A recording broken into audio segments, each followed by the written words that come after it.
Devil Stories. By various authors. Note: the preparation of this book would have been out of the question without the cooperation of authors and publishers. Proper acknowledgement has been given on the first page of each selection to the publishers who have granted us permission to reprint it. We take this opportunity to express once more our deep appreciation of the courtesies extended to us by all the parties concerned in the material between the covers of this book. Special thanks are offered to Mr. John Masefield for his permission to republish his story, and to Messrs. Arthur Symons and Leo Weiner and to Miss Isabel F. Hapgood for their permission to use their translations of the foreign stories which we have selected. To Professor Henry Alfred Todd and Dr. Dorothy Scarborough, of Columbia University, who have kindly read portions of the manuscript, the editor is indebted for a number of helpful suggestions. He adds his thanks to Professor Raymond Weeks, also of Columbia University, who called his attention to the Daudet story, and to his former colleague, Professor Otto Grainer, of Purdue University, who was good enough to read part of the proofs. The publisher. The editor. How do you find this book? Any thoughts about the book or the author? Any suggestion for improvement? Please take a moment to share your thoughts in a comment. If you like it, share it with your friends who might enjoy it as well. Subscribe to keep in touch. Visit CompleteAudiobooks.com for more quality content. Introduction. Of all the myths which have come down to us from the East, and of all the creations of Western fancy and belief, the personality of evil has had the strongest attraction for the mind of man. The devil is the greatest enigma that has ever confronted the human intelligence. So large a place has Satan taken in our imagination, and we might also say in our heart, that his expulsion therefrom, no matter what philosophy may teach us, must forever remain an impossibility. As a character in imaginative literature, Lucifer has not his equal in heaven above or on the earth beneath. In contrast to the idea of good, which is the more exalted in proportion to its freedom from anthropomorphism, the idea of evil owes to the presence of this element its chief value as a poetic theme. The discrowned archangel may have been inferior to Saint Michael in military tactics, but he certainly is his superior in matters literary. The fair angels, all frankness and goodness, are beyond our comprehension, but the fallen angels, with all their faults and sufferings, are kin to us. There is a legend that the devil has always had literary aspirations. The German theosophist Jacob Boehme relates that when Satan was asked to explain the cause of God's enmity to him and his consequent downfall, he replied, "I wanted to be an author." Whether or not the devil has ever written anything over his own signature, he has certainly helped others compose their greatest works. It is a significant fact that the greatest imaginations have discerned an attraction in Diabolus. What would the world's literature be if from it we eliminated Dante's Divine Comedy, Calderon's Marvelous Magician, Milton's Paradise Lost, Goethe's Faust, Byron's Cain, Vigny's Eloa, and Lermontov's Demon?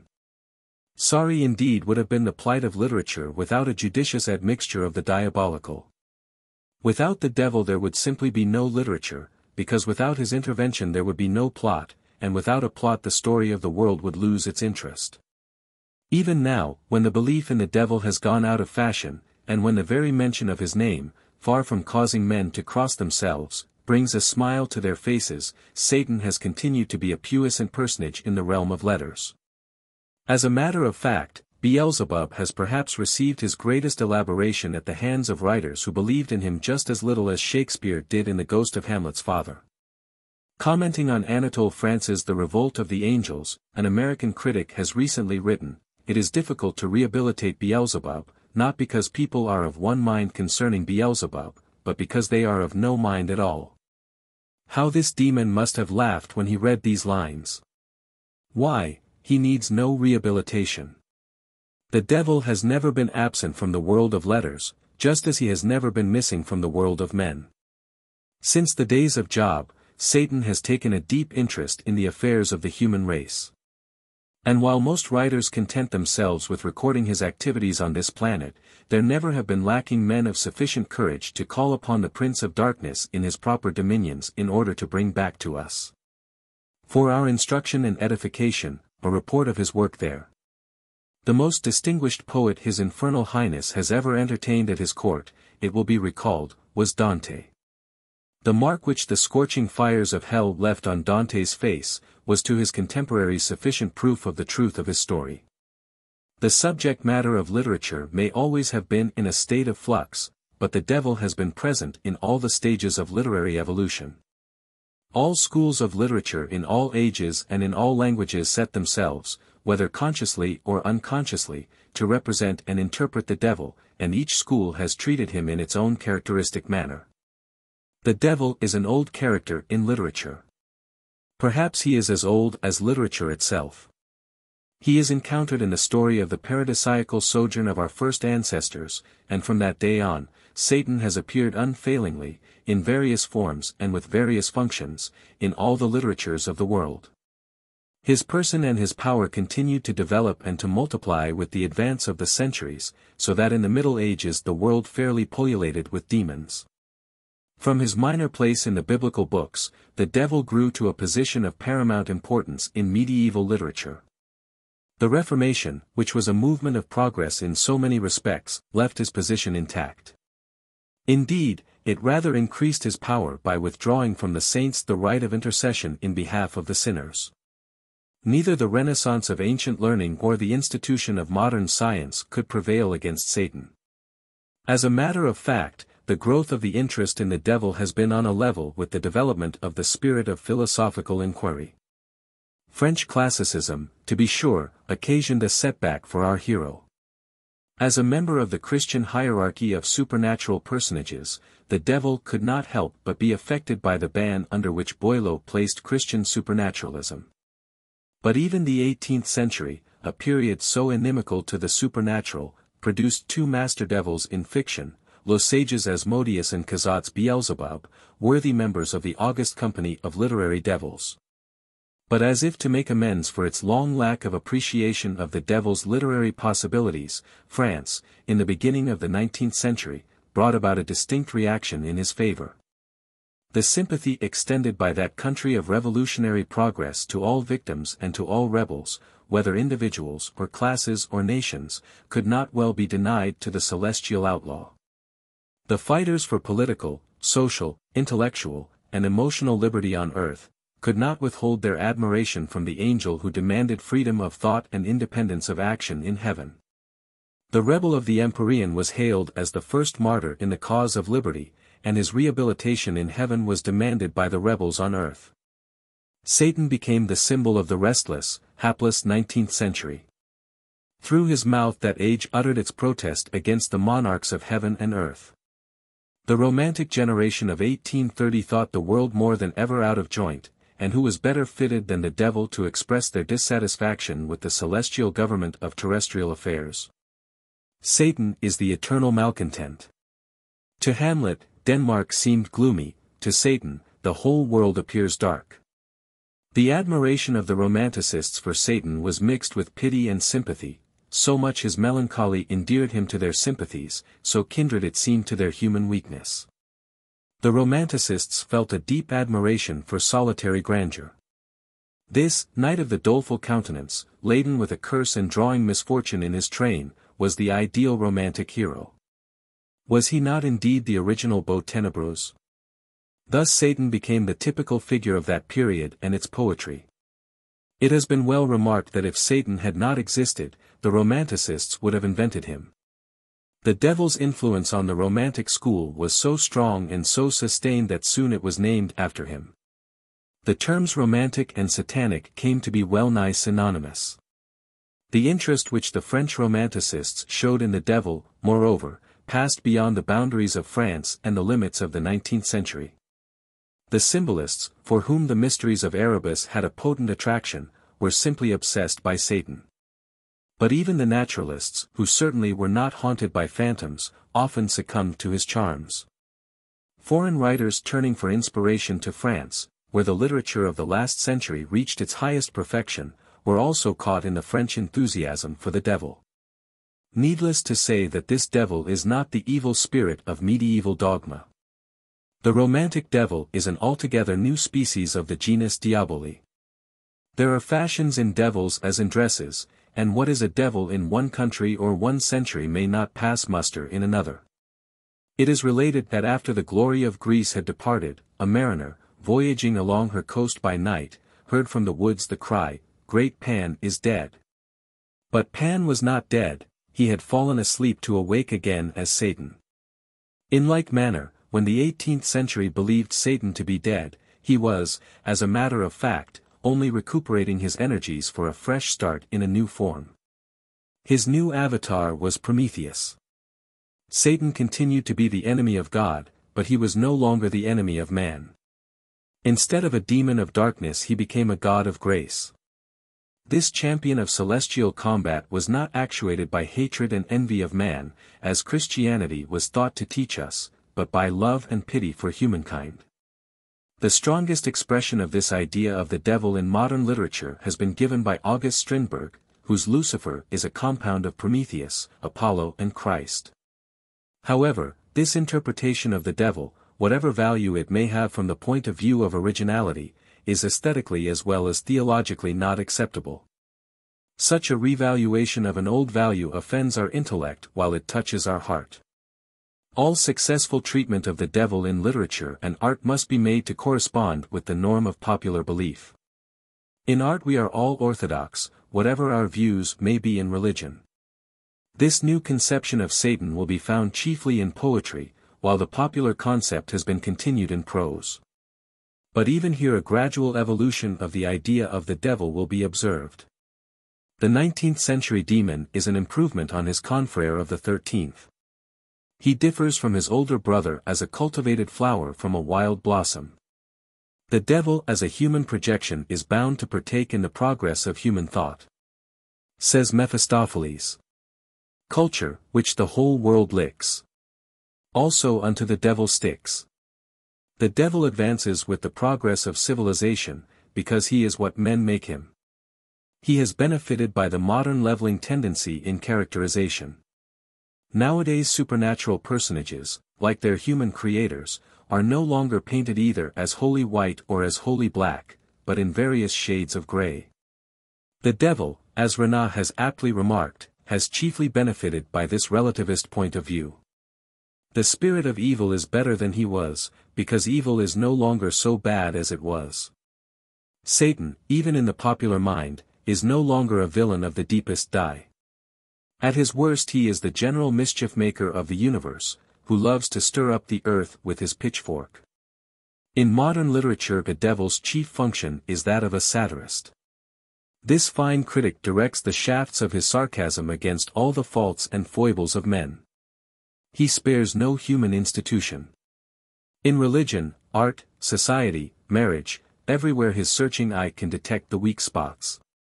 The latest demonstration of the devil's ability as a satirist of men and morals is furnished by Mark Twain in his posthumous romance The Mysterious Stranger.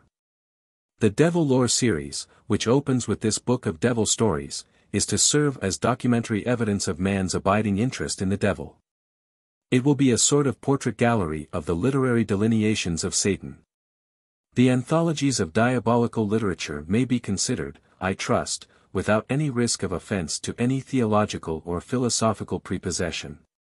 To those alike who accept and who reject the belief in the devil's spiritual entity apart from man's, there must be profit and pleasure in the contemplation of his literary incarnations. As regards the devil's fitness as a literary character, all intelligent men and women, believers and unbelievers, may be assumed to have but one opinion. This series is wholly devoted to the Christian devil with the total disregard of his cousins in the other faiths. There will, however, be found a strong Jewish element in Christian demonology. It must be borne in mind that our literature has become saturated through Christian channels with the traditions of the parent creed. This collection has been limited to 20 tales.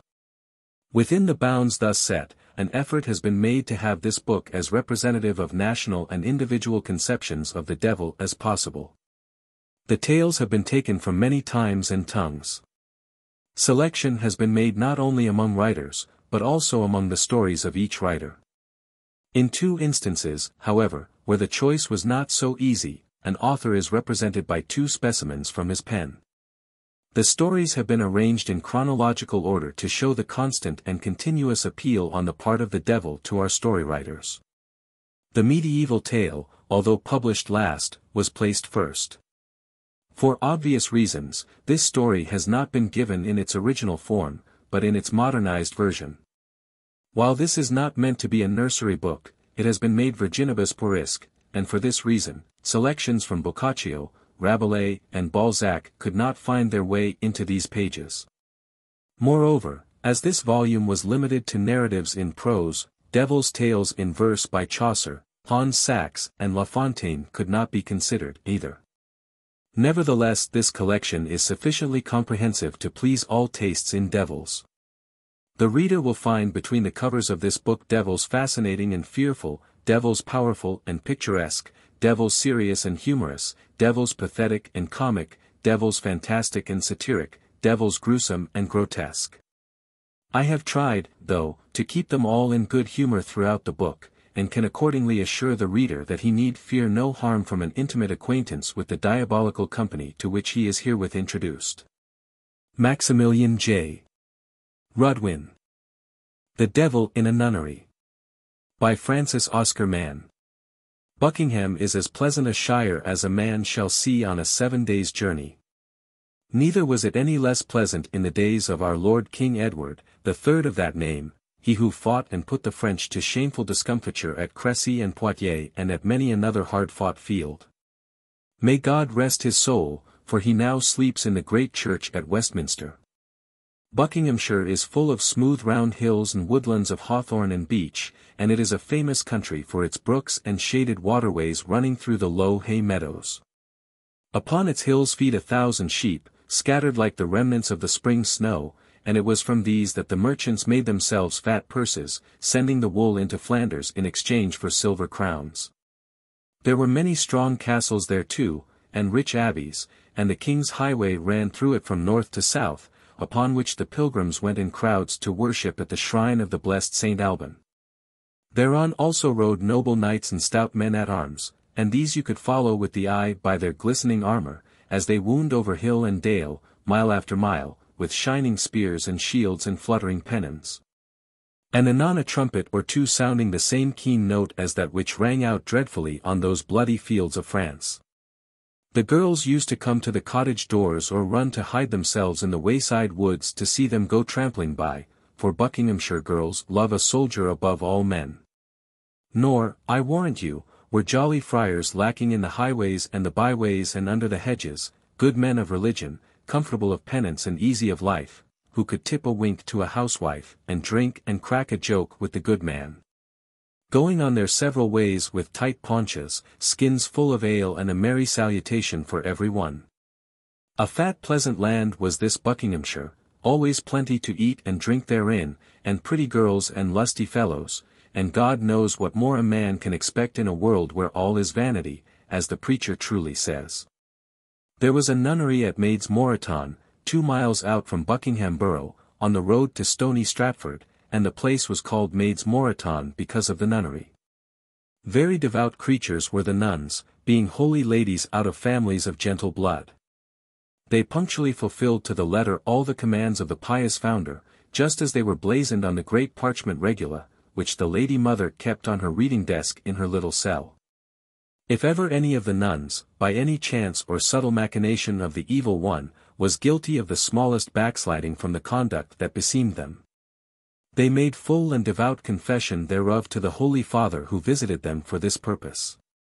This good man loved swan's meat and galingale, and the charitable nuns never failed to provide of their best for him on his visiting days, and whatsoever penance he laid upon them they performed to the utmost, and with due contrition of heart. From Matins to Compline they regularly and decently carried out the services of Holy Mother Church. After dinner, one read aloud to them from the Rule, and again after supper there was reading from the life of some notable saint or virgin, that thereby they might find ensample for themselves on their own earthly pilgrimage. For the rest, they tended their herb garden, reared their chickens, which were famous for miles around, and kept strict watch over their haywoods and swineherds. If time was when they had nothing more important on hand, they set to and made the prettiest blood bandages imaginable for the bishop, the bishop's chaplain, the archdeacon, the neighboring abbot and other godly men of religion round about, who were forced often to bleed themselves for their health's sake and their eternal salvation, so that these venerable men in process of time came to have by them great chests full of these useful articles. If little tongues wagged now and then as the sisters sat at their sewing in the great hall, who shall blame them, Eva peccatrix? Not I. Besides, some of them were something stricken in years, and old women are garrulous and hard to be constrained from chattering and gossiping. But being devout women they could have spoken no evil. One evening after vespers all these good nuns sat at supper, the abbess on her high dais and the nuns ranged up and down the hall at the long trestled tables. The abbess had just said, Gratias, and the sisters had sung, Que vivit ite regnat per omnia saecula saeculorum, Amen, when in came the manciple mysteriously, and, with many deprecating bows and outstretchings of the hands, sidled himself up upon the dais, and, permission having been given him, spoke to the Lady Mother thus. Madam, there is a certain pilgrim at the gate who asks refreshment and a night's lodging. It is true he spoke softly, but little pink ears are sharp of hearing, and nuns, from their secluded way of life, love to hear news of the great world. Send him away, said the abbess. It is not fit that a man should lie within this house. Madam, he asks food and a bed of straw lest he should starve of hunger and exhaustion on his way to do penance and worship at the holy shrine of the blessed Saint Alban. What kind of pilgrim is he? Madam, to speak truly, I know not. But he appears of a reverend and gracious aspect, a young man well spoken and well disposed. Madam knows it waxeth late, and the ways are dark and foul. I would not have a young man, who is given to pilgrimages and good works, to faint and starve by the wayside. Let him sleep with the Haywoods. But, madam, he is a young man of goodly appearance and conversation. Saving your reverence, I would not wish to ask him to eat and sleep with churls. He must sleep without. Let him, however, enter and eat of our poor table. Madam, I will strictly enjoin him what you command. He hath with him, however, an instrument of music and would fain cheer you with spiritual songs. A little shiver of anticipation ran down the benches of the great hall, and the nuns fell to whispering. Take care, Sir Manciple, that he be not some light juggler, a singer of vain songs, a mocker. I would not have these quiet halls disturbed by wanton music and unholy words. God forbid. And she crossed herself. Madam, I will answer for it. The manciple bowed himself from the dais and went down the middle of the hall, his keys rattling at his belt. A little buzz of conversation rose from the sisters and went up to the oak roof trees, like the singing of bees. The abbess told her beads. The hall door opened and in came the pilgrim. God knows what manner of man he was, I cannot tell you. He certainly was lean and lithe like a cat, his eyes danced in his head like the very devil, but his cheeks and jaws were as bare of flesh as any hermit's that lives on roots and ditch water. His yellow-hosed legs went like the tune of a May game, and he screwed and twisted his scarlet-jerkined body in time with them. In his left hand he held a cithern, on which he twanged with his right, making a cunning noise that titillated the backbones of those who heard it, and teased every delicate nerve in the body. Such a tune would have tickled the ribs of Death himself. A queer fellow to go pilgrimaging certainly, but why, when they saw him, all the young nuns tittered and the old nuns grinned, until they showed their red gums, it is hard to tell. Even the Lady Mother on the dais smiled, though she tried to frown a moment later. The pilgrim stepped lightly up to the dais, the infernal devil in his legs making the nuns think of the games the village folk play all night in the churchyard on St. John's Eve. Gracious Mother, he cried, bowing deeply and in comely wise, allow a poor pilgrim on his way to confess and do penance at the shrine of Saint Alban to take food in your hall, and to rest with the Haywoods this night. And let me thereof make some small recompense with a few sacred numbers, such as your pious founder would not have disdained to hear. Young man, returned the abbess, right glad am I to hear that God has moved thy heart to godly works and to go on pilgrimages, and verily I wish it may be to thy soul's health and to the respite of thy pains hereafter. I am right willing that thou shouldst refresh thyself with meat and rest at this holy place. Madam, I thank thee from my heart, but as some slight token of gratitude for so large a favor, let me, I pray thee, sing one or two of my divine songs, to the uplifting of these holy sisters' hearts." Another burst of chatter, louder than before, from the benches in the hall. One or two of the younger sisters clapped their plump white hands and cried, "Oh!" The lady abbess held up her hand for silence. "Verily, I should be glad to hear some sweet songs of religion, and I think it would be to the uplifting of these sisters' hearts.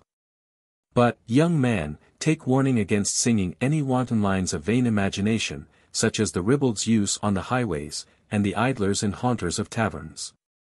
I have heard them in my youth, although my ears tingle to think of them now, and I should think it shame that any such light words should echo among these sacred rafters or disturb the slumber of our pious founder, who now sleeps in Christ. Let me remind you of what saith Saint Jeremy, Oneger solitarius, in desiderio animae sui, attraxit ventum amoris, the wild ass of the wilderness, in the desire of his heart, snuffeth up the wind of love. Whereby that holy man signifies that vain earthly love, which is but wind and air, and shall avail nothing at all, when this weak, impure flesh is sloughed away. Madam, such songs as I shall sing, I learnt at the mouth of our holy parish priest, Sir Thomas, a man of all good learning and purity of heart. In that case, said the abbess, sing in God's name, but stand at the end of the hall, for it suits not the dignity of my office a man should stand so near this dais.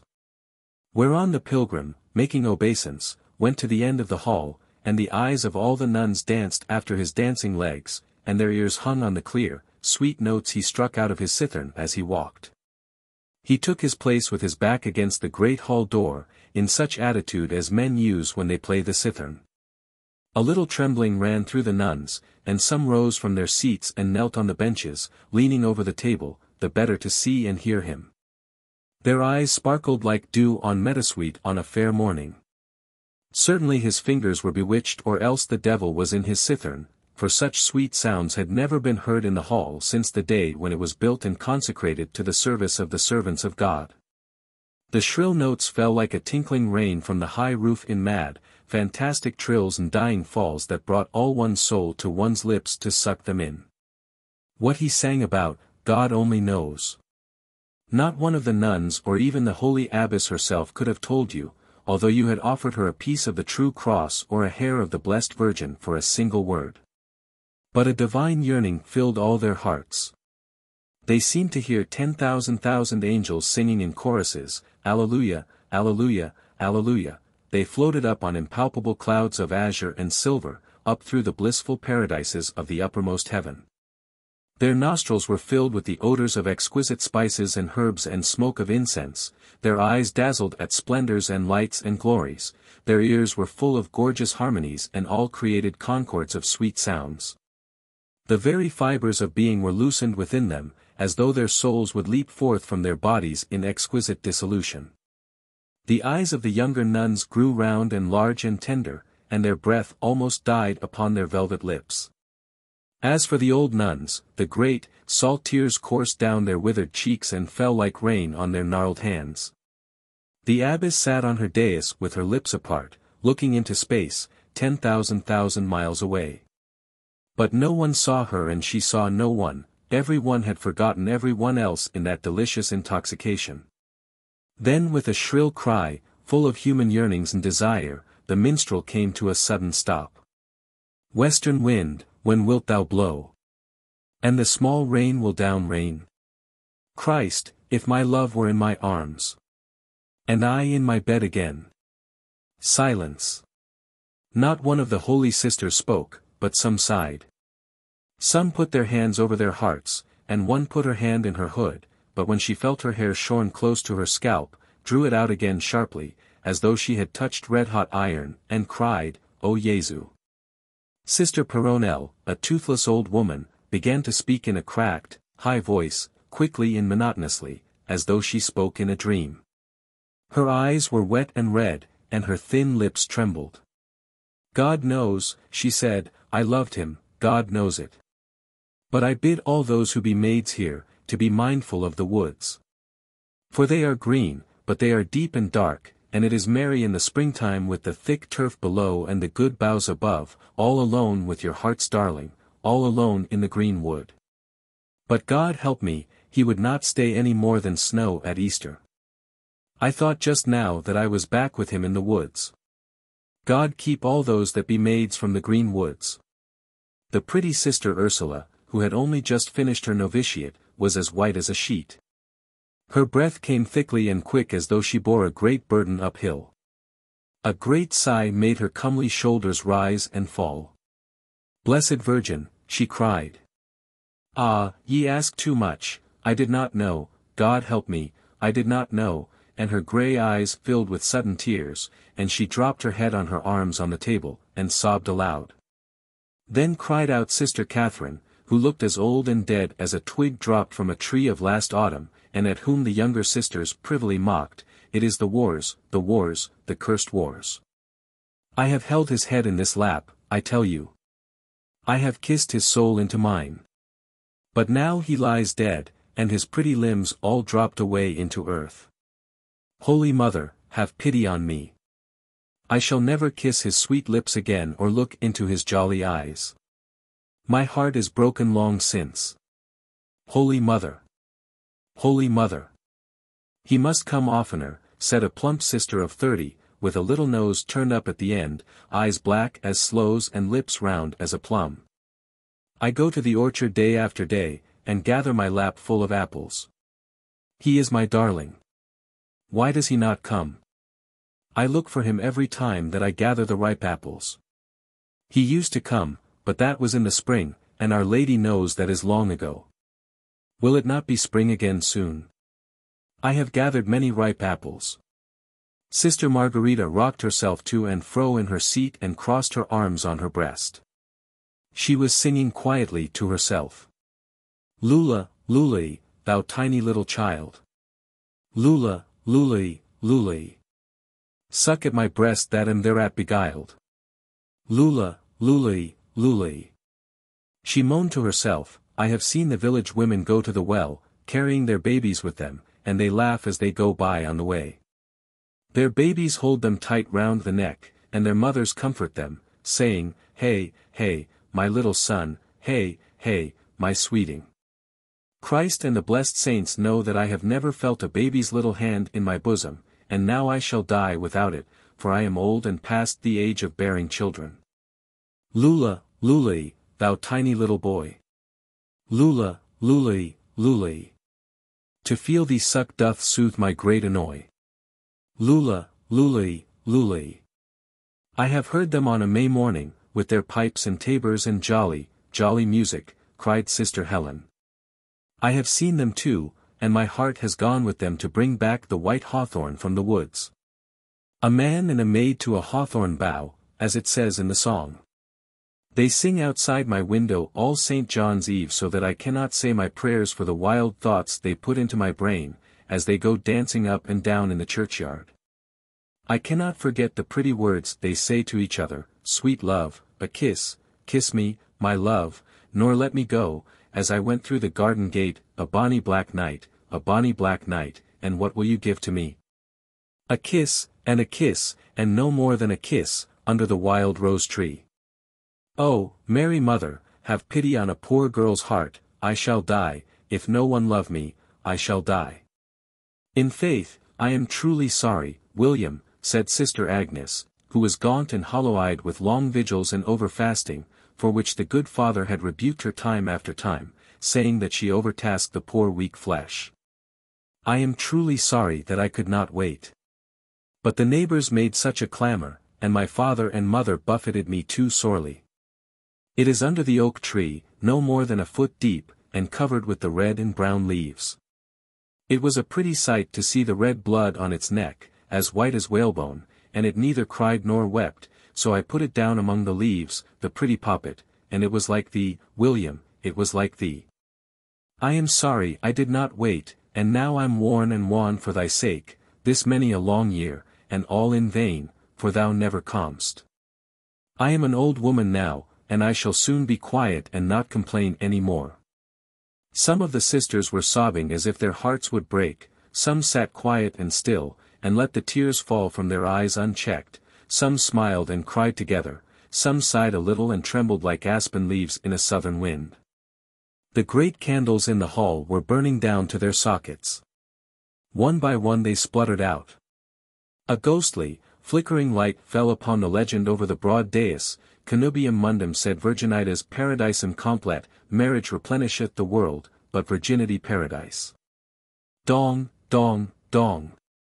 Suddenly the great bell of the nunnery began to toll.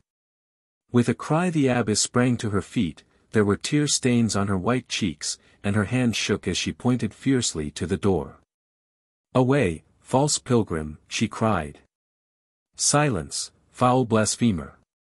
Retro me, Satanas. She crossed herself again and again, saying Pater Noster. The nuns screamed and trembled with terror. A little cloud of blue smoke arose from where the minstrel had stood. There was a little tongue of flame, and he had disappeared. It was almost dark in the hall. A few sobs broke the silence. The dying light of a single candle fell on the form of the Lady Mother. Tomorrow, she said, we shall fast and sing Placebo and Dirige and the 7 penitential psalms. May the Holy God have mercy upon us for all we have done and said and thought amiss this night. Amen. Belphagor. By Niccolò Machiavelli. We read in the ancient archives of Florence the following account, as it was received from the lips of a very holy man.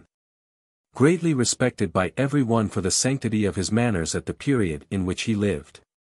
Happening once to be deeply absorbed in his prayers, such was their efficacy, that he saw an infinite number of condemned souls, belonging to those miserable mortals who had died in their sins, undergoing the punishment due to their offenses in the regions below. He remarked that the greater part of them lamented nothing so bitterly as their folly in having taken wives, attributing to them the whole of their misfortunes. Much surprised at this, Minos and Rhadamanthus, with the rest of the infernal judges, unwilling to credit all the abuse heaped upon the female sex, and wearied from day to day with its repetition, agreed to bring the matter before Pluto. It was then resolved that the conclave of infernal princes should form a committee of inquiry, and should adopt such measures as might be deemed most advisable by the court in order to discover the truth or falsehood of the calumnies which they heard. All being assembled in council, Pluto addressed them as follows: Dearly beloved demons. Though by celestial dispensation and the irreversible decree of fate this kingdom fell to my share, and I might strictly dispense with any kind of celestial or earthly responsibility, yet, as it is more prudent and respectful to consult the laws and to hear the opinion of others, I have resolved to be guided by your advice, particularly in a case that may chance to cast some imputation upon our government. For the souls of all men daily arriving in our kingdom still continue to lay the whole blame upon their wives, and as this appears to us impossible, we must be careful how we decide in such a business, lest we also should come in for a share of their abuse, on account of our too great severity. And yet judgment must be pronounced, lest we be taxed with negligence and with indifference to the interests of justice. Now, as the latter is the fault of a careless, and the former of an unjust judge, we, wishing to avoid the trouble and the blame that might attach to both, yet hardly seeing how to get clear of it, naturally enough apply to you for assistance. In order that you may look to it, and contrive in some way that, as we have hitherto reigned without the slightest imputation upon our character, we may continue to do so for the future. The affair appearing to be of the utmost importance to all the princes present, they first resolved that it was necessary to ascertain the truth, though they differed as to the best means of accomplishing this object. Some were of opinion that they ought to choose one or more from among themselves, who should be commissioned to pay a visit to the world, and in a human shape endeavor personally to ascertain how far such reports were grounded in truth. To many others it appeared that this might be done without so much trouble merely by compelling some of the wretched souls to confess the truth by the application of a variety of tortures. But the majority being in favor of a journey to the world, they abided by the former proposal. No one, however, being ambitious of undertaking such a task, it was resolved to leave the affair to chance. The lot fell upon the archdevil Belphagor, who, previous to the fall, had enjoyed the rank of archangel in a higher world. Though he received his commission with a very ill grace, he nevertheless felt himself constrained by Pluto's imperial mandate, and prepared to execute whatever had been determined upon in council. At the same time he took an oath to observe the tenor of his instructions, as they had been drawn up with all due solemnity and ceremony for the purpose of his mission. These were to the following effect: imprimis, that the better to promote the object in view, he should be furnished with 100,000 gold ducats; secondly, that he should make use of the utmost expedition in getting into the world. Thirdly, that after assuming the human form he should enter into the marriage state, and lastly, that he should live with his wife for the space of 10 years. At the expiration of this period, he was to feign death and return home, in order to acquaint his employers, by the fruits of experience, what really were the respective conveniences and inconveniences of matrimony. The conditions further ran, that during the said 10 years he should be subject to all kinds of miseries and disasters, like the rest of mankind, such as poverty, prisons, and diseases into which men are apt to fall, unless, indeed, he could contrive by his own skill and ingenuity to avoid them. Poor Belphagor, having signed these conditions and received the money, forthwith came into the world, and having set up his equipage, with a numerous train of servants, he made a very splendid entrance into Florence. He selected this city in preference to all others, as being most favorable for obtaining an usurious interest of his money, and having assumed the name of Roderigo, a native of Castile, he took a house in the suburbs of Ognissanti. And because he was unable to explain the instructions under which he acted, he gave out that he was a merchant, who having had poor prospects in Spain, had gone to Syria, and succeeded in acquiring his fortune at Aleppo. Whence he had lastly set out for Italy, with the intention of marrying and settling there, as one of the most polished and agreeable countries he knew. Roderigo was certainly a very handsome man, apparently about 30 years of age, and he lived in a style of life that showed he was in pretty easy circumstances, if not possessed of immense wealth. Being, moreover, extremely affable and liberal, he soon attracted the notice of many noble citizens blessed with large families of daughters and small incomes. The former of these were soon offered to him, from among whom Roderigo chose a very beautiful girl of the name of Onesta, a daughter of Amerigo Donati, who had also 3 sons, all grown up, and 3 more daughters, also nearly marriageable. Though of a noble family and enjoying a good reputation in Florence, his father-in-law was extremely poor, and maintained as poor an establishment. Roderigo, therefore, made very splendid nuptials, and omitted nothing that might tend to confer honor upon such a festival, being liable, under the law which he received on leaving his infernal abode, to feel all kinds of vain and earthly passions. He therefore soon began to enter into all the pomps and vanities of the world, and to aim at reputation and consideration among mankind, which put him to no little expense. But more than this, he had not long enjoyed the society of his beloved Onesta, before he became tenderly attached to her, and was unable to behold her suffer the slightest inquietude or vexation. Now, along with her other gifts of beauty and nobility, the lady had brought into the house of Roderigo such an insufferable portion of pride, that in this respect Lucifer himself could not equal her. For her husband, who had experienced the effects of both, was at no loss to decide which was the most intolerable of the two. Yet it became infinitely worse when she discovered the extent of Roderigo's attachment to her, of which she availed herself to obtain an ascendancy over him and rule him with a rod of iron. Not content with this, when she found he would bear it, she continued to annoy him with all kinds of insults and taunts, in such a way as to give him the most indescribable pain and uneasiness. For what with the influence of her father, her brothers, her friends, and relatives, the duty of the matrimonial yoke, and the love he bore her, he suffered all for some time with the patience of a saint. It would be useless to recount the follies and extravagancies into which he ran in order to gratify her taste for dress, and every article of the newest fashion, in which our city, ever so variable in its nature, according to its usual habits, so much abounds. Yet, to live upon easy terms with her, he was obliged to do more than this. He had to assist his father-in-law in portioning off his other daughters.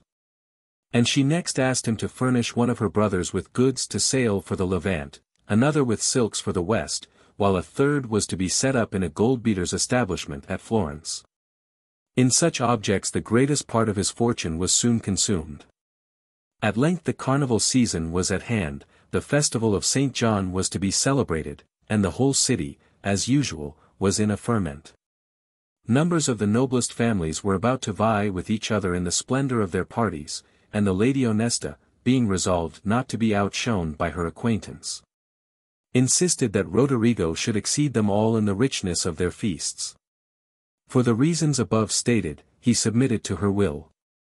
Nor, indeed, would he have scrupled at doing much more, however difficult it might have been, could he have flattered himself with a hope of preserving the peace and comfort of his household, and of awaiting quietly the consummation of his ruin.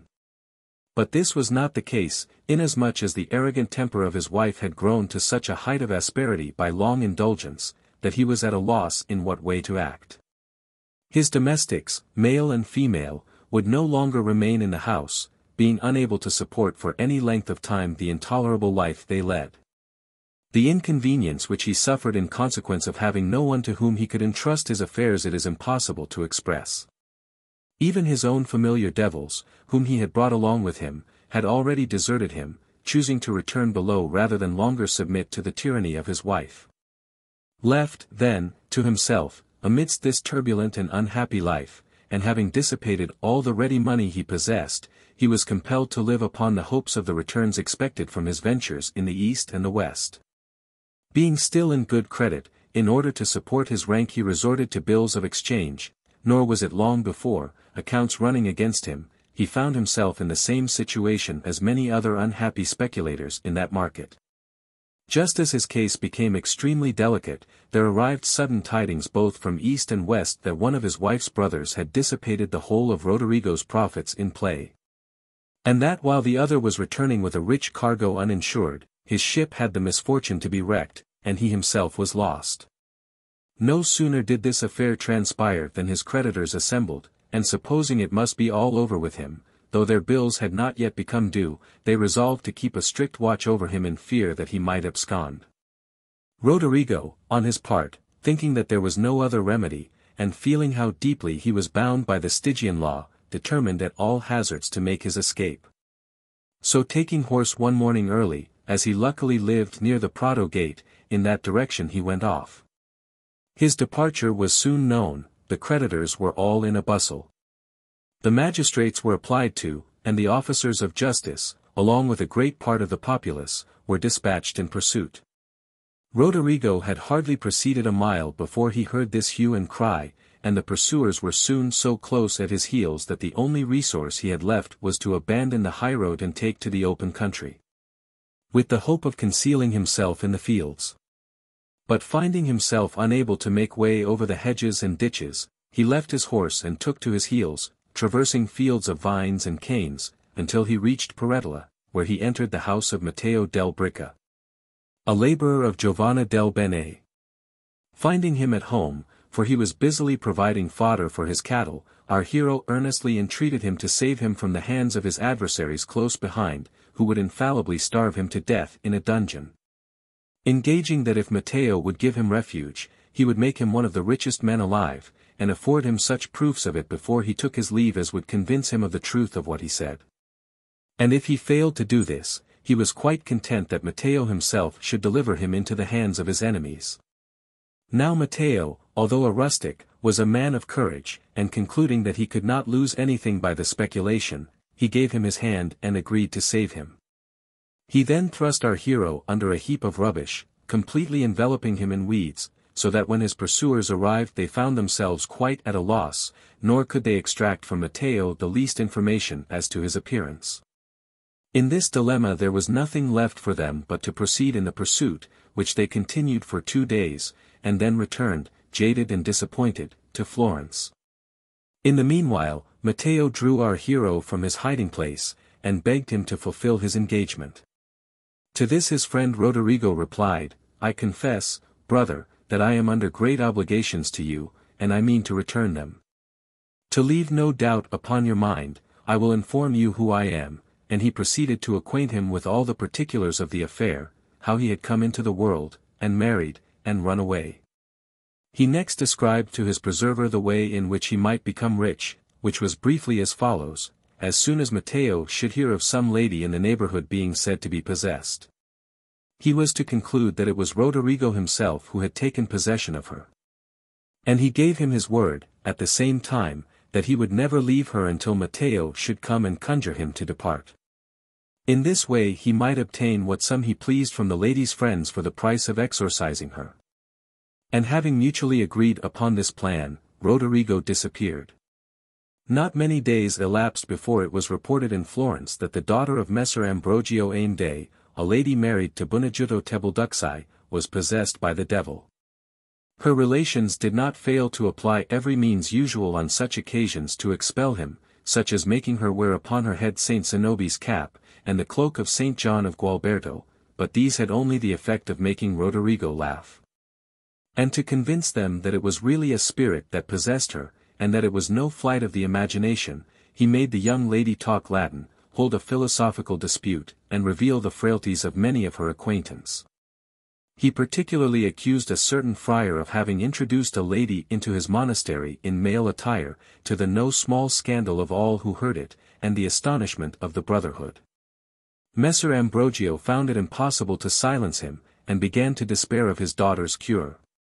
But the news reaching Matteo, he lost no time in waiting upon Ambrogio, assuring him of his daughter's recovery on condition of his paying him 500 florins, with which to purchase a farm at Perettola. To this Messer Ambrogio consented. And Matteo immediately ordered a number of masses to be said, after which he proceeded with some unmeaning ceremonies calculated to give solemnity to his task. Then approaching the young lady, he whispered in her ear, "Roderigo, it is Matteo that is come. So do as we agreed upon, and get out." Roderigo replied, "It is all well, but you have not asked enough to make you a rich man. So when I depart I will take possession of the daughter of Charles, King of Naples, and I will not leave her till you come. You may then demand whatever you please for your reward, and mind that you never trouble me again." And when he had said this, he went out of the lady, to the no small delight and amazement of the whole city of Florence. It was not long again before the accident that had happened to the daughter of the King of Naples began to be buzzed about the country, and all the monkish remedies having been found to fail, the king, hearing of Matteo, sent for him from Florence. On arriving at Naples, Matteo, after a few ceremonies, performed the cure. Before leaving the princess, however, Roderigo said, "You see, Matteo, I have kept my promise and made a rich man of you, and I owe you nothing now. So, henceforward you will take care to keep out of my way, lest as I have hitherto done you some good, just the contrary should happen to you in future." Upon this Matteo thought it best to return to Florence, after receiving 50,000 ducats from his majesty, in order to enjoy his riches in peace, and never once imagined that Roderigo would come in his way again. But in this he was deceived. For he soon heard that a daughter of Louis, King of France, was possessed by an evil spirit, which disturbed our friend Matteo not a little, thinking of his majesty's great authority and of what Roderigo had said. Hearing of Matteo's great skill, and finding no other remedy, the king dispatched a messenger for him, whom Matteo contrived to send back with a variety of excuses. But this did not long avail him. The king applied to the Florentine council, and our hero was compelled to attend. Arriving with no very pleasant sensations at Paris, he was introduced into the royal presence, when he assured his majesty that though it was true he had acquired some fame in the course of his demoniac practice, he could by no means always boast of success, and that some devils were of such a desperate character as not to pay the least attention to threats, enchantments, or even the exorcisms of religion itself. He would, nevertheless, do his majesty's pleasure, entreating at the same time to be held excused if it should happen to prove an obstinate case. To this the king made answer, that be the case what it might, he would certainly hang him if he did not succeed. It is impossible to describe poor Matteo's terror and perplexity on hearing these words. But at length mustering courage, he ordered the possessed princess to be brought into his presence. Approaching as usual close to her ear, he conjured Roderigo in the most humble terms, by all he had ever done for him, not to abandon him in such a dilemma, but to show some sense of gratitude for past services and to leave the princess. "Ah! Thou traitorous villain," cried Roderigo, hast thou, indeed, ventured to meddle in this business? Dost thou boast thyself a rich man at my expense? I will now convince the world and thee of the extent of my power, both to give and to take away. I shall have the pleasure of seeing thee hanged before thou leavest this place." Poor Matteo, finding there was no remedy, said nothing more, but, like a wise man, set his head to work in order to discover some other means of expelling the spirit. For which purpose he said to the king, "Sire, it is as I feared, there are certain spirits of so malignant a character that there is no keeping any terms with them, and this is one of them. However, I will make a last attempt, and I trust that it will succeed according to our wishes. If not, I am in your Majesty's power, and I hope you will take compassion on my innocence.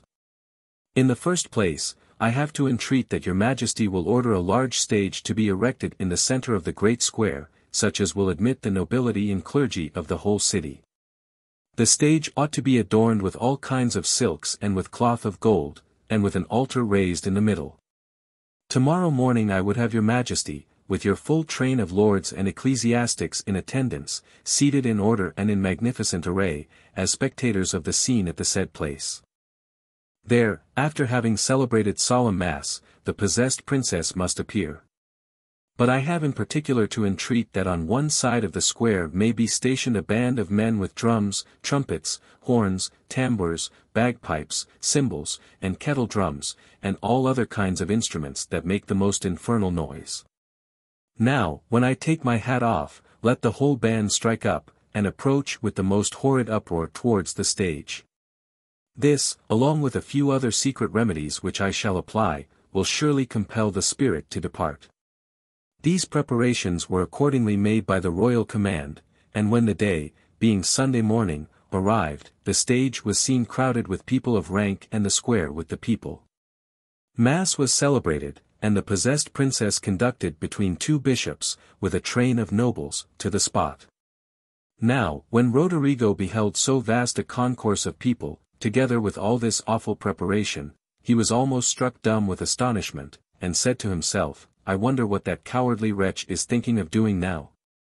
Does he imagine I have never seen finer things than these in the regions above, aye, and more horrid things below? However, I will soon make him repent it, at all events."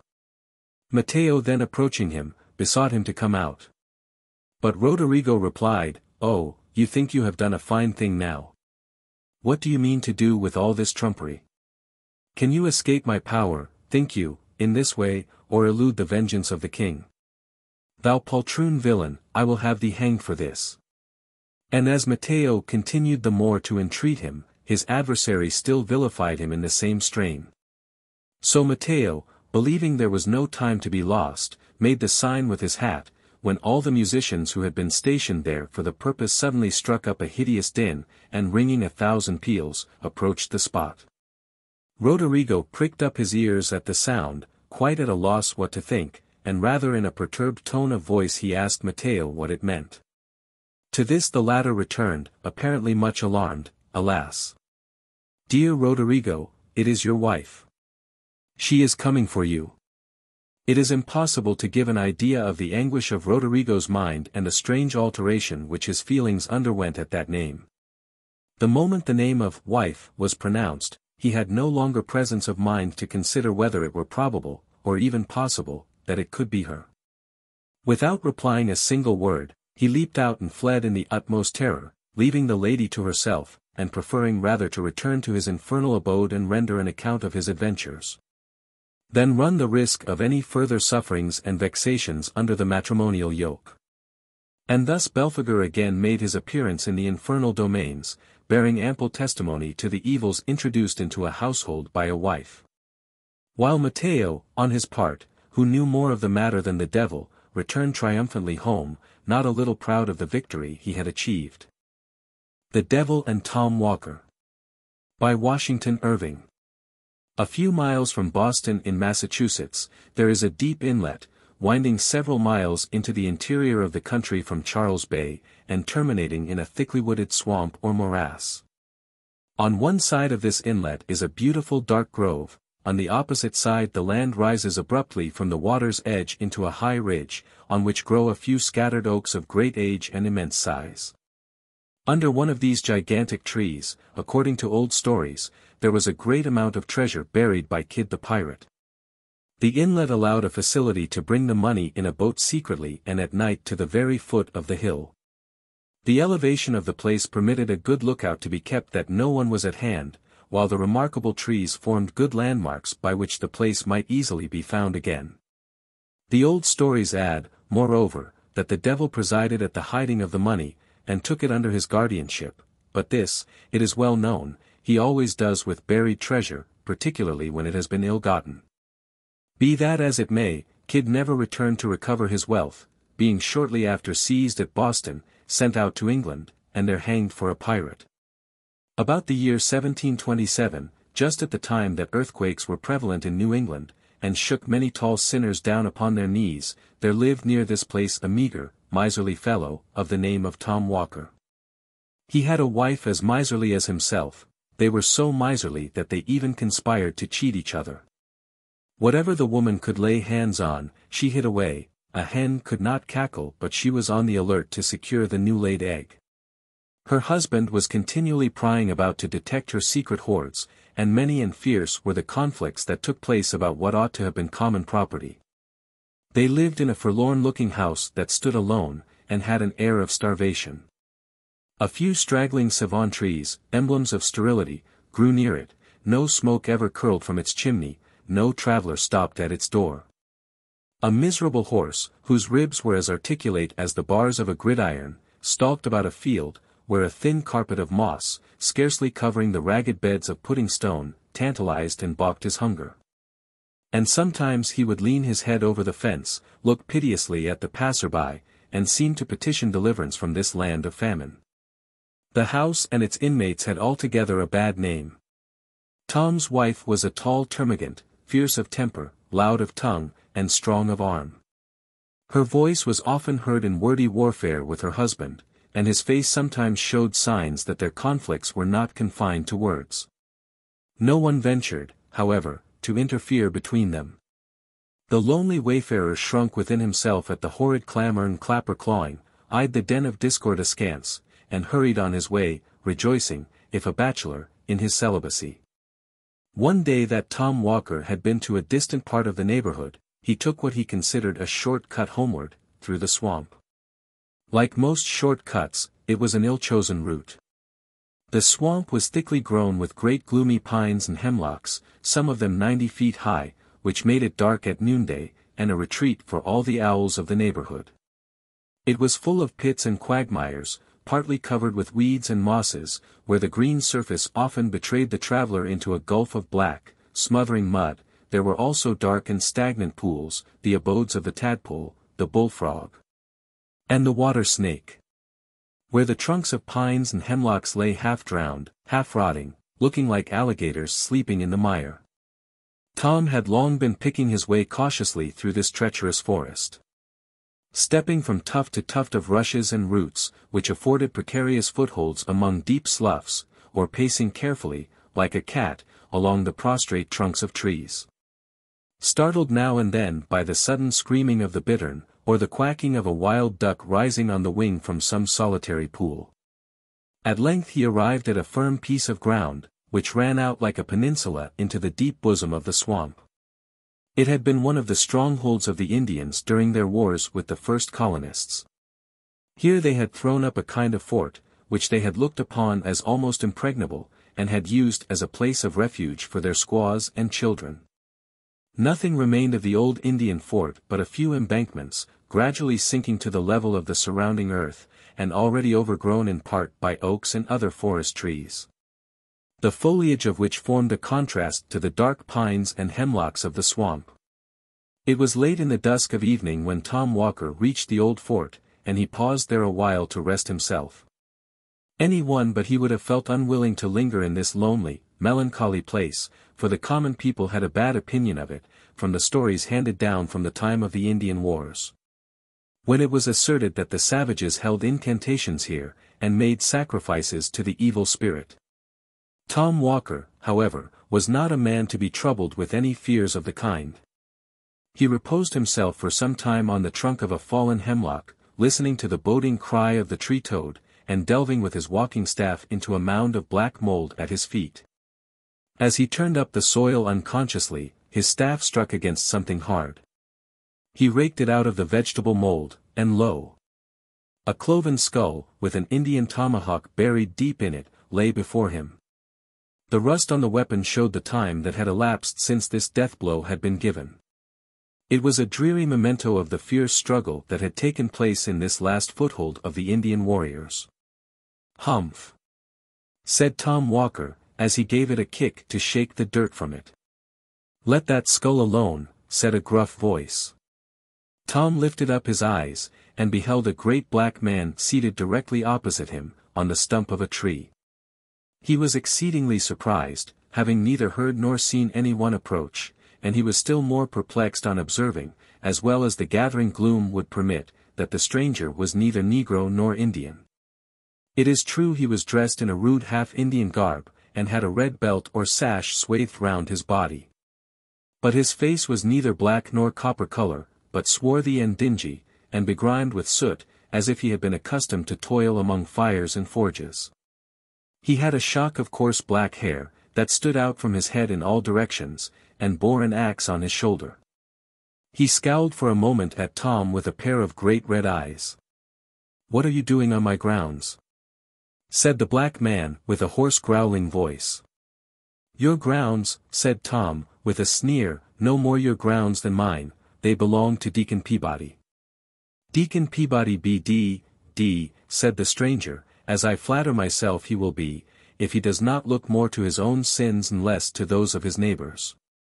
Look yonder, and see how Deacon Peabody is faring." Tom looked in the direction that the stranger pointed, and beheld one of the great trees, fair and flourishing without, but rotten at the core, and saw that it had been nearly hewn through, so that the first high wind was likely to blow it down.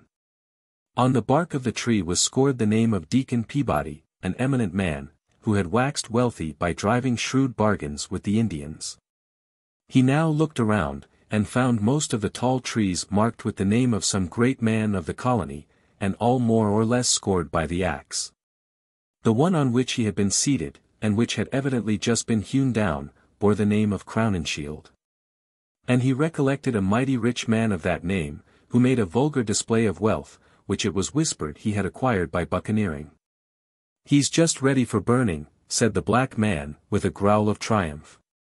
"You see I am likely to have a good stock of firewood for winter." "But what right have you," said Tom, "to cut down Deacon Peabody's timber?"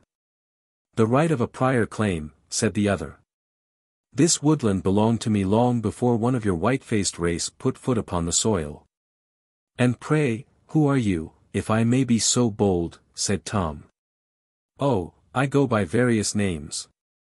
I am the wild huntsman in some countries, the black miner in others. In this neighborhood I am known by the name of the Black Woodsman. I am he to whom the red men consecrated this spot, and in honor of whom they now and then roasted a white man, by way of sweet-smelling sacrifice. Since the red men have been exterminated by you white savages, I amuse myself by presiding at the persecutions of Quakers and Anabaptists. I am the great patron and prompter of slave dealers, and the Grand Master of the Salem witches. The upshot of all which is, that, if I mistake not," said Tom, sturdily, "you are he commonly called Old Scratch." "The same, at your service," replied the black man, with a half-civil nod. Such was the opening of this interview, according to the old story, though it has almost too familiar an air to be credited. One would think that to meet with such a singular personage, in this wild, lonely place, would have shaken any man's nerves. But Tom was a hard-minded fellow, not easily daunted, and he had lived so long with a termagant wife, that he did not even fear the devil. It is said that after this commencement they had a long and earnest conversation together, as Tom returned homeward.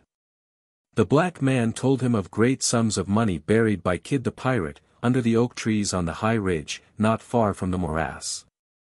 All these were under his command, and protected by his power, so that none could find them but such as propitiated his favor.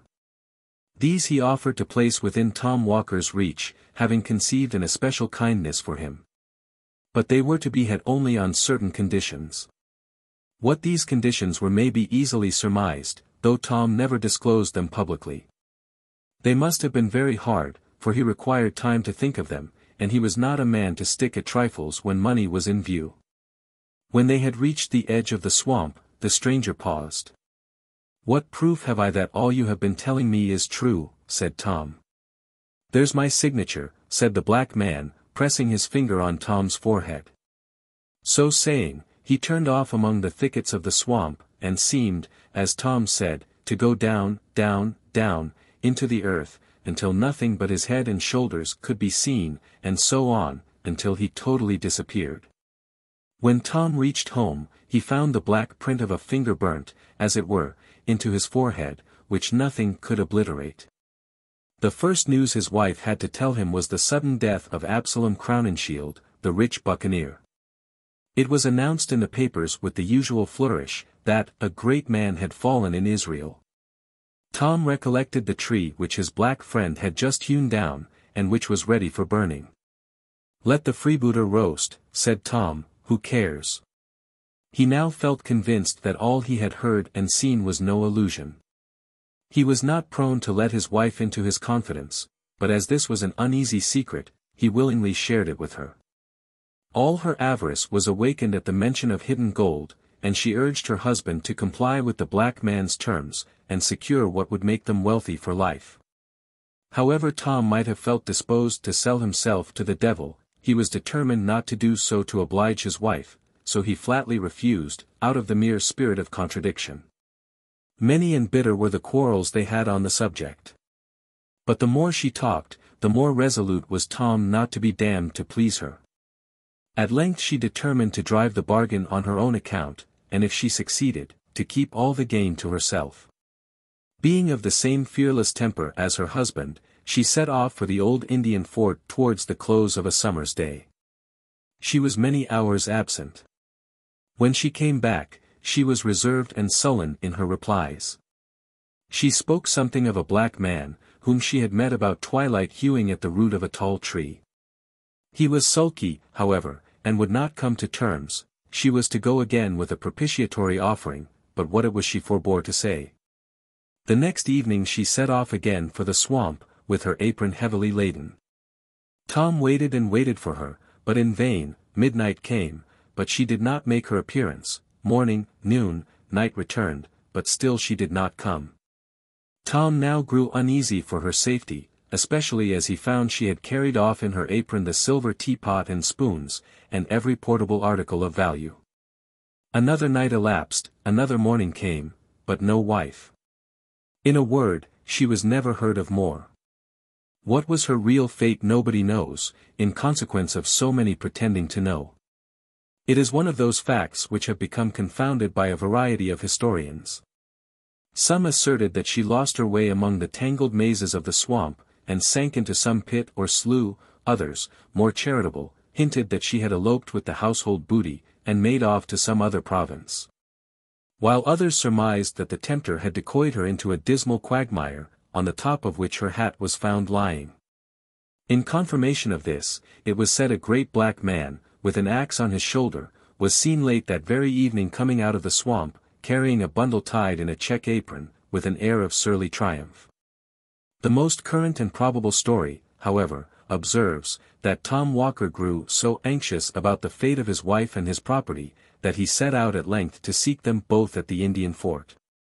During a long summer's afternoon he searched about the gloomy place, but no wife was to be seen.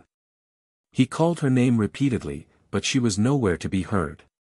The bittern alone responded to his voice, as he flew screaming by. Or the bullfrog croaked dolefully from a neighboring pool.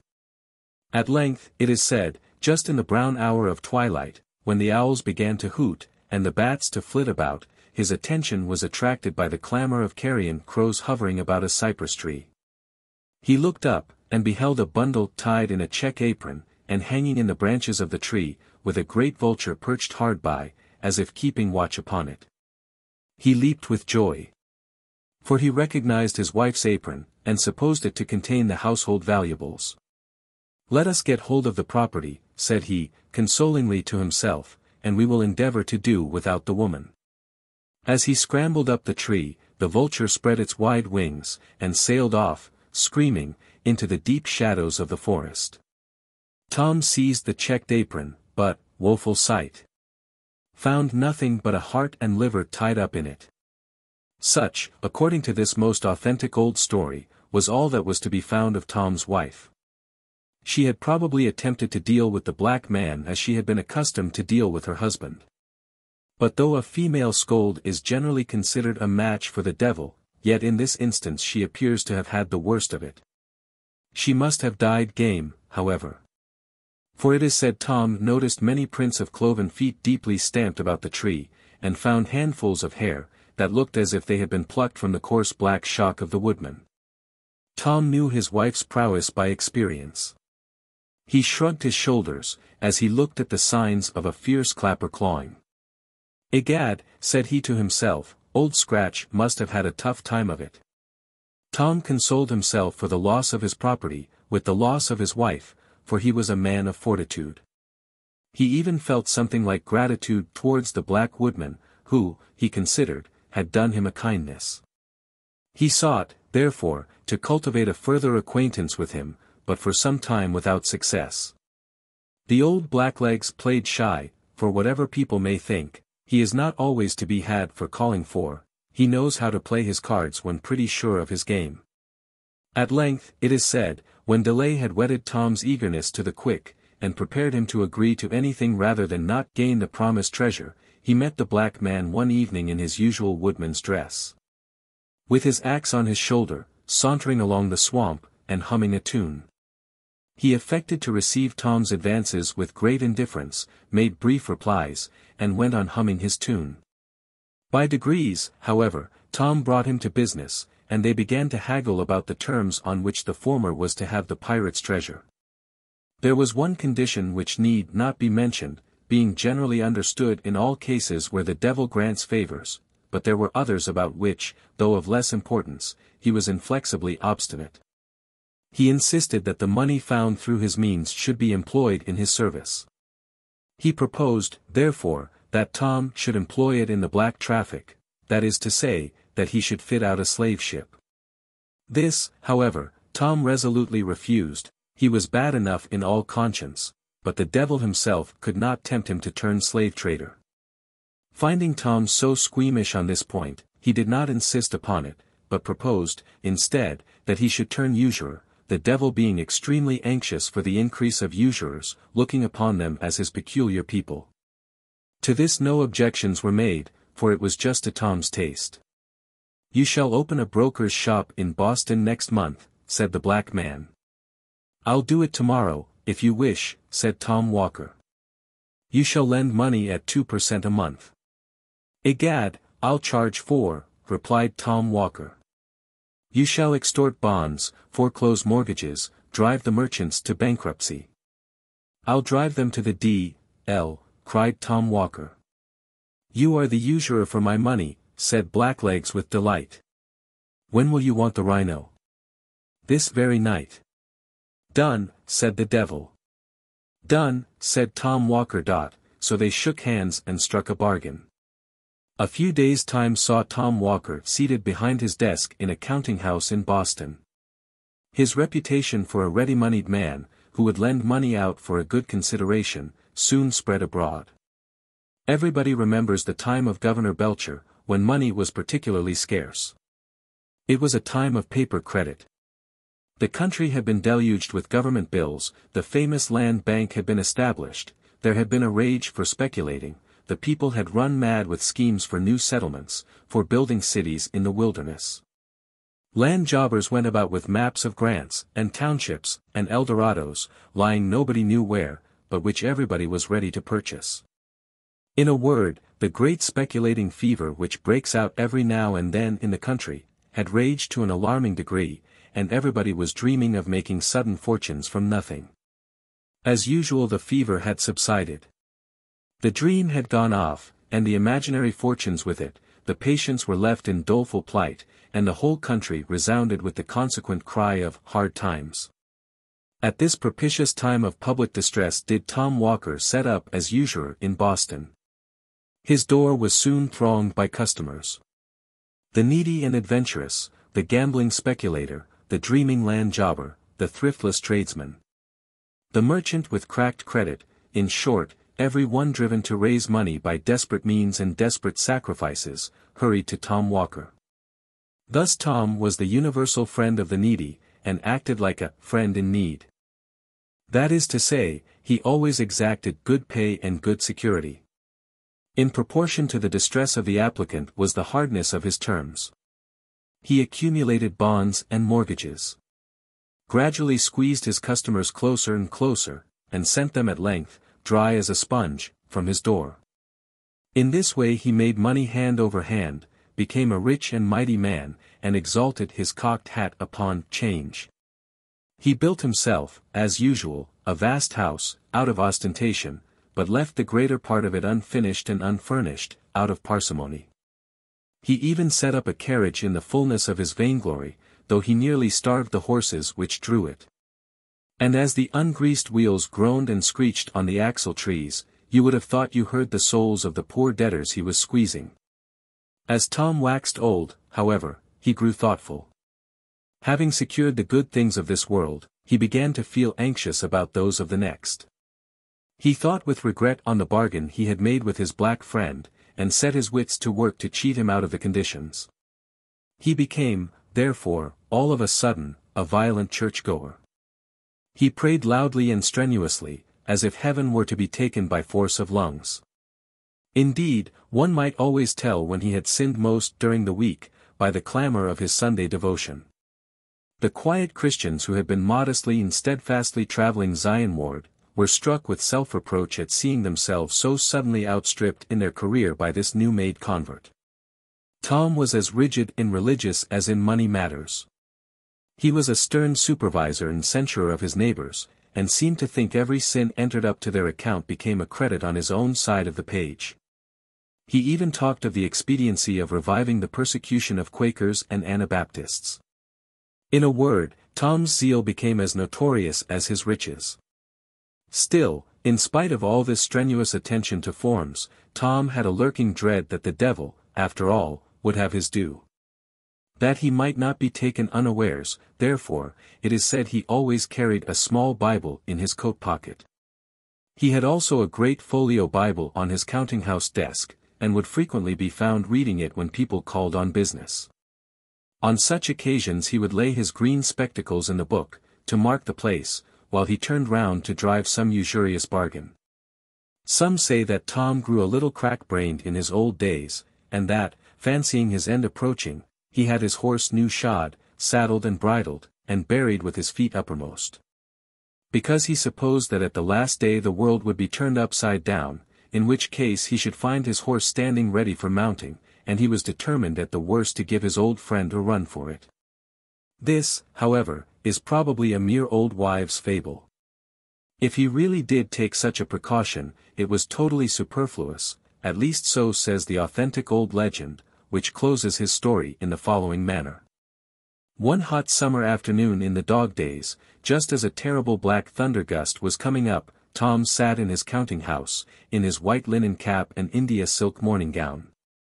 He was on the point of foreclosing a mortgage, by which he would complete the ruin of an unlucky land speculator for whom he had professed the greatest friendship. The poor land jobber begged him to grant a few months' indulgence. Tom had grown testy and irritated, and refused another day. "My family will be ruined, and brought upon the parish," said the land jobber. "Charity begins at home," replied Tom. "I must take care of myself in these hard times." "You have made so much money out of me," said the speculator. Tom lost his patience and his piety. "The devil take me," said he, "if I have made a farthing." Just then there were 3 loud knocks at the street door. He stepped out to see who was there.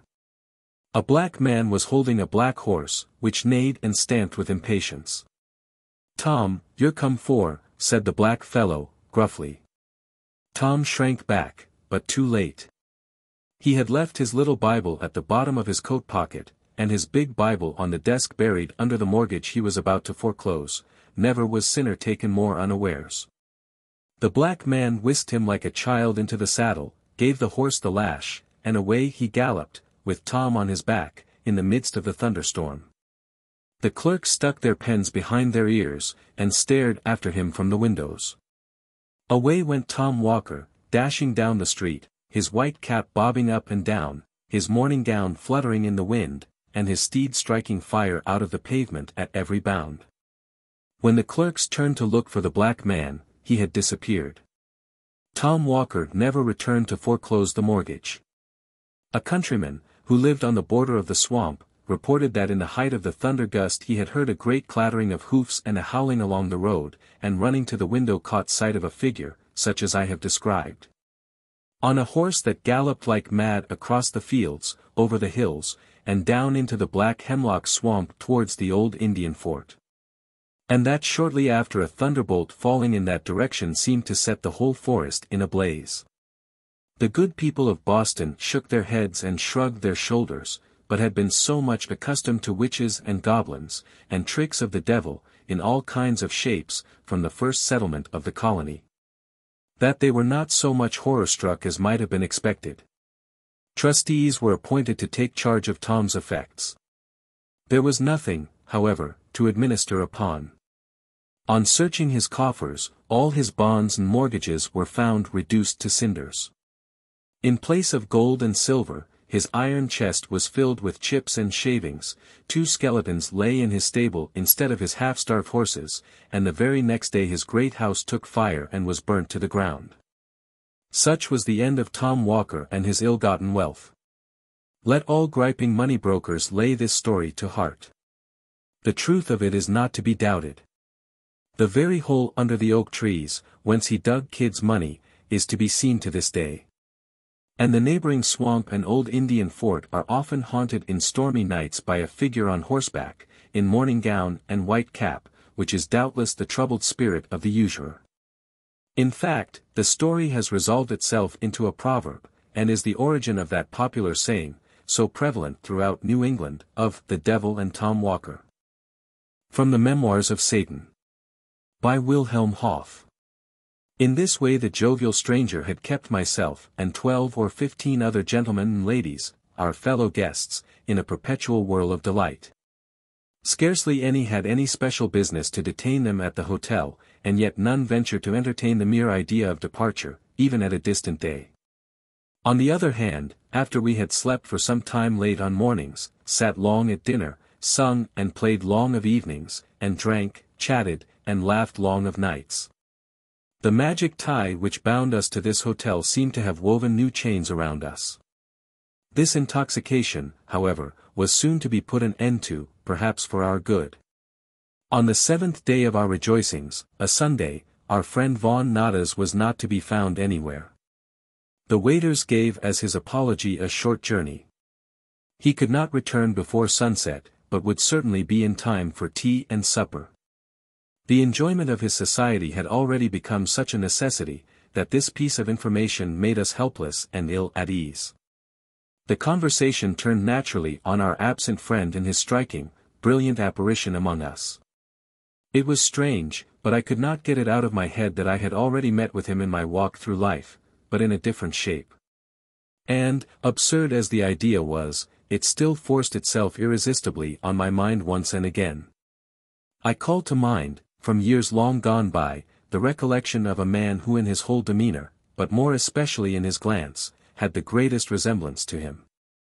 The one of whom I now speak was a foreign physician, who occasionally visited my native town, and there lived at first in great retirement, though he soon found a crowd of worshippers collected around him. The thought of this man was always a melancholy one, for it was asserted that some serious misfortune always followed his visits. Still I could not shake off the idea that Nadas resembled him strikingly, in fact that he was one and the same person. I mentioned to my next neighbor at table the idea that incessantly haunted me, and how unpleasant it was to identify so horrible a being as the stranger who had so afflicted my native city, with our mutual friend who had so fully gained my esteem and affection. But it will seem still more incredible when I assure my readers that all my neighbors were full of precisely the same idea, and that all fancied they had seen our agreeable companion in some entirely different shape. "You are enough to make one downright melancholy," said Baroness von Thingen, who sat near me. "You make our friend Nada's out to be the wandering Jew, or God knows what more." A little old man, a professor in Tübingen, who had joined our circle some days before, and passed his time in quiet, silent enjoyment, enlivened by an occasional deep conference with the Rhine wine, had kept smiling to himself during what he called our comparative anatomy, and twirling his huge snuff-box between his fingers with such skillful rapidity, that it revolved like a coach wheel. "I cannot longer refrain from a remark I wish to make," exclaimed he at last. "Under your favor, gracious lady, I do not look upon him as being precisely the wandering Jew, but still as being a very strange mortal. As long as he was present, the thought would, it is true, now and then flash up in my mind, you have seen this man before, but pray where was it?" But these recollections were driven away as if by magic whenever he fastened upon me those dark wandering eyes of his. "So was it with me, and with me, and with me," exclaimed we all in astonishment. "Hem! Hem!" smiled the professor. "Even now the scales seem to fall from my eyes, and I see that he is the very same person I saw in Stuttgart 12 years ago." "What, you have seen him then, and in what circumstances?" asked Lady von Thingen eagerly, and almost blushed at the eagerness she displayed. The professor took a pinch of snuff, shook the superfluous grains off his waistcoat, and answered, "It may be now about 12 years since I was forced by a lawsuit to spend some months in Stuttgart. I lived at one of the best hotels, and generally dined with a large company at the table d'hôte. Once upon a time I made my first appearance at table after a lapse of several days, during which I had been forced to keep my room. The company were talking very eagerly about a certain Signor Barighi, who for some time past had been delighting the other visitors with his lively wit and his fluency in all languages.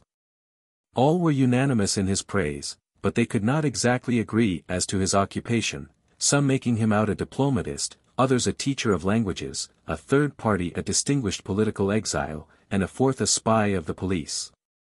The door opened, all seemed silent, even confused, at having carried on the dispute in so loud a tone. I judged that the person spoken of must be among us, and saw. "Who, pray?" "Under favor, the same person who has amused us so agreeably for some days past." There was nothing supernatural in this, to be sure, but listen a moment. For 2 days Signor Barighi, as the stranger was called, had given a new relish to our meals by his brilliant conversation, when mine host interrupted us suddenly. "Gentlemen," said he, "prepare yourself for an unique entertainment which will be provided for you tomorrow." We asked what this meant, and a grey-headed captain, who had presided at the hotel table many years, informed us of the joke as follows: "Exactly opposite this dining room, an old bachelor lives, solitary and alone, in a large deserted house. He is a retired councillor of state, lives on a handsome premium, and has an enormous fortune besides. He is, however, a downright fool, and has some of the strangest peculiarities. Thus, for instance, he often gives himself entertainments on a scale of extravagant luxury. He orders covers for 12, from the hotel, he has excellent wines in his cellar, and one or the other of our waiters has the honor to attend table. You think, perhaps, that at these feasts he feeds the hungry, and gives drink to the thirsty. No such thing. On the chairs lie old yellow leaves of parchment, from the family record, and the old hunks is as jovial as if he had the merriest set of fellows around him. He talks and laughs with them, and the whole thing is said to be so fearful to look upon, that the youngest waiters are always sent over, for whoever has been to one such supper will enter the deserted house no more. The day before yesterday he had a supper, and our new waiter, Frank, there, calls heaven and earth to witness that nobody shall ever induce him to go there a second time. The next day after the entertainment comes the councillor's second freak. Early in the morning he leaves the city, and comes back the morning after, not, however, to his own house, which during this time is fast locked and bolted, but into this hotel. Here he treats people he has been in the habit of seeing for a whole year, as strangers, dines, and afterwards places himself at one of the windows, and examines his own house across the way from top to bottom. Who does that house opposite belong to? He then asks the host. The other regularly bows and answers, it belongs to the Councillor of State, Hosentreffer, at your Excellency's service. But, Professor, here observed I, what has this silly Hosentreffer of yours to do with our nadas? A moment's patience, doctor, answered the professor, the light will soon break in upon you. Hosentreffer then examines the house, and learns that it belongs to Hosentreffer. Oh, what? He asks, the same that was a student with me at Tibsingen, then throws open the window, stretches his powdered head out, and calls out, Hosentreffer, Hosentreffer. Of course no one answers, but he remarks, the old fellow would never forgive me if I was not to look in on him for a moment, then takes up his hat and cane, unlocks his own house, goes in, and all goes on after as before. All of us, the professor proceeded in his story, were greatly astonished at this singular story, and highly delighted at the idea of the next day's merriment. Signor Barighi, however, obliged us to promise that we would not betray him, as he said he was preparing a capital joke to play off on the councillor. We all met at the table d'hôte earlier than usual, and besieged the windows. An old tumble-down carriage, drawn by two blind steeds, came crawling down the street. It stopped before the hotel. There's Hosentreffer, was echoed by every mouth. And we were filled with extravagant merriment when we saw the little man get out, neatly powdered, dressed in an iron grey surtout with a huge meerschaum in hand. An escort of at least 10 servants followed him in, and in this guise he entered the dining room. We sat down at once. I have seldom laughed as much as I did then. For the old chap insisted, with the greatest coolness, that he came direct from Corel, and that he had 6 days before been extremely well entertained at the Swan Inn at Frankfurt. Barighi must have disappeared before the dessert, for when the councillor left the table, and the other guests, full of curiosity, imitated his example, Barighi was nowhere to be seen. The councillor took his seat at the window. We all followed his example and watched his movements. The house opposite seemed desolate and uninhabited. Grass grew on the threshold, the shutters were closed, and on some of them birds seemed to have built their nests. A fine house that, opposite, said the old man to our host, who kept standing behind him in the third position. Who does it belong to? To the Councillor of State, Hosentreffer, at your Excellency's service. Ah, indeed. That must be the same one that was a fellow student with me, exclaimed he would never forgive me if I was not to inform him that I was here. He opened the window, Hosentreffer, cried he, in a hoarse voice. But who can paint our terror, when opposite, in the empty house, which we knew was firmly locked and bolted, a window shutter was slowly raised, a window opened, and out of it peered the Councillor of State, Hosentreffer. In his chintz morning gown and white nightcap, under which a few thin grey locks were visible. This exactly, was his usual morning costume. Down to the minutest wrinkle on the pallid visage, the figure across the street was precisely the same as the one that stood by our side. But a panic seized us, when the figure in the morning gown called out across the street, in just the same hoarse voice, "What do you want? Who are you calling to, hey? Are you the Councillor of State, Hosentreffer?" said the one on our side of the way, pale as death, in a trembling voice, and quaking as he leaned against the window for support. "I'm the man," squeaked the other, and nodded his head in a friendly way. "Have you any commands for me?" "But I'm the man too," said our friend mournfully. "How can it be possible?" "You are mistaken, my dear friend," answered he across the way. "You are the 13th, be good enough just to step across the street to my house, and let me twist your neck for you. It is by no means painful. Waiter." "My hat and stick," said the councillor, pale as death, and his voice escaped in mournful tones from his hollow chest. "The devil is in my house and seeks my soul. A pleasant evening to you, gentlemen," added he, turning to us with a polite bow, and thereupon left the room. "What does this mean?" we asked each other. "Are we all beside ourselves?" The gentleman in the morning gown kept looking quietly out of the window, while our good silly old friend crossed the street at his usual formal pace. At the front door, he pulled a huge bunch of keys out of his pocket, unlocked the heavy creaking door, he of the morning gown looking carelessly on, and walked in. The latter now withdrew from the window, and we saw him go forward to meet our acquaintance at the room door. Our host and the 10 waiters were all pale with fear, and trembled. "Gentlemen," said the former, "God pity poor Hosentreffer, for one of those two must be the devil in human shape." We laughed at our host, and tried to persuade ourselves that it was a joke of Barighi's.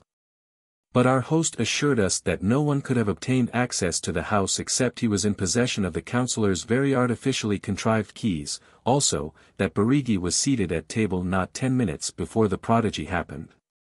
How then could he have disguised himself so completely in so short a time, even supposing him to have known how to unlock a strange house? He added, that the two were so fearfully like one another, that he who had lived in the neighborhood for 20 years could not distinguish the true one from the counterfeit. But, for God's sake, gentlemen, do you not hear the horrid shrieks opposite? We rushed to the window, terrible and fearful voices rang across from the empty house.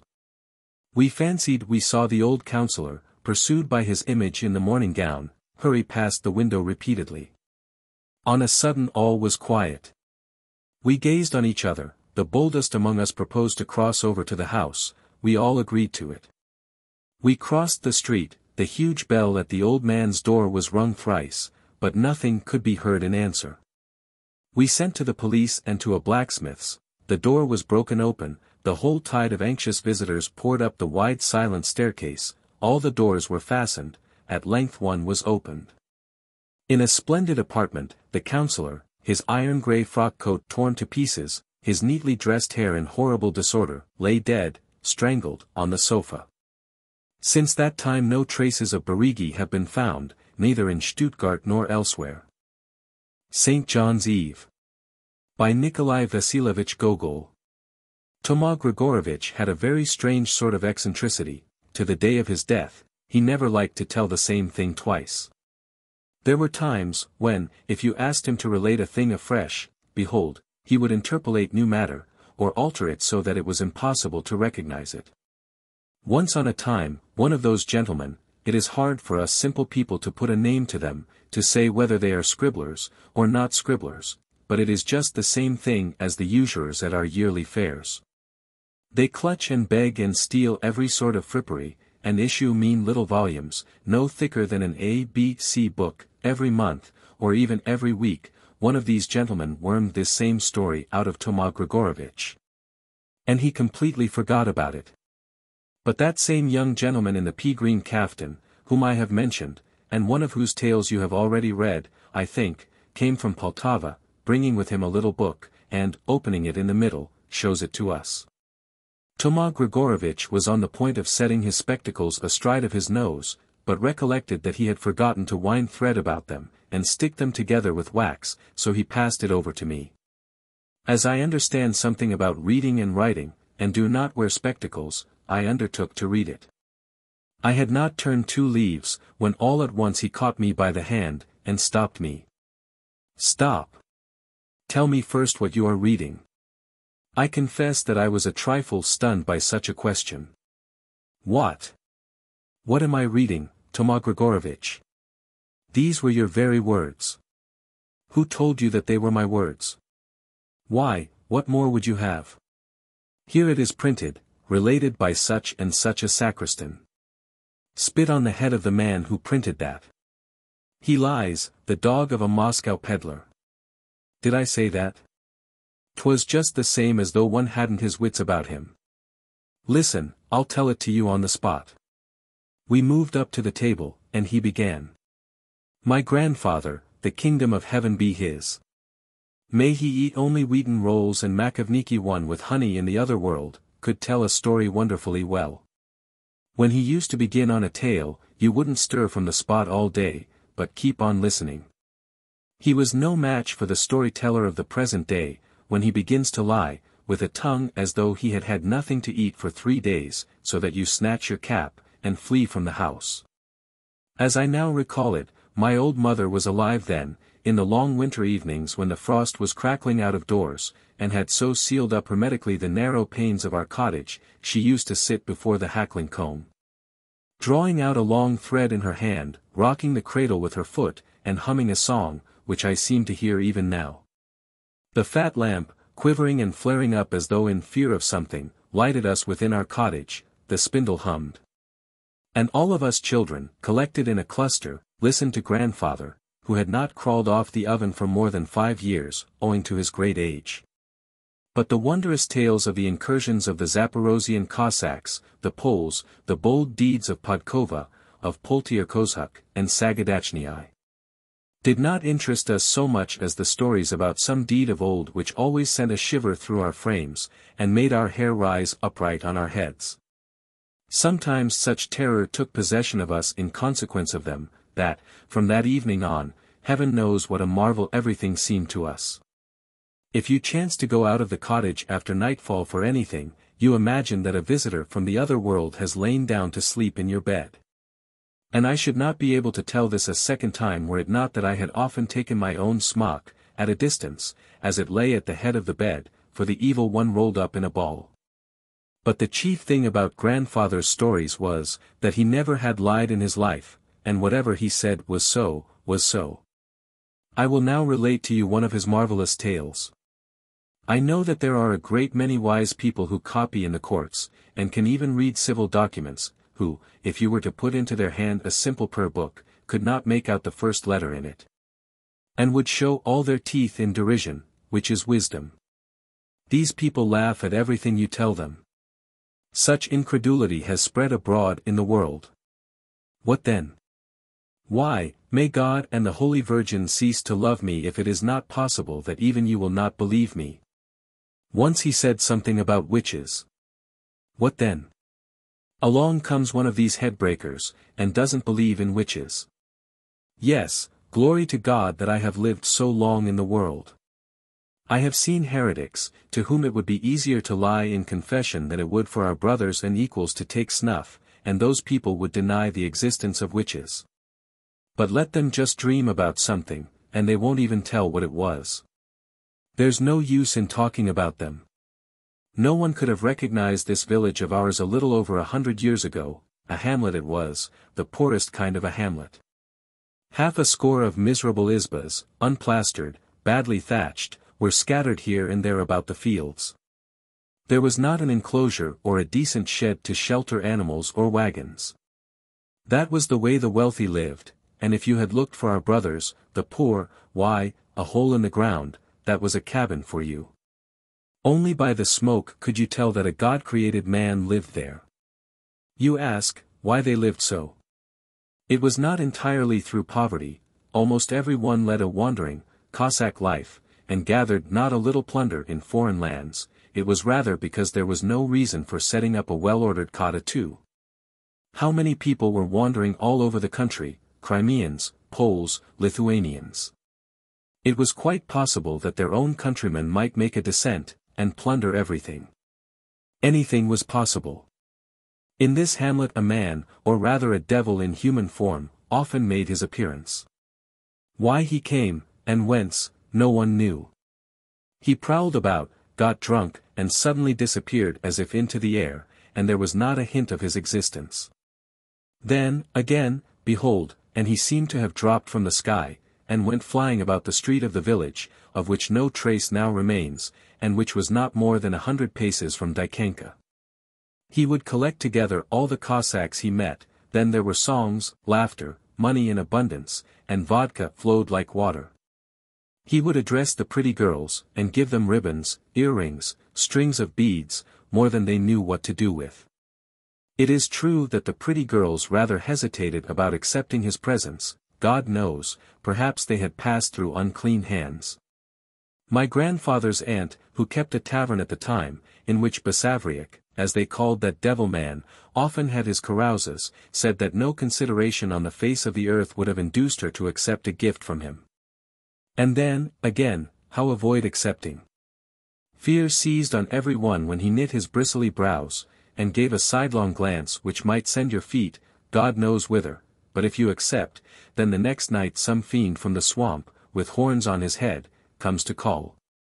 And begins to squeeze your neck, when there is a string of beads upon it. Or bite your finger, if there is a ring upon it, or drag you by the hair, if ribbons are braided in it. God have mercy, then, on those who own such gifts. But here was the difficulty, it was impossible to get rid of them. If you threw them into the water, the diabolical ring or necklace would skim along the surface, and into your hand. There was a church in the village, St. Pantelei, if I remember rightly. There lived there a priest, Father Athanasii of blessed memory. Observing that Basavriuk did not come to church, even on Easter, he determined to reprove him, and impose penance upon him. Well, he hardly escaped with his life. Hark ye, Panich. 3. He thundered in reply, learn to mind your own business instead of meddling in other people's, if you don't want that goat's throat of yours stuck together with boiling kutya, for what was to be done with this unrepentant man? Father Athanasii contented himself with announcing that anyone who should make the acquaintance of Basavriuk would be counted a Catholic, an enemy of Christ's church, not a member of the human race. In this village there was a Cossack named Kors, who had a laborer whom people called Peter the Orphan, perhaps because no one remembered either his father or mother. The church starosta, 5 it is true, said that they had died of the pest in his 2nd year. But my grandfather's aunt would not hear to that, and tried with all her might to furnish him with parents, although poor Peter needed them about as much as we need last year's snow. She said that his father had been in Zaporozhe, taken prisoner by the Turks, underwent God only knows what tortures, and having, by some miracle, disguised himself as a eunuch, had made his escape. Little cared the black-browed youths and maidens about his parents. They merely remarked, that if he only had a new coat, a red sash, a black lambskin cap, with dandified blue crown, on his head, a Turkish saber hanging by his side, a whip in one hand and a pipe with handsome mountings in the other, he would surpass all the young men. But the pity was, that the only thing poor Peter had was a grey svitka with more holes in it than there are gold pieces in a Jew's pocket. And that was not the worst of it, but this, that Kors had a daughter, such a beauty as I think you can hardly have chance to see. My deceased grandfather's aunt used to say, and you know that it is easier for a woman to kiss the evil one than to call anybody a beauty. Without malice be it said, that this Cossack maiden's cheeks were as plump and fresh as the pinkest poppy when just bathed in God's dew, and, glowing, it unfolds its petals, and coquettes with the rising sun. That her brows were like black cords, such as are maidens by nowadays, for their crosses and ducats, of the Moscow pedlars who visit the villages with their baskets, and evenly arched as though peeping into her clear eyes. That her little mouth, at sight of which the youth smacked their lips, seemed made to emit the songs of nightingales. That her hair, black as the raven's wing, and soft as young flax, our maidens did not then plait their hair in clubs interwoven with pretty, bright-hued ribbons, fell in curls over her cuntish point 6 May I never intone another Alleluia in the choir, if I would not have kissed her, in spite of the grey which is making its way all through the old wool which covers my pate, and my old woman beside me, like a thorn in my side. Well, you know what happens when young men and maids live side by side. In the twilight the heels of red boots were always visible in the place where Pidorka chatted with her Petrus. But Kors would never have suspected anything out of the way, only one day, it is evident that none but the evil one could have inspired him, Petrus took it into his head to kiss the Cossack maiden's rosy lips with all his heart in the passage, without first looking well about him. And that same evil one, may the son of a dog dream of the Holy Cross, caused the old greybeard, like a fool, to open the cottage door at that same moment. Kors was petrified, dropped his jaw, and clutched at the door for support. Those unlucky kisses had completely stunned him. It surprised him more than the blow of a pestle on the wall, with which, in our days, the mujik generally drives out his intoxication for lack of fusees and powder.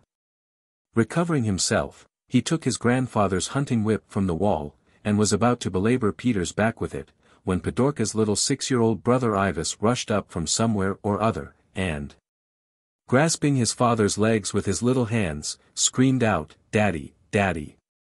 Don't beat Petrus! What was to be done? A father's heart is not made of stone. Hanging the whip again upon the wall, he led him quietly from the house. If you ever show yourself in my cottage again, or even under the windows, look out, Petro.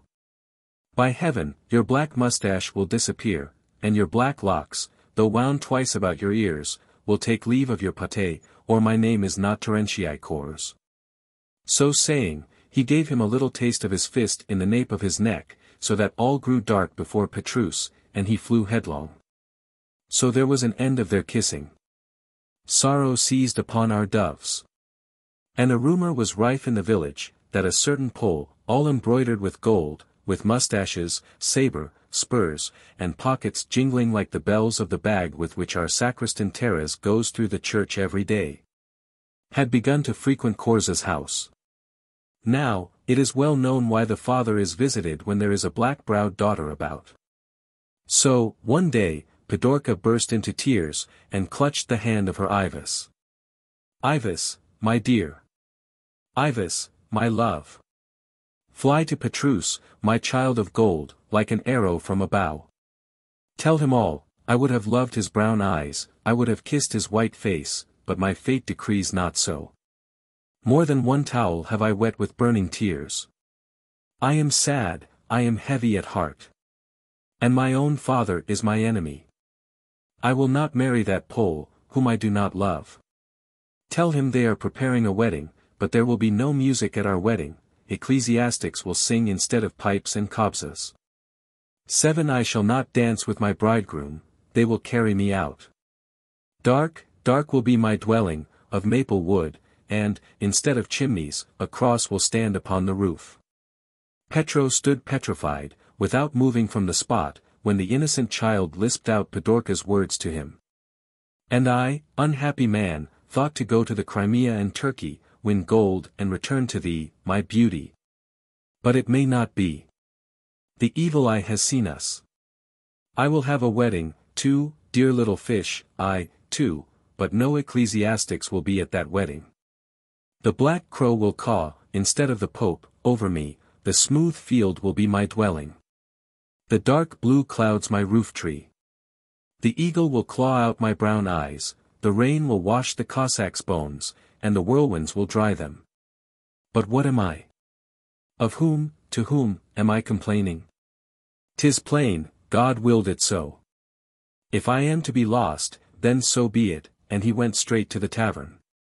My late grandfather's aunt was somewhat surprised on seeing Petrus in the tavern, and at an hour when good men go to morning mass. And she stared at him as though in a dream, when he demanded a jug of brandy, about half a pailful. But the poor fellow tried in vain to drown his woe. The vodka stung his tongue like nettles, and tasted more bitter than wormwood. He flung the jug from him upon the ground. You have sorrowed enough, Cossack, growled a bass voice behind him. He looked round, Basavriuk. Ugh, what a face! His hair was like a brush, his eyes like those of a bull. I know what you lack, here it is.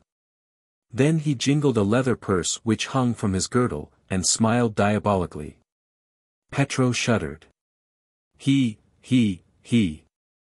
Yes, how it shines, he roared, shaking out ducats into his hand, he. And how it jingles. And I only ask one thing for a whole pile of such shiners. It is the evil one, exclaimed Petro, give them here. I am ready for anything. They struck hands upon it. See here, Petro, you are ripe just in time, tomorrow is St. John the Baptist's day. Only on this one night in the year does the fern blossom. Delay not. I will await thee at midnight in the Bear's ravine. I do not believe that chickens await the hour when the woman brings their corn, with as much anxiety as Petrus awaited the evening. And, in fact, he looked to see whether the shadows of the trees were not lengthening, if the sun were not turning red toward setting, and, the longer he watched, the more impatient he grew. How long it was! Evidently, God's day had lost its end somewhere.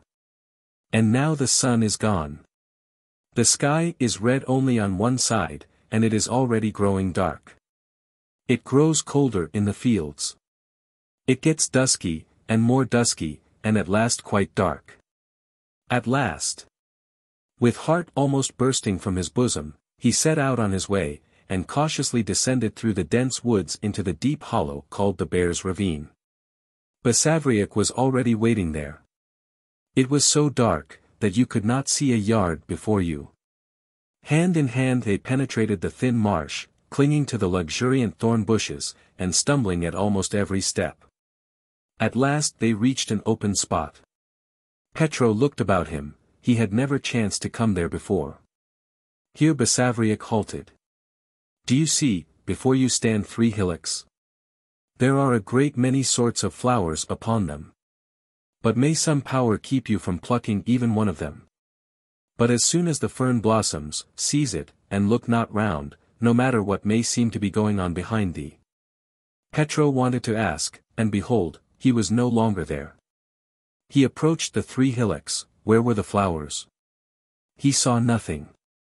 The wild steppe grass darkled around, and stifled everything in its luxuriance. But the lightning flashed, and before him stood a whole bed of flowers, all wonderful, all strange, and there were also the simple fronds of fern. Petro doubted his senses, and stood thoughtfully before them, with both hands upon his sides. What prodigy is this? One can see these weeds 10 times in a day, what marvel is there about them? Was not Devil's face laughing at me? Behold! The tiny flower bud crimsons, and moves as though alive. It is a marvel, in truth. It moves, and grows larger and larger, and flashes like a burning coal. The tiny star flashes up, something bursts softly, and the flower opens before his eyes like a flame, lighting the others about it. Now is the time, thought Petro, and extended his hand. He sees hundreds of shaggy hands reach from behind him, also for the flower, and there is a running about from place to place, in the rear. He half shut his eyes, plucked sharply at the stalk, and the flower remained in his hand. All became still. Upon a stump sat Belphagor, all blue like a corpse. He moved not so much as a finger. His eyes were immovably fixed on something visible to him alone, his mouth was half open and speechless. All about, nothing stirred. Ugh! It was horrible. But then a whistle was heard, which made Petro's heart grow cold within him, and it seemed to him that the grass whispered, and the flowers began to talk among themselves in delicate voices, like little silver bells. The trees rustled in waving contention, Belphagor's face suddenly became full of life and his eyes sparkled. The witch has just returned, he muttered between his teeth. See here, Petro, a beauty will stand before you in a moment. Do whatever she commands, if not, you are lost forever. Then he parted the thorn bush with a knotty stick, and before him stood a tiny isba, on chicken's legs, as they say. Belphagor smote it with his fist, and the wall trembled. A large black dog ran out to meet them, and with a whine, transforming itself into a cat, flew straight at his eyes. Don't be angry, you old Satan, said Belphagor, employing such words as would have made a good man stop his ears. Behold, instead of a cat, an old woman with a face wrinkled like a baked apple, and all bent into a bow, her nose and chin were like a pair of nutcrackers. A stunning beauty, thought Petro, and cold chills ran down his back. The witch tore the flower from his hand, bent over, and muttered over it for a long time, sprinkling it with some kind of water. Sparks flew from her mouth, froth appeared on her lips. Throw it away, she said, giving it back to Petro. Petro threw it, and what wonder was this? The flower did not fall straight to the earth, but for a long while twinkled like a fiery ball through the darkness, and swam through the air like a boat. At last it began to sink lower, and fell so far away, that the little star, hardly larger than a poppy seed, was barely visible. Here, croaked the old woman, in a dull voice, and Belphagor, giving him a spade, said, dig here, Petro, here you will find more gold than you or Kors ever dreamed of. Petro spat on his hands, seized the spade, applied his foot, and turned up the earth, a second, a third, a fourth time. There was something hard, the spade clinked, and would go no farther. Then his eyes began to distinguish a small, iron-bound coffer. He tried to seize it, but the chest began to sink into the earth, deeper, farther, and deeper still, and behind him he heard a laugh, more like a serpent's hiss. "No, you shall not see the gold until you procure human blood," said the witch, and led up to him a child of 6, covered with a white sheet, indicating by a sign that he was to cut off his head. Petro was stunned. A trifle, indeed, to cut off a man's or even an innocent child's head for no reason whatever. In wrath he tore off the sheet enveloping his head, and behold! Before him stood Ivas. And the poor child crossed his little hands, and hung his head. Petro flew upon the witch with the knife like a madman, and was on the point of laying hands on her. "What did you promise for the girl?" thundered Basavriuk, and like a shot he was on his back. The witch stamped her foot, a blue flame flashed from the earth, it illumined it all inside, and it was as if molded of crystal, and all that was within the earth became visible, as if in the palm of the hand. Ducats, precious stones in chests and kettles, were piled in heaps beneath the very spot they stood on. His eyes burned, his mind grew troubled. He grasped the knife like a madman, and the innocent blood spurted into his eyes. Diabolical laughter resounded on all sides. Misshaped monsters flew past him in herds. The witch, fastening her hands in the headless trunk, like a wolf, drank its blood. All went round in his head. Collecting all his strength, he set out to run. Everything turned red before him. The trees seemed steeped in blood, and burned and groaned. The sky glowed and glowered. Burning point, like lightning, flickered before his eyes. Utterly exhausted, he rushed into his miserable hovel, and fell to the ground like a log. A death-like sleep overpowered him. 2 days and 2 nights did Petro sleep, without once awakening. When he came to himself, on the 3rd day, he looked long at all the corners of his hut, but in vain did he endeavor to recollect. His memory was like a miser's pocket, from which you cannot entice a quarter of a kopeck. Stretching himself, he heard something clash at his feet. He looked, 2 bags of gold. Then only, as if in a dream, he recollected that he had been seeking some treasure, that something had frightened him in the woods. But at what price he had obtained it, and how, he could by no means understand. Kors saw the sacks, and was mollified. Such a Petrus, quite unheard of.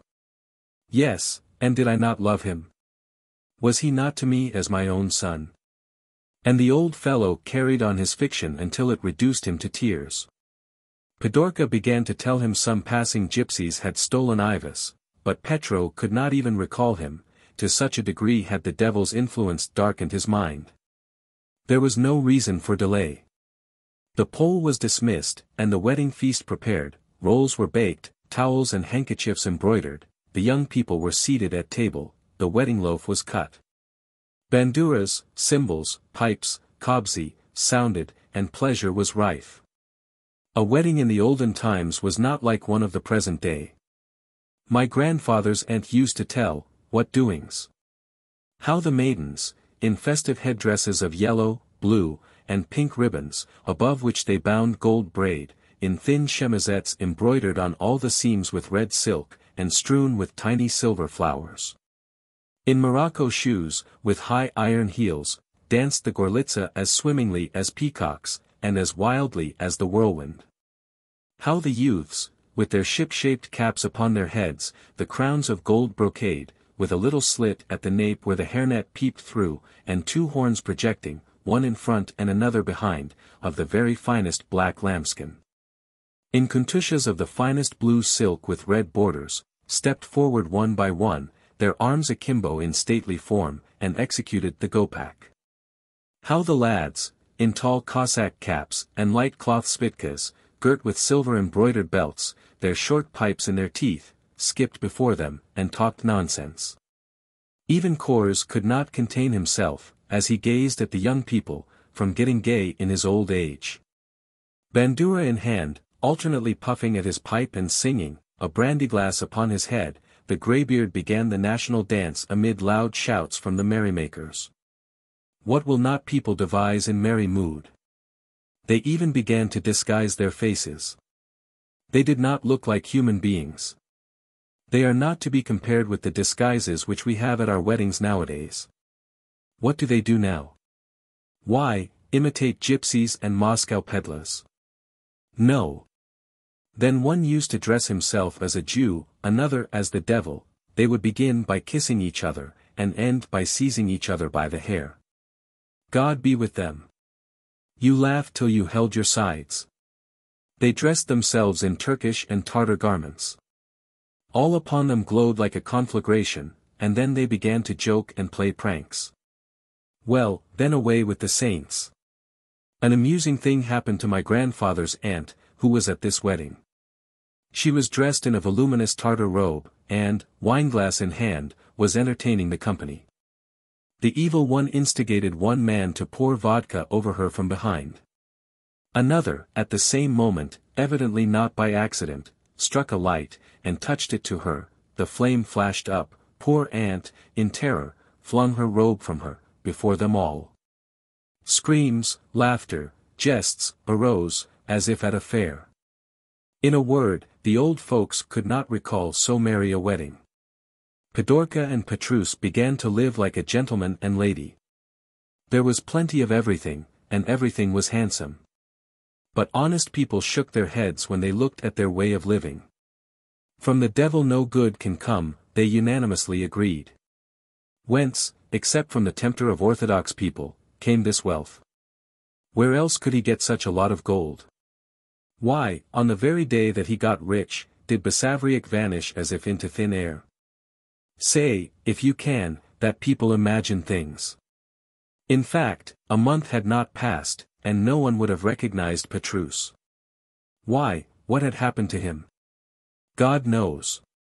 He sits in one spot, and says no word to any one. He thinks continually, and seems to be trying to recall something. When Pidorka succeeds in getting him to speak, he seems to forget himself, carries on a conversation, and even grows cheerful, but if he inadvertently glances at the sacks, stop, stop. I have forgotten, he cries, and again plunges into reverie, and again strives to recall something. Sometimes when he has sat long in a place, it seems to him as though it were coming, just coming back to mind, and again all fades away. It seems as if he is sitting in the tavern, they bring him vodka, vodka stings him, vodka is repulsive to him. Someone comes along, and strikes him on the shoulder, but beyond that everything is veiled in darkness before him. The perspiration streams down his face, and he sits exhausted in the same place. What did not Pidorka do? She consulted the sorceress, and they poured out fear, and brewed stomachache 8, but all to no avail. And so the summer passed. Many a Cossack had mowed and reaped, many a Cossack, more enterprising than the rest, had set off upon an expedition. Flocks of ducks were already crowding our marshes, but there was not even a hint of improvement. It was red upon the steppes. Ricks of grain, like Cossacks' caps, dotted the fields here and there. On the highway were to be encountered wagons loaded with brushwood and logs. The ground had become more solid, and in places was touched with frost. Already had the snow begun to besprinkle the sky, and the branches of the trees were covered with rime like rabbit skin. Already on frosty days the red-breasted finch hopped about on the snow heaps like a foppish Polish nobleman, and picked out grains of corn, and children, with huge sticks, chased wooden tops upon the ice. While their fathers lay quietly on the stove, issuing forth at intervals with lighted pipes in their lips, to growl, in regular fashion, at the orthodox frost, or to take the air, and thresh the grain spread out in the barn. At last the snow began to melt, and the ice rind slipped away, but Petro remained the same, and, the longer it went on, the more morose he grew. He sat in the middle of the cottage as though nailed to the spot, with the sacks of gold at his feet. He grew shy, his hair grew long, he became terrible, and still he thought of but one thing, still he tried to recall something, and got angry and ill-tempered because he could not recall it. Often, rising wildly from his seat, he gesticulates violently, fixes his eyes on something as though desirous of catching it, his lips move as though desirous of uttering some long-forgotten word, and remains speechless. Fury takes possession of him, he gnaws and bites his hands like a man half crazy, and in his vexation tears out his hair by the handful, until, calming down, he falls into forgetfulness, as it were, and again begins to recall. And is again seized with fury and fresh tortures. What visitation of God is this? Pidorka was neither dead nor alive.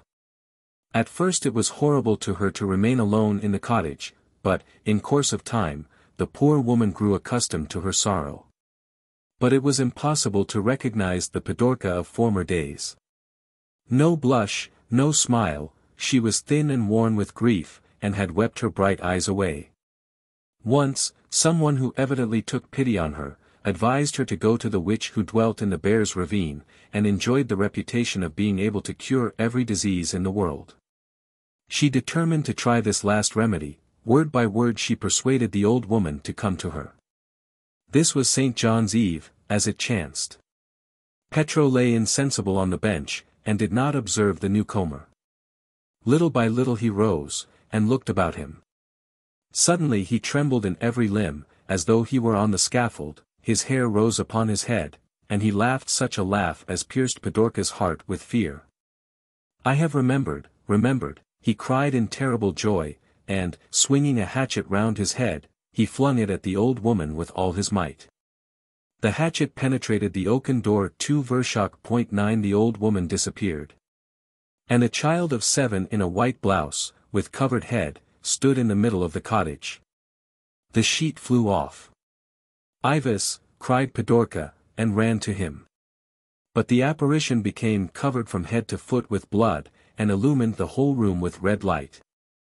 She ran into the passage in her terror, but, on recovering herself a little, wished to help him, in vain.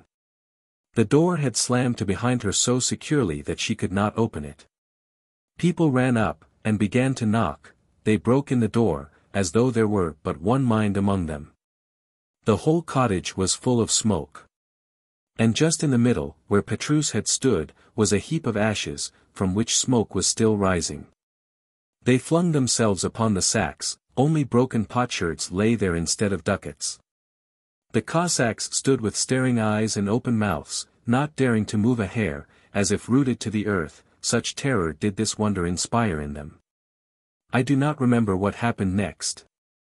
Pidorka took a vow to go upon a pilgrimage, collected the property left her by her father, and in a few days it was as if she had never been in the village. Whither she had gone, no one could tell. Officious old women would have dispatched her to the same place whither Petro had gone, but a Cossack from Kiev reported that he had seen, in a cloister, a nun withered to a mere skeleton, who prayed unceasingly. And her fellow villagers recognized her as Pidorka, by all the signs, that no one had ever heard her utter a word. That she had come on foot, and had brought a frame for the icon of God's mother, set with such brilliant stones that all were dazzled at the sight. But this was not the end, if you please.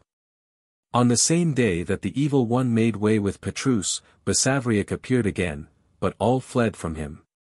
They knew what sort of a bird he was, none else than Satan, who had assumed human form in order to unearth treasures. And, since treasures do not yield to unclean hands, he seduced the young. That same year, all deserted their earth huts, and collected in a village, but, even there was no peace, on account of that accursed Basavriuk. My late grandfather's aunt said that he was particularly angry with her, because she had abandoned her former tavern, and tried with all his might to revenge himself upon her. Once the village elders were assembled in the tavern, and, as the saying goes, were arranging the precedence at the table, in the middle of which was placed a small roasted lamb, shame to say. They chattered about this, that, and the other, among the rest about various marvels and strange things. Well, they saw something. It would have been nothing if only one had seen it, but all saw it, and it was this: the sheep raised his head. His goggling eyes became alive and sparkled, and the black, bristling mustache, which appeared for one instant, made a significant gesture at those present. All, at once, recognized Basavriuk's countenance in the sheep's head. my grandfather's aunt thought it was on the point of asking for vodka. The worthy elders seized their hats, and hastened home. Another time, the church starosta himself, who was fond of an occasional private interview with my grandfather's brandy-glass, had not succeeded in getting to the bottom twice, when he beheld the glass bowing very low to him. "Satan take you, let us make the sign of the cross over you." And the same marvel happened to his better half. She had just begun to mix the dough in a huge kneading trough, when suddenly the trough sprang up. "Stop, stop! Where are you going?" Putting its arms akimbo, with dignity, it went skipping all about the cottage. You may laugh, but it was no laughing matter to your grandfathers. And in vain did Father Athanasii go through all the village with holy water, and chase the devil through the streets with his brush. And my late grandfather's aunt long complained, that, as soon as it was dark, some one came knocking at her door, and scratching at the wall. Well, all appears to be quiet now, in the place where our village stands. But it was not so very long ago, my father was still alive, that I remember how a good man could not pass the ruined tavern, which a dishonest race had long managed for their own interest. From the smoke-blackened chimneys, smoke poured out in a pillar, and rising high in the air, as if to take an observation, rolled off like a cap, scattering burning coals over the step. And Satan, the son of a dog should not be mentioned, sobbed so pitifully in his lair, that the startled ravens rose in flocks from the neighboring oak wood, and flew through the air with wild cries. The Devil's Wager. By William Makepeace Thackeray. It was the hour of the night when there be none stirring save churchyard ghosts, when all doors are closed except the gates of graves, and all eyes shut but the eyes of wicked men. When there is no sound on the earth except the ticking of the grasshopper, or the croaking of obscene frogs in the pool. And no light except that of the blinking stars, and the wicked and devilish will-o'-the-wisp, as they gambol among the marshes, and lead good men astray. When there is nothing moving in heaven except the owl, as he flappeth along lazily. Or the magician, as he rideth on his infernal broomstick, whistling through the air like the arrows of a Yorkshire archer.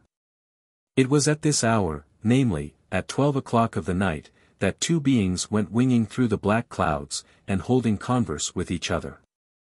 Now the first was Mercurius, the messenger, not of gods, as the heathens feigned, but of demons, and the second, with whom he held company, was the soul of Sir Roger de Rollo, the brave knight. Sir Roger was Count of Chauchigny, in Champagne. Seigneur of Santerre, Villesurf and Autreleu. But the great die as well as the humble, and nothing remained of brave Roger now, but his coffin and his deathless soul. And Mercurius, in order to keep fast the soul, his companion, had bound him round the neck with his tail, which, when the soul was stubborn, he would draw so tight as to strangle him well-nigh, sticking into him the barbed point thereof. Whereat the poor soul, Sir Rollo, would groan and roar lustily. Now they two had come together from the gates of purgatory, being bound to those regions of fire and flame where poor sinners fry and roast in secula seculorum. It is hard, said the poor Sir Rollo, as they went gliding through the clouds, that I should thus be condemned for ever, and all for want of a single avenue. How, Sir Soul, said the demon. You are on earth so wicked, that not one, or a million of aves, could suffice to keep from hell-flame a creature like thee, but cheer up and be merry, thou wilt be but a subject of our Lord the Devil, as am I. And, perhaps, thou wilt be advanced to posts of honor, as am I also, and to show his authority, he lashed with his tail the ribs of the wretched Rollo. Nevertheless, sinner as I am, one more ave would have saved me. For my sister, who was abbess of St. Mary of Chauchigny, did so prevail, by her prayer and good works, for my lost and wretched soul, that every day I felt the pains of purgatory decrease. The pitchforks which, on my first entry, had never ceased to vex and torment my poor carcass, were now not applied above once a week, the roasting had ceased, the boiling had discontinued. Only a certain warmth was kept up, to remind me of my situation. A gentle stew, said the demon. Yea, truly, I was but in a stew, and all from the effects of the prayers of my blessed sister. But yesterday, he who watched me in purgatory told me, that yet another prayer from my sister, and my bonds should be unloosed, and I, who am now a devil, should have been a blessed angel. And the other Ave, said the demon. She died, sir, my sister died, death choked her in the middle of the prayer. And hurried the wretched spirit began to weep and whine piteously, his salt tears falling over his beard, and scalding the tail of Mercurius the devil. It is, in truth, a hard case, said the demon, but I know of no remedy save patience, and for that you will have an excellent opportunity in your lodgings below. But I have relations, said the earl. My kinsman Randall, who has inherited my lands, will he not say a prayer for his uncle? Thou didst hate and oppress him when living. It is true, but an Ave is not much. His sister, my niece, Matilda. You shut her in a convent, and hanged her lover. Had I not reason? Besides, has she not others? A dozen, without a doubt. And my brother, the prior? A liege subject of my lord the devil, he never opens his mouth, except to utter an oath, or to swallow a cup of wine. And yet, if but one of these would but say an Ave for me, I should be saved. Aves with them are rari aves, replied Mercurius, wagging his tail right waggishly, and, what is more, I will lay thee any wager that no one of these will say a prayer to save thee. I would wager willingly, responded he of Chauchigny. But what has a poor soul like me to stake? Every evening, after the day's roasting, my lord Satan giveth a cup of cold water to his servants. I will bet thee thy water for a year, that none of the three will pray for thee. Done, said Rollo. Done, said the demon, and here, if I mistake not, is thy castle of Chauchigny. Indeed, it was true. The soul, on looking down, perceived the tall towers, the courts, the stables, and the fair gardens of the castle. Although it was past midnight, there was a blaze of light in the banqueting hall, and a lamp burning in the open window of the Lady Matilda. With whom shall we begin? Said the demon, with the baron or the lady? With the lady, if you will. Be it so, her window is open, let us enter. So they descended, and entered silently into Matilda's chamber. The young lady's eyes were fixed so intently on a little clock, that it was no wonder that she did not perceive the entrance of her two visitors. Her fair cheek rested in her white arm, and her white arm on the cushion of a great chair in which she sat, pleasantly supported by sweet thoughts and swan's down. A lute was at her side, and a book of prayers lay under the table, for piety is always modest. Like the amorous Alexander, she sighed and looked at the clock, and sighed for 10 minutes or more, when she softly breathed the word Edward. At this the soul of the baron was wroth. The jade is at her old pranks, said he to the devil. And then addressing Matilda, I pray thee, sweet niece, turn thy thoughts for a moment from that villainous page, Edward, and give them to thine affectionate uncle. When she heard the voice, and saw the awful apparition of her uncle, for a year's sojourn in purgatory had not increased the comeliness of his appearance, she started, screamed, and of course fainted. But the devil Mercurius soon restored her to herself. What's o'clock, said she, as soon as she had recovered from her fit, is he come? Not thy lover, Maud, but thine uncle, that is, his soul. For the love of heaven, listen to me, I have been frying in purgatory for a year past, and should have been in heaven but for the want of a single avenue. I will say it for thee tomorrow, uncle. Tonight, or never. Well, tonight be it, and she requested the devil Mercurius to give her the prayer book, from under the table, but he had no sooner touched the holy book than he dropped it with a shriek and a yell. It was hotter, he said, than his master Sir Lucifer's own particular pitchfork. And the lady was forced to begin her Ave without the aid of her missal. At the commencement of her devotions the demon retired, and carried with him the anxious soul of poor Sir Roger de Rollo. The lady knelt down, she sighed deeply, she looked again at the clock, and began. Ave Maria. When a lute was heard under the window, and a sweet voice singing. Hark, said Matilda. Now the toils of day are over. And the sun hath sunk to rest. Seeking, like a fiery lover. The bosom of the blushing west. The faithful night keeps watch and ward, raising the moon, her silver shield, and summoning the stars to guard the slumbers of my fair Mathilde. For mercy's sake, said Sir Rollo, the Ave first, and next the song. So Matilda again dutifully betook her to her devotions, and began Ave Maria Grazia Plena, but the music began again, and the prayer ceased of course. The faithful night. Now all things lie hid by her mantle dark and dim. In pious hope I hither hie, and humbly chant mine evening hymn. Thou art my prayer, my saint, my shrine. For never holy pilgrim kneeled, or wept at feet more pure than thine. My virgin love, my sweet Mathilde. Virgin love, said the Baron. Upon my soul, this is too bad, and he thought of the lady's lover whom he had caused to be hanged. But she only thought of him who stood singing at her window. Niece Matilda, cried Sir Roger, agonizedly, wilt thou listen to the lies of an impudent page, whilst thine uncle is waiting but a dozen words to make him happy? At this Matilda grew angry. Edward is neither impudent nor a liar, sir uncle, and I will listen to the end of the song. Come away, said Mercurius, he hath yet got wheeled, field, sealed, congealed, and a dozen other rhymes beside. And after the song will come the supper. So the poor soul was obliged to go, while the lady listened, and the page sung away till morning. My virtues have been my ruin, said poor Sir Rollo, as he and Mercurius slunk silently out of the window. Had I hanged that knave Edward, as I did the page his predecessor, my niece would have sung mine Ave, and I should have been by this time an angel in heaven. He is reserved for wiser purposes, responded the devil. He will assassinate your successor, the Lady Matilde's brother, and, in consequence, will be hanged. In the love of the lady he will be succeeded by a gardener, who will be replaced by a monk, who will give way to an ostler, who will be deposed by a Jew peddler, who shall, finally, yield to a noble earl, the future husband of the fair Matilde. So that, you see, instead of having one poor soul a frying, we may now look forward to a goodly harvest for our lord the devil.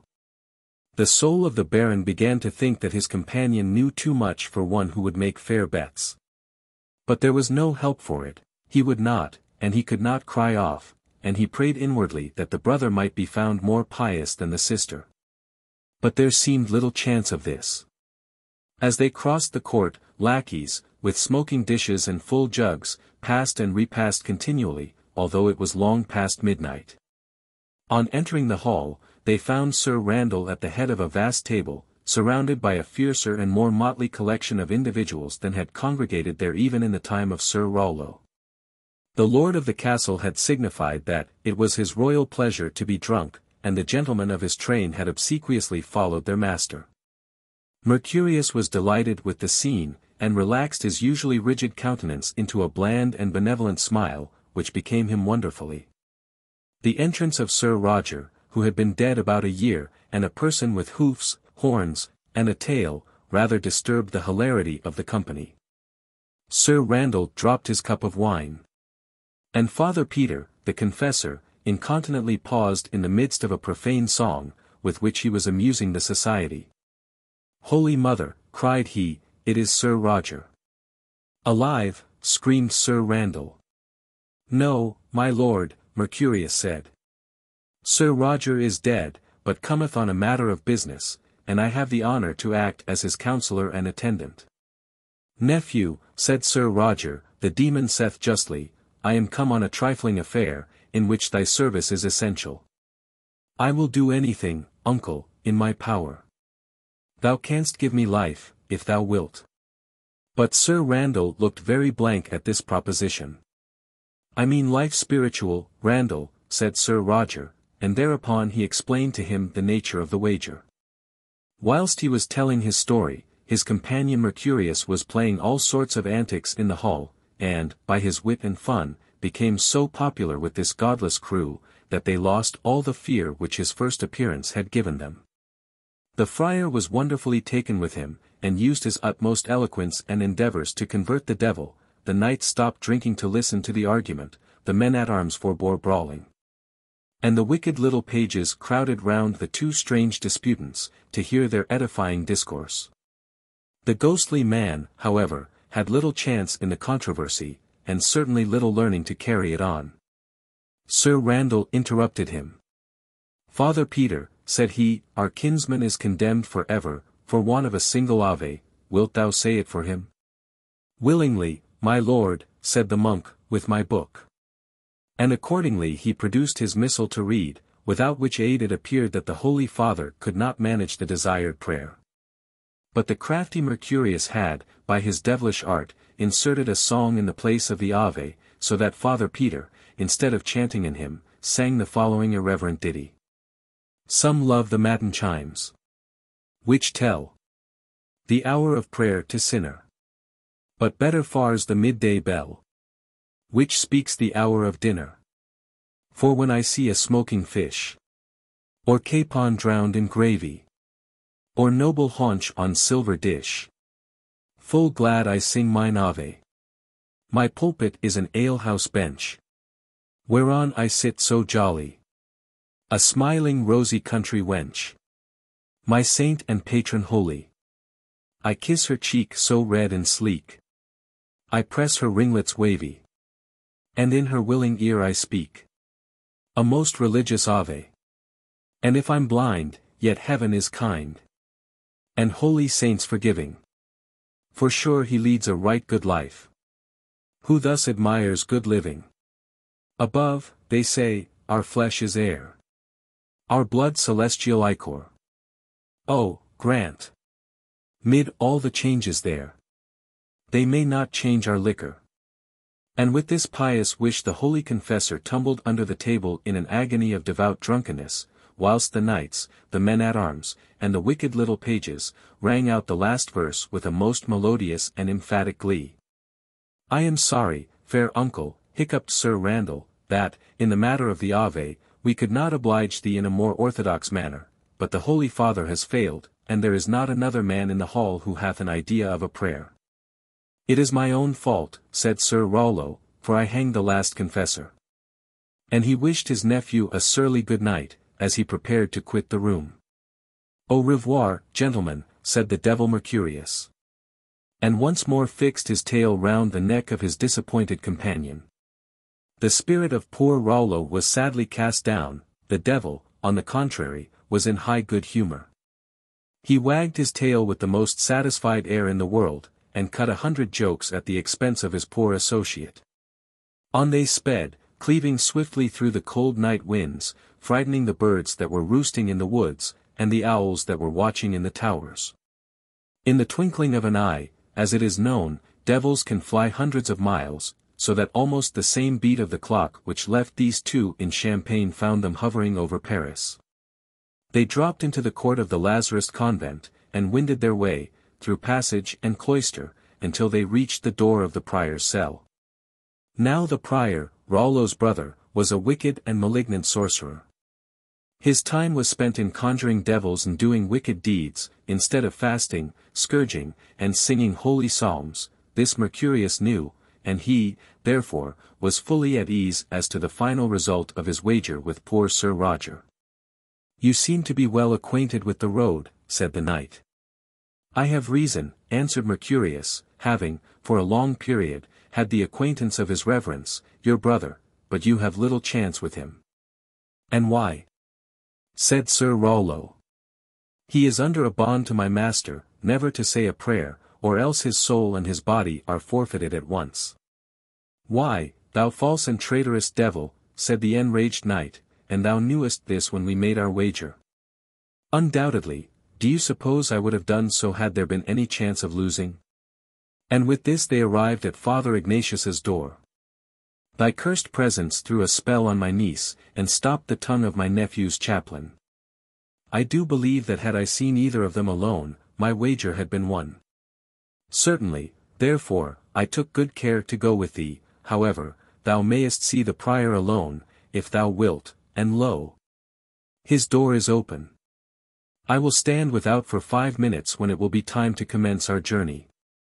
It was the poor baron's last chance, and he entered his brother's room more for the 5 minutes' respite than from any hope of success.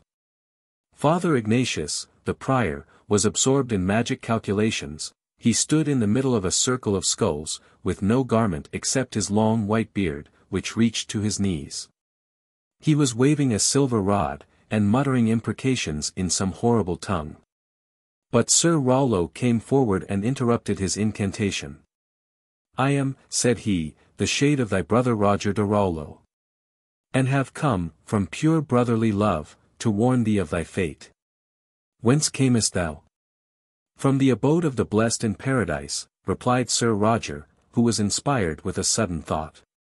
"It was but 5 minutes ago that the patron saint of thy church told me of thy danger, and of thy wicked compact with the fiend. Go," said he, "to thy miserable brother, and tell him there is but one way by which he may escape from paying the awful forfeit of his bond." "And how may that be?" said the prior. "The false fiend hath deceived me. I have given him my soul, but have received no worldly benefit in return. Brother! Dear brother!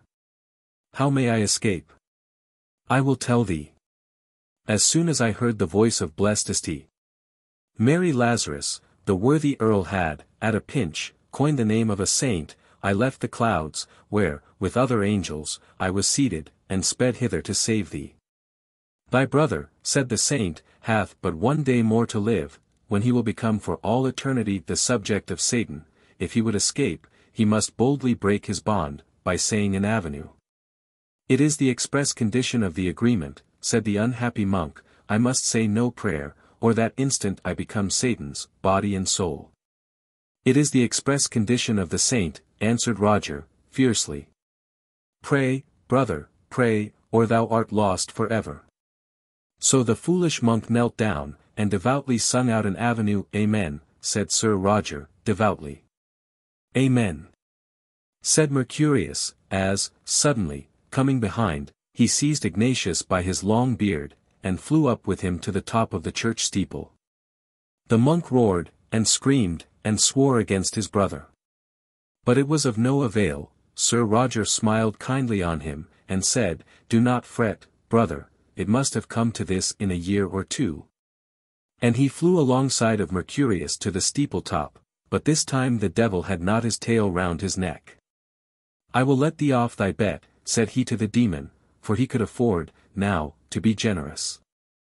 I believe, my lord, said the demon, politely, that our ways separate here. Sir Roger sailed gaily upwards, while Mercurius having bound the miserable monk faster than ever, he sunk downwards to earth, and perhaps lower. Ignatius was heard roaring and screaming as the devil dashed him against the iron spikes and buttresses of the church. The Painter's Bargain. By William Makepeace Thackeray. Simon Gamboge was the son of Solomon Gamboge, and as all the world knows, both father and son were astonishingly clever fellows at their profession. Solomon painted landscapes, which nobody bought, and Simon took a higher line, and painted portraits to admiration, only nobody came to sit to him. As he was not gaining £5 a year by his profession, and had arrived at the age of 20, at least, Simon determined to better himself by taking a wife, a plan which a number of other wise men adopt, in similar years and circumstances. So Simon prevailed upon a butcher's daughter, to whom he owed considerable for cutlets, to quit the meat shop and follow him. Griscanissa, such was the fair creature's name, was as lovely a bit of mutton, her father said, as ever a man would wish to stick a knife into. She had sat to the painter for all sorts of characters. And the curious who possess any of Gamboge's pictures will see her as Venus, Minerva, Madonna, and in numberless other characters, portrait of a lady, Griscanissa, sleeping nymph, Griscanissa, without a rag of clothes, lying in a forest. Maternal solicitude, Griscanissa again, with young Master Gamboge, who was by this time the offspring of their affections. The lady brought the painter a handsome little fortune of a couple of £100. And as long as this sum lasted no woman could be more lovely or loving. But want began speedily to attack their little household, bakers' bills were unpaid, rent was due, and the reckless landlord gave no quarter. And, to crown the whole, her father, unnatural butcher. suddenly stopped the supplies of mutton chops, and swore that his daughter, and the dauber, her husband, should have no more of his wares. At first they embraced tenderly, and, kissing and crying over their little infant, vowed to heaven that they would do without, but in the course of the evening Griskinissa grew peckish, and poor Simon pawned his best coat. When this habit of pawning is discovered, it appears to the poor a kind of Eldorado. Gamboge and his wife were so delighted, that they, in course of a month, made away with her gold chain, her great warming pan, his best crimson plush inexpressibles, 2 wigs, a wash-hand basin and ewer, fire-irons, window curtains, crockery, and armchairs.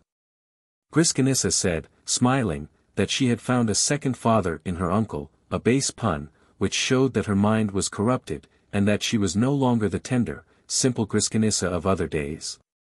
I am sorry to say that she had taken to drinking. She swallowed the warming pan in the course of 3 days, and fuddled herself one whole evening with the crimson plush breeches.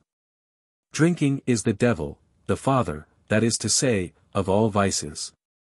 Griskinissa's face and her mind grew ugly together, her good humor changed to bilious, bitter discontent, her pretty, fond epithets, to foul abuse and swearing. Her tender blue eyes grew watery and blear, and the peach color on her cheeks fled from its old habitation, and crowded up into her nose, where, with a number of pimples, it stuck fast. Add to this a dirty, draggle-tailed chintz. Long, matted hair, wandering into her eyes, and over her lean shoulders, which were once so snowy, and you have the picture of drunkenness and Mrs. Simon Gamboge. Poor Simon, who had been a gay, lively fellow enough in the days of his better fortune, was completely cast down by his present ill luck, and cowed by the ferocity of his wife. From morning till night the neighbors could hear this woman's tongue, and understand her doings. Bellows went skimming across the room, chairs were flunked down on the floor, and poor Gamboge's oil and varnish pots went clattering through the windows, or down the stairs. The baby roared all day. And Simon sat pale and idle in a corner, taking a small sup at the brandy bottle, when Mrs. Gamboge was out of the way. One day, as he sat disconsolately at his easel, furbishing up a picture of his wife, in the character of Peace, which he had commenced a year before, he was more than ordinarily desperate, and cursed and swore in the most pathetic manner. "O miserable fate of genius," cried he, "was I, a man of such commanding talents, born for this? To be bullied by a fiend of a wife, to have my masterpieces neglected by the world, or sold only for a few pieces. Cursed be the love which has misled me, cursed be the art which is unworthy of me. Let me dig or steal, let me sell myself as a soldier, or sell myself to the devil, I should not be more wretched than I am now." "Quite the contrary," cried a small, cheery voice. "What?" exclaimed Gamboge, trembling and surprised. "Who's there? Where are you? Who are you?" "You were just speaking of me," said the voice. Gamboge held, in his left hand, his palette. In his right, a bladder of crimson lake, which he was about to squeeze out upon the mahogany. "Where are you?" cried he again. "Squeeze," exclaimed the little voice. Gamboge picked out the nail from the bladder, and gave a squeeze. When, as sure as I'm living, a little imp spurted out from the hole upon the pallet, and began laughing in the most singular and oily manner. When first born he was little bigger than a tadpole, then he grew to be as big as a mouse. Then he arrived at the size of a cat, and then he jumped off the pallet, and, turning head over heels, asked the poor painter what he wanted with him. The strange little animal twisted head over heels, and fixed himself at last upon the top of Gamboge's easel, smearing out, with his heels, all the white and vermilion which had just been laid on the allegoric portrait of Mrs. Gamboge. "What," exclaimed Simon, "is it thou?" "Exactly so, talk of me, you know, and I am always at hand, besides, I am not half so black as I am painted, as you will see when you know me a little better." "Upon my word," said the painter, "it is a very singular surprise which you have given me. To tell truth, I did not even believe in your existence." The little imp put on a theatrical air, and with one of Mr. Macready's best looks, said, "There are more things in heaven and earth, Gambojo. than are dreamed of in your philosophy. Gamboge, being a Frenchman, did not understand the quotation, but felt somehow strangely and singularly interested in the conversation of his new friend. Diabolus continued, "You are a man of merit, and want money, you will starve on your merit. You can only get money from me. Come, my friend, how much is it? I ask the easiest interest in the world. Old Mordecai, the usurer, has made you pay twice as heavily before now, nothing but the signature of a bond, which is a mere ceremony, and the transfer of an article which, in itself, is a supposition, a valueless, windy, uncertain property of yours, called by some poet of your own, I think, an animula, vagula, blandula, bah. There is no use beating about the bush, I mean a soul. Come, let me have it, you know you will sell it some other way, and not get such good pay for your bargain." And, having made this speech, the devil pulled out from his fob a sheet as big as a double Times, only there was a different stamp in the corner. It is useless and tedious to describe law documents, lawyers only love to read them. And they have as good and chitty as any that are to be found in the devil's own, so nobly have the apprentices emulated the skill of the master. Suffice it to say, that poor Gamboge read over the paper, and signed it. He was to have all he wished for 7 years, and at the end of that time was to become the property of the. Provided that during the course of the 7 years, every single wish which he might form should be gratified by the other of the contracting parties. Otherwise the deed became null and non-avenue, and Gamboge should be left to go to his own way. "You will never see me again," said Diabolus, in shaking hands with poor Simon, on whose fingers he left such a mark as is to be seen at this day, "never, at least, unless you want me. For everything you ask will be performed in the most quiet and everyday manner, believe me, it is the best and most gentlemanlike, and avoids anything like scandal. But if you set me about anything which is extraordinary, and out of the course of nature, as it were, come I must, you know, and of this you are the best judge." So saying, Diabolus disappeared. But whether up the chimney, through the keyhole, or by any other aperture or contrivance, nobody knows. Simon Gamboge was left in a fever of delight, as, Heaven forgive me, I believe many a worthy man would be, if he were allowed an opportunity to make a similar bargain. "Hago," said Simon. "I wonder whether this be a reality or a dream. I am sober, I know, for who will give me credit for the means to be drunk? And as for sleeping, I'm too hungry for that. I wish I could see a capon and a bottle of white wine." "Monsieur Simon," cried a voice on the landing place. "Say I see," quoth Gamboge, hastening to open the door. He did so, and lo!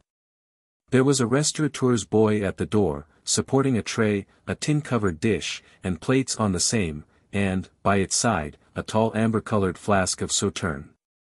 "I am the new boy, sir," exclaimed this youth, on entering. "But I believe this is the right door, and you asked for these things." Simon grinned, and said, "Certainly, I did ask for these things." But such was the effect which his interview with the demon had had on his innocent mind, that he took them, although he knew they were for old Simon, the Jew dandy, who was mad after an opera girl, and lived on the floor beneath. "Go, my boy," he said, "it is good, call in a couple of hours, and remove the plates and glasses." The little waiter trotted downstairs, and Simon sat greedily down to discuss the capon and the white wine. He bolted the legs, he devoured the wings, he cut every morsel of flesh from the breast, seasoning his repast with pleasant draughts of wine, and caring nothing for the inevitable bill which was to follow all. "Ye gods!" said he, as he scraped away at the backbone, "what a dinner! What wine, and how gaily served up too! There were silver forks and spoons, and the remnants of the fowl were upon a silver dish. Why the money for this dish and these spoons," cried Simon, "would keep me in Mrs. G. for a month. I wish," and here Simon whistled, and turned round to see that no one was peeping, "I wish the plate were mine. Oh, the horrid progress of the devil! Here they are," thought Simon to himself, "why should not I take them?" And take them he did. "Detection," said he, "is not so bad as starvation. And I would as soon live at the galleys as live with Madame Gamboge. So Gamboge shoveled dish and spoons into the flap of his surtout, and ran downstairs as if the devil were behind him, as, indeed, he was. He immediately made for the house of his old friend the pawnbroker, that establishment which is called in France the Mont de Piet. "I am obliged to come to you again, my old friend," said Simon, "with some family plate, of which I beseech you to take care." The pawnbroker smiled as he examined the goods. "I can give you nothing upon them," said he. "What?" cried Simon. "Not even the worth of the silver?" "No, I could buy them at that price at the Café Morisot, Rue de la Verrerie, where, I suppose, you got them a little cheaper." And, so saying, he showed to the guilt-stricken Gamboge how the name of that coffee-house was inscribed upon every one of the articles which he wished to pawn. The effects of conscience are dreadful indeed. Oh! How fearful is retribution, how deep is despair, how bitter is remorse for crime, when crime is found out, otherwise, conscience takes matters much more easily. Gamboge cursed his fate, and swore henceforth to be virtuous. "But, hark ye, my friend," continued the honest broker, "there is no reason why, because I cannot lend upon these things, I should not buy them. They will do to melt, if for no other purpose. Will you have half the money? Speak, or I peach." Simon's resolves about virtue were dissipated instantaneously. "Give me half," he said, "and let me go. What scoundrels are these pawnbrokers?" ejaculated he, as he passed out of the accursed shop, seeking every wicked pretext to rob the poor man of his hard-won gain. When he had marched forwards for a street or two, Gamboge counted the money which he had received, and found that he was in possession of no less than 100 francs. It was night, as he reckoned out his equivocal gains, and he counted them at the light of a lamp. He looked up at the lamp, in doubt as to the course he should next pursue. Upon it was inscribed the simple number, 152. A gambling house, thought Gamboge. I wish I had half the money that is now on the table, upstairs. He mounted, as many a rogue has done before him, and found 100 persons busy at a table of rouge et noir. Gamboge's 5 Napoleons looked insignificant by the side of the heaps which were around him, but the effects of the wine, of the theft, and of the detection by the pawnbroker, were upon him, and he threw down his capital stoutly upon the 00. It is a dangerous spot that 00, or 00, but to Simon it was more lucky than to the rest of the world. The ball went spinning round, in its predestined circle rolled, as Shelley has it, after Goethe, and plumped down at last in the 00. 135 gold Napoleons, Louis they were then, were counted out to the delighted painter. "Oh, Diabolus," cried he, "now it is that I begin to believe in thee. Don't talk about merit," he cried, "talk about fortune. Tell me not about heroes for the future, tell me of zeros." And down went 20 Napoleons more upon the 0. The devil was certainly in the ball, round it twirled, and dropped into 0 as naturally as a duck pops its head into a pond. Our friend received £500 for his stake, and the croupiers and lookers-on began to stare at him. There were £12,000 upon the table. Suffice it to say, that Simon won half, and retired from the Palais Royal with a thick bundle of banknotes crammed into his dirty 3-cornered hat. He had been but half an hour in the place, and he had won the revenues of a prince for half a year. Gamboge, as soon as he felt that he was a capitalist, and that he had a stake in the country, discovered that he was an altered man. He repented of his foul deed, and his base purloining of the restaurateur's plate. "Oh honesty," he cried, "how unworthy is an action like this of a man who has a property like mine." So he went back to the pawnbroker with the gloomiest face imaginable. "My friend," said he, "I have sinned against all that I hold most sacred, I have forgotten my family and my religion. Here is thy money. In the name of heaven, restore me the plate which I have wrongfully sold thee." But the pawnbroker grinned, and said, "Nay, Mr. Gamboge, I will sell that plate for 1,000 francs to you, or I will never sell it at all." "Well," cried Gamboge, "thou art an inexorable ruffian, Troisbles, but I will give thee all I am worth." And here he produced a billet of 500 francs. "Look," said he, "this money is all I own, it is the payment of 2 years' lodging. To raise it, I have toiled for many months, and, failing, I have been a criminal. Oh heaven! I stole that plate that I might pay my debt, and keep my dear wife from wandering houseless. But I cannot bear this load of ignominy, I cannot suffer the thought of this crime. I will go to the person to whom I did wrong. I will starve, I will confess, but I will do right." The broker was alarmed. "Give me thy note," he cried. "Here is the plate." "Give me an acquittal first," cried Simon, almost broken-hearted, "sign me a paper, and the money is yours." So Troisbulls wrote according to Gamboge's dictation, received, for 13 ounces of plate, 20 pounds. "Monster of iniquity," cried the painter, "fiend of wickedness. Thou art caught in thine own snares. Hast thou not sold me 5 pounds worth of plate for 20? Have I it not in my pocket? Art thou not a convicted dealer in stolen goods? Yield, scoundrel, yield thy money, or I will bring thee to justice." The frightened pawnbroker bullied and battled for a while, but he gave up his money at last, and the dispute ended. Thus it will be seen that Diabolus had rather a hard bargain in the wily Gamboge. He had taken a victim prisoner, but he had assuredly caught a Tartar. Simon now returned home, and, to do him justice, paid the bill for his dinner, and restored the plate. And now I may add, and the reader should ponder upon this, as a profound picture of human life, that Gamboge, since he had grown rich, grew likewise abundantly moral. He was a most exemplary father. He fed the poor, and was loved by them. He scorned a base action. And I have no doubt that Mr. Thurtle, or the late lamented Mr. Greenacre, in similar circumstances, would have acted like the worthy Simon Gamboge. There was but one blot upon his character, he hated Mrs. Gam. Worse than ever. As he grew more benevolent, she grew more virulent. When he went to plays, she went to Bible societies, and vice versa. In fact, she led him such a life as Xanthippe led Socrates, or as a dog leads a cat in the same kitchen.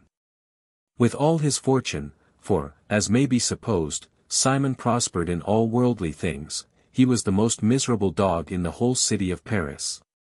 Only in the point of drinking did he and Mrs. Simon agree. And for many years, and during a considerable number of hours in each day, he thus dissipated, partially, his domestic chagrin. O philosophy! We may talk of thee, but, except at the bottom of the wine-cup, where thou least like truth in a well, where shall we find thee? He lived so long, and in his worldly matters prospered so much, there was so little sign of devilment in the accomplishment of his wishes, and the increase of his prosperity, that Simon, at the end of 6 years, began to doubt whether he had made any such bargain at all, as that which we have described at the commencement of this history. He had grown, as we said, very pious and moral. He went regularly to Mass, and had a confessor into the bargain. He resolved, therefore, to consult that reverend gentleman, and to lay before him the whole matter. "I am inclined to think, holy sir," said Gamboge, after he had concluded his history, and shown how, in some miraculous way, all his desires were accomplished, that, after all, this demon was no other than the creation of my own brain. Heated by the effects of that bottle of wine, the cause of my crime and my prosperity. The confessor agreed with him, and they walked out of church comfortably together, and entered afterwards a café, where they sat down to refresh themselves after the fatigues of their devotion. A respectable old gentleman, with a number of orders at his buttonhole, presently entered the room, and sauntered up to the marble table, before which reposed Simon and his clerical friend. "Excuse me, gentlemen," he said, as he took a place opposite them, and began reading the papers of the day. "Bah," said he, at last, "sont ils grands ces journaux anglais." "Look, sir," he said, handing over an immense sheet of the Times to Mr. Gamboge. "Was ever anything so monstrous?" Gamboge smiled, politely, and examined the proffered page. "It is enormous," he said, "but I do not read English."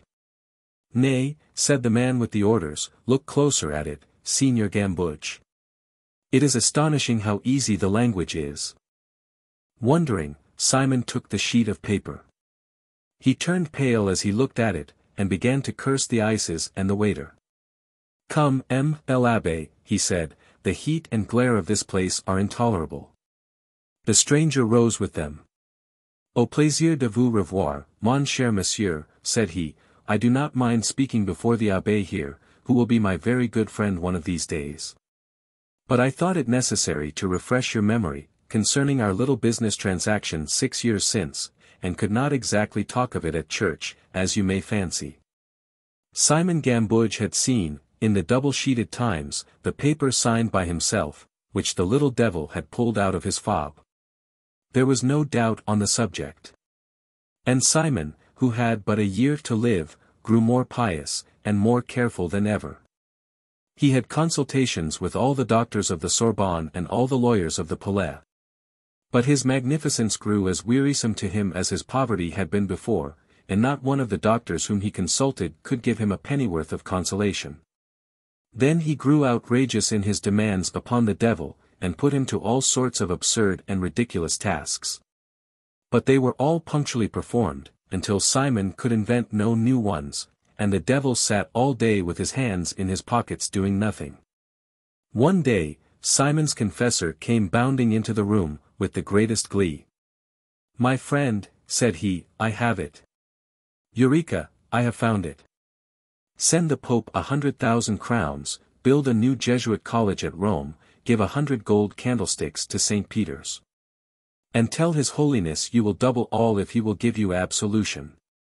Gamboge caught at the notion, and hurried off a courier to Rome ventre a terre. His Holiness agreed to the request of the petition, and sent him an absolution, written out with his own fist, and all in due form. "Now," said he, "foul fiend, I defy you. Arise. Diabolus. Your contract is not worth a jot, the Pope has absolved me, and I am safe on the road to salvation." In a fervor of gratitude he clasped the hand of his confessor, and embraced him. Tears of joy ran down the cheeks of these good men.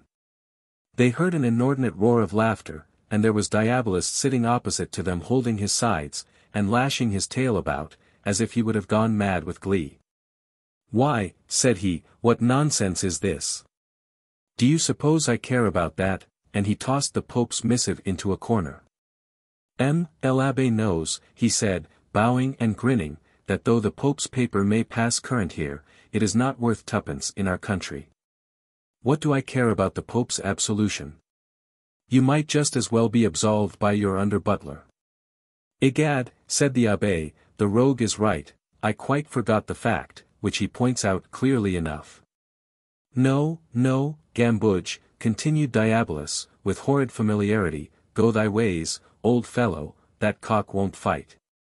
And he retired up the chimney, chuckling at his wit and his triumph. Gamboge heard his tail scuttling all the way up, as if he had been a sweeper by profession. Simon was left in that condition of grief in which, according to the newspapers, cities and nations are found when a murder is committed, or a lord ill of the gout, a situation, we say, more easy to imagine than to describe. To add to his woes, Mrs. Gamboge, who was now first made acquainted with his compact, and its probable consequences, raised such a storm about his ears, as made him wish almost that his 7 years were expired. She screamed, she scolded, she swore, she wept, she went into such fits of hysterics, that poor Gamboge, who had completely knocked under to her, was worn out of his life. He was allowed no rest, night or day, he moped about his fine house, solitary and wretched, and cursed his stars that he ever had married the butcher's daughter. It wanted 6 months of the time. A sudden and desperate resolution seemed all at once to have taken possession of Simon Gamboge. He called his family and his friends together, he gave one of the greatest feasts that ever was known in the city of Paris, he gaily presided at one end of his table, while Mrs. Gam, splendidly arrayed, gave herself airs at the other extremity. After dinner, using the customary formula, he called upon Diabolus to appear. The old ladies screamed and hoped he would not appear naked, the young ones tittered, and longed to see the monster, everybody was pale with expectation and affright. A very quiet, gentlemanly man, neatly dressed in black, made his appearance, to the surprise of all present, and bowed all round to the company.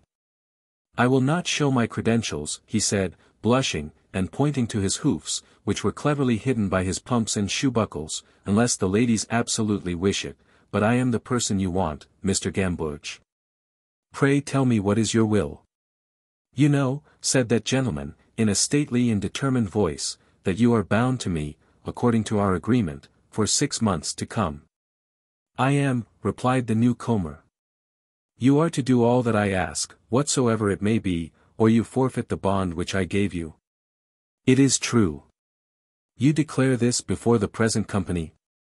"Upon my honor, as a gentleman," said Diabolus, bowing, and laying his hand upon his waistcoat. A whisper of applause ran round the room, all were charmed with the bland manners of the fascinating stranger. "My love," continued Gamboge, mildly addressing his lady, "will you be so polite as to step this way? You know I must go soon, and I am anxious, before this noble company, to make a provision for one who, in sickness as in health, in poverty as in riches, has been my truest and fondest companion." Gamboge mopped his eyes with his handkerchief, all the company did likewise. Diabolus sobbed audibly, and Mrs. Gamboge sidled up to her husband's side, and took him tenderly by the hand. "Simon," said she, "is it true? And do you really love your Griskinissa?" Simon continued solemnly, "Come hither, Diabolus, you are bound to obey me in all things for the 6 months during which our contract has to run. Take, then, Griskinissa Gamboge, live alone with her for half a year, never leave her from morning till night, obey all her caprices, follow all her whims, and listen to all the abuse which falls from her infernal tongue. Do this, and I ask no more of you, I will deliver myself up at the appointed time. Not Lord G, when flogged by Lord B, in the house, not Mr. Cartledge, of Astley's amphitheatre, in his most pathetic passages, could look more crestfallen, and howl more hideously, than Diabolus did now. Take another year, Gamboge, screamed he, 2 more, 10 more, a century. Roast me on Lawrence's gridiron, boil me in holy water, but don't ask that, don't bid me live with Mrs. Gamboge." Simon smiled sternly. "I have said it," he cried, "do this, or our contract is at an end." The devil, at this, grinned so horribly that every drop of beer in the house turned sour, he gnashed his teeth so frightfully that every person in the company well nigh fainted with the colic. He slapped down the great parchment upon the floor, trampled upon it madly, and lashed it with his hoofs and his tail, at last, spreading out a mighty pair of wings as wide as from here to Regent Street. He slapped Gamboge with his tail over one eye, and vanished, abruptly, through the keyhole. Gamboge screamed with pain and started up. "You drunken, lazy scoundrel," cried a shrill and well-known voice, "you have been asleep these 2 hours," and here he received another terrific box on the ear. It was too true, he had fallen asleep at his work, and the beautiful vision had been dispelled by the thumps of the tipsy Griskinissa. Nothing remained to corroborate his story, except the bladder of lake, and this was spurt all over his waistcoat and breeches. "I wish," said the poor fellow, rubbing his tingling cheeks, "that dreams were true." And he went to work again at his portrait. My last accounts of Gamboge are, that he has left the arts, and is footman in a small family. Mrs. Gam takes in washing. And it is said that her continual dealings with soapsuds and hot water have been the only things in life which have kept her from spontaneous combustion. Bon Bon. By Edgar Allan Poe. Quand un bon vin meuble mon estomac. Je suis plus savant que Balzac. Plus sage que Pibrac. Mon bras sol faisant l'attaque. De la nation cassaic. La metroid au sac. De Sharon J. Passerwa le lac. En dormant dans son bac. Joie au fur eac. Sans que mon cœur fit tic en itac. Presenter du tabac. French vaudeville. That Pierre Bonbon was a restaurateur of uncommon qualifications, no man who, during the reign of, frequented the little café in the cul-de-sac Lefebvre at Rouen, will, I imagine, feel himself at liberty to dispute. That Pierre Bonbon was, in an equal degree, skilled in the philosophy of that period is, I presume, still more especially undeniable.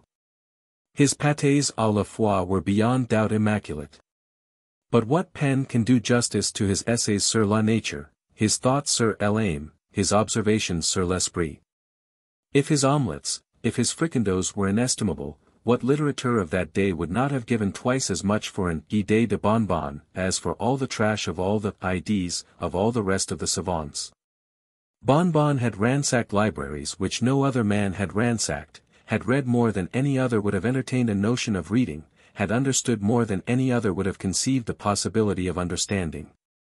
And although, while he flourished, there were not wanting some authors at Rouen to assert that his dicta evinced neither the purity of the Academy, nor the depth of the Lyceum, although, mark me, his doctrines were by no means very generally comprehended, still it did not follow that they were difficult of comprehension. It was, I think, on account of their self-evidency that many persons were led to consider them abstruse. It is to Bonbon, but let this go no further, it is to Bonbon that Kant himself is mainly indebted for his metaphysics. The former was indeed not a Platonist, nor strictly speaking an Aristotelian, nor did he, like the modern Leibniz, waste those precious hours which might be employed in the invention of a fricassee or, facile gradu, the analysis of a sensation, in frivolous attempts at reconciling the obstinate oils and waters of ethical discussion. Not at all. Bonbon was Ionic, Bonbon was equally Italic. He reasoned a priori, he reasoned a posteriori. His ideas were innate, or otherwise. He believed in George of Trebizond, he believed in Bossarian. Bonbon was emphatically a Bonbonist. I have spoken of the philosopher in his capacity of restaurateur.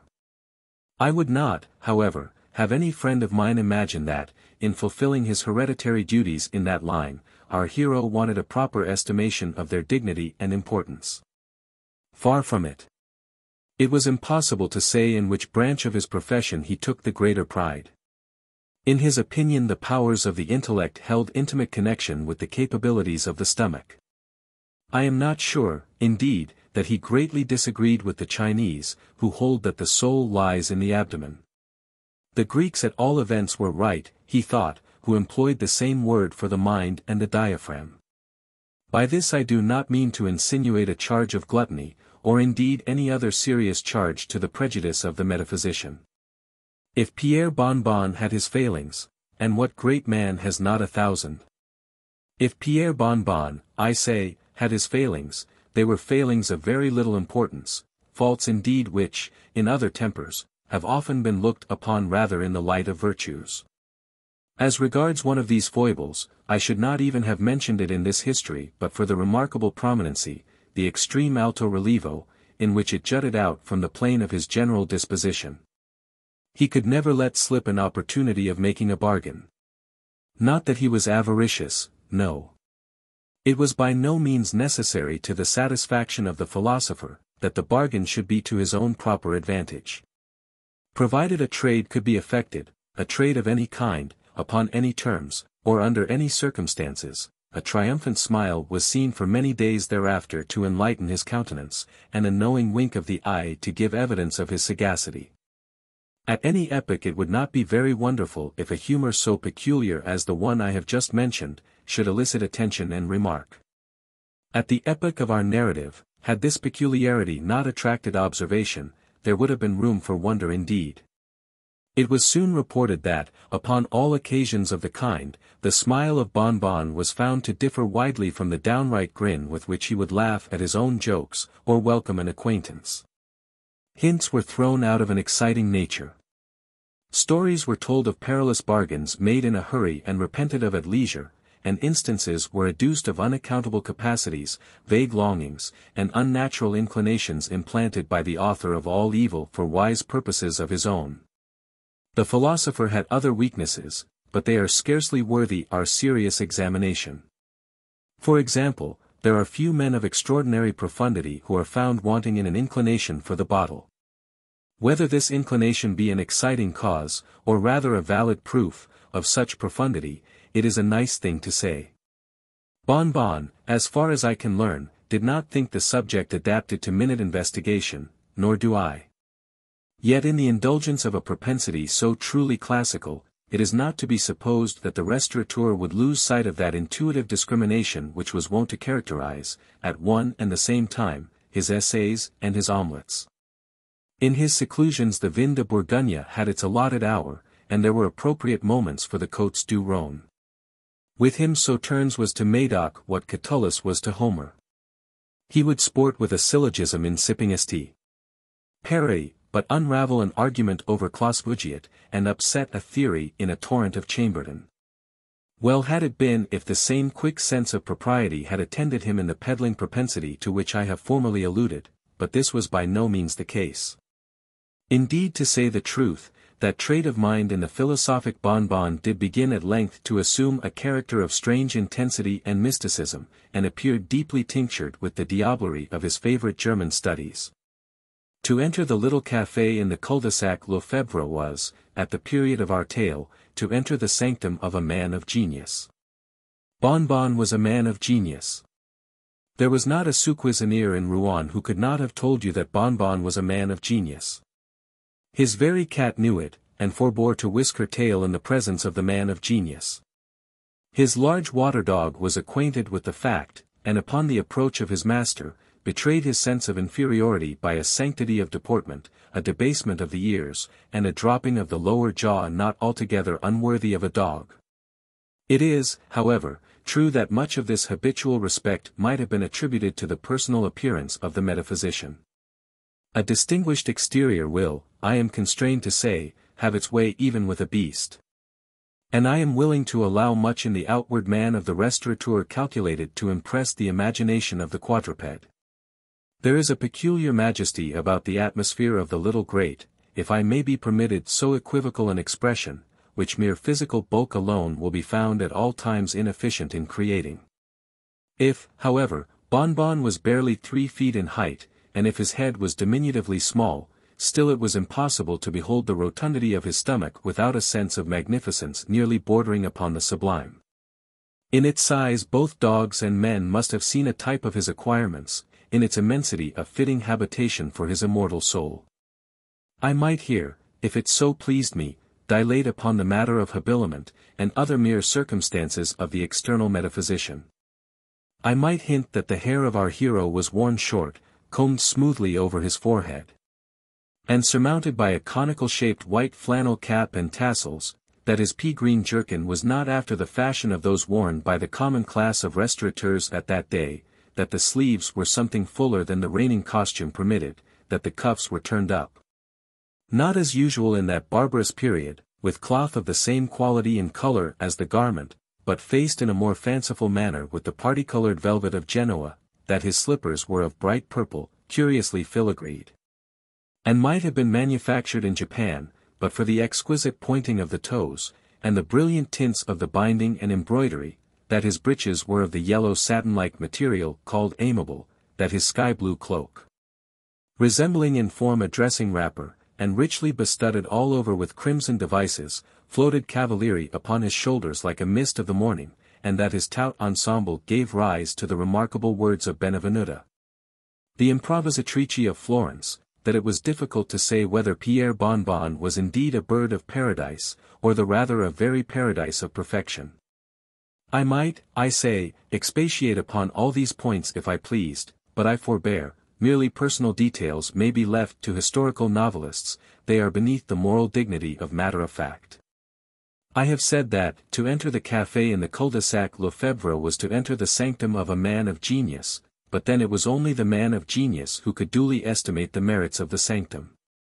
A sign, consisting of a vast folio, swung before the entrance. On one side of the volume was painted a bottle, on the reverse a pâté. On the back were visible in large letters over de Bon. Thus was delicately shadowed forth the twofold occupation of the proprietor. Upon stepping over the threshold, the whole interior of the building presented itself to view. A long, low-pitched room, of antique construction, was indeed all the accommodation afforded by the café. In a corner of the apartment stood the bed of the metaphysician. An array of curtains, together with a canopy à la grecque, gave it an air at once classic and comfortable. In the corner diagonally opposite, appeared, in direct family communion, the properties of the kitchen and the bibliothèque. A dish of polemics stood peacefully upon the dresser. Here lay an ovenful of the latest ethics, there a kettle of duodecimo mélanges. Volumes of German morality were hand and glove with the gridiron, a toasting fork might be discovered by the side of Eusebius, Plato reclined at his ease in the frying pan, and contemporary manuscripts were filed away upon the spit. In other respects the Café de Bonbon might be said to differ little from the usual restaurants of the period. A large fireplace yawned opposite the door. On the right of the fireplace an open cupboard displayed a formidable array of labeled bottles. It was here, about 12 o'clock one night, during the severe winter of, that Pierre Bonbon, after having listened for some time to the comments of his neighbors upon his singular propensity, that Pierre Bonbon, I say, having turned them all out of his house, locked the door upon them with an oath, and betook himself in no very pacific mood to the comforts of a leather-bottomed armchair, and a fire of blazing faggots. It was one of those terrific nights which are only met with once or twice during a century. It snowed fiercely, and the house tottered to its center with the floods of wind that, rushing through the crannies of the wall, and pouring impetuously down the chimney, shook awfully the curtains of the philosopher's bed, and disorganized the economy of his pâté pans and papers. The huge folio sign that swung without, exposed to the fury of the tempest, creaked ominously, and gave out a moaning sound from its stanchions of solid oak. It was in no placid temper, I say, that the metaphysician drew up his chair to its customary station by the hearth. Many circumstances of a perplexing nature had occurred during the day, to disturb the serenity of his meditations. In attempting the oeufs à la princesse, he had unfortunately perpetrated an omelette à la reine. The discovery of a principle in ethics had been frustrated by the overturning of a stew. And last, not least, he had been thwarted in one of those admirable bargains which he at all times took such especial delight in bringing to a successful termination. But in the chafing of his mind at these unaccountable vicissitudes, there did not fail to be mingled some degree of that nervous anxiety which the fury of a boisterous night is so well calculated to produce. Whistling to his more immediate vicinity the large black water dog we have spoken of before, and settling himself uneasily in his chair, he could not help casting a wary and unquiet eye toward those distant recesses of the apartment whose inexorable shadows not even the red firelight itself could more than partially succeed in overcoming. Having completed a scrutiny whose exact purpose was perhaps unintelligible to himself, he drew close to his seat a small table covered with books and papers, and soon became absorbed in the task of retouching a voluminous manuscript, intended for publication on the morrow. He had been thus occupied for some minutes, when, "I am in no hurry, Monsieur Bonbon," suddenly whispered a whining voice in the apartment. "The devil!" ejaculated our hero, starting to his feet, overturning the table at his side, and staring around him in astonishment. "Very true," calmly replied the voice. "Very true, what is very true, how came you here?" vociferated the metaphysician, as his eye fell upon something which lay stretched at full length upon the bed. "I was saying," said the intruder, without attending to the interrogatories, "I was saying that I am not at all pushed for time, that the business, upon which I took the liberty of calling, is of no pressing importance, in short, that I can very well wait until you have finished your exposition." "My exposition, there now, how do you know, how came you to understand that I was writing an exposition, good God?" "Hush," replied the figure, in a shrill undertone. And, arising quickly from the bed, he made a single step toward our hero, while an iron lamp that depended overhead swung convulsively back from his approach. The philosopher's amazement did not prevent a narrow scrutiny of the stranger's dress and appearance. The outlines of his figure, exceedingly lean, but much above the common height, were rendered minutely distinct by means of a faded suit of black cloth which fitted tight to the skin, but was otherwise cut very much in the style of a century ago. These garments had evidently been intended for a much shorter person than their present owner. His ankles and wrists were left naked for several inches. In his shoes, however, a pair of very brilliant buckles gave the lie to the extreme poverty implied by the other portions of his dress. His head was bare, and entirely bald, with the exception of the hinder part, from which depended a queue of considerable length. A pair of green spectacles, with side glasses, protected his eyes from the influence of the light, and at the same time prevented our hero from ascertaining either their color or their conformation. About the entire person there was no evidence of a shirt. But a white cravat, of filthy appearance, was tied with extreme precision around the throat, and the ends, hanging down formally side by side gave, although I dare say unintentionally, the idea of an ecclesiastic. Indeed, many other points both in his appearance and demeanor might have very well sustained a conception of that nature. Over his left ear, he carried, after the fashion of a modern clerk, an instrument resembling the stylus of the ancients. In a breast pocket of his coat appeared conspicuously a small black volume fastened with clasps of steel.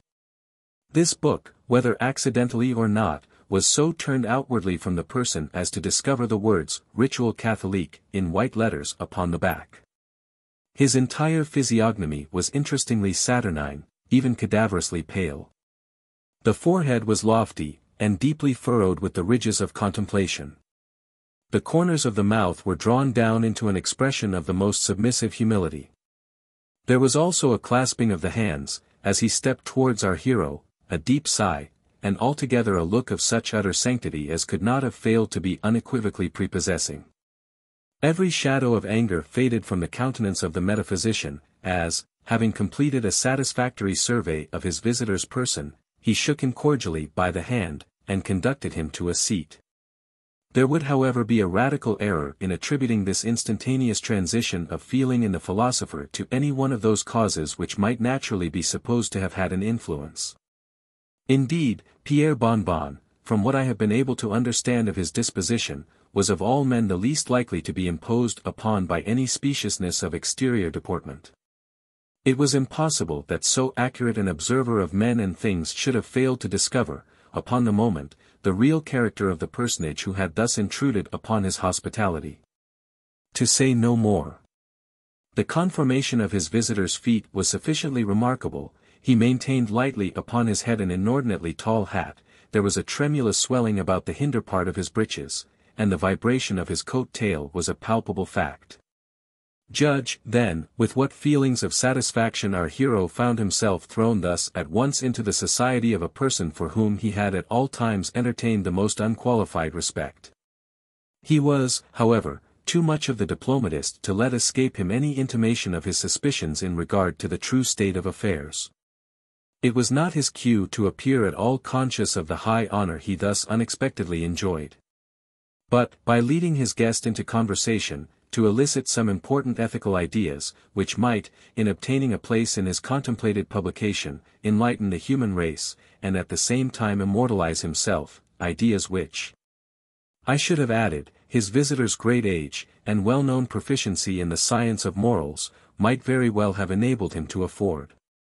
Actuated by these enlightened views, our hero bade the gentleman sit down, while he himself took occasion to throw some faggots upon the fire, and place upon the now re-established table some bottles of Mousseau's.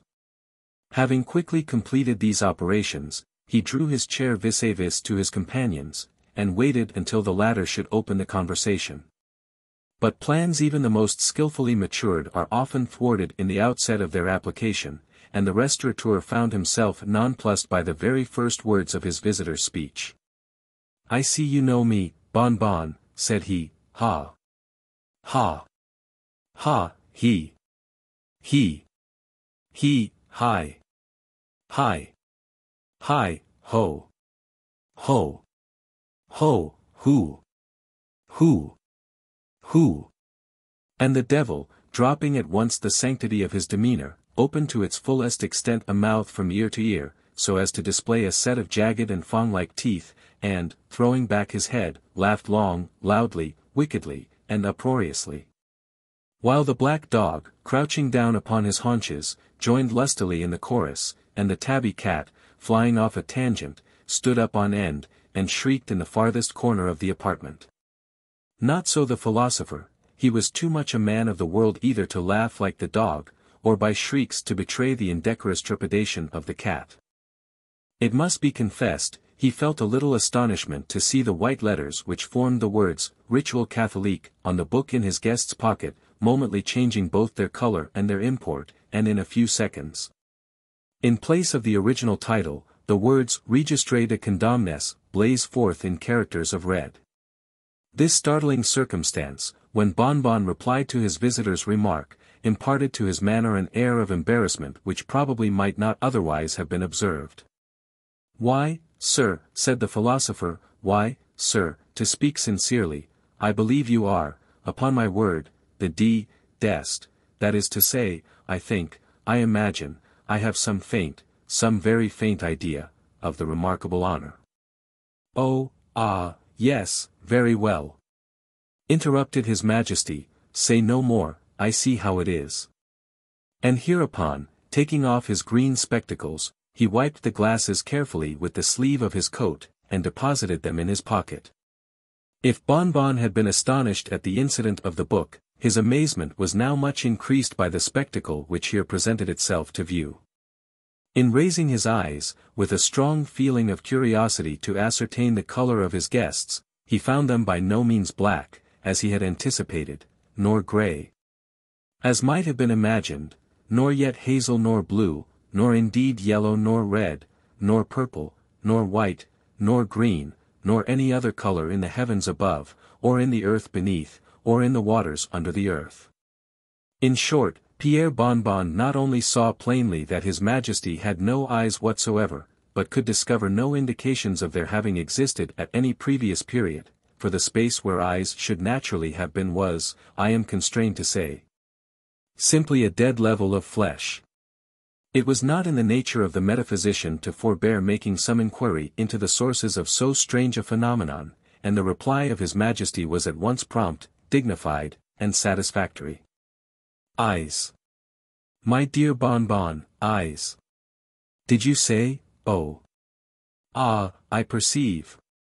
The ridiculous prints, which are in circulation, have given you a false idea of my personal appearance. Eyes, true. Eyes, Pierre Bonbon, are very well in their proper place, that, you would say, is the head? Right, the head of a worm. To you, likewise, these optics are indispensable, yet I will convince you that my vision is more penetrating than your own. There is a cat I see in the corner, a pretty cat, look at her, observe her well. Now, Bonbon, do you behold the thoughts, I say, the ideas, the reflections, which are being engendered in her pericranium? There it is now, you do not. She is thinking we admire the length of her tail and the profundity of her mind. She has just concluded that I am the most distinguished of ecclesiastics, and that you are the most superficial of metaphysicians. Thus you see I am not altogether blind. But to one of my profession, the eyes you speak of would be merely an encumbrance, liable at any time to be put out by a toasting iron or a pitchfork. To you, I allow, these optical affairs are indispensable. Endeavor, Bonbon, to use them well. My vision is the soul. Hereupon the guest helped himself to the wine upon the table, and pouring out a bumper for Bonbon, requested him to drink it without scruple, and make himself perfectly at home. "A clever book that of yours, Pierre," resumed his Majesty, tapping our friend knowingly upon the shoulder, as the latter put down his glass after a thorough compliance with his visitor's injunction. "A clever book that of yours, upon my honor.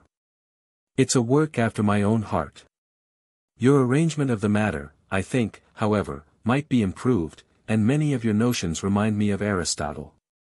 That philosopher was one of my most intimate acquaintances. I liked him as much for his terrible ill temper, as for his happy knack at making a blunder. There is only one solid truth in all that he has written, and for that I gave him the hint out of pure compassion for his absurdity. I suppose, Pierre Bonbon, you very well know to what divine moral truth I am alluding. Cannot say that I. Indeed, why it was I who told Aristotle that, by sneezing, men expelled superfluous ideas through the proboscis. Which is, hiccup. Undoubtedly the case, said the metaphysician, while he poured out for himself another bumper of Mousseau's, and offering his snuff-box to the fingers of his visitor. There was Plato, too, continued his Majesty, modestly declining the snuff-box and the compliment it implied. There was Plato, too, for whom I, at one time, felt all the affection of a friend. You knew Plato, Bonbon? Ah, no, I beg 1,000 pardons. He met me at Athens, one day, in the Parthenon, and told me he was distressed for an idea. I bade him write down that nu omicron sigma tau iota nu alpha lambda. He said that he would do so, and went home, while I stepped over to the pyramids. But my conscience smote me for having uttered a truth, even to aid a friend, and hastening back to Athens, I arrived behind the philosopher's chair as he was inditing the alpha upsilon lambda. Giving the lambda a fillip with my finger, I turned it upside down. So the sentence now reads, nu omicron sigma tau iota nu alpha gamma omicron, and is, you perceive, the fundamental doctrine in his metaphysics. Were you ever at Rome? Asked the restaurateur, as he finished his second bottle of Mousseau's, and drew from the closet a larger supply of Chambertin. But once, Monsieur Bonbon, but once. There was a time, said the devil, as if reciting some passage from a book, there was a time when occurred an anarchy of 5 years, during which the Republic, bereft of all its officers, had no magistracy besides the tribunes of the people. And these were not legally vested with any degree of executive power. At that time, Monsieur Bonbon, at that time only I was in Rome, and I have no earthly acquaintance, consequently, with any of its philosophy. What do you think of, hiccup, Epicurus? What do I think of whom, said the devil, in astonishment, you surely do not mean to find any fault with Epicurus. What do I think of Epicurus? Do you mean me, sir? I am Epicurus. I am the same philosopher who wrote each of the 300 treatises commemorated by Diogenes Laertes. That's a lie, said the metaphysician, for the wine had gotten a little into his head. Very well, sir, very well, indeed, sir, said his Majesty, apparently much flattered. That's a lie, repeated the restaurateur, dogmatically, that's a lie. Well, have it your own way, said the devil, pacifically, and Bonbon, having beaten his Majesty at an argument, thought it his duty to conclude a second bottle of Chambertin. As I was saying, resumed the visitor, as I was observing a little while ago, there are some very outré notions in that book of yours, Monsieur Bonbon. What, for instance, do you mean by all that humbug about the soul? Pray, sir, what is the soul? The soul, replied the metaphysician, referring to his MS, is undoubtedly. No, sir. Indubitably. No, sir. Indisputably. No, sir. Evidently. No, sir. Incontrovertibly. No, sir. No, sir. And beyond all question, no, sir, the soul is no such thing. Here the philosopher, looking daggers, took occasion to make an end, upon the spot, of his third bottle of Chambertin. Then, Pray, sir, what is it? That is neither here nor there, Monsieur Bonbon, replied his Majesty, musingly. I have tasted, that is to say, I have known some very bad souls, and some too, pretty good ones. Here he smacked his lips, and, having unconsciously let fall his hand upon the volume in his pocket, was seized with a violent fit of sneezing.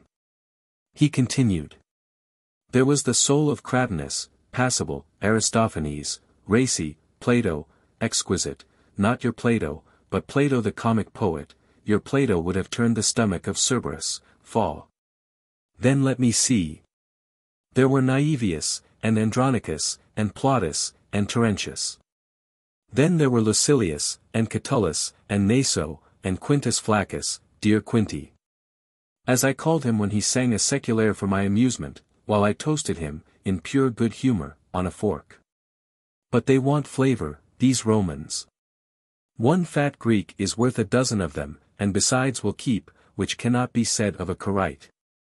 Let us taste your sauterne. Bon Bon had by this time made up his mind to the nil admirari, and endeavored to hand down the bottles in question. He was, however, conscious of a strange sound in the room like the wagging of a tail. Of this, although extremely indecent in his majesty, the philosopher took no notice, simply kicking the dog, and requesting him to be quiet. The visitor continued. I found that Horace tasted very much like Aristotle. You know I am fond of variety. Terentius I could not have told from Menander. Naso, to my astonishment, was Nicander in disguise. Virgilius had a strong twang of Theocritus. Martial put me much in mind of Archilochus, and Titus Livius was positively Polybius and none other. Hiccup, here replied Bon Bon, and his majesty proceeded.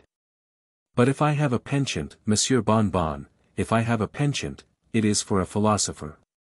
Yet, let me tell you, sir, it is not every dev, I mean it is not every gentleman who knows how to choose a philosopher. Long ones are not good, and the best, if not carefully shelled, are apt to be a little rancid on account of the gall. Shelled. I mean taken out of the carcass. What do you think of a, hiccup, physician? Don't mention them, ugh. Ugh. Here his majesty retched violently. I never tasted but one, that rascal Hippocrates, smelt of asafoetida, ugh. Ugh. Ugh. Caught a wretched cold washing him in the Styx, and after all he gave me the cholera morbus. The, hiccup, wretch, ejaculated Bon Bon, the, hiccup, abortion of a pillbox. And the philosopher dropped a tear. After all, continued the visitor, after all, if a gentleman wishes to live, he must have more talents than one or two, and with us a fat face is an evidence of diplomacy. How so? Why we are sometimes exceedingly pushed for provisions. You must know that, in a climate so sultry as mine, it is frequently impossible to keep a spirit alive for more than 2 or 3 hours. And after death, unless pickled immediately, and a pickled spirit is not good, they will, smell, you understand, Putrefaction is always to be apprehended when the souls are consigned to us in the usual way. Hiccup, hiccup, good God! How do you manage? Here the iron lamp commenced swinging with redoubled violence, and the devil half started from his seat. However, with a slight sigh, he recovered his composure, merely saying to our hero in a low tone, I tell you what, Pierre Bon Bon, we must have no more swearing. The host swallowed another bumper, by way of denoting thorough comprehension and acquiescence, and the visitor continued. Why, there are several ways of managing. The most of us starve, some put up with the pickle, for my part one purchase my spirits vivendi corpori, in which case I find they keep very well. But the body, hiccup, the body. The body, well, what of the body, oh? Ah! I perceive. Why, sir, the body is not at all affected by the transaction. I have made innumerable purchases of the kind in my day, and the parties never experienced any inconvenience. There were Cain and Nimrod, and Nero, and Caligula, and Dionysius, and Pisistratus, and 1,000 others, who never knew what it was to have a soul during the latter part of their lives, yet, sir, these men adorn society. Why isn't there a, now, whom you know as well as I? Is he not in possession of all his faculties, mental and corporeal? Who writes a keener epigram? Who reasons more wittily? Who, but, stay. I have his agreement in my pocket-book. Thus saying, he produced a red leather wallet, and took from it a number of papers. Upon some of these Bon Bon caught a glimpse of the letters Machi, Mazza, Robusp, with the words Caligula, George, Elizabeth. His Majesty selected a narrow slip of parchment, and from it read aloud the following words. In consideration of certain mental endowments which it is unnecessary to specify, and in further consideration of 1,000 louis d'or, I, being aged 1 year and 1 month, do hereby make over to the bearer of this agreement all my right, title, and appurtenance in the shadow called my soul. Signed, A. Here His Majesty repeated a name which I do not feel myself justified in indicating more unequivocally.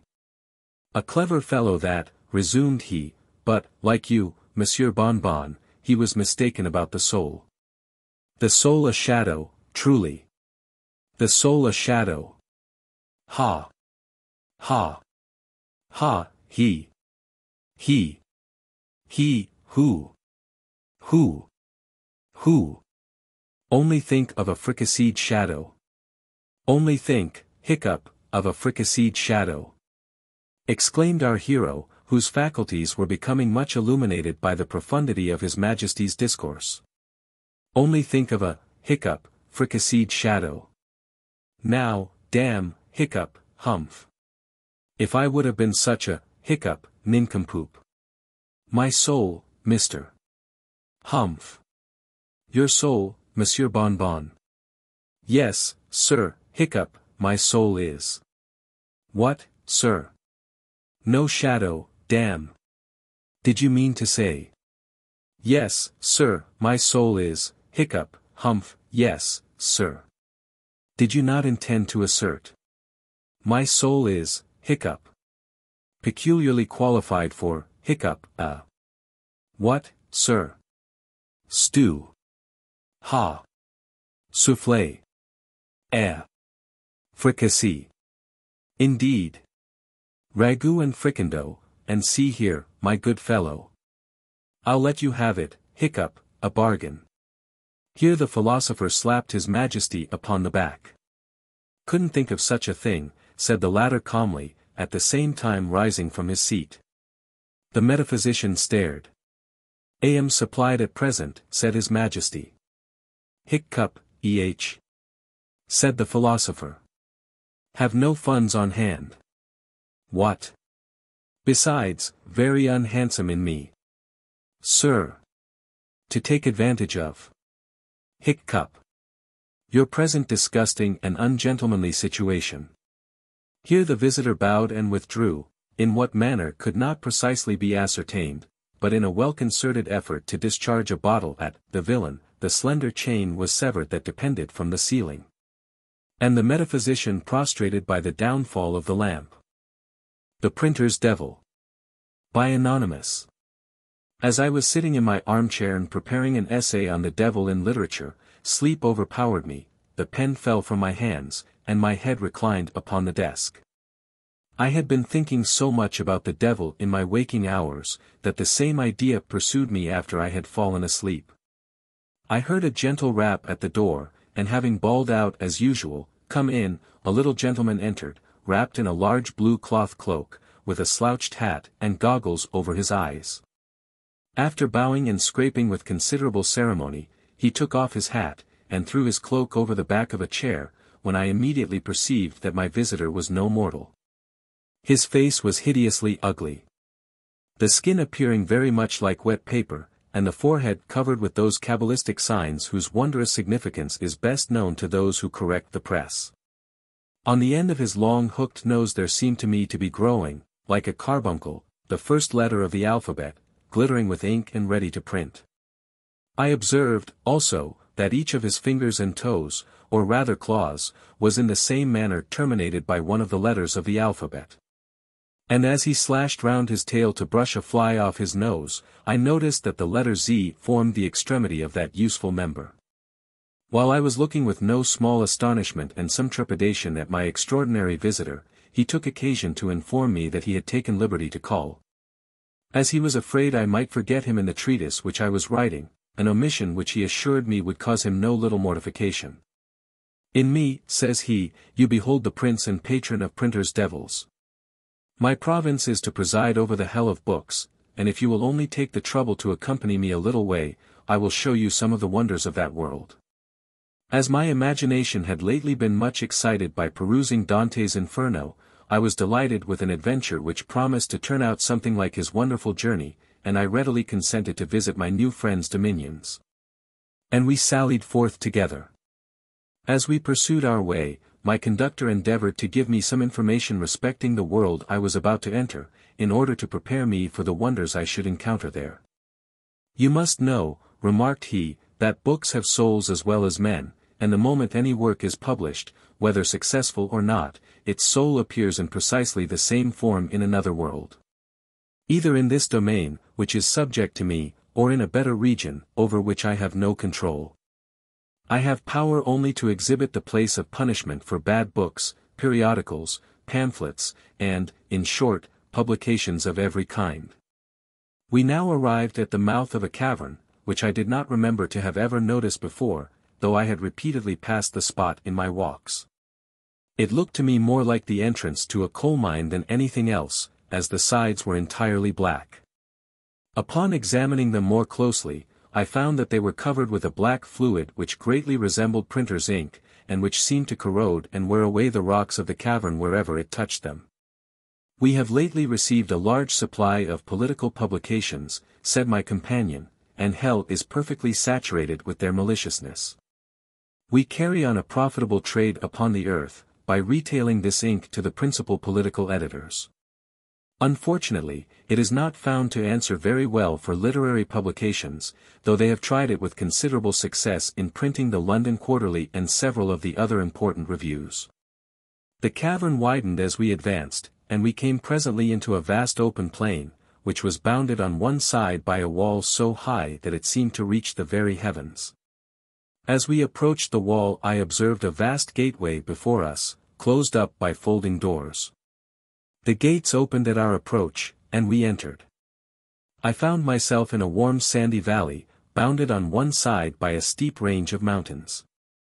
A feeble light shone upon it, much like that of a sick chamber, and the air seemed confined and stifling like that of the abode of illness. My ears were assailed by a confused whining noise, as if all the litters of newborn puppies, kittens with their eyes unopened, and babes just come to light, in the whole world, were brought into one spot, and were whelping, mewing, and squalling at once.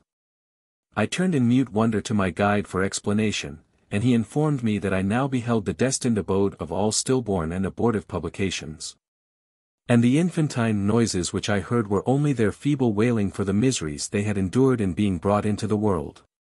I now saw what the feebleness of the light had prevented my observing before, that the soil was absolutely covered with books of every size and shape, from the little diamond almanac up to the respectable quarto. I saw folios there. These books were crawling about and tumbling over each other like blind whelps, uttering, at the same time, the most mournful cries. I observed one, however, which remained quite still, occasionally groaning a little, and appeared like an overgrown toad oppressed with its own heaviness. I drew near, and read upon the back, "Resignation, a novel." The cover flew open, and the title page immediately began to address me.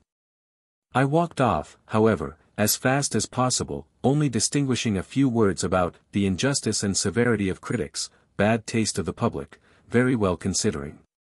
First effort, feminine mind, and I presently discovered a very important-looking little book, stalking about among the rest in a great passion, kicking the others out of the way, and swearing like a trooper. Till at length, apparently exhausted with its efforts, it sunk down to rise no more. "Ah ha!" exclaimed my little diabolical friend, "here is a newcomer, let's see who he is." And coming up, he turned it over with his foot so that we could see the back of it, upon which was printed, "The Monikins, by the author of Andk."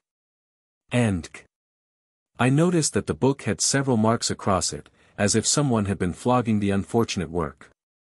"It is only the marks of the scourge," said my companion, "which the critics have used rather more severely, I think, than was necessary."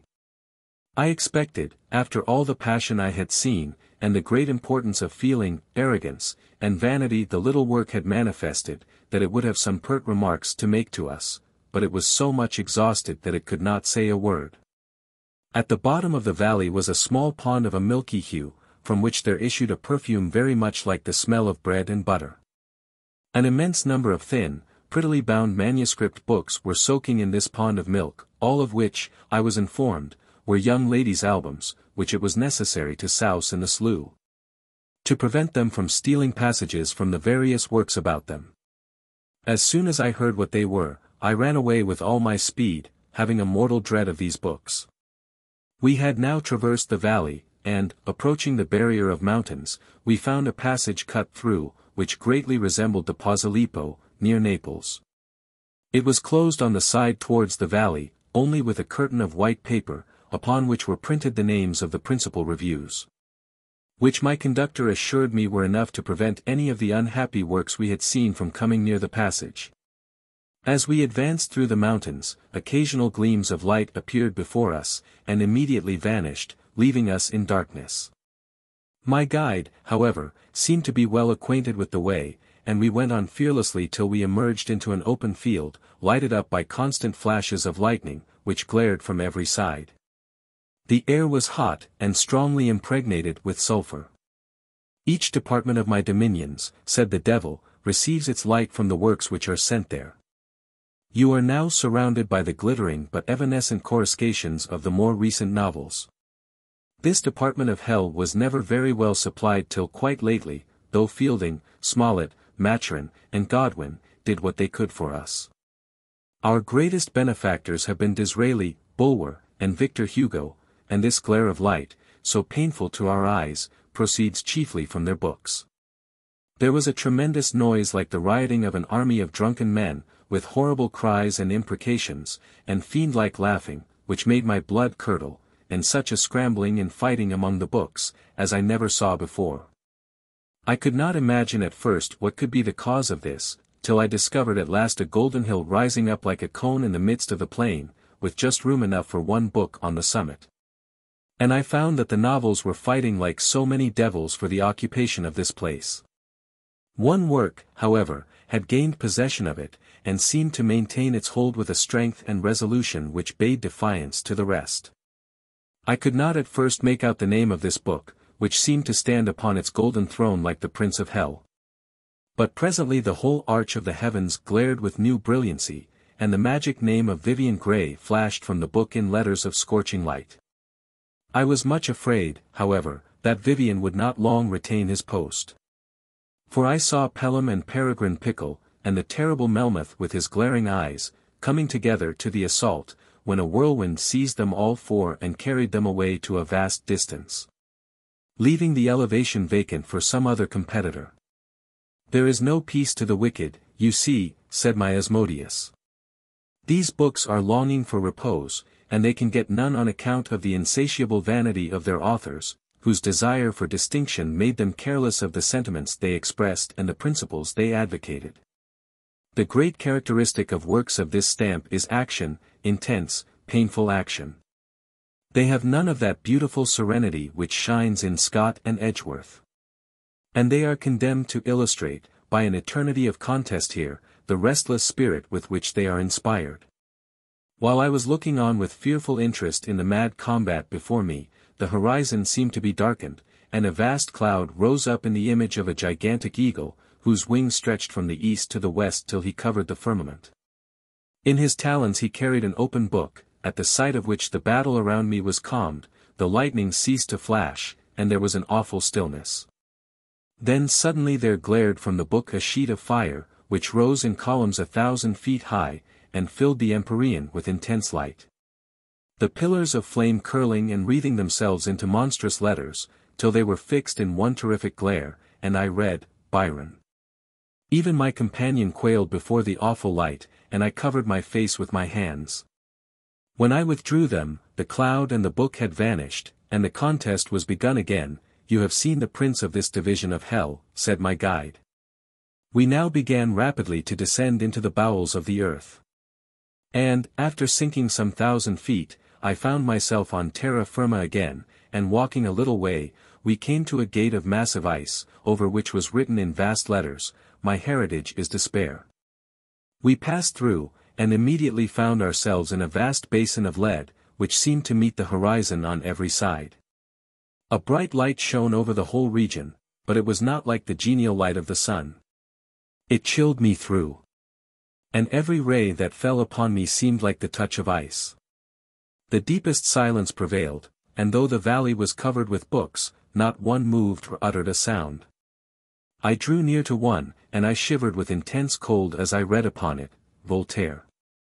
Behold, said the demon, the hell of infidel books, the light which emanates from them is the light of reason, and they are doomed to everlasting torpor.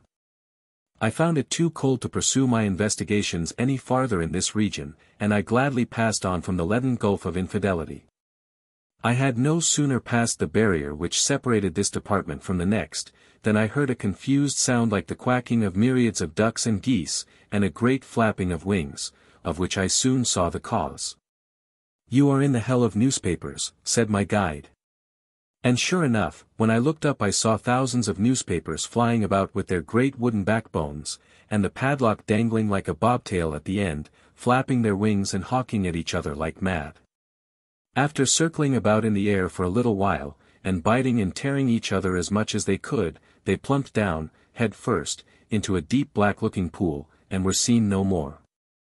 "We place these newspapers deeper in hell than the infidel publications," said the devil, "because they are so much more extensively read, and thereby do much greater mischief. It is a kind of pest of which there is no end. And we are obliged to allot the largest portion of our dominions to containing them."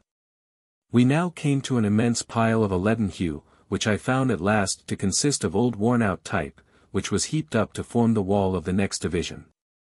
A monstrous hue, turned bottom upwards, in this way an airy intersection, formed the arch of a gateway through which we passed, and then traversed a drawbridge, which was thrown across a river of ink, upon whose banks millions of horrible little demons were sporting. I presently saw that they were employed in throwing into the black stream a quantity of books which were heaped up on the shore. As I looked down into the stream, I saw that they were immediately devoured by the most hideous and disgusting monsters which were floundering about there. I looked at one book, which had crawled out after being thrown into the river. It was dripping with filth, but I distinguished on the back the words, "Don Juan." It had hardly climbed up the bank, however, when one of the demons gave it a kick, and sent it back into the stream, where it was immediately swallowed.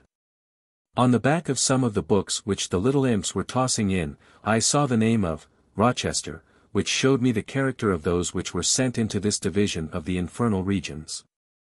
Beyond this region rose up a vast chain of mountains, which we were obliged to clamber over. After toiling for a long time, we reached the summit, and I looked down upon an immense labyrinth built upon the plain below, in which I saw a great number of large folios, stalking about in solemn pomp. Each followed by a number of small volumes and pamphlets, like so many pages or footmen watching the beck of their master. "You behold here," said the demon, "all the false works upon theology which have been written since the beginning of the Christian era. They are condemned to wander about to all eternity in the hopeless maze of this labyrinth, each folio drawing after it all the minor works to which it gave origin." A faint light shone from these ponderous tomes. But it was like the shining of a lamp in a thick mist, shorn of its rays, and illuminating nothing around it. And if my companion had not held a torch before me, I should not have discerned the outlines of this department of the infernal world. As my eye became somewhat accustomed to the feeble light, I discovered beyond the labyrinth a thick mist, which appeared to rise from some river or lake. "That," said my companion, "is the distinct abode of German metaphysical works, and other treatises of a similar unintelligible character. They are all obliged to pass through a press. And if there is any sense in them, it is thus separated from the mass of nonsense in which it is embedded, and is allowed to escape to a better world. Very few of the works, however, are found to be materially diminished by passing through the press." We had now crossed the plain, and stood near the impenetrable fog, which rose up like a wall before us. In front of it was the press managed by several ugly little demons, and surrounded by an immense number of volumes of every size and shape, waiting for the process which all were obliged to undergo. As I was watching their operations, I saw two very respectable German folios, with enormous clasps, extended like arms, carrying between them a little volume, which they were fondling like a pet child with marks of doting affection. These folios proved to be two of the most abstruse, learned, and incomprehensible of the metaphysical productions of Germany, and the bantling which they seemed to embrace with so much affection, was registered on the back, "Records of a School." I did not find that a single ray of intelligence had been extracted from either of the two after being subjected to the press. As soon as the volumes had passed through the operation of yielding up all the little sense they contained, they plunged into the intense fog, and disappeared forever. We next approached the verge of a gulf, which appeared to be bottomless. And there was dreadful noise, like the war of the elements, and forked flames shooting up from the abyss, which reminded me of the crater of Vesuvius. "You have now reached the ancient limits of hell," said the demon, "and you behold beneath your feet the original chaos on which my domains are founded. But within a few years we have been obliged to build a yet deeper division beyond the gulf, to contain a class of books that were unknown in former times." "Pray, what class can be found," I asked, "worse than those which I have already seen, and for which it appears hell was not bad enough?" "They are American reprints of English publications," replied he, "and they are generally works of such a despicable character, that they would have found their way here without being republished. But even where the original work was good, it is so degenerated by the form under which it reappears in America, that its merit is entirely lost, and it is only fit for the seventh and lowest division of hell."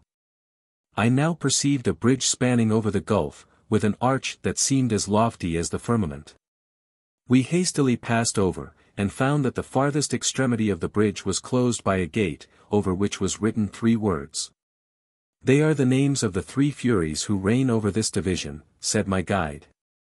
I of course did not contradict him, but the words looked very much like some I had seen before. And the more I examined them, the more difficult was it to convince myself that the inscription was not the same thing as the sign over a certain publishing house in Philadelphia. "These," said the devil, "are called the 3 Furies of the hell of books. Not from the mischief they do there to the works about them, but for the unspeakable wrong they did to the same works upon the earth, by reprinting them in their hideous brown paper editions." As soon as they beheld me, they rushed towards me with such piteous accents and heart-moving entreaties, that I would intercede to save them from their torment, that I was moved with the deepest compassion, and began to ask my conductor if there were no relief for them. But he hurried me away, assuring me that they only wanted to sell me some of their infernal editions, and the idea of owning any such property was so dreadful that it woke me up directly. The Devil's Mother-in-Law, by Fernand Caballero. In a town, named Villagananes, there was once an old widow uglier than the sergeant of Utrecht, who was considered as ugly could be, drier than hay, older than foot-walking, and more yellow than the jaundice. Moreover, she had so cross-grained a disposition that Job himself could not have tolerated her. She had been nicknamed Mother Holofernes, and she had only to put her head out of doors to put all the lads to flight. Mother Holofernes was as clean as a new pin, and as industrious as an ant, and in these respects suffered no little vexation on account of her daughter Pamphila, who was, on the contrary, so lazy, and such an admirer of the quietists, that an earthquake would not move her. So it came to pass that Mother Holofernes began quarreling with her daughter almost from the day that the girl was born. "You are," she said, "as flaccid as Dutch tobacco, and it would take a couple of oxen to draw you out of your room. You fly work as you would the pest, and nothing pleases you but the window, you shameless girl. You are more amorous than Cupid himself, but, if I have any power, you shall live as close as a nun." On hearing all this, Pamphila got up, yawned, stretched herself, and turning her back on her mother, went to the street door. Mother Holofernes, without paying attention to this, began to sweep with most tremendous energy, accompanying the noise of the broom with a monologue of this tenor: "In my time girls had to work like men. The broom gave the accompaniment of shurs, shurs, shurs. And lived as secluded as nuns. And the broom went shurs, shurs, shurs. Now they are a pack of fools. Shurs, shurs. Of idlers. Shurs, shurs. And think of nothing but husbands. Shurs, shurs. And are a lot of good-for-nothings." The broom following with its chorus. By this time she had nearly reached the street door, when she saw her daughter making signs to a youth. And the handle of the broom, as the handiest implement, descended upon the shoulders of Pamphila, and effected the miracle of making her run. Next, Mother Holofernes, grasping the broom, made for the door. But scarcely had the shadow of her head appeared, than it produced the customary effect, and the aspirant disappeared so swiftly that it seemed as if he must have had wings on his feet. "Drat that fellow," shouted the mother. "I should like to break all the bones in his body." "What for? Why should I not think of getting married?" "What are you saying? You get married, you fool." "Not while I live." "Why were you married, madam? And my grandmother? And my great-grandmother? Nicely I have been repaid for it, by you, you saucebox. And understand me, that if I chose to get married, and your grandmother also, and your great-grandmother also, I do not intend that you shall marry. Nor my granddaughter, nor my great-granddaughter. Do you hear me?" In these gentle disputes the mother and daughter passed their lives, without any other result than that the mother grumbled more and more every day, and the daughter became daily more and more desirous of getting a husband. Upon one occasion, when Mother Holofernes was doing the washing, and as the lye was on the point of boiling, she had to call her daughter to help her lift the cauldron, in order to pour its contents on to the tub of clothes. The girl heard her with one ear, but with the other was listening to a well-known voice which sang in the street. "I would like to love thee. Did thy mother let me woo? May the demon meddle in all she tries to do." The sound outside being more attractive for Pamphila than the cauldron within, she did not hasten to her mother, but went to the window. Mother Holofernes, meanwhile, seeing that her daughter did not come, and that time was passing, attempted to lift the cauldron by herself, in order to pour the water upon the linen. And as the good woman was small, and not very strong, it turned over, and burnt her foot. On hearing the horrible groans Mother Holofernes made, her daughter went to her. "Wretch, wretch!" cried the enraged Mother Holofernes to her daughter, "may you love Barabbas. And as for marrying, may heaven grant you may marry the evil one himself." Some time after this accident an aspirant presented himself. He was a little man, young, fair, red-haired, well-mannered, and had well-furnished pockets. He had not a single fault, and Mother Holofernes was not able to find any in all her arsenal of negatives. As for Pamphila, it wanted little to send her out of her senses with delight. So the preparations for the wedding were made, with the usual grumbling accompaniment on the part of the bridegroom's future mother-in-law. Everything went on smoothly straightforward, and without a break, like a railroad, when, without knowing why, the popular voice, a voice which is as the personification of conscience, began to rise in a murmur against the stranger. Despite the fact that he was affable, humane, and liberal. That he spoke well and sang better, and freely took the black and horny hands of the laborers between his own white and beringed fingers. They began to feel neither honored nor overpowered by so much courtesy. His reasoning was always so coarse, although forcible and logical. "By my faith," said Uncle Blas, "why does this ill-faced gentleman call me Mr. Blas, as if that would make me any better? What does it look like to you?" "Well, as for me," said Uncle Gil, "did he not come to shake hands with me as if we had some plot between us? Did he not call me citizen? I, who have never been out of the village, and never want to go." As for Mother Holofernes, the more she saw of her future son-in-law, the less regard she had for him. It seemed to her that between that innocent red hair and the cranium were located certain protuberances of a very curious kind. And she remembered with emotion that malediction she had uttered against her daughter on that ever-memorable day on which her foot was injured and her washing spoilt. At last, the wedding day arrived. Mother Holofernes had made pastry and reflections, the former sweet, the latter bitter, a great olla podrida for the food, and a dangerous project for supper. She had prepared a barrel of wine that was generous, and a line of conduct that was not.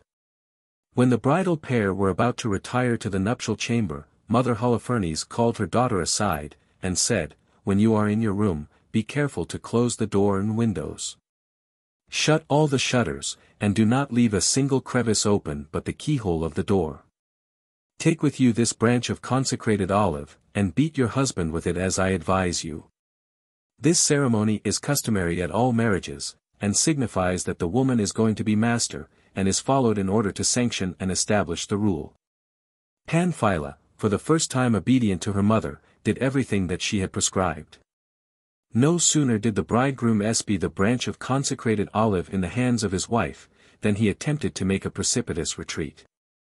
But when he found the doors and windows closed, and every crevice stopped up, seeing no other means of escape than by passing through the keyhole, he crept into that.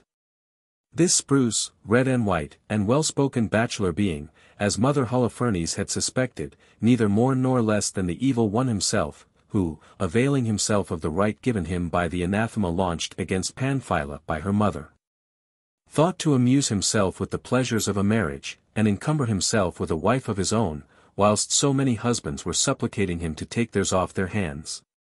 But this gentleman, despite his reputation for wisdom, had met with a mother-in-law who knew more than he did, and Mother Holofernes was not the only specimen of that genus. Therefore, scarcely had his lordship entered into the keyhole, congratulating himself upon having, as usual, discovered a method of escape, than he found himself in a phial, which his foreseeing mother-in-law had ready on the other side of the door. And no sooner had he got into it than the provident old dame sealed the vessel hermetically.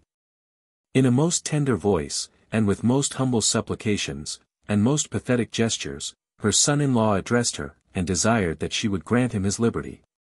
But Mother Holofernes was not to be deceived by the demon, nor disconcerted by orations, nor imposed upon by honeyed words. She took charge of the bottle and its contents, and went off to a mountain. The old lady vigorously climbed to the summit of this mountain, and there, on its most elevated crest, in a rocky and secluded spot, deposited the phial, taking leave of her son-in-law with a shake of her closed fist as a farewell greeting. And there his lordship remained for 10 years. What years those 10 were! The world was as quiet as a pool of oil. Everybody attended to his own affairs, without meddling in those of other people. Nobody coveted the position, nor the wife, nor the property of other persons. Theft became a word without signification, arms rusted, powder was only consumed in fireworks, prisons stood empty. Finally, in this decade of the Golden Age, only one single deplorable event occurred: the lawyers died from hunger and quietude. Alas! That so happy a time should have an end. But everything has an end in this world, even the discourses of the most eloquent fathers of the country. At last the much-to-be-envied decade came to a termination in the following way.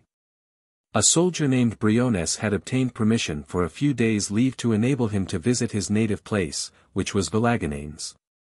He took the road which led to the lofty mountain upon whose summit the son-in-law of Mother Holofernes was cursing all mothers-in-law, past, present, and future, promising as soon as ever he regained his power to put an end to that class of vipers. And by a very simple method, the abolition of matrimony.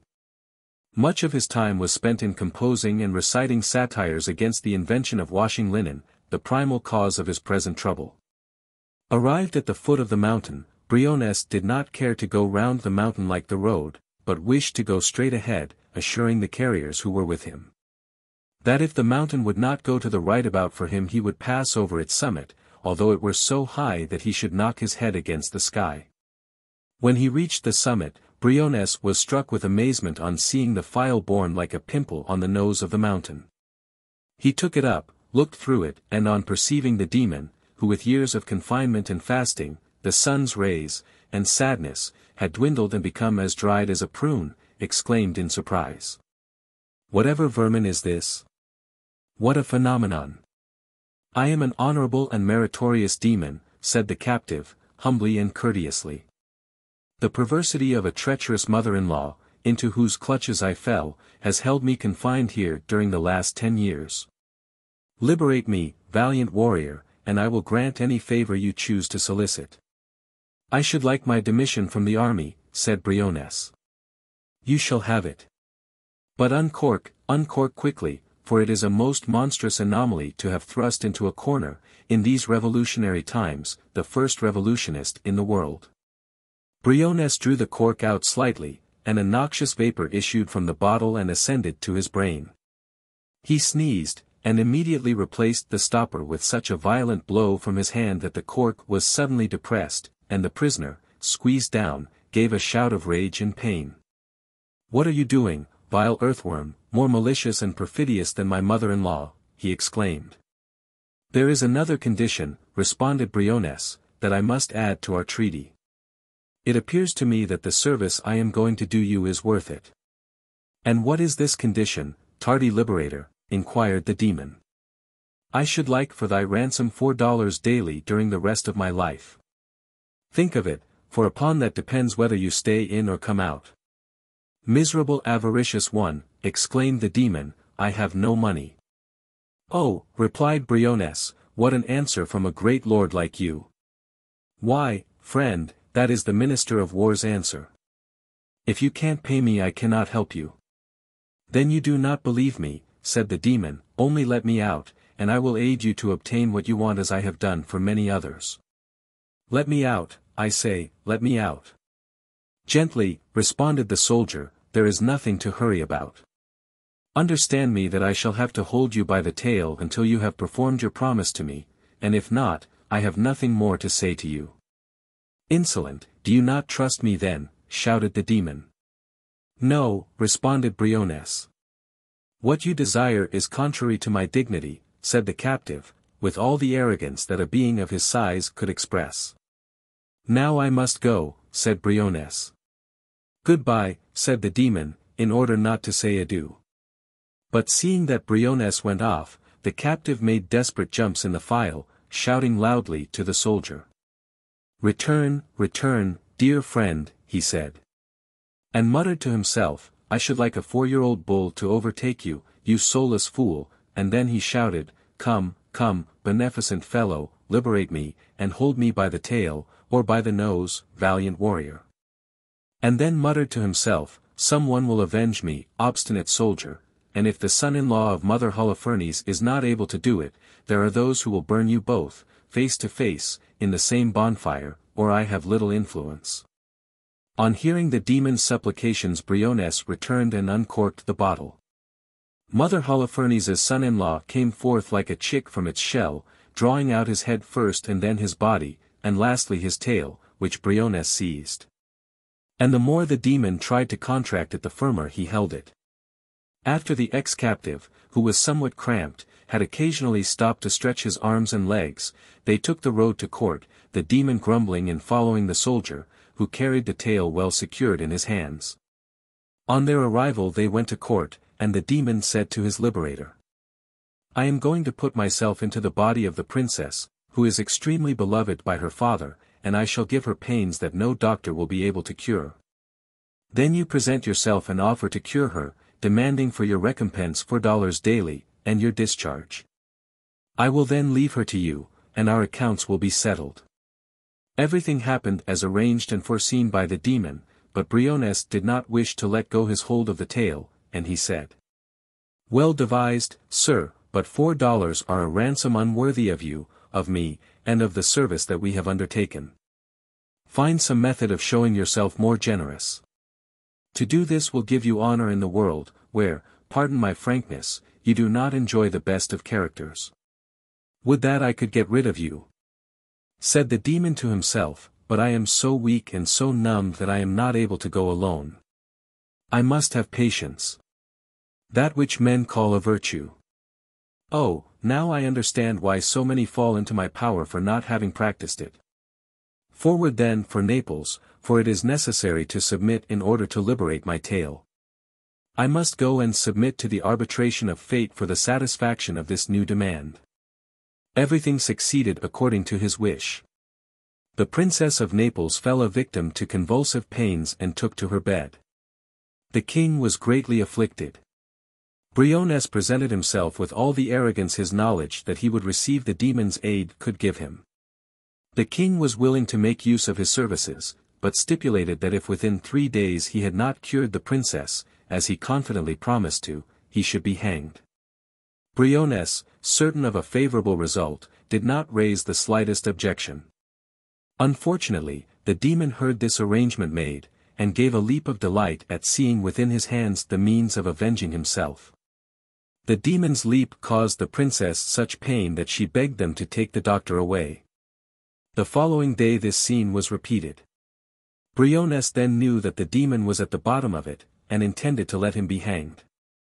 But Briones was not a man to lose his head.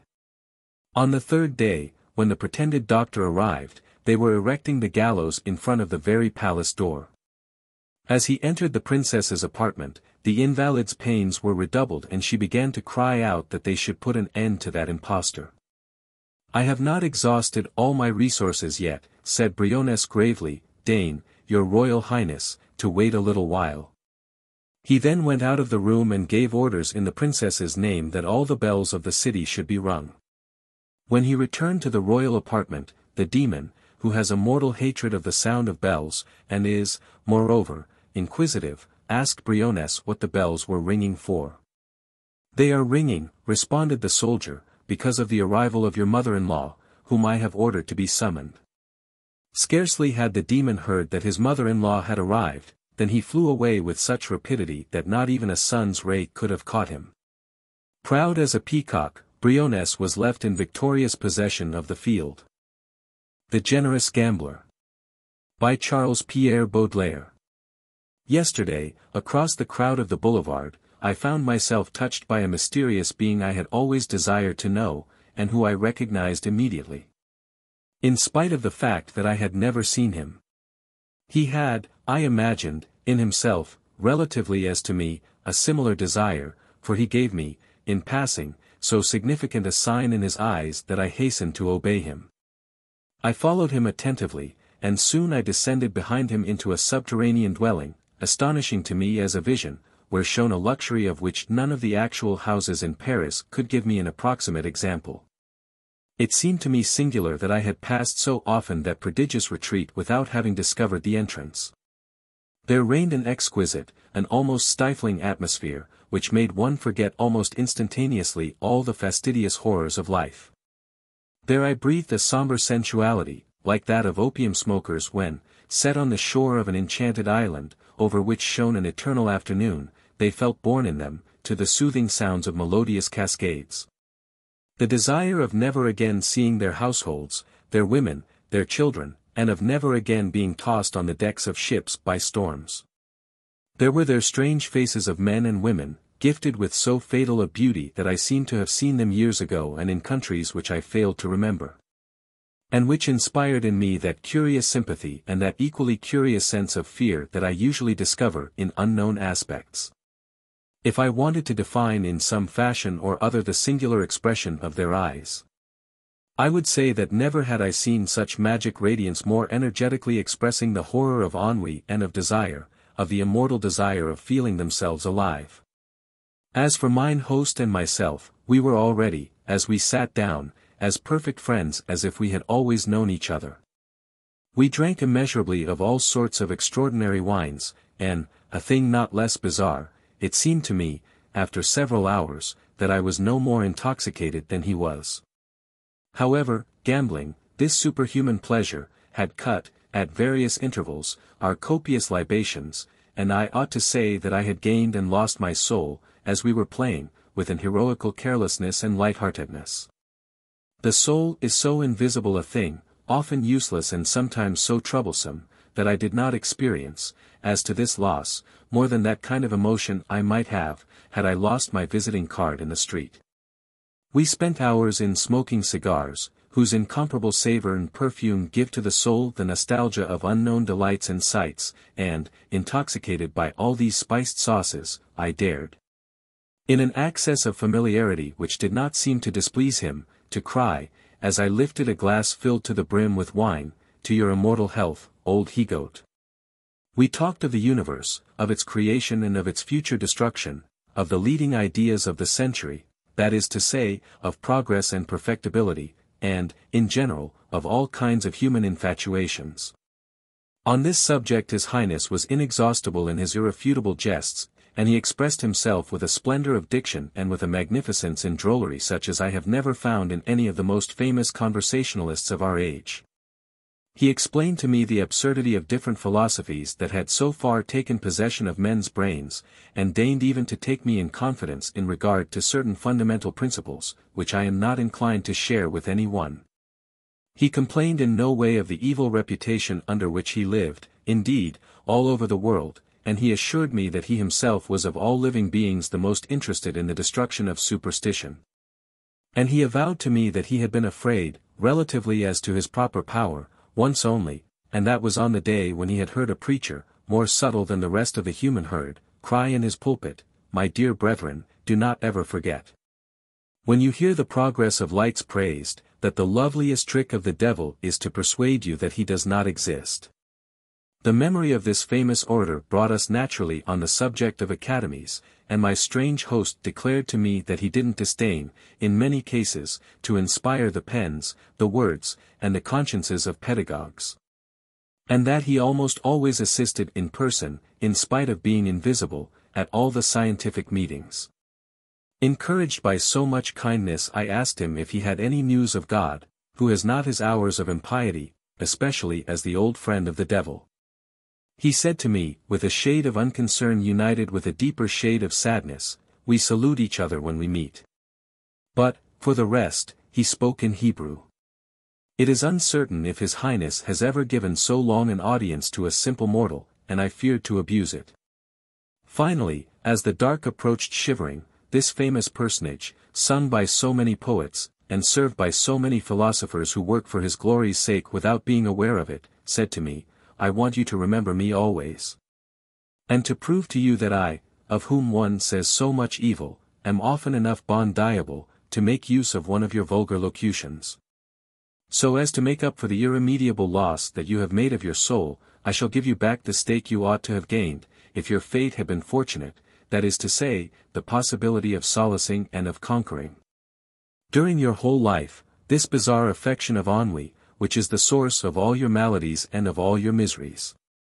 Never a desire shall be formed by you that I will not aid you to realize, you will reign over your vulgar equals. Money and gold and diamonds, fairy palaces, shall come to seek you and shall ask you to accept them without your having made the least effort to obtain them. You can change your abode as often as you like. You shall have in your power all sensualities without lassitude, in lands where the climate is always hot, and where the women are as scented as the flowers. With this he rose up and said goodbye to me with a charming smile.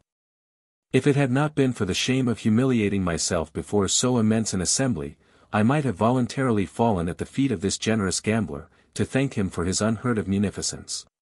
But, little by little, after I had left him, an incurable defiance entered into me. I dared no longer believe in so prodigious a happiness. And as I went to bed, making over again my nightly prayer by means of all that remained in me in the matter of faith, I repeated in my slumber, "My God, my Lord, my God. Do let the devil keep his word with me." The Three Low Masses, A Christmas Story. By Alphonse Daudet. 2 truffled turkeys, Garrigou. Yes, your reverence, 2 magnificent turkeys, stuffed with truffles. I should know something about it, for I myself helped to fill them. One would have said their skin would crack as they were roasting, it is that stretched. Jesu Maria! I who like truffles so much. Quick, give me my surplus, Garrigou. And have you seen anything else in the kitchen besides the turkeys? Yes, all kinds of good things. Since noon, we have done nothing but pluck pheasants, hoopoo, barn fowls, and woodcocks. Feathers were flying about all over. Then they have brought eels, gold carp, and trout out of the pond, besides.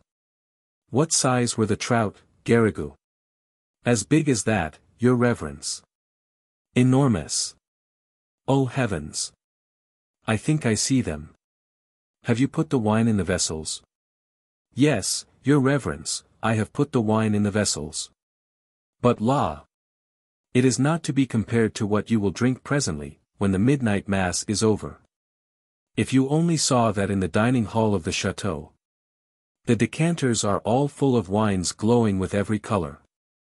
And the silver plate, the chaste aprons, the flowers, the lustres. Never will such another midnight repast be seen. The noble Marquis has invited all the lords of the neighborhood. At least 40 of you will sit down to table, without reckoning the farm bailiff and the notary. Oh, how lucky is your reverence to be one of them. After a mere sniff of those fine turkeys, the scent of truffles follows me everywhere. Yum! Come now, my child. Let us keep from the sin of gluttony, on the night of the Nativity especially. Be quick and light the wax tapers and ring the first bell for the Mass, for it's nearly midnight and we must not be behind time. This conversation took place on a Christmas night in the year of grace 1600 and something, between the Reverend Dom Balaguer, formerly prior of the Barnabites, now paid chaplain of the Lords of Trinquelag, and his little clerk Garrigou, or at least him whom he took for his little clerk Garrigou, for you must know that the devil had on that night assumed the round face and soft features of the young sacristan, in order the more effectually to lead the reverend father into temptation, and make him commit the dreadful sin of gluttony. Well then, while the supposed Garrigou, was with all his might making the bells of the baronial chapel chime out, his reverence was putting on his chasuble in the little sacristy of the chateau.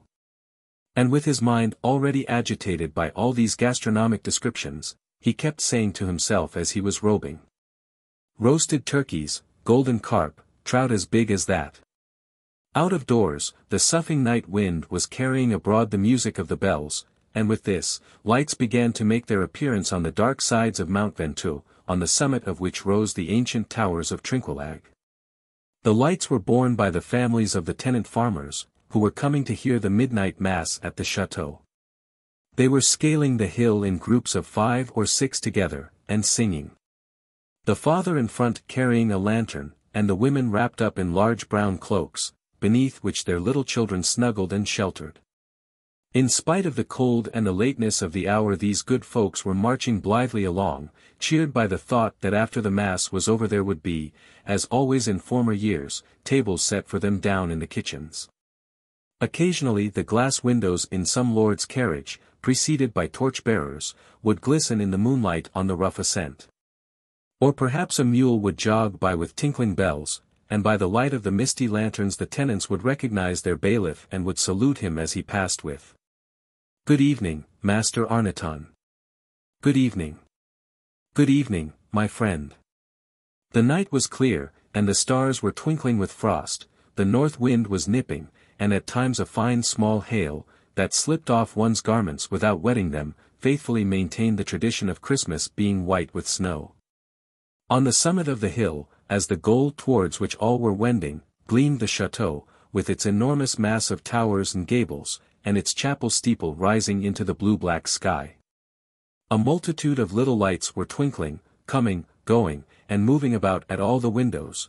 They looked like the sparks one sees running about in the ashes of burnt paper. After you had passed the drawbridge and the postern gate, it was necessary, in order to reach the chapel, to cross the first court, which was full of carriages, footmen and sedan chairs, and was quite illuminated by the blaze of torches and the glare of the kitchen fires. Here were heard the click of turnspits, the rattle of saucepans, the clash of glasses and silver plate in the commotion attending the preparation of the feast. While over all rose a warm vapor smelling pleasantly of roast meat, piquant herbs, and complex sauces, and which seemed to say to the farmers, as well as to the chaplain and to the bailiff, and to everybody, "What a good midnight repast we are going to have after the Mass." 2. Ting-a-ring, ring. The midnight Mass is beginning in the chapel of the chateau, which is a cathedral in miniature, with groined and vaulted roofs, oak woodwork as high as the walls, expanded draperies, and tapers all aglow. And what a lot of people! What grand dresses! First of all, seated in the carved stalls that line the choir, is the Lord of Trinquelag in a coat of salmon-colored silk, and about him are ranged all the noble lords who have been invited. On the opposite side, on velvet-covered praying stools, the old dowager marchioness in flame-colored brocade, and the youthful lady of Trinquelag wearing a lofty headdress of plaited lace in the newest fashion of the French court, have taken their places. Lower down, dressed in black, with punctilious wigs, and shaven faces, like two grave notes among the gay silks and the figured damasks, are seen the bailiff, Thomas Arnaton, and the notary Master Ambroise. Then come the stout majordomos, the pages, the horsemen, the stewards, Dame Barbara, with all her keys hanging at her side on a real silver ring. At the end, on the forms, are the lower class, the female servants, the cotter farmers and their families. And lastly, down there, near the door, which they open and shut very carefully, are Messrs the scullions, who enter in the interval between two sauces, to take a little whiff of mass. And these bring the smell of the repast with them into the church, which now is in high festival and warm from the number of lighted tapers. Is it the sight of their little white caps that so distracts the celebrant? Is it not rather Garrigue's bell? That mad little bell which is shaken at the altar foot with an infernal impetuosity that seems all the time to be saying, "Come, let us make haste, make haste. The sooner we shall have finished, the sooner shall we be at table." The fact is that every time this devil's bell tinkles the chaplain forgets his mass, and thinks of nothing but the midnight repast. He fancies he sees the cooks bustling about, the stoves glowing with forge-like fires, the two magnificent turkeys, filled, crammed, marbled with truffles. Then again he sees, passing along, files of little pages carrying dishes enveloped in tempting vapors, and with them he enters the great hall now prepared for the feast. Oh delight! There is the immense table all laden and luminous, peacocks adorned with their feathers, pheasants spreading out their reddish-brown wings, ruby-colored decanters, pyramids of fruit glowing amid green boughs. And those wonderful fish Garrigue, ah well, yes, Garrigue had mentioned, laid on a couch of fennel, with their pearly scales gleaming as if they had just come out of the water, and bunches of sweet-smelling herbs in their monstrous snouts. So clear is the vision of these marvels that it seems to Dom Balaguer that all these wondrous dishes are served before him on the embroidered altar cloth, and 2 or 3 times instead of the Dominus Vobiscum. He finds himself saying the Benedicite. Except these slight mistakes, the worthy man pronounces the service very conscientiously, without skipping a line, without omitting a genuflection, and all goes tolerably well until the end of the first Mass. For you know that on Christmas Day the same officiating priest must celebrate 3 consecutive Masses. "That's one done," says the chaplain to himself with a sigh of relief. Then, without losing a moment, he motioned to his clerk, or to him whom he supposed to be his clerk, and ting-a-ring, ting-a-ring, a ring. Now the second Mass is beginning, and with it begins also Dom Balaguer's sin. "Quick, quick, let us make haste," Garrigue's bell cries out to him in its shrill little voice, and this time the unhappy celebrant, completely given over to the demon of gluttony, fastens upon the missal and devours its pages with the eagerness of his overexcited appetite. Frantically he bows down, rises up, merely indicates the sign of the cross and the genuflections, and curtails all his gestures in order to get sooner finished. Scarcely has he stretched out his arms at the gospel, before he is striking his breast at the Confiteor. It is a contest between himself and the clerk as to who shall mumble the faster. Versicles and responses are hurried over and run one into another. The words, half pronounced, without opening the mouth, which would take up too much time, terminate in unmeaning murmurs. Oremus P.S., P.S., P.S. Mea culpa, pa. Pa. Like vintagers in a hurry pressing grapes in the vat, these two paddle in the Mass Latin, sending splashes in every direction. "Dom, scum," says Balaguer. "Stutuo," replies Garrigue. And all the time the cursed little bell is tinkling there in their ears, like the jingles they put on post-horses to make them gallop fast. You may imagine at that speed a low Mass is quickly disposed of. "That makes 2, says the chaplain quite panting, then without taking time to breathe, red and perspiring, he descends the altar steps and ting-a-ring, ting-a-ring. Now the third Mass is beginning. There are but a few more steps to be taken to reach the dining hall, but, alas! The nearer the midnight repast approaches the more does the unfortunate Balaguer feel himself possessed by mad impatience and gluttony. The vision becomes more distinct, the golden carps, the roasted turkeys are there. He touches them, oh heavens! The dishes are smoking, the wines perfume the air. And with furiously agitated clapper, the little bell is crying out to him. Quick, quick, quicker yet. But how could he go quicker? His lips scarcely move. He no longer pronounces the words. Unless he were to impose upon heaven outright and trick it out of its mass. And that is precisely what he does, the unfortunate man. From temptation to temptation, he begins by skipping a verse, then two. Then the epistle is too long, he does not finish it, schemes over the gospel, passes before the credo without going into it, skips the pater, salutes the preface from a distance, and by leaps and bounds thus hurls himself into eternal damnation. Constantly followed by the vile Garrigou, vade retro, Satanas. Who seconds him with wonderful skill, sustains his chasuble, turns over the leaves two at a time, elbows the reading desks, upsets the vessels, and is continually sounding the little bell louder and louder, quicker and quicker.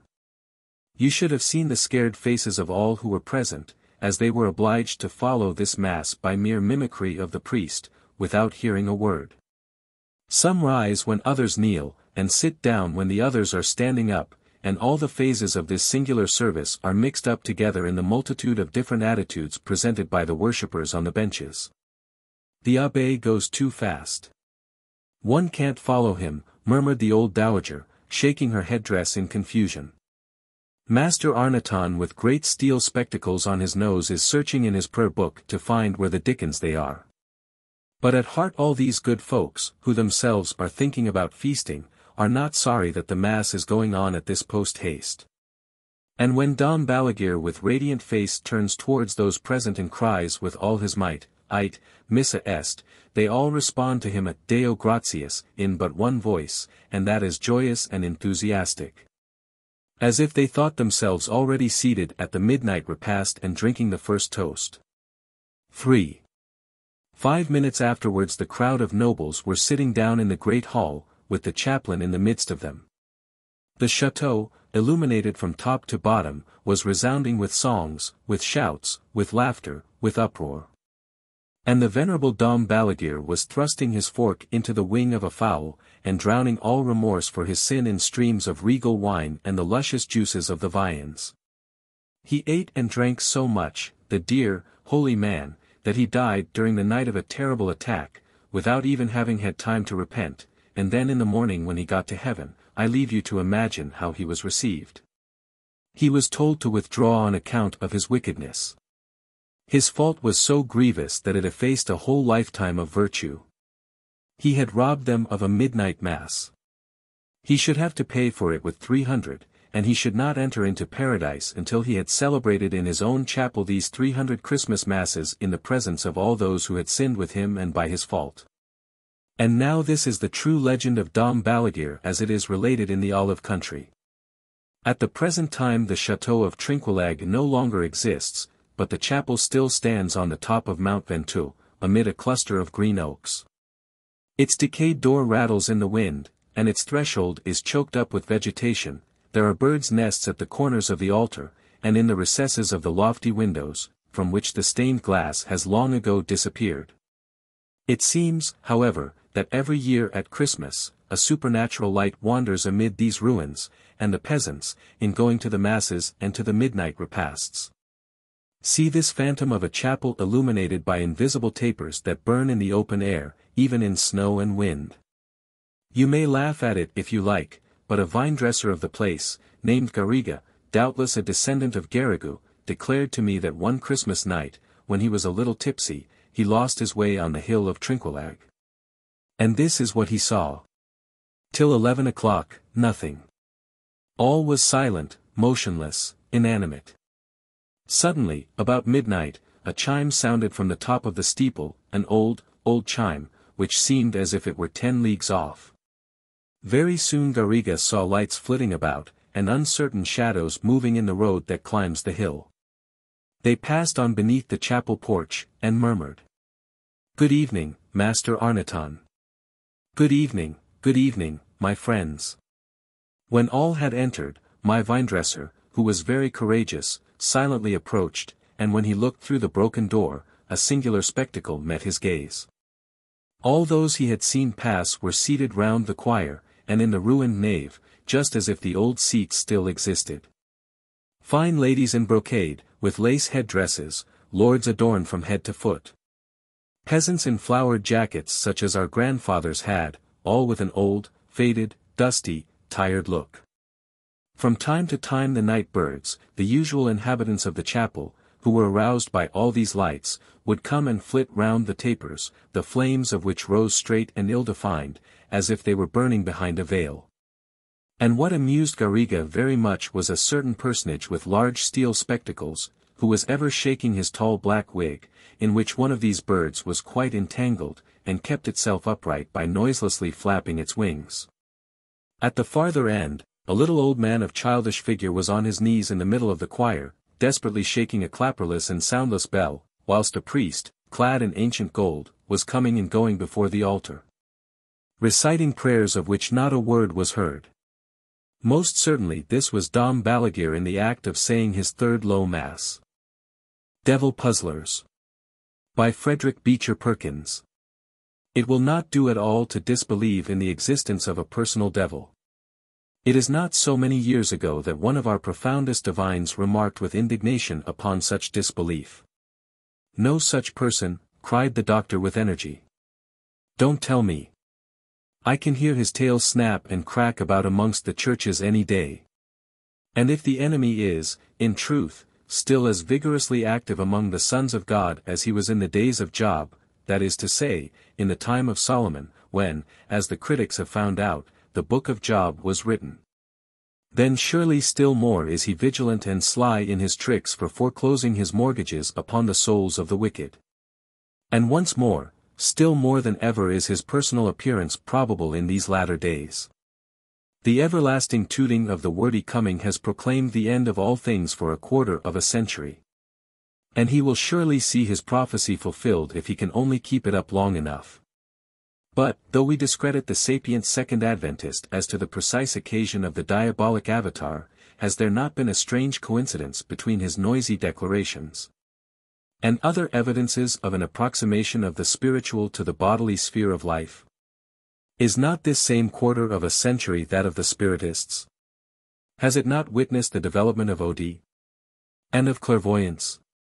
And have not the doctrines of ghosts, and reappearances of the dead, and of messages from them, risen into a prominence entirely new, and into a coherence and semblance at least of fact and fixed law such as was never known before?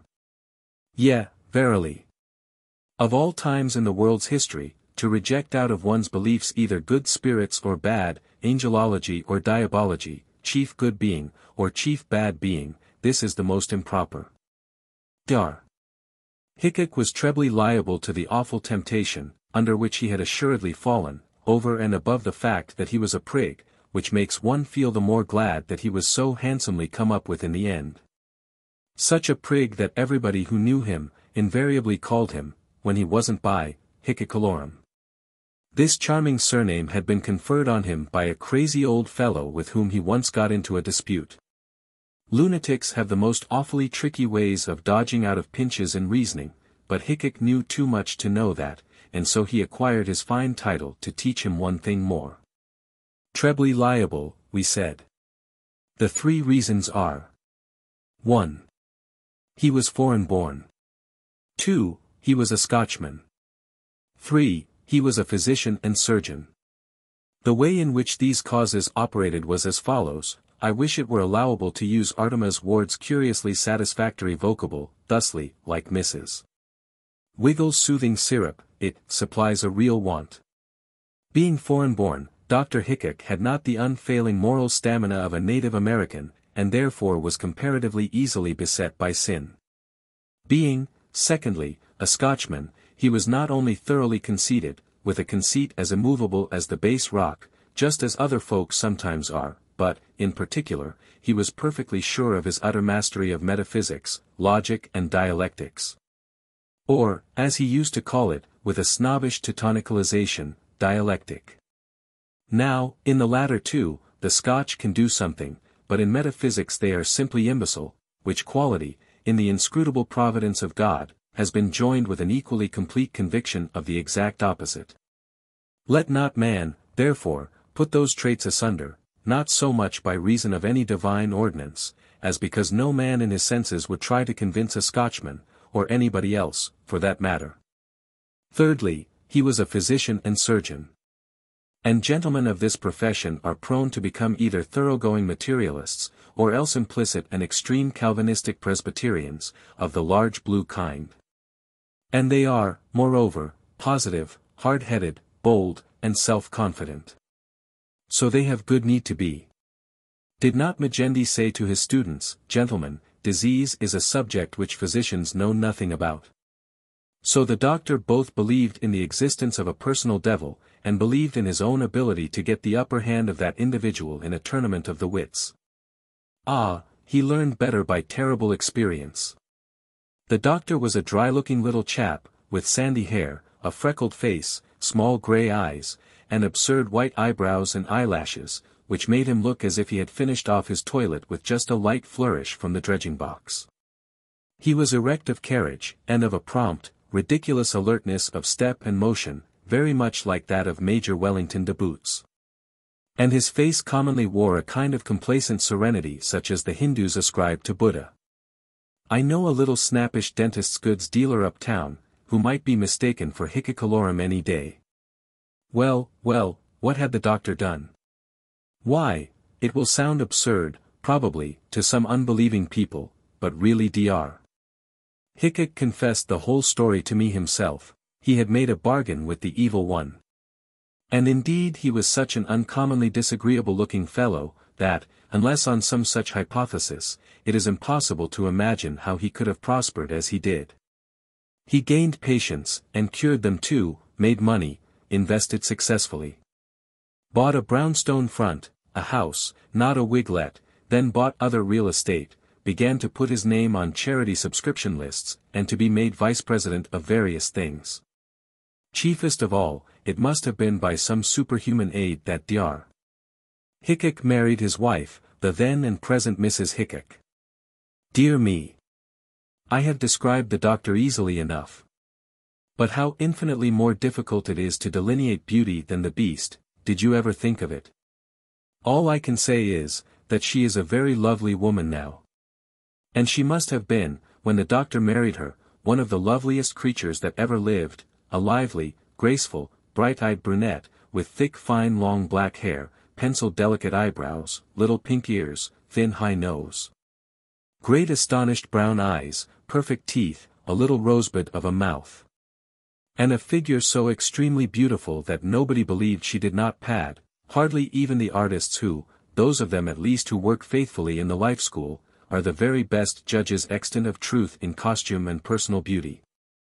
But, furthermore, she was good, with the innocent unconscious goodness of a sweet little child, and of all feminine charms, even beyond her supreme grace of motion, she possessed the sweetest, the most resistless, a lovely voice, whose tones, whether in speech or song, were perfect in sweetness, and with a strange penetrating sympathetic quality and at the same time with the most wonderful half-delaying completeness of articulation and modulation.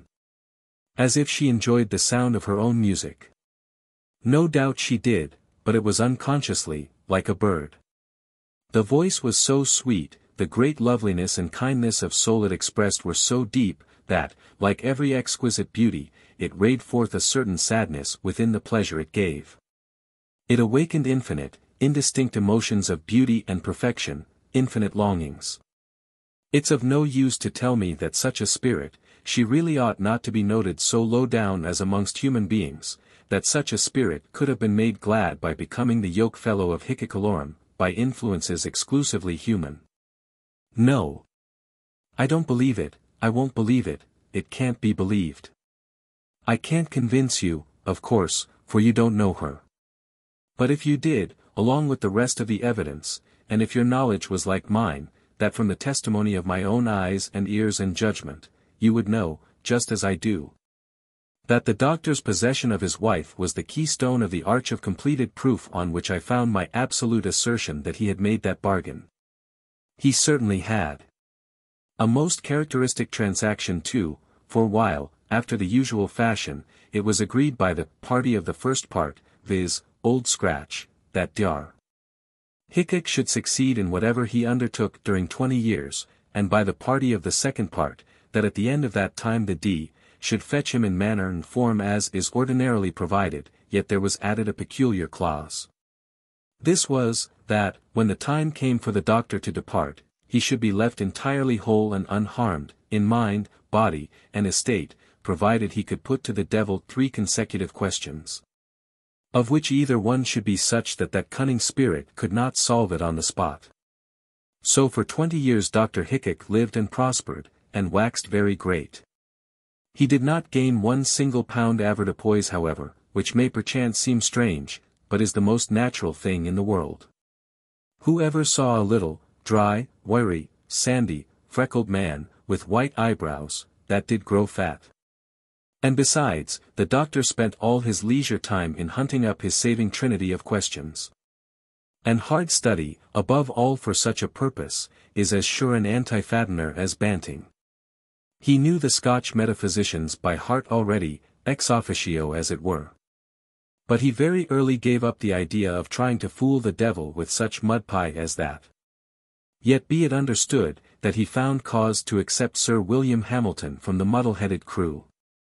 He chewed a good while, and pretty hopefully, upon the quantification of the predicate, but he had to give that up too, when he found out how small and how dry a meat rattled within the big, noisy nutshell.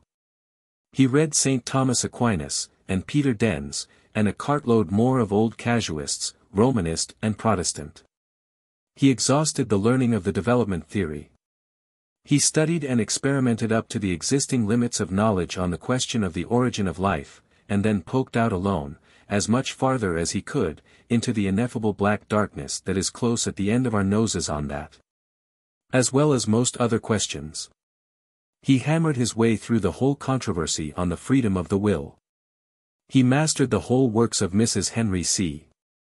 Carey on one side, and of 250 English capitalists and American college professors on the other, on the question of protection or free trade. He made, with vast pains, an extensive collection of the questions proposed at debating societies and college student societies with long Greek names. The last effort was a failure. Dr. Hickok had got the idea, that, from the spontaneous activity of so many free young geniuses, many wondrous and suggestive thoughts would be born.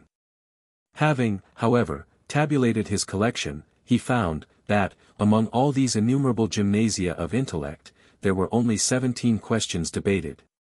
The doctor read me a curious little memorandum of his conclusions on this unexpected fact, which will perhaps be printed some day. He investigated many other things too.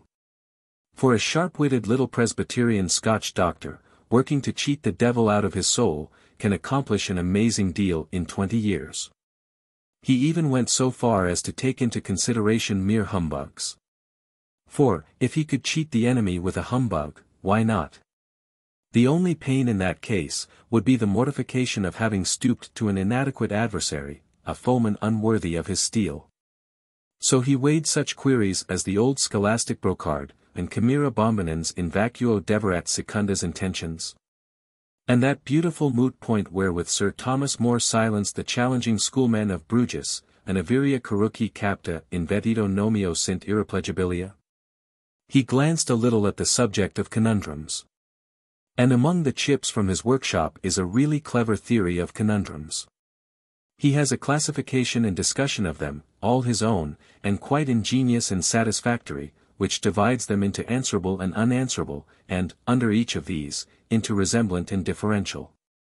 For instance, let the 4 classes be distinguished with the initials of those 4 terms, R, D, U, R, and U, D, you will find that the infinite possible conundrum, so to speak, can always be reduced under one of those 4 heads. Using symbols, as they do in discussing syllogism, indeed, by the way, a conundrum is only a jocular variation in the syllogism, an intentional fallacy for fun, read Whately's Logic, Book 3. And see if it isn't so, using symbols, I say, you have these 4 figures. I, A, R. Y is alike B. Answerable as, Y is a gentleman who gives a young lady a young dog, like a person who rides rapidly uphill. A. Because he gives a gallop up, gallop up. Subvariety, depending upon a violation of something like the principle of excluded middle, a very fallacy of a fallacy, such as the ancient nigger minstrel case, why is an elephant like a brick? A. Because neither of them can climb a tree. 2. A. D. Why is A unlike B? Answerable, usually put thus, what is the difference between A and B? Figure I, if worded in the same style, would become, what is the similarity between A and B? As, what is the difference between the old United States Bank and the Fulton ferry boat signals in thick weather? A. One is a fog whistle, and the other is a wig fossil. 3. U. R. Why is A like B? Unanswerable as Charles Lamb's well-known question, is that your own hair, or a wig? 4. U. D. Why is A unlike B? Unanswerable, i.e., what is the difference, and, as, what is the difference between a FAC simile and a sick family? Or between hydraulics and rawhide licks? But let me not diverge too far into frivolity. All the hopefully difficult questions Dr. Hickok set down and classified. He compiled a set of rules on the subject, and indeed developed a whole philosophy of it, by which he struck off, as soluble, questions or classes of them. Some he thought out himself. Others were now and then answered in some learned book, that led the way through the very heart of one or another of his biggest millstones. So it was really none too much time that he had. And, in truth, he did not actually decide upon his 3 questions, until just a week before the fearful day when he was to put them. It came at last, as every day of reckoning surely comes, and Dr. Hickok, memorandum in hand, sat in his comfortable library about 3 o'clock on one beautiful warm summer afternoon, as pale as a sheet, his heart thumping away like Mr. Krupp's biggest steam hammer at Essen, his mouth and tongue parched and feverish, a pitcher of cold water at hand from which he sipped and sipped, though it seemed as if his throat repelled it into the globular state, or dispersed it into steam. As red-hot iron does. Around him were the records of the vast army of doubters and quibblers in whose works he had been hunting, as a traveler labors through a jungle, for the deepest doubts, the most remote inquiries. Sometimes, with that sort of hardihood, rather than reason, which makes a desperate man try to believe by his will what he longs to know to be true, Dr. Hickok would say to himself, I know I've got him. And then his heart would seem to fall out of him, it sank so suddenly, and with so deadly a faintness, as the other side of his awful case loomed before him, and he thought, but if? He would not finish that question, he could not. The furthest point to which he could bring himself was that of a sort of icy outer stiffening of acquiescence in the inevitable. There was a ring at the street door. The servant brought in a card, on a silver salver. Mr. Apollo Lyon. Show the gentleman in, said the doctor. He spoke with difficulty, for the effort to control his own nervous excitement was so immense an exertion, that he hardly had the self-command and muscular energy even to articulate.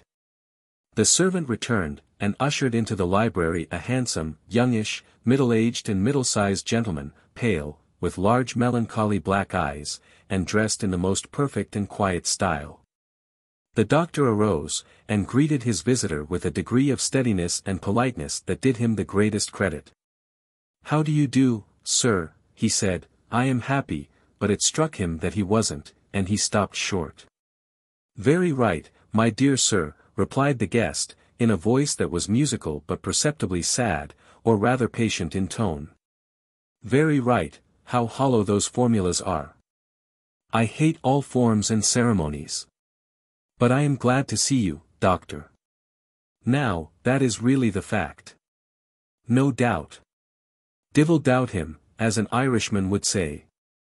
So is a cat glad to see a mouse in its paw. Something like these thoughts arose in the doctor's mind.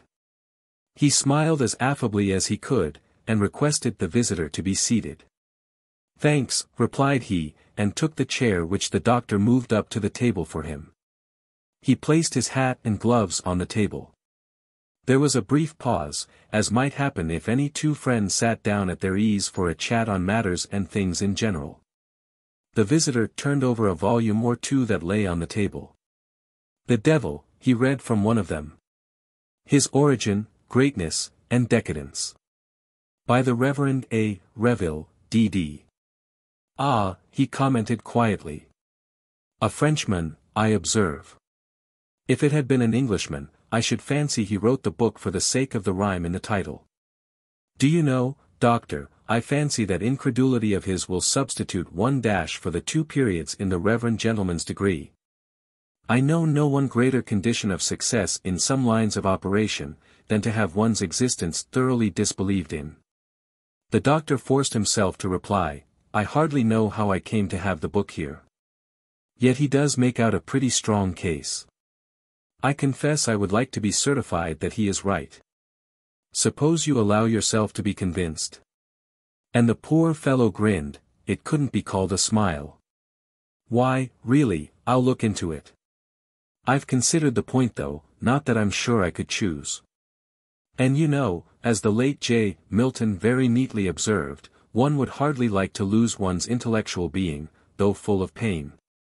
And he smiled, not unkindly but sadly, and then resumed, a Bible too. Very good edition.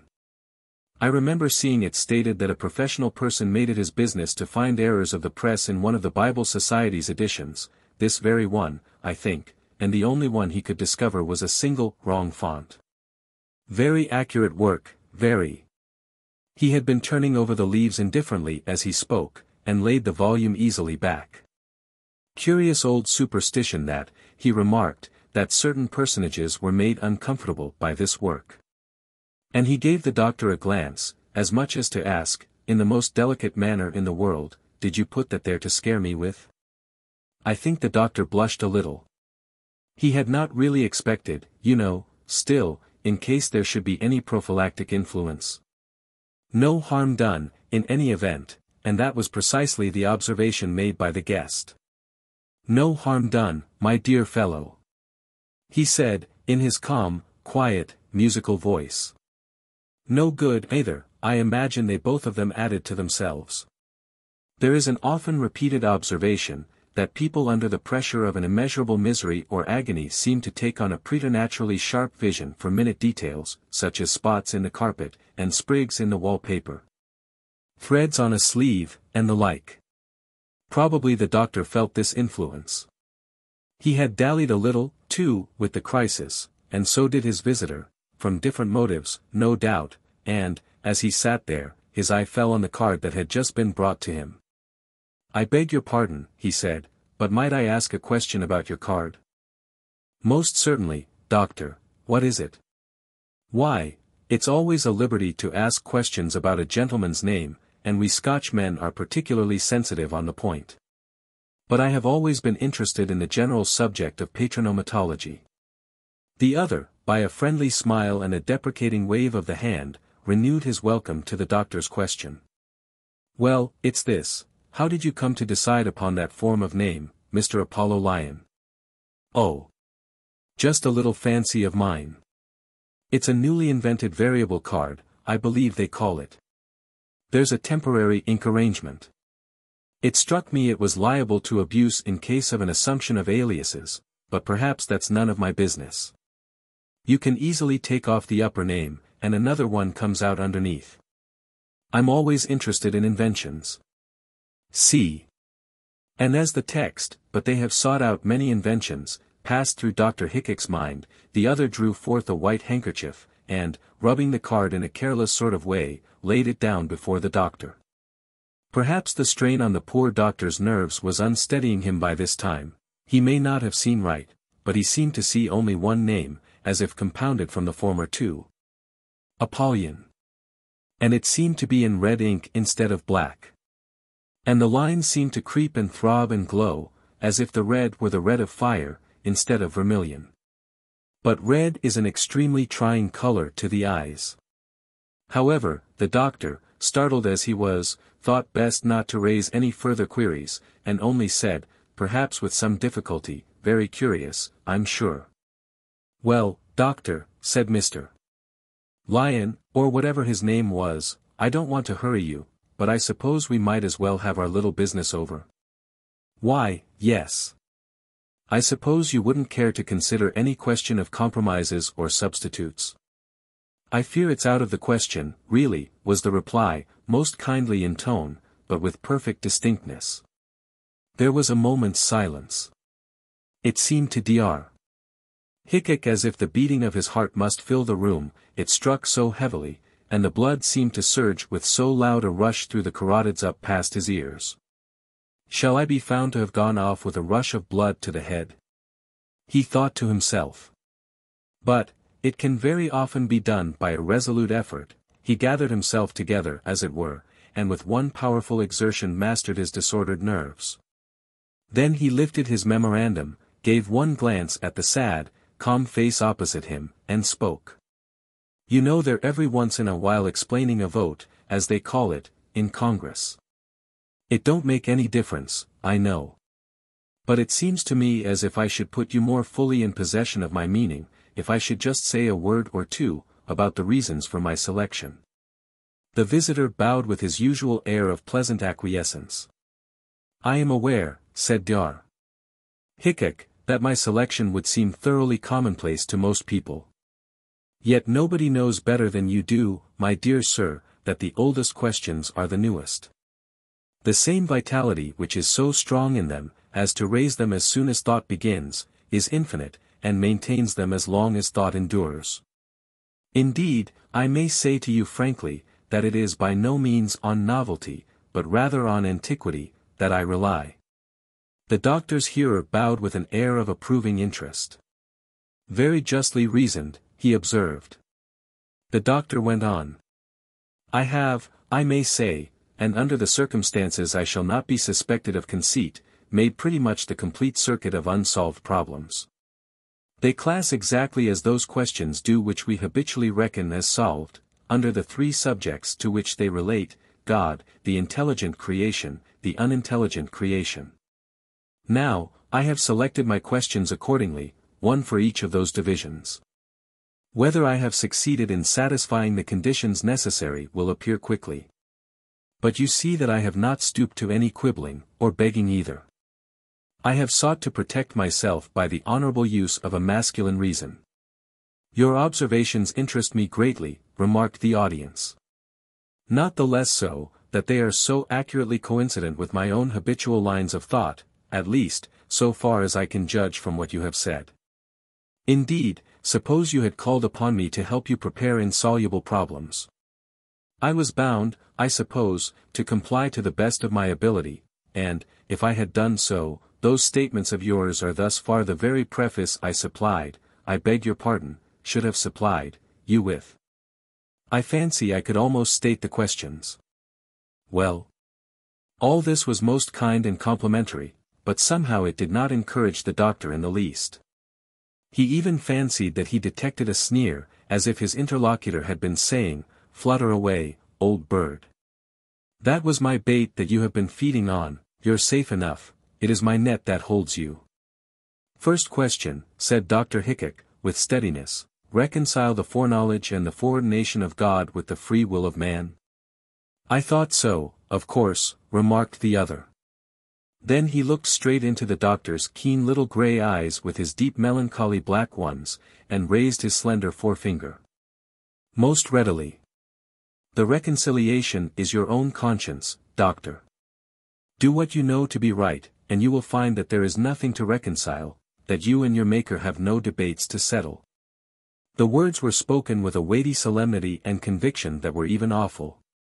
The doctor had a conscience, though he had found himself practically forced, for the sake of success, to use a good deal of constraint with it, in fact, to lock it up, as it were, in a private madhouse, on an unfounded charge of lunacy.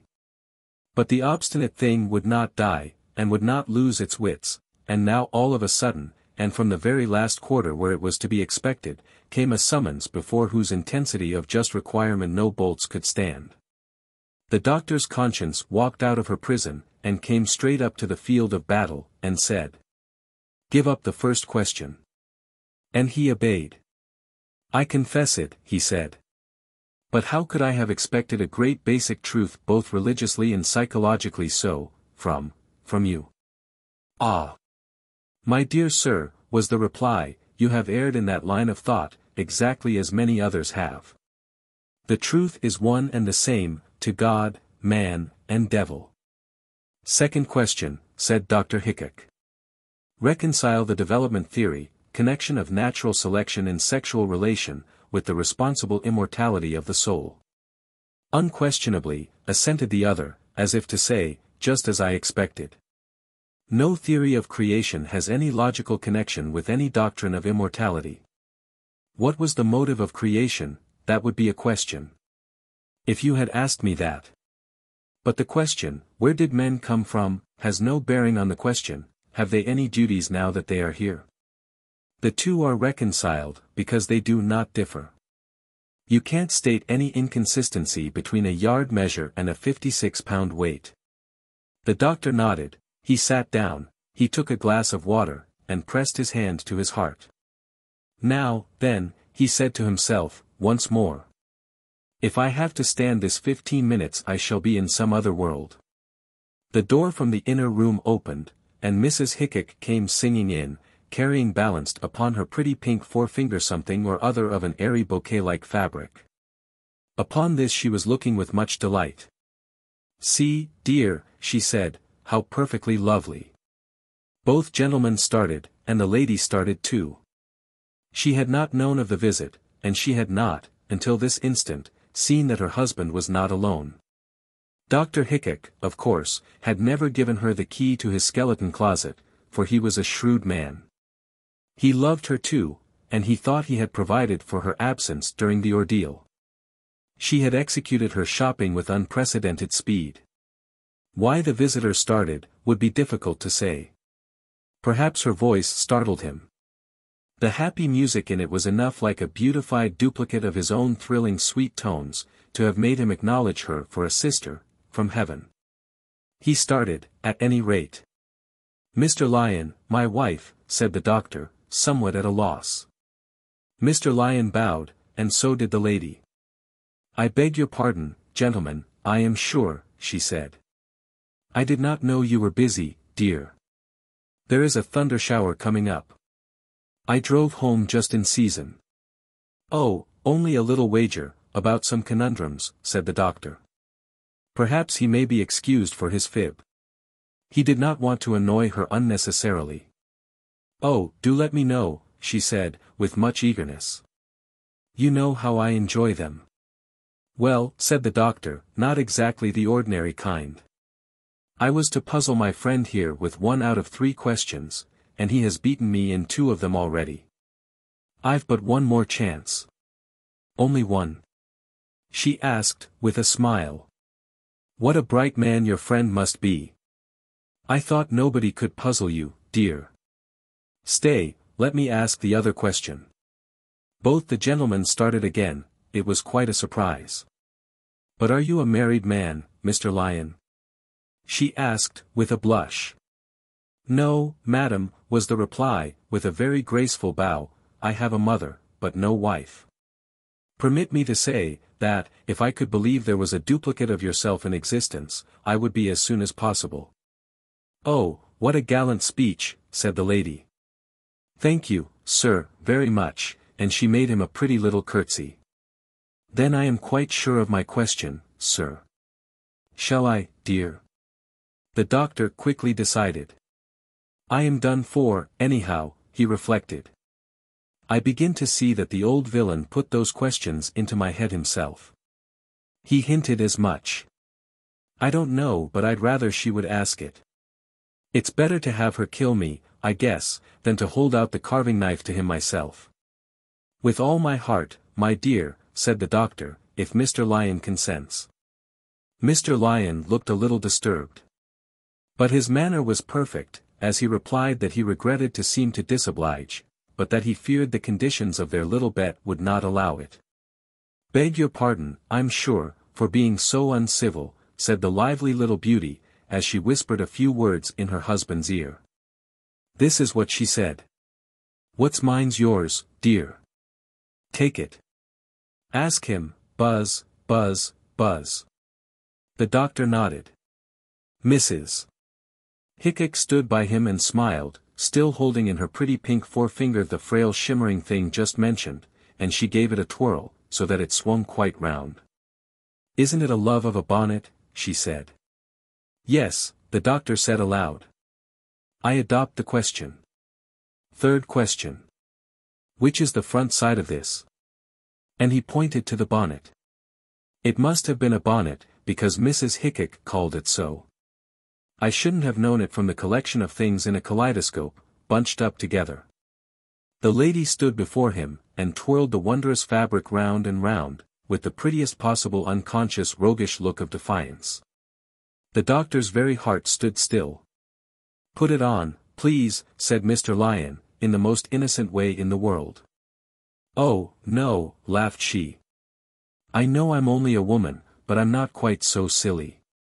But I'll tell you what, you men put it on, if you think that will help you." And she held out the mystery to him.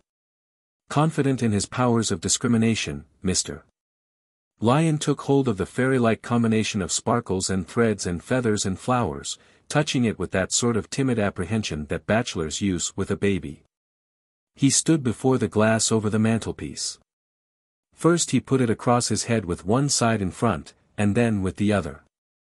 Then he put it lengthways of his head, and tried the effect of tying one of the two couples of strings under each of his ears. Then he put it on, the other side up, so that it swam on his head like a boat, with a high-mounted bow and stern. More than once he did all this, with obvious care and thoughtfulness. Then he came slowly back, and resumed his seat. It was growing very dark, though they had not noticed it, for the thunder shower had been hurrying on, and already its advanced guard of wind, heavy laden with the smell of the rain, could be heard, and a few large drops splashed on the window. The beautiful wife of the doctor laughed merrily to watch the growing discomposure of the visitor, who returned the bonnet, with undiminished courtesy, but with obvious constraint of manner. He looked down, he drummed on the table, he looked up. And both the doctor and the doctor's wife were startled at the intense sudden anger in the dark, handsome face. Then he sprang up, and went to the window. He looked out a moment, and then said, "Upon my word, that is going to be a very sharp squall. The clouds are very heavy. If I'm any judge, something will be struck. I can feel the electricity in the air." While he still spoke, the first thunderbolt crashed overhead. It was one of those close, sudden, overpoweringly awful explosions from clouds very heavy and very near, where the lightning and the thunder leap together out of the very air close about you, even as if you were in them. It was an unendurable burst of sound, and of the intense white sheety light of very near lightning. Dreadfully frightened, the poor little lady clung close to her husband. He, poor man, if possible yet more frightened, exhausted as he was by what he had been enduring, fainted dead away. Don't blame him, a cast-iron bulldog might have fainted. Mrs. Hickok, thinking that her husband was struck dead by the lightning, screamed terribly. Then she touched him, and, seeing what was really the matter, administered cold water from the pitcher on the table. Shortly he revived. "Where is he?" he said. "I don't know, love. I thought you were dead. He must have gone away." "Did it strike the house?" "Gone away. Thank God." "Thank you, dear," cried out the doctor. Not knowing any adequate cause for so much emotion, she answered him.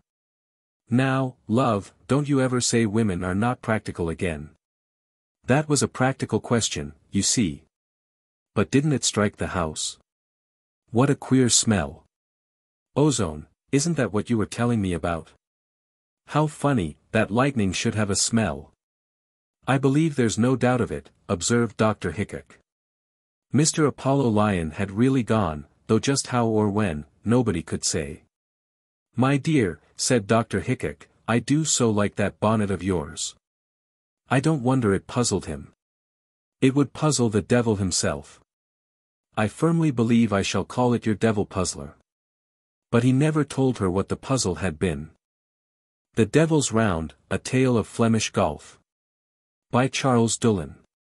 The following story, translated by Miss Isabel Bruce from Le Grand Couleur of M. Charles Dulin, Comte du Roy Gambrinus, gives a great deal of information about French and Flemish golf. As any reader will see, this ancient game represents a stage of evolution between golf and hockey. The object is to strike a ball, in as few strokes as possible, to a given point, but, after every 3 strokes, the opponent is allowed to decollar, or make 1 stroke back, or into a hazard. Here the element of hockey comes in. Get rid of this element, let each man hit his own ball, and, in place of striking to a point, say, the cemetery gate, let men putt into holes, and the Flemish game becomes golf. It is of great antiquity. Ducange, in his Lexicon of Low Latin, gives chulla, French chul equals, globulus ligneus conclava propellator, a wooden ball struck with a club. The head of the club was of iron, cf. Crossar. This is borne out by a miniature in a missal of 1504, which represents peasants playing chul with clubs very like nibliks. Ducange quotes various ms. references of 1353, 1357, and other dates older by a century than our earliest Scotch references to golf. At present the game is played in Belgium with a strangely shaped lofting iron and a ball of beechwood. M. Zola, Germinal, p. 310, represents his miners playing chol, or chul, and says that they hit drives of more than 500 yards. Experiments made at Wimbledon with a Belgian club sent over by M. Charles Michel suggest that M. Zola has overestimated the distance. But M. Zola and M. Dulin agree in making the players run after the ball. M. Henri Gaudaz adds that a similar game, called Sol, is played in various departments of France. He refers to L'Aisnel de la Salle.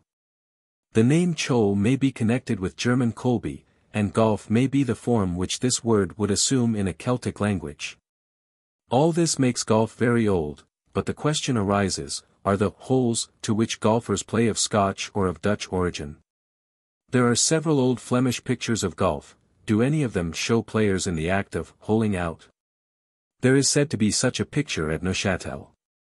A. Lang. I. Once upon a time there lived at the hamlet of Coke, near Condé-sur-Escaut, a wheelwright called Roger. He was a good fellow, untiring both at his sport and at his toil, and as skillful in lofting a ball with a stroke of his club as in putting together a cartwheel. Every one knows that the game of golf consists in driving towards a given point a ball of cherrywood with a club which has for head a sort of little iron shoe without a heel. For my part, I do not know a more amusing game. And when the country is almost cleared of the harvest, men, women, children, everybody, drives his ball as you please. And there is nothing cheerier than to see them filing on a Sunday like a flight of starlings across potato fields and ploughed lands. 2. Well, one Tuesday, it was a Shrove Tuesday, the wheelwright of Coke laid aside his plane, and was slipping on his blouse to go and drink his can of beer at Condé, when 2 strangers came in, club in hand. "Would you put a new shaft to my club, master?" said one of them.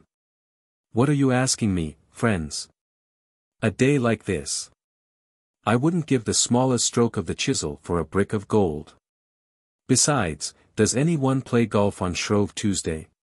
You had much better go and see the mummers tumbling in the high street of Condé." "We take no interest in the tumbling of mummers," replied the stranger. "We have challenged each other at golf and we want to play it out.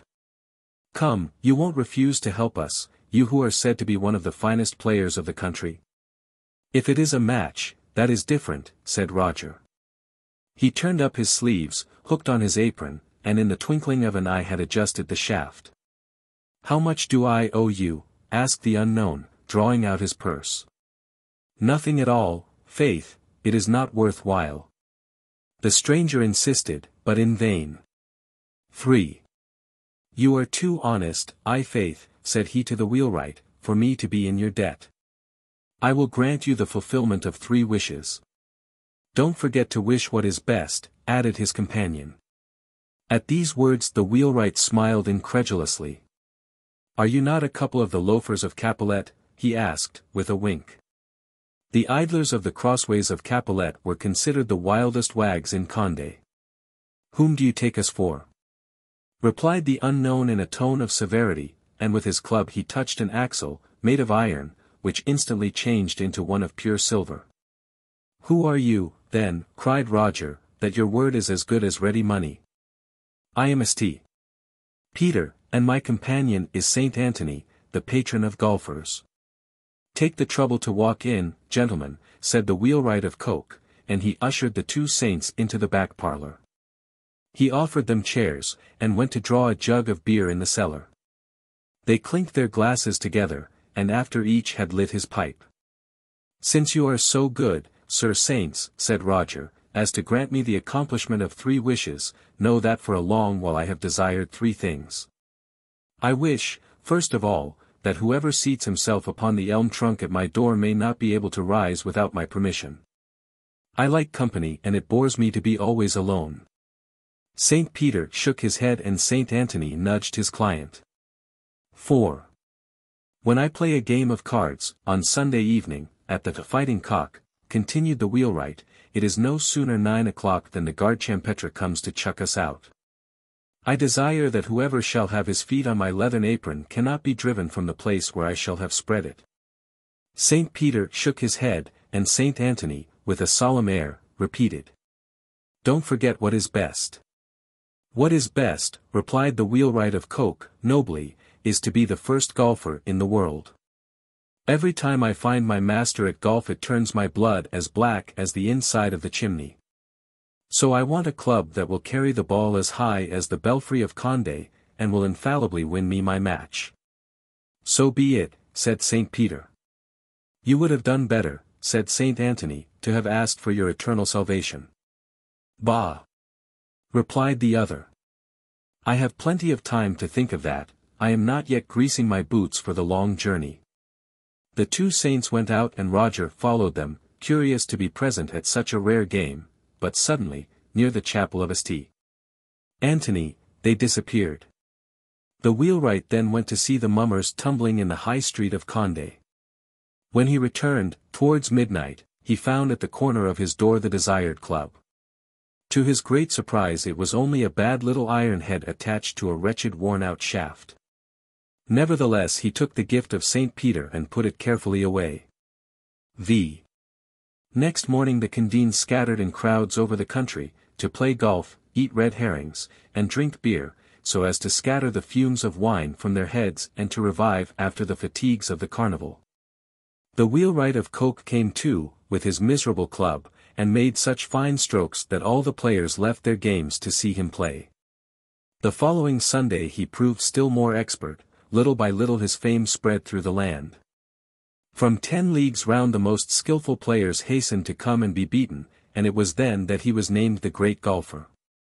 He passed the whole Sunday in golfing, and in the evening he rested himself by playing a game of matrimony at the Fighting Cock. He spread his apron under the feet of the players, and the devil himself could not have put them out of the tavern, much less the rural policeman. On Monday morning he stopped the pilgrims who were going to worship at Notre Dame de Bon Secours. He induced them to rest themselves upon his casuists, and did not let them go before he had confessed them well. In short, he led the most agreeable life that a good Fleming can imagine, and only regretted one thing, namely, that he had not wished it might last forever. 6. Well, it happened one day that the strongest player of Mons, who was called Paternoster, was found dead on the edge of a bunker. His head was broken, and near him was his niblick, red with blood. They could not tell who had done this business, and as Paternoster often said that at golf he feared neither man nor devil, it occurred to them that he had challenged Meneer van Belzebooth. And that as a punishment for this he had knocked him on the head. Meneer van Belzebooth is, as every one knows, the greatest gamester that there is upon or under the earth, but the game he particularly affects is golf. When he goes his round in Flanders one always meets him, club in hand, like a true Fleming. The wheelwright of Coke was very fond of Paternoster, who, next to himself, was the best golfer in the country. He went to his funeral with some golfers from the hamlets of Coke, La Sigonie, and La Queue de l'Aiche. On returning from the cemetery they went to the tavern to drink, as they say, to the memory of the dead, and there they lost themselves in talk about the noble game of golf. When they separated, in the dusk of evening.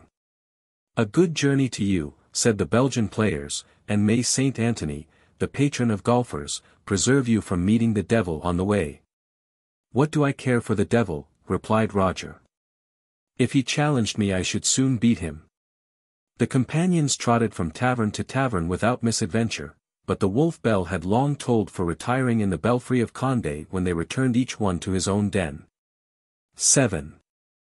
As he was putting the key into the lock the wheelwright thought he heard a shout of mocking laughter. He turned, and saw in the darkness a man 6 feet high, who again burst out laughing. "What are you laughing at?" said he, crossly. "At what?" "Why, at the aplomb with which you boasted a little while ago that you would dare measure yourself against the devil." "Why not, if he challenged me?" "Very well, my master, bring your clubs."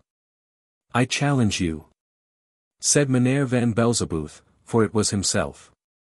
Roger recognized him by a certain odor of sulphur that always hangs about his majesty.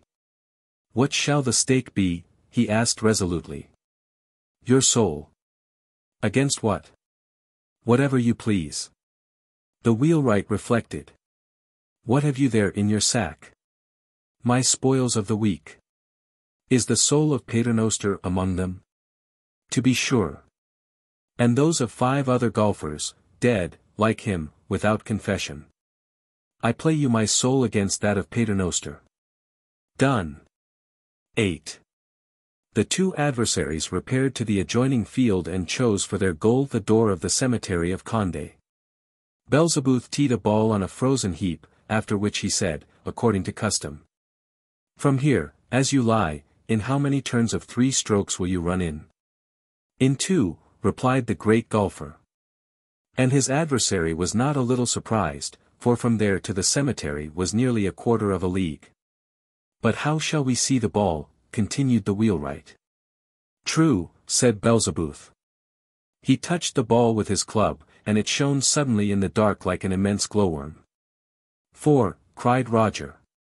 He hit the ball with the head of his club, and it rose to the sky like a star going to rejoin its sisters. In 3 strokes it crossed 3/4 of the distance. "That is good," said Belzebooth, whose astonishment redoubled. "My turn to play now." With 1 stroke of the club he drove the ball over the roofs of Coque nearly to Maison Blanche, half a league away. The blow was so violent that the iron struck fire against a pebble. "Good Saint Anthony! I am lost, unless you come to my aid," murmured the wheelwright of Coque.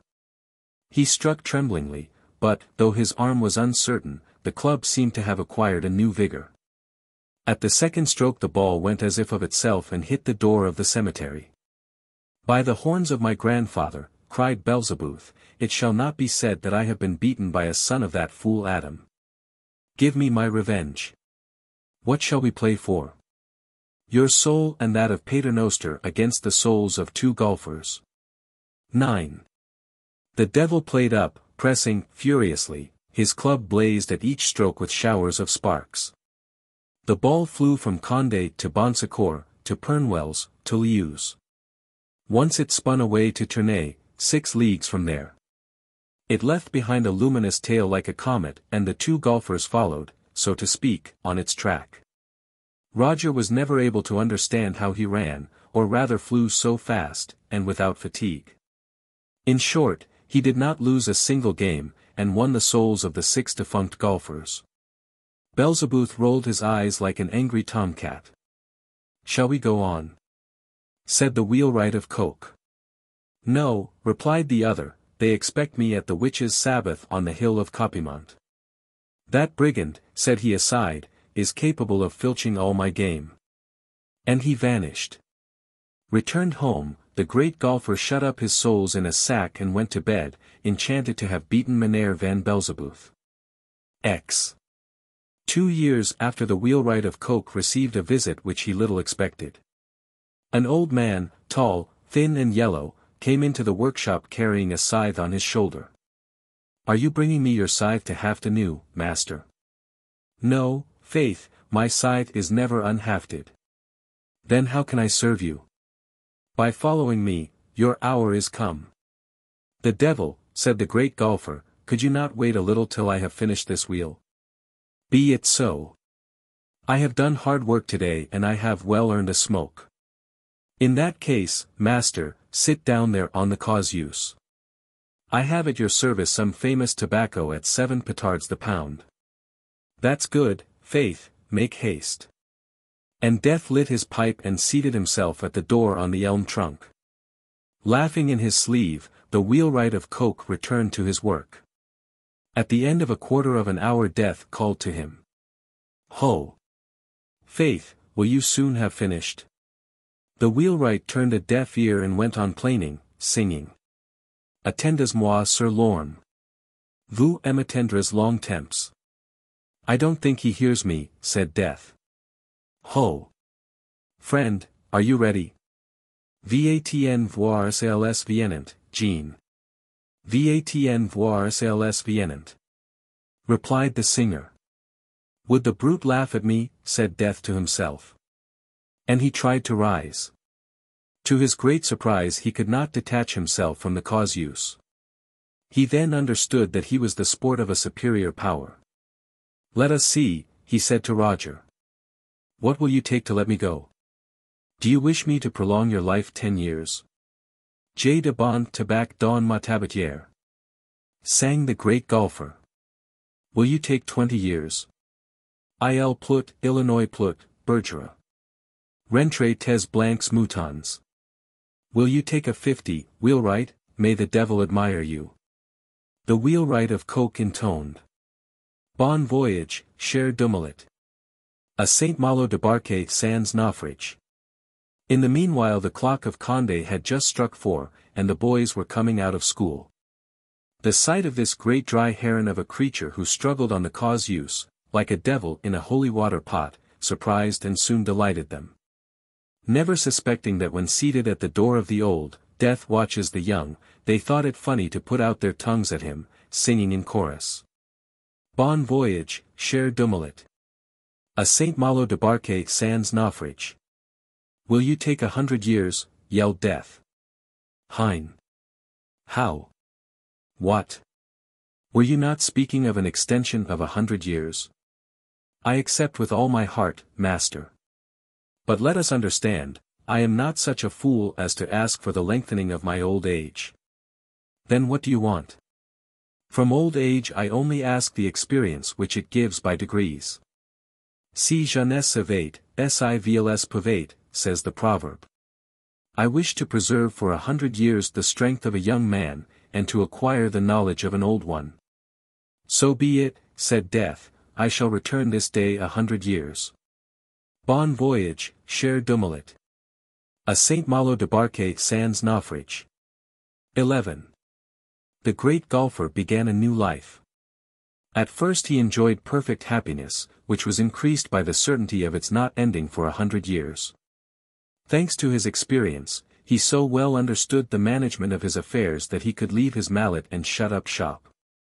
He experienced, nevertheless, an annoyance he had not foreseen. His wonderful skill at golf ended by frightening the players whom he had at first delighted, and was the cause of his never finding anyone who would play against him. He therefore quitted the canton and set out on his travels over French Flanders, Belgium, and all the greens where the noble game of golf is held in honor. At the end of 20 years he returned to Coke to be admired by a new generation of golfers, after which he departed to return 20 years later. Alas! In spite of its apparent charm, this existence before long became a burden to him. Besides that, it bored him to win on every occasion, he was tired of passing like the wandering Jew through generations, and of seeing the sons, grandsons, and great-grandsons of his friends grow old, and die out.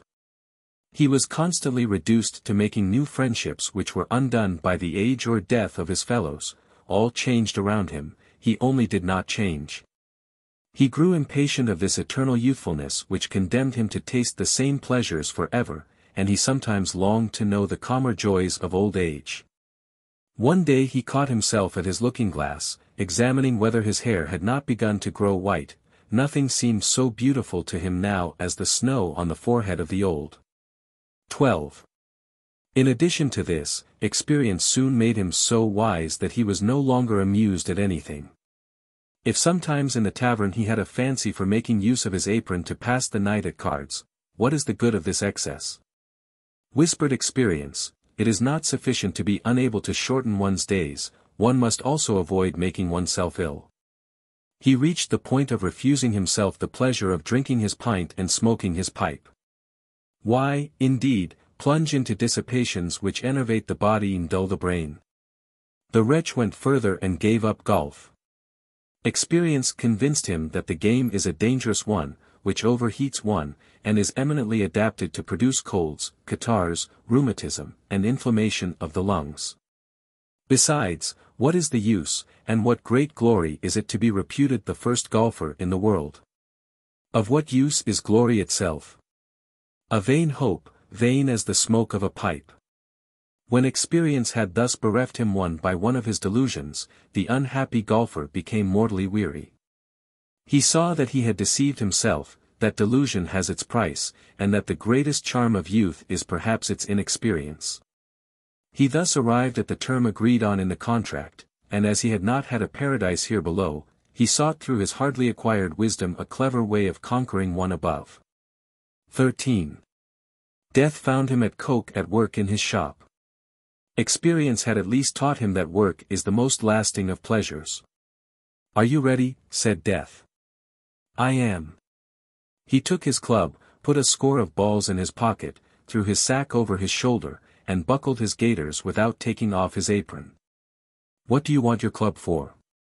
"Why, to golf in paradise with my patron Saint Anthony." "Do you fancy, then, that I am going to conduct you to paradise?" "You must, as I have half a dozen souls to carry there, that I once saved from the clutches of Beelzebub." "Better have saved your own." En route, cher Dumoulin. The great golfer saw that the old reaper bore him a grudge, and that he was going to conduct him to the paradise of the lost. Indeed, a quarter of an hour later the two travelers knocked at the gate of hell. Tock, tock.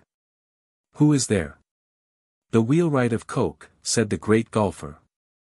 "Don't open the door," cried Beelzebub, "that rascal wins at every turn, he is capable of depopulating my empire." Roger laughed in his sleeve. "Oh! You are not saved," said Death. "I am going to take you where you won't be cold either." Quicker than a beggar would have emptied a poor's box they were in purgatory. Tock, tock. "Who is there?" "The wheelwright of Coke," said the great golfer. "But he is in a state of mortal sin," cried the angel on duty. "Take him away from here, he can't come in." "I cannot, all the same, let him linger between heaven and earth," said Death, "I shall shunt him back to Coke, where they will take me for a ghost." "Thank you. Is there not still paradise?" 14. They were there at the end of a short hour. Tock, tock. "Who is there?" "The wheelwright of Coke," said the great golfer. "Ah! My lad," said St. Peter, half opening the door, "I am really grieved.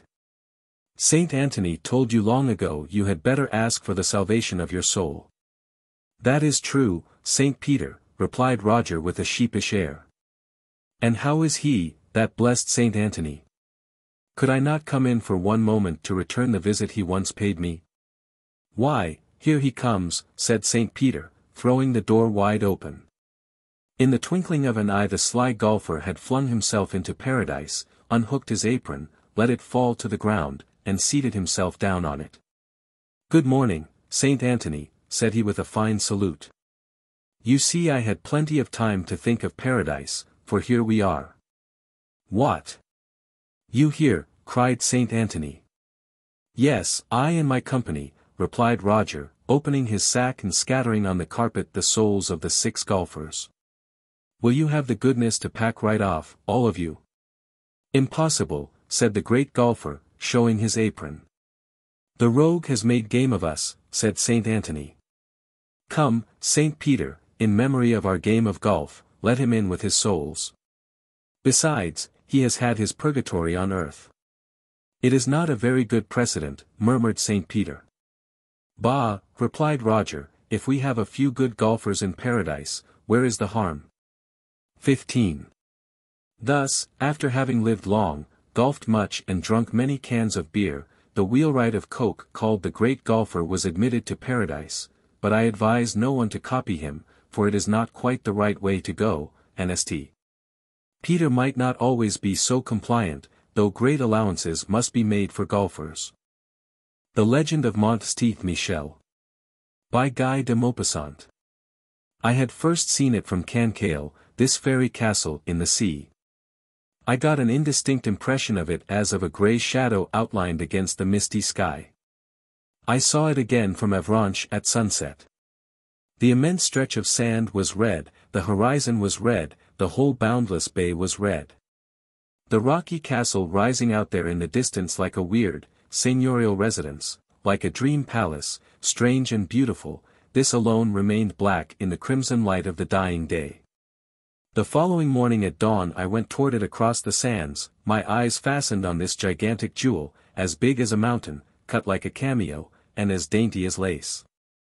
The nearer I approached the greater my admiration grew, for nothing in the world could be more wonderful or more perfect.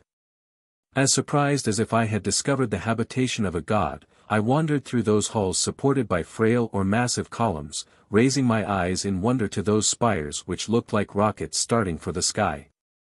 And to that marvelous assemblage of towers, of gargoyles, of slender and charming ornaments, irregular fireworks of stone, granite lace, a masterpiece of colossal and delicate architecture. As I was looking up in ecstasy, a lower Normandy peasant came up to me and told me the story of the great quarrel between Saint Michael and the devil. A skeptical genius has said, God made man in his image and man has returned the compliment. This saying is an eternal truth, and it would be very curious to write the history of the local divinity of every continent, as well as the history of the patron saints in each one of our provinces. The Negro has his ferocious man-eating idols. The polygamous Mahometan fills his paradise with women, the Greeks, like a practical people, deified all the passions. Every village in France is under the influence of some protecting saint, modeled according to the characteristics of the inhabitants.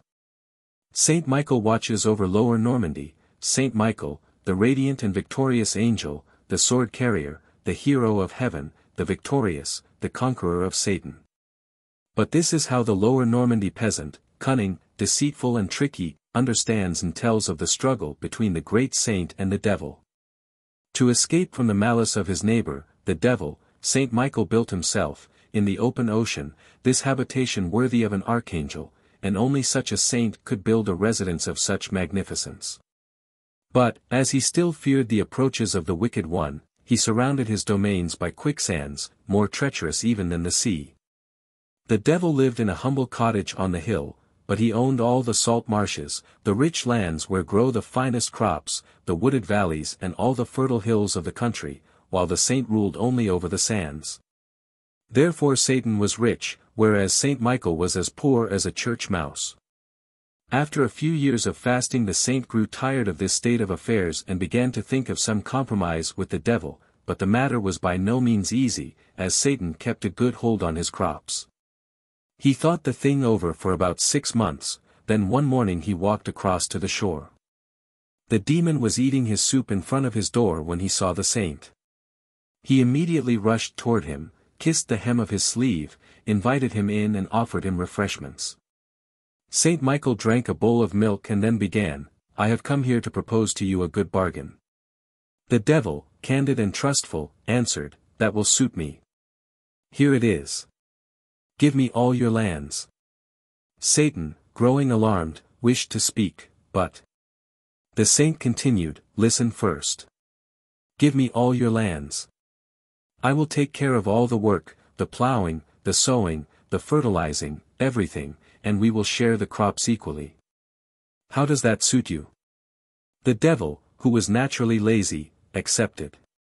He only demanded in addition a few of those delicious grey mullet which are caught around the solitary mount. Saint Michael promised the fish. They grasped hands and spat on the ground to show that it was a bargain, and the saint continued, see here, so that you will have nothing to complain of. Choose that part of the crops which you prefer, the part that grows above ground or the part that stays in the ground? Satan cried out, I will take all that will be above ground. It's a bargain, said the saint. And he went away. 6 months later, all over the immense domain of the devil, one could see nothing but carrots, turnips, onions, salsify, all the plants whose juicy roots are good and savory and whose useless leaves are good for nothing but for feeding animals. Satan wished to break the contract, calling Saint Michael a swindler. But the saint, who had developed quite a taste for agriculture, went back to see the devil and said, Really, I hadn't thought of that at all. It was just an accident, no fault of mine. And to make things fair with you, this year I'll let you take everything that is under the ground. Very well, answered Satan. The following spring all the evil spirits' lands were covered with golden wheat, oats as big as beans, flax, magnificent colza, red clover, peas, cabbage, artichokes, everything that develops into grains or fruit in the sunlight. Once more Satan received nothing, and this time he completely lost his temper.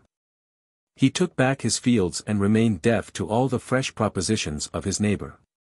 A whole year rolled by. From the top of his lonely manor Saint Michael looked at the distant and fertile lands and watched the devil direct the work, take in his crops and thresh the wheat. And he grew angry, exasperated at his powerlessness. As he was no longer able to deceive Satan, he decided to wreak vengeance on him, and he went out to invite him to dinner for the following Monday. You have been very unfortunate in your dealings with me, he said. I know it, but I don't want any ill feeling between us, and I expect you to dine with me. I'll give you some good things to eat. Satan, who was as greedy as he was lazy, accepted eagerly.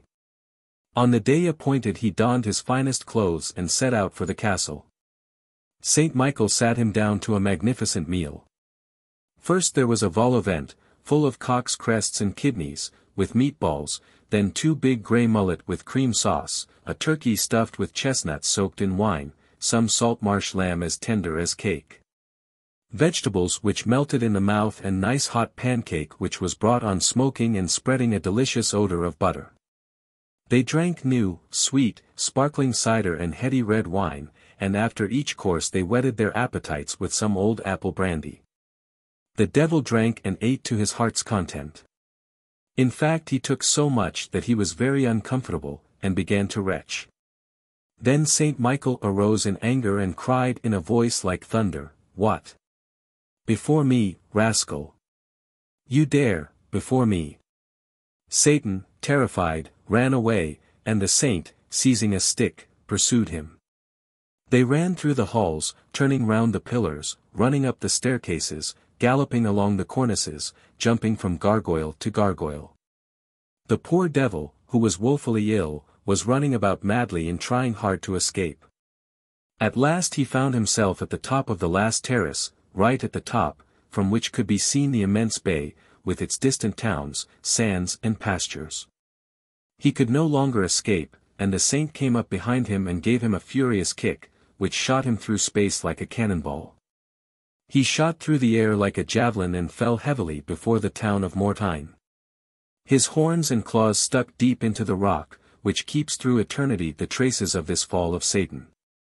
He stood up again, limping, crippled until the end of time, and as he looked at this fatal castle in the distance, standing out against the setting sun, he understood well that he would always be vanquished in this unequal struggle. And he went away limping, heading for distant countries, leaving to his enemy his fields, his hills, his valleys and his marshes. And this is how Saint Michael, the patron saint of Normandy, vanquished the devil. Another people would have dreamed of this battle in an entirely different manner. The Demon Pope. By Richard Garnett. So you won't sell me your soul, said the devil. Thank you, replied the student, I had rather keep it myself, if it's all the same to you. But it's not all the same to me. I want it very particularly. Come, I'll be liberal. I said 20 years. You can have 30. The student shook his head. 40. Another shake. 50. As before. Now, said the devil. I know I'm going to do a foolish thing, but I cannot bear to see a clever, spirited young man throw himself away. I'll make you another kind of offer. We don't have any bargain at present, but I will push you on in the world for the next 40 years. This day 40 years I come back and ask you for a boon, not your soul, mind, or anything not perfectly in your power to grant. If you give it, we are quits, if not, I fly away with you. What say you to this? The student reflected for some minutes. Agreed, he said at last. Scarcely had the devil disappeared, which he did instantaneously.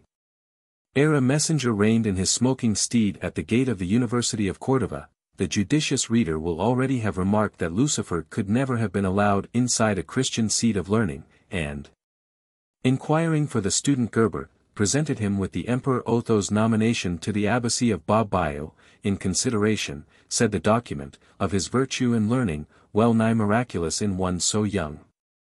Such messengers were frequent visitors during Gerbert's prosperous career. Abbot, bishop, archbishop, cardinal, he was ultimately enthroned pope on April 2, 999, and assumed the appellation of Sylvester II. It was then a general belief that the world would come to an end in the following year, a catastrophe which to many seemed the more imminent from the election of a chief pastor whose celebrity as a theologian, though not inconsiderable, by no means equaled his reputation as a necromancer. The world, notwithstanding, revolved scatheless through the dreaded 12-month, and early in the first year of the 11th century Gerbert was sitting peacefully in his study, perusing a book of magic. Volumes of algebra, astrology, alchemy, Aristotelian philosophy, and other such light reading filled his bookcase. And on a table stood an improved clock of his invention, next to his introduction of the Arabic numerals, his chief legacy to posterity. Suddenly a sound of wings was heard, and Lucifer stood by his side. "It is a long time," said the fiend, "since I have had the pleasure of seeing you. I have now called to remind you of our little contract, concluded this day 40 years. You remember," said Sylvester, "that you are not to ask anything exceeding my power to perform." "I have no such intention," said Lucifer. "On the contrary, I am about to solicit a favor which can be bestowed by you alone. You are pope, I desire that you would make me a cardinal." "In the expectation, I presume," returned Gerbert, "of becoming pope on the next vacancy." "An expectation," replied Lucifer, "which I may most reasonably entertain, considering my enormous wealth, my proficiency in intrigue, and the present condition of the sacred college." "You would doubtless," said Gerbert, "endeavor to subvert the foundations of the faith, and, by a course of profligacy and licentiousness, render the Holy See odious and contemptible." "On the contrary," said the fiend, "would extirpate heresy, and all learning and knowledge as inevitably tending thereunto. I would suffer no man to read but the priest, and confine his reading to his breviary. I would burn your books together with your bones on the first convenient opportunity. I would observe an austere propriety of conduct, and be especially careful not to loosen one rivet in the tremendous yoke I was forging for the minds and consciences of mankind." "If it be so," said Gerbert, "let's be off." "What?" exclaimed Lucifer, "you are willing to accompany me to the infernal regions?" "Assuredly, rather than be accessory to the burning of Plato and Aristotle, and give place to the darkness against which I have been contending all my life." "Gerbert," replied the demon, "this is arrant trifling. Know you not that no good man can enter my dominions? That, were such a thing possible, my empire would become intolerable to me, and I should be compelled to abdicate?" "I do know it," said Gerbert, "and hence I have been able to receive your visit with composure." "Gerbert," said the devil, with tears in his eyes, "I put it to you, is this fair, is this honest? I undertake to promote your interests in the world. I fulfill my promise abundantly. You obtain through my instrumentality a position to which you could never otherwise have aspired. Often have I had a hand in the election of a pope, but never before have I contributed to confer the tiara on one eminent for virtue and learning. You profit by my assistance to the full, and now take advantage of an adventitious circumstance to deprive me of my reasonable guerdon. It is my constant experience that the good people are much more slippery than the sinners, and drive much harder bargains. Lucifer, answered Gerbert, I have always sought to treat you as a gentleman, hoping that you would approve yourself such in return. I will not inquire whether it was entirely in harmony with this character to seek to intimidate me into compliance with your demand by threatening me with a penalty which you well knew could not be enforced. I will overlook this little irregularity, and concede even more than you have requested. You have asked to be a cardinal. I will make you pope. Ha! Exclaimed Lucifer, and an internal glow suffused his sooty hide, as the light of a fading ember is revived by breathing upon it. For 12 hours, continued Gerbert. At the expiration of that time we will consider the matter further. And if, as I anticipate, you are more anxious to divest yourself of the papal dignity than you were to assume it, I promise to bestow upon you any boon you may ask within my power to grant, and not plainly inconsistent with religion or morals. Done, cried the demon. Gerbert uttered some cabalistic words, and in a moment the apartment held 2 Pope Sylvesters, entirely indistinguishable save by their attire, and the fact that one limped slightly with the left foot. You will find the pontifical apparel in this cupboard, said Gerbert, and, taking his book of magic with him, he retreated through a masked door to a secret chamber. As the door closed behind him he chuckled, and muttered to himself, poor old Lucifer. Sold again. If Lucifer was sold he did not seem to know it. He approached a large slab of silver which did duty as a mirror, and contemplated his personal appearance with some dissatisfaction. I certainly don't look half so well without my horns, he soliloquized, and I am sure I shall miss my tail most grievously. A tiara and a train, however, made fair amends for the deficient appendages, and Lucifer now looked every inch a pope. He was about to call the master of the ceremonies, and summon a consistory, when the door was burst open, and 7 cardinals, brandishing poniards, rushed into the room. Down with the sorcerer, they cried, as they seized and gagged him. Death to the Saracen. Practices algebra, and other devilish arts. Knows Greek. Talks Arabic. Reads Hebrew. Burn him. Smother him. Let him be deposed by a general council, said a young and inexperienced cardinal. Heaven forbid, said an old and wary one, sotto voce. Lucifer struggled frantically, but the feeble frame he was doomed to inhabit for the next 11 hours was speedily exhausted. Bound and helpless, he swooned away. Brethren, said one of the senior cardinals, it hath been delivered by the exorcists that a sorcerer or other individual in league with the demon doth usually bear upon his person some visible token of his infernal compact. I propose that we forthwith institute a search for this stigma, the discovery of which may contribute to justify our proceedings in the eyes of the world. I heartily approve of our brother Anno's proposition, said another, the rather as we cannot possibly fail to discover such a mark, if, indeed, we desire to find it. The search was accordingly instituted, and had not proceeded far ere a simultaneous yell from all the 7 cardinals indicated that their investigation had brought more light than they had ventured to expect. The Holy Father had a cloven foot. For the next 5 minutes the cardinals remained utterly stunned, silent, and stupefied with amazement. As they gradually recovered their faculties it would have become manifest to a nice observer that the Pope had risen very considerably in their good opinion. This is an affair requiring very mature deliberation, said one. I always feared that we might be proceeding too precipitately, said another. It is written, the devils believe, said a third, the Holy Father, therefore, is not a heretic at any rate. Brethren, said Anno, this affair, as our brother Benno well remarks, doth indeed call for mature deliberation. I therefore propose that, instead of smothering his holiness with cushions, as originally contemplated, we immure him for the present in the dungeon adjoining hereunto, and, after spending the night in meditation and prayer, resume the consideration of the business tomorrow morning.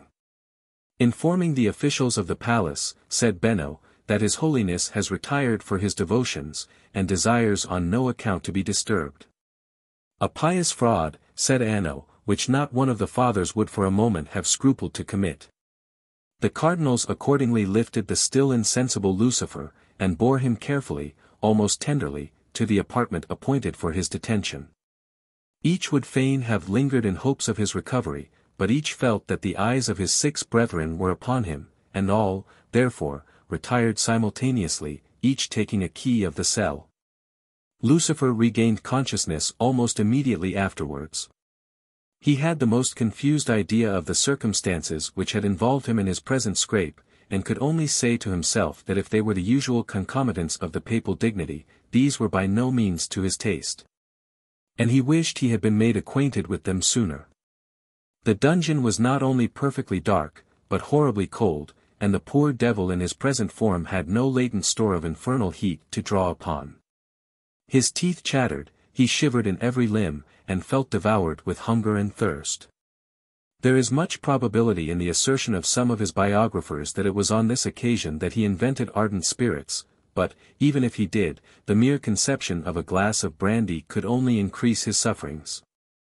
So the long January night wore wearily on, and Lucifer seemed likely to expire from inanition, when a key turned in the lock and Cardinal Anno cautiously glided in, bearing a lamp, a loaf, half a cold roast kid, and a bottle of wine. "I trust," he said, bowing courteously, "that I may be excused any slight breach of etiquette of which I may render myself culpable from the difficulty under which I labor of determining whether, under present circumstances, your holiness, or your infernal majesty, be the form of address most befitting me to employ." "Bub-bub-bub-boo," went Lucifer, who still had the gag in his mouth. "Heavens," exclaimed the cardinal, "I crave your infernal holiness's forgiveness. What a lamentable oversight!" And, relieving Lucifer from his gag and bonds, he set out the refection, upon which the demon fell voraciously. "Why the devil, if I may so express myself," pursued Anno, "did not your holiness inform us that you were the devil? Not a hand would then have been raised against you. I have myself been seeking all my life for the audience now happily vouchsafed me. Whence this mistrust of your faithful Anno, who has served you so loyally and zealously these many years?" Lucifer pointed significantly to the gag and fetters. "I shall never forgive myself," protested the cardinal, "for the part one have borne in this unfortunate transaction. Next to ministering to your majesty's bodily necessities, there is nothing I have so much at heart as to express my penitence. But I entreat your majesty to remember that I believed myself to be acting in your majesty's interest by overthrowing a magician who was accustomed to send your majesty upon errands, and who might at any time enclose you in a box and cast you into the sea. It is deplorable that your majesty's most devoted servants should have been thus misled." "Reasons of state," suggested Lucifer. "I trust that they no longer operate," said the cardinal. "However, the Sacred College is now fully possessed of the whole matter, it is therefore unnecessary to pursue this department of the subject further. I would now humbly crave leave to confer with your majesty, or rather, perhaps, your holiness, since I am about to speak of spiritual things, on the important and delicate point of your holiness's successor. I am ignorant how long your holiness proposes to occupy the apostolic chair, but of course you are aware that public opinion will not suffer you to hold it for a term exceeding that of the pontificate of Peter. A vacancy, therefore, must one day occur. And I am humbly to represent that the office could not be filled by one more congenial than myself to the present incumbent, or on whom he could more fully rely to carry out in every respect his views and intentions." And the cardinal proceeded to detail various circumstances of his past life, which certainly seemed to corroborate his assertion. He had not, however, proceeded far ere he was disturbed by the grating of another key in the lock, and had just time to whisper impressively, "Beware of Benno," ere he dived under a table. Benno was also provided with a lamp, wine, and cold viands. Warned by the other lamp and the remains of Lucifer's repast that some colleague had been beforehand with him, and not knowing how many more might be in the field, he came briefly to the point as regarded the papacy, and preferred his claim in much the same manner as Anno.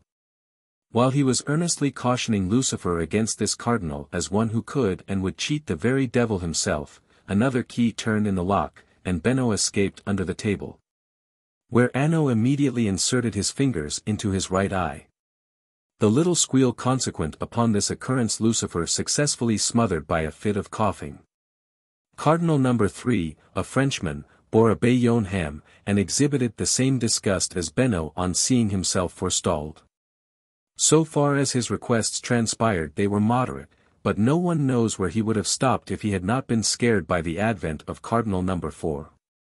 Up to this time he had only asked for an inexhaustible purse, power to call up the devil ad libitum, and a ring of invisibility to allow him free access to his mistress, who was unfortunately a married woman.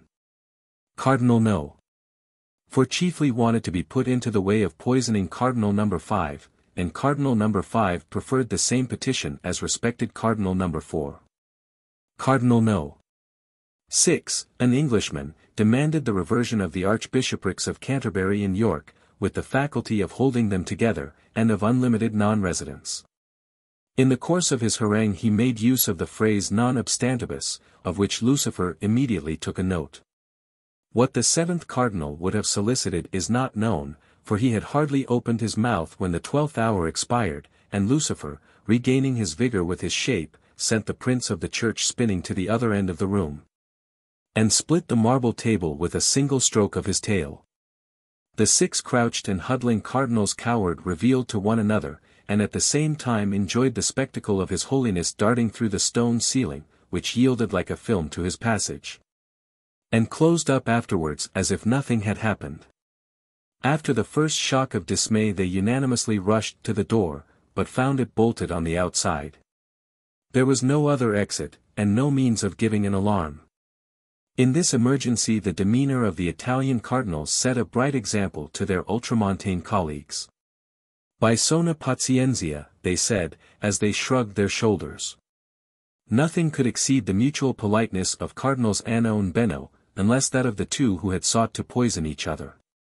The Frenchman was held to have gravely derogated from good manners by alluding to this circumstance, which had reached his ears while he was under the table, and the Englishman swore so outrageously at the plight in which he found himself that the Italians then and there silently registered a vow that none of his nation should ever be pope.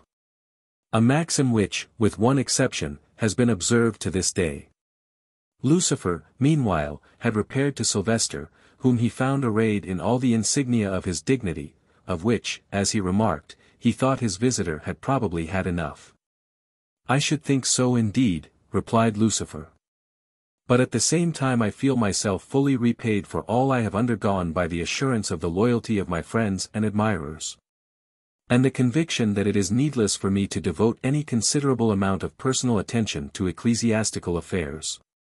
I now claim the promised boon, which it will be in no way inconsistent with thy functions to grant, seeing that it is a work of mercy. I demand that the cardinals be released, and that their conspiracy against thee, by which I alone suffered, be buried in oblivion." "I hoped you would carry them all off," said Gerbert, with an expression of disappointment. "Thank you," said the devil. "It is more to my interest to leave them where they are." So the dungeon door was unbolted, and the cardinals came forth, sheepish and crestfallen. If, after all, they did less mischief than Lucifer had expected from them, the cause was their entire bewilderment by what had passed, and their utter inability to penetrate the policy of Gerbert, who henceforth devoted himself even with ostentation to good works.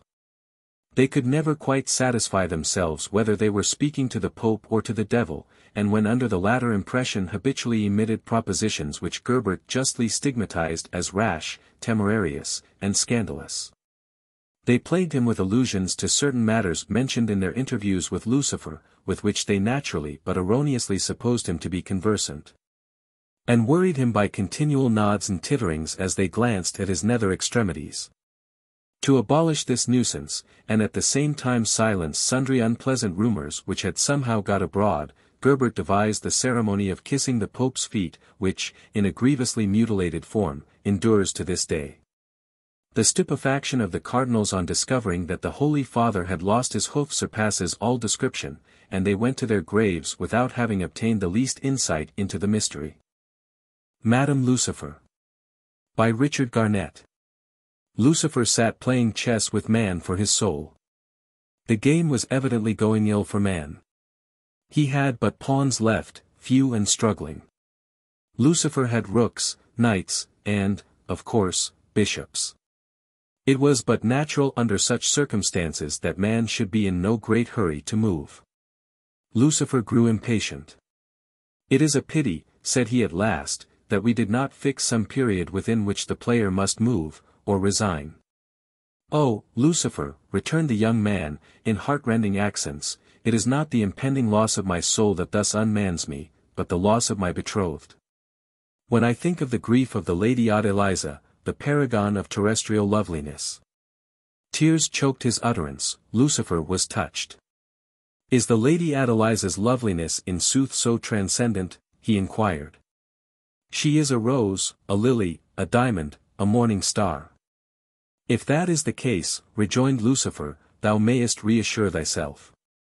The Lady Adeliza shall not want for consolation. I will assume thy shape and woo her in thy stead." The young man hardly seemed to receive all the comfort from this promise which Lucifer no doubt designed. He made a desperate move. In an instant the devil checkmated him, and he disappeared.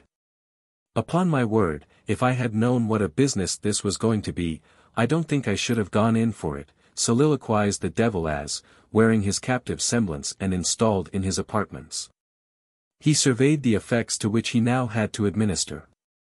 They included coats, shirts, collars, neckties, foils, cigars, and the like ad libitum, and very little else except 3 challenges, 10 writs, and 74 unpaid bills, elegantly disposed around the looking-glass.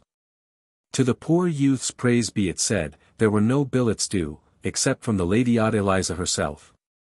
Noting the address of these carefully, the devil sallied forth, and nothing but his ignorance of the topography of the hotel, which made him take the back stairs, saved him from the clutches of 2 bailiffs lurking on the principal staircase. Leaping into a cab, he thus escaped a perfumer and a bootmaker, and shortly found himself at the Lady Adeliza's feet. The truth had not been half told him. Such beauty, such wit, such correctness of principle. Lucifer went forth from her presence a lovesick fiend. Not Merlin's mother had produced half the impression upon him, and Adeliza on her part had never found her lover 100th part so interesting as he seemed that morning. Lucifer proceeded at once to the city, where, assuming his proper shape for the occasion, he negotiated a loan without the smallest difficulty. All debts were promptly discharged, and Adeliza was astonished at the splendor and variety of the presents she was constantly receiving. Lucifer had all but brought her to name the day, when he was informed that a gentleman of clerical appearance desired to wait upon him. "Wants money for a new church or mission, I suppose," said he. "Show him up." But when the visitor was ushered in, Lucifer found with discomposure that he was no earthly clergyman, but a celestial saint, a saint, too, with whom Lucifer had never been able to get on. He had served in the army while on earth, and his address was curt, precise, and peremptory. "I have called," he said, "to notify to you my appointment as inspector of devils." "What?" exclaimed Lucifer, in consternation. "To the post of my old friend Michel." "Too old," said the saint laconically. "Millions of years older than the world." "About your age, I think." Lucifer winced, remembering the particular business he was then about. The saint continued. "I am a new broom, and am expected to sweep clean. I warn you that I mean to be strict, and there is one little matter which I must set right immediately.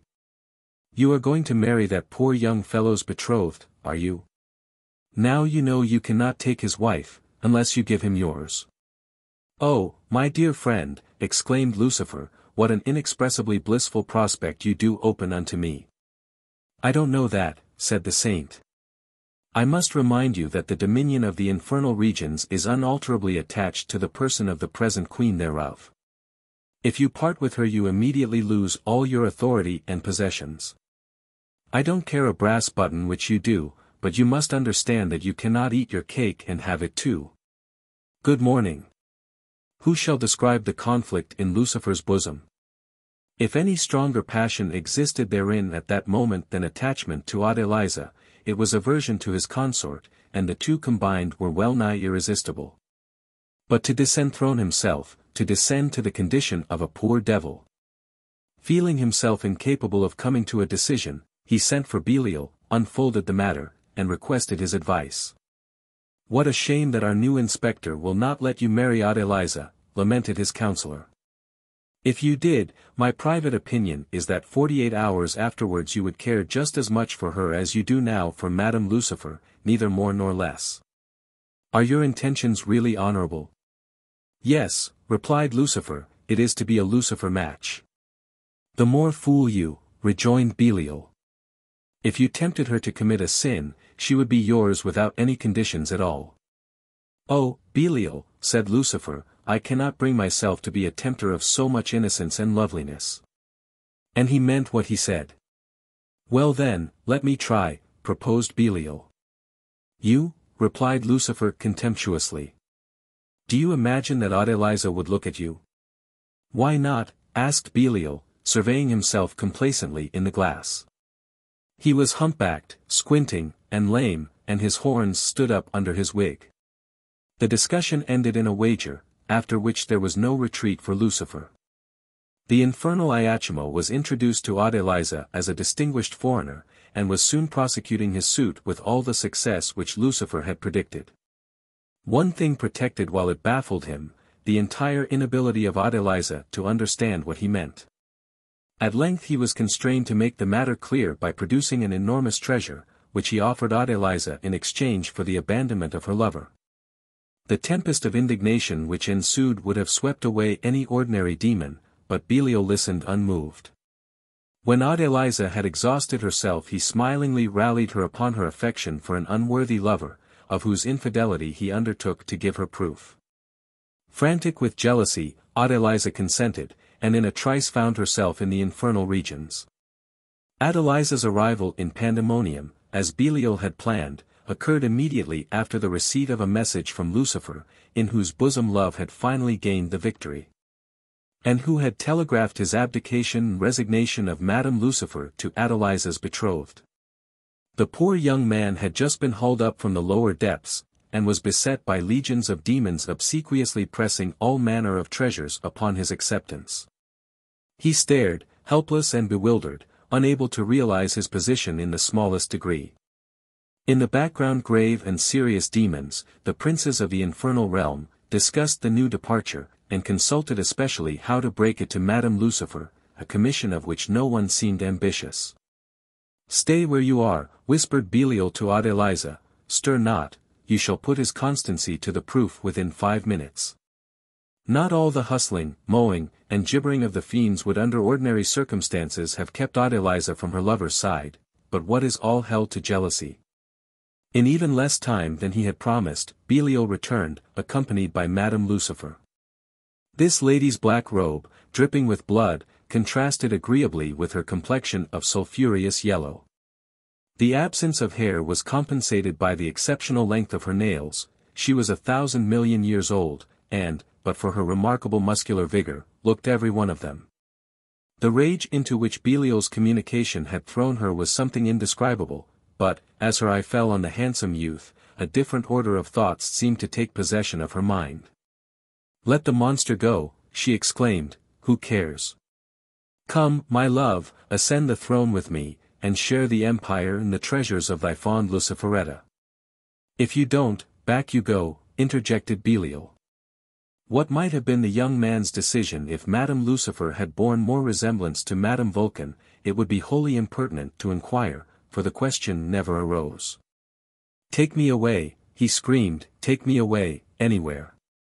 Anywhere out of her reach. Oh, Adeliza." With a bound Adeliza stood by his side. She was darting a triumphant glance at the discomfited Queen of Hell, when suddenly her expression changed, and she screamed loudly. Two adorers stood before her, alike in every lineament and every detail of costume, utterly indistinguishable, even by the eye of love.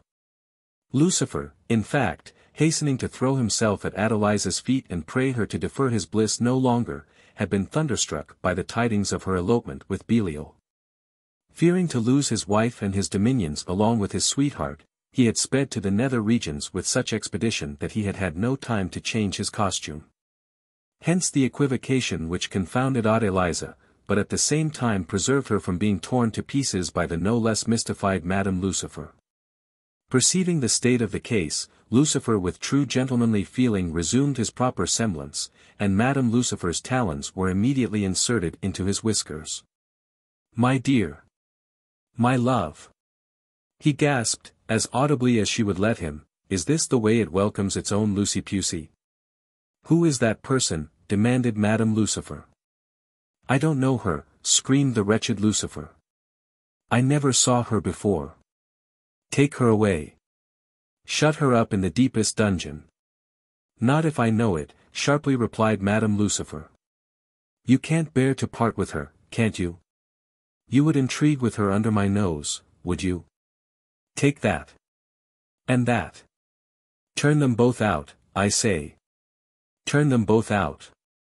"Certainly, my dearest love, most certainly," responded Lucifer. "Oh, sire," cried Moloch and Beelzebub together, "for heaven's sake let your majesty consider what he is doing." "The inspector. Bother the inspector," screeched Lucifer. "D'ye think I'm not 1,000 times more afraid of your mistress than of all the saints in the calendar? There," addressing Aunt Eliza and her betrothed, "be off. You'll find all debts paid, and a nice balance at the bank. Out. Run." They did not wait to be told twice. Earth yawned. The gates of Tartarus stood wide. They found themselves on the side of a steep mountain, down which they scoured madly, hand linked in hand. But fast as they ran, it was long ere they ceased to hear the tongue of Madame Lucifer. Lucifer. By Anatole France. E.S.I. compiac tanto spinello di farlo orrible e contraffatto, che S.I. dice, tanto più alcuna fiata all'immaginazione, che la detta figura de lui dipinta gliaparve in sogno. Dum andandolo dove egli aves veduta assai bruta. 10. Vita più eccellenti pittori, de Messer Giorgio Vasari. Vita di Spinello. Andrea Toffi, painter and worker in mosaic of Florence, had a wholesome terror of the devils of hell, particularly in the watches of the night, when it is given to the powers of darkness to prevail. And the worthy man's fears were not unreasonable, for in those days the demons had good cause to hate the painters, who robbed them of more souls with a single picture than a good little preaching friar could do in 30 sermons. No doubt the monk, to instill a soul-saving horror in the hearts of the faithful, would describe to the utmost of his powers, that day of wrath, that day of mourning, which is to reduce the universe to ashes, test David et Sibylla. Borrowing his deepest voice and bellowing through his hands to imitate the archangel's last trump. But there. It was, all sound and fury, signifying nothing, whereas a painting displayed on a chapel wall or in the cloister, showing Jesus Christ sitting on the great white throne to judge the living and the dead, spoke unceasingly to the eyes of sinners. And through the eyes chastened such as had sinned by the eyes or otherwise. It was in the days when cunning masters were depicting at Santa Croce in Florence and the Campo Santo of Pisa the mysteries of divine justice. These works were drawn according to the account in verse which Dante Alighieri, a man very learned in theology and in canon law, wrote in days gone by of his journey to hell, and purgatory and paradise. Whither by the singular great merits of his lady, he was able to make his way alive. So everything in these paintings was instructive and true, and we may say surely less profit is to be had of reading the most full and ample chronicle than from contemplating such representative works of art. Moreover, the Florentine masters took heed to paint, under the shade of orange groves, on the flower-starred turf, fair ladies and gallant knights, with death lying in wait for them with his scythe, while they were discoursing of love to the sound of lutes and viols. Nothing was better fitted to convert carnal-minded sinners who quaff forgetfulness of God on the lips of women. To rebuke the covetous, the painter would show to the life the devils pouring molten gold down the throat of bishop or abbess, who had commissioned some work from him and then scamped his pay.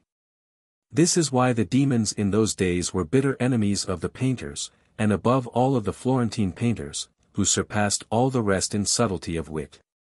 Chiefly they reproached them with representing them under a hideous guise, with the heads of bird and fish, serpents' bodies, and bats' wings. This sore resentment which they felt will come out plainly in the history of Spinello of Arezzo. Spinello Spinelli was sprung of a noble family of Florentine exiles, and his graciousness of mind matched his gentle birth, for he was the most skilful painter of his time. He wrought many and great works at Florence.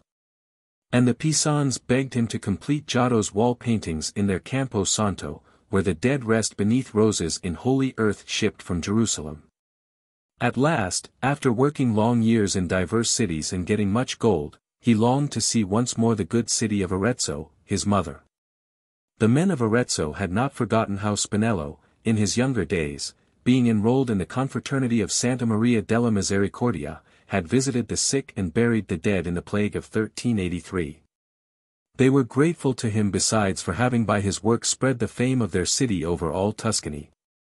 For all these reasons they welcomed him with high honors on his return. Still full of vigor in his old age, he undertook important tasks in his native town. His wife would tell him, "You are rich, Spinello. Do you rest, and leave younger men to paint instead of you? It is meet a man should end his days in a gentle, religious quiet. It is tempting God to be for ever raising new and worldly monuments, mere heathen towers of Babel. Quit your colors and your varnishes, Spinello, or they will destroy your peace of mind." So the good dame would preach, but he refused to listen, for his one thought was to increase his fortune and renown. Far from resting on his laurels, he arranged a price with the wardens of Sant' Agnolo for a history of Saint Michael, that was to cover all the choir of the church and contain an infinity of figures. Into this enterprise he threw himself with extraordinary ardor. Rereading the parts of Scripture that were to be his inspiration, he set himself to study deeply every line and every word of these passages. Not content with drawing all day long in his workshop, he persisted in working both at bed and board, while at dusk, walking below the hill on whose brow Arezzo proudly lifts her walls and towers, he was still lost in thought. And we may say the story of the archangel was already limned in his brain when he started to sketch out the incidents in red chalk on the plaster of the wall. He was soon done tracing these outlines. Then he fell to painting above the high altar the scene that was to outshine all the others in brilliancy. For it was his intent therein to glorify the leader of the hosts of heaven for the victory he won before the beginning of time. Accordingly Spinello represented St. Michael fighting in the air against the serpent with 7 heads and 10 horns, and he figured with delight, in the bottom part of the picture, the prince of the devils, Lucifer, under the semblance of an appalling monster. The figures seemed to grow to life of themselves under his hand. His success was beyond his fondest hopes, so hideous was the countenance of Lucifer, none could escape the nightmare of its foulness. The face haunted the painter in the streets and even went home with him to his lodging. Presently when night was come, Spinello lay down in his bed beside his wife and fell asleep. In his slumbers he saw an angel as comely as St. Michael, but black, and the angel said to him, "Spinello, I am Lucifer. Tell me, where had you seen me, that you should paint me as you have, under so ignominious a likeness?" The old painter answered, trembling, that he had never seen him with his eyes, never having gone down alive into hell, like Messer Dante Alighieri. But that, in depicting him as he had done, he was for expressing in visible lines and colors the hideousness of sin. Lucifer shrugged his shoulders, and the hill of San Gemignano seemed of a sudden to heave and stagger. "Spinello," he went on, "will you do me the pleasure to reason a while with me? I am no mean logician, he you pray to knows that." Receiving no reply, Lucifer proceeded in these terms. "Spinello, you have read the books that tell of me. You know of my enterprise, and how I forsook heaven to become the prince of this world. A tremendous adventure, and a unique one, had not the giants in like fashion assailed the god Jupiter, as yourself have seen, Spinello, recorded on an ancient tomb where this titanic war is carved in marble." "It is true," said Spinello, "I have seen the tomb, shaped like a great tun, in the church of Santa Reparata at Florence. 'Tis a fine work of the Romans." "Still," returned Lucifer, smiling, "the giants are not pictured on it in the shape of frogs or chameleons or the like hideous and horrid creatures." "True," replied the painter, "but then they had not attacked the true God, but only a false idol of the pagans. 'Tis a mighty difference. The fact is clear, Lucifer, you raised the standard of revolt against the true and veritable King of earth and heaven. I will not deny it, said Lucifer. And how many sorts of sins do you charge me with for that? 7, it is like enough, the painter answered, and deadly sins one and all. 7, exclaimed the angel of darkness, well. The number is canonical. Everything goes by sevens in my history, which is close bound up with God's. Spinello, you deem me proud, angry and envious. I enter no protest, provided you allow that glory was my only aim. Do you deem me covetous? Granted again, covetousness is a virtue for princes. For gluttony and lust, if you hold me guilty, I will not complain. Remains indolence. As he pronounced the word, Lucifer crossed his arms across his breast, and shaking his gloomy head, tossed his flaming locks. Tell me, Spinello, do you really think I am indolent? Do you take me for a coward? Do you hold that in my revolt I showed a lack of courage? Nay. You cannot. Then it was but just to paint me in the guise of a hero, with a proud countenance. You should wrong no one, not even the devil. Cannot you see that you insult him you make prayer to, when you give him for adversary a vile, monstrous toad? Spinello, you are very ignorant for a man of your age. I have a great mind to pull your ears, as they do to an ill-conditioned schoolboy. At this threat, and seeing the arm of Lucifer already stretched out towards him, Spinello clapped his hand to his head and began to howl with terror. His good wife, waking up with a start, asked him what ailed him.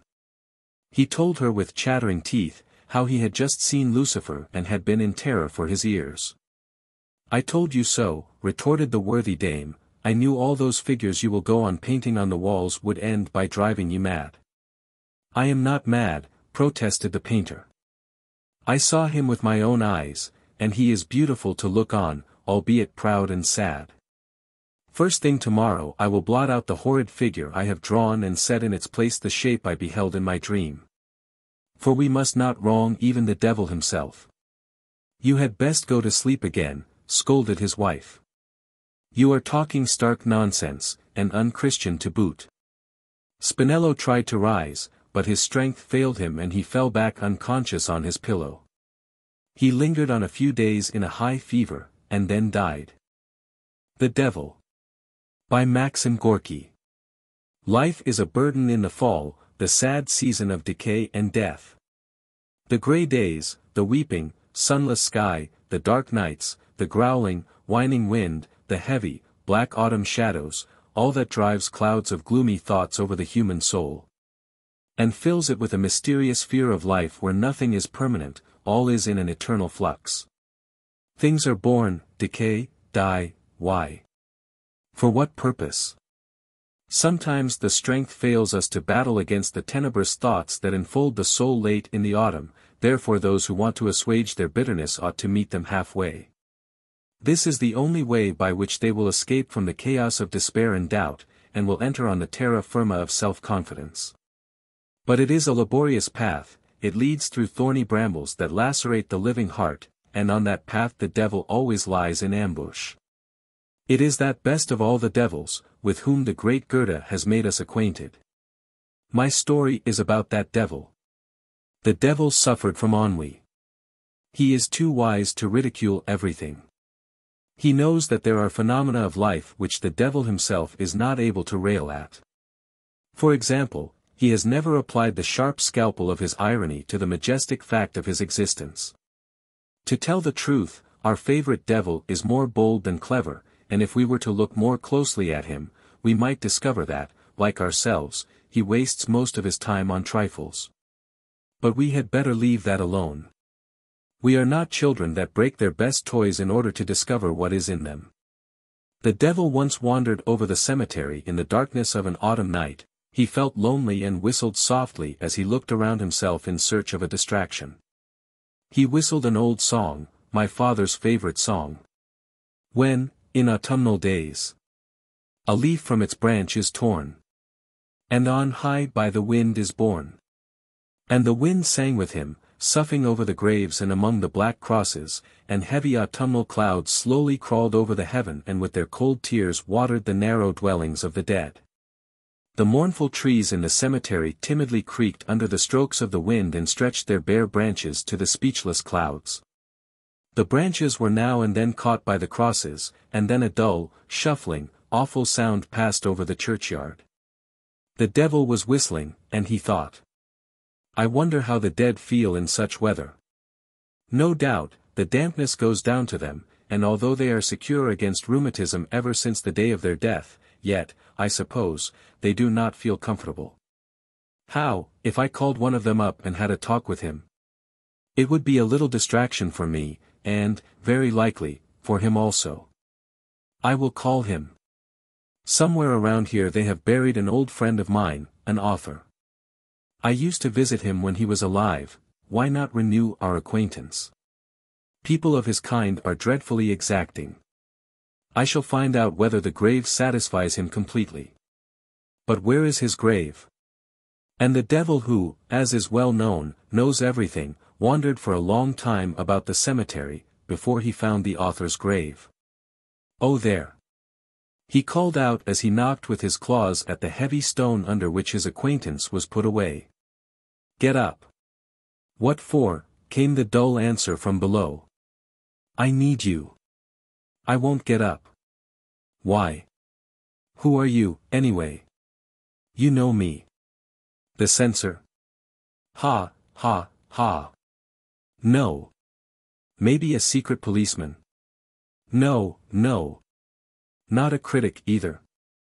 "I am the devil." "Well, I'll be out in a minute."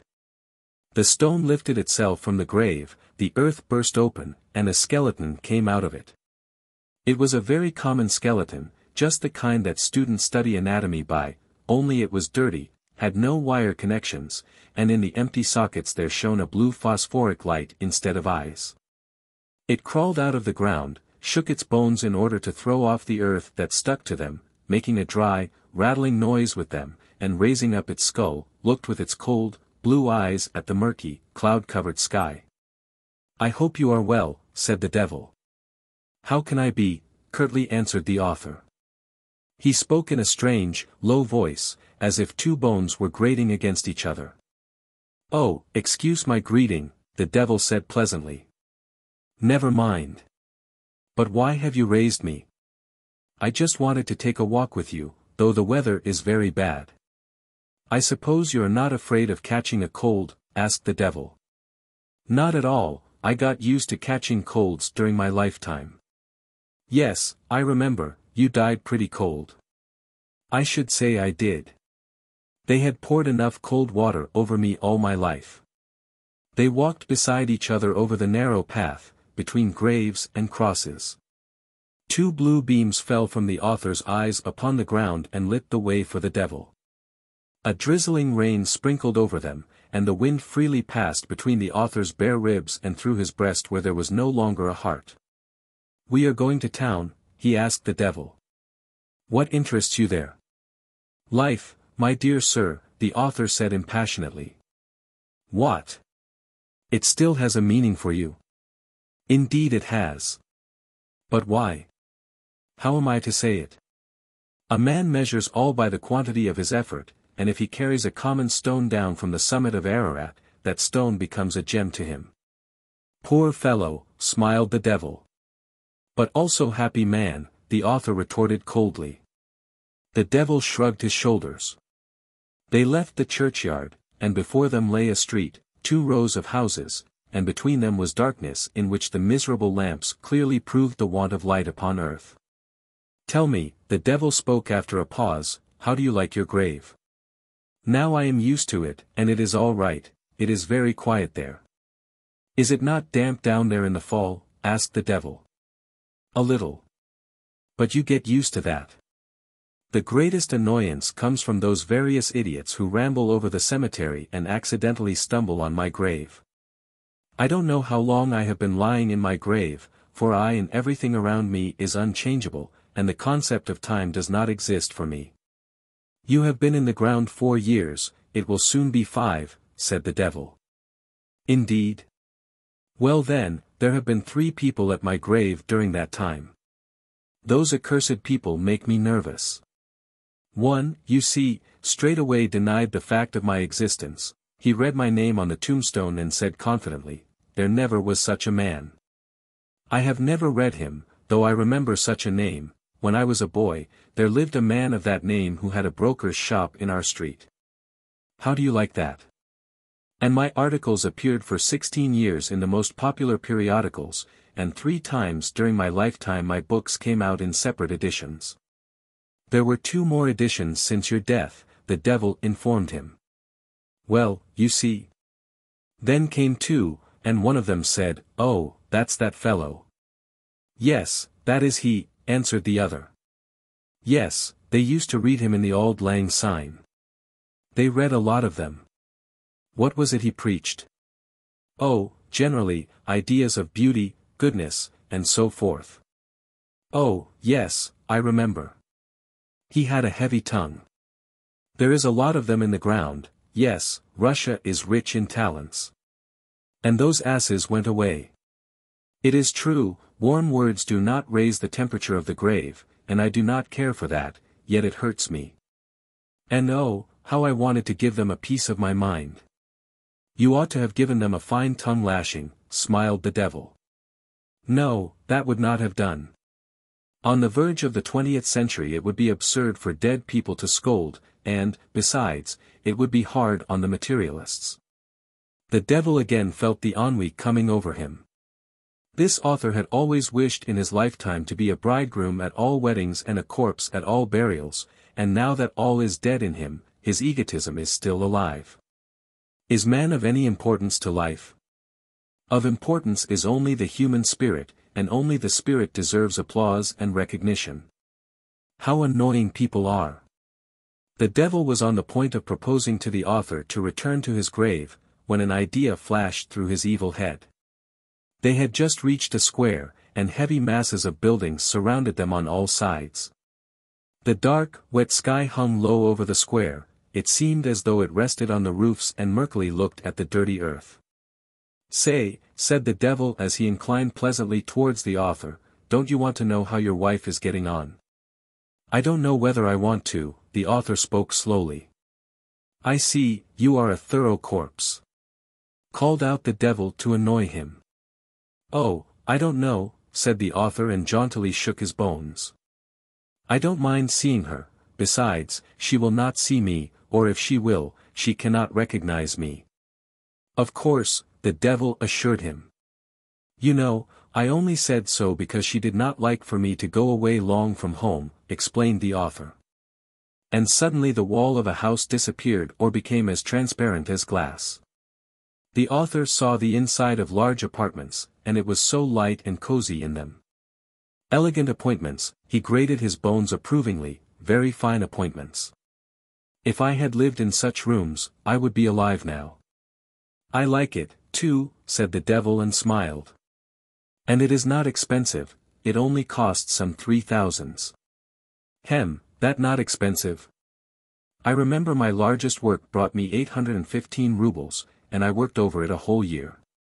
But who lives here?" "Your wife," said the devil. "I declare. That is good, for her." "Yes, and here comes her husband.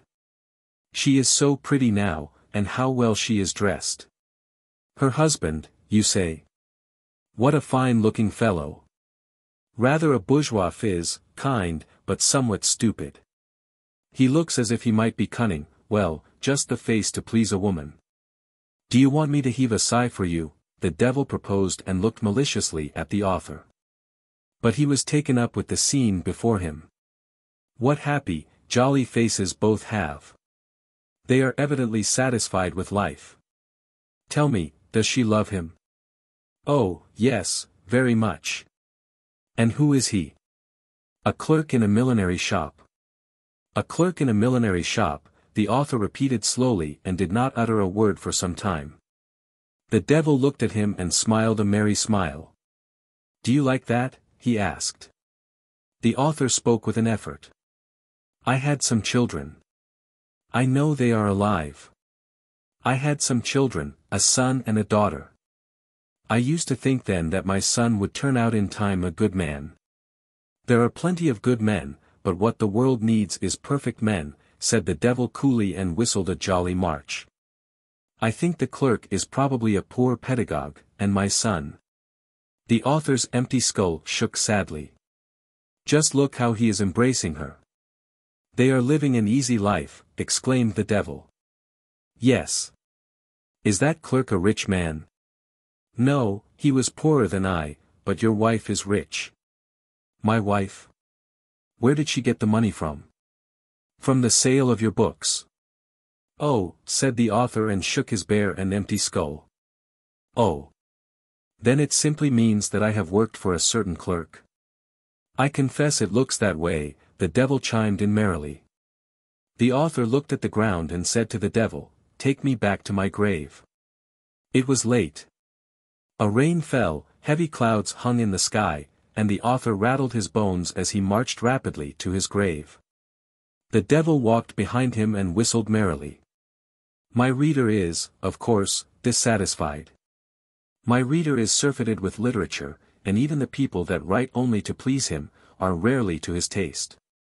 In the present case my reader is also dissatisfied because I have said nothing about hell. As my reader is justly convinced that after death he will find his way there, he would like to know something about hell during his lifetime. Really, I can't tell anything pleasant to my reader on that score, because there is no hell, no fiery hell which it is so easy to imagine.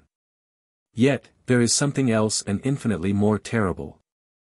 The moment the doctor will have said about you to your friends, he is dead, you will enter an immeasurable, illuminated space, and that is the space of the consciousness of your mistakes. You lie in the grave, in a narrow coffin, and your miserable life rotates about you like a wheel. It moves painfully slow, and passes before you from your first conscious step to the last moment of your life. You will see all that you have hidden from yourself during your lifetime, all the lies and meanness of your existence. You will think over anew all your past thoughts, and you will see every wrong step of yours, all your life will be gone over, to its minutest details. And to increase your torments, you will know that on that narrow and stupid road which you have traversed, others are marching, and pushing each other, and hurrying, and lying. And you understand that they are doing it all only to find out in time how shameful it is to live such a wretched, soulless life. And though you see them hastening on towards their destruction, you are in no way able to warn them, you will not move nor cry, and your helpless desire to aid them will tear your soul to pieces. Your life passes before you, and you see it from the start, and there is no end to the work of your conscience, and there will be no end, and to the horror of your torments there will never be an end, never.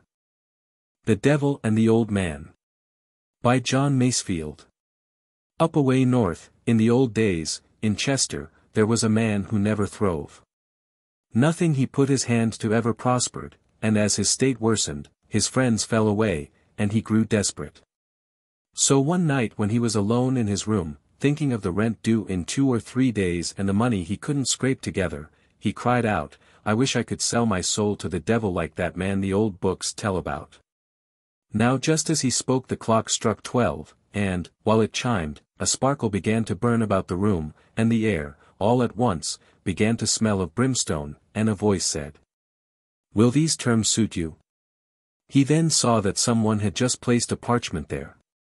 He picked it up and read it through, and being in despair, and not knowing what he was doing, he answered, Yes, and looked round for a pen. Take and sign, said the voice again, but first consider what it is you do nothing rashly.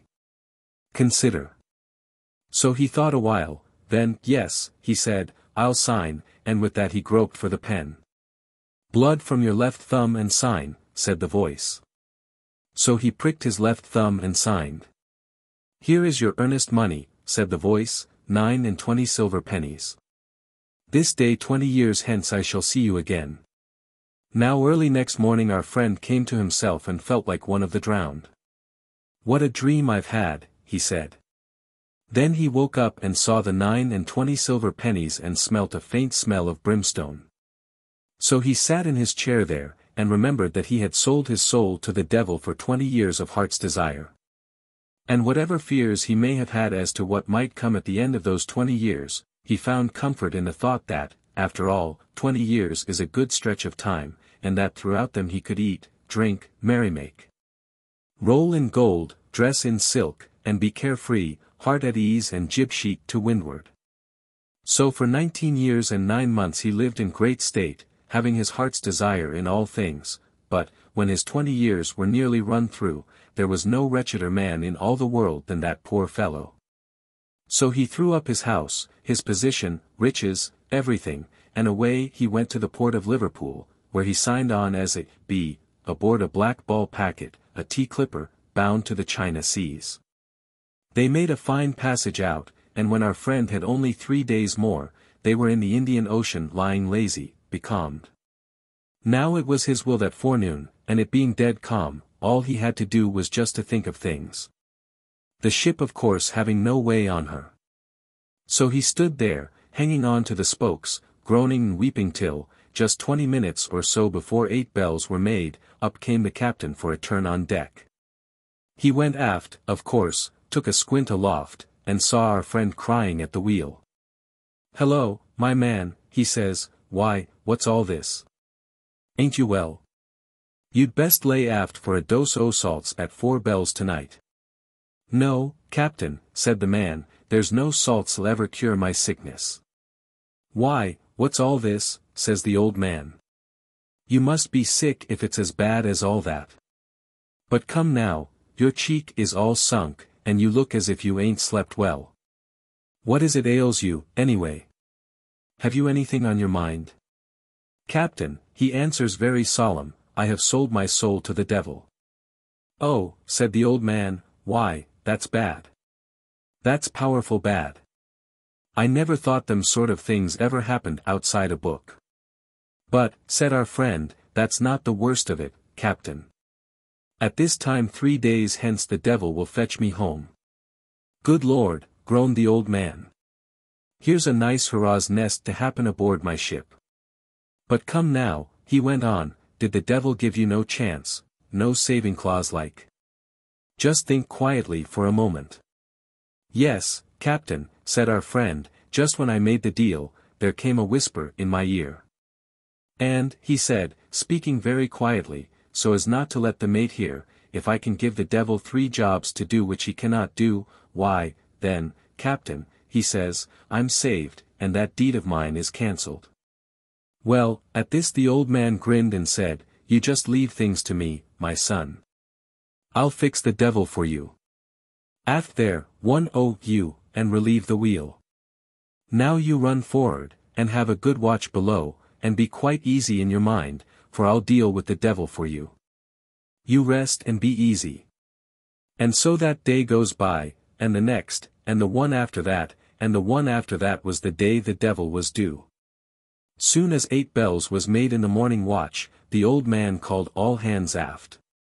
"Men," he said, "I've got an all-hands job for you this forenoon. Mr. Mate," he cried, "get all hands on to the maintopsail halyards and bows the sail stiff up and down." So they passed along the halyards, and took the turns off, and old John Shantyman piped up. "There's a black ball clipper comin' down the river." And away the yard went to the masthead till the buntrobins jammed in the sheave. "Very well that," said the old man. "Now get my dinghy off the half-deck and let her drag alongside." So they did that, too. "Very well that," said the old man. "Now forward with you, to the chain locker, and rouse out every inch of chain you find there." So forward they went, and the chain was lighted up and flaked along the deck all clear for running.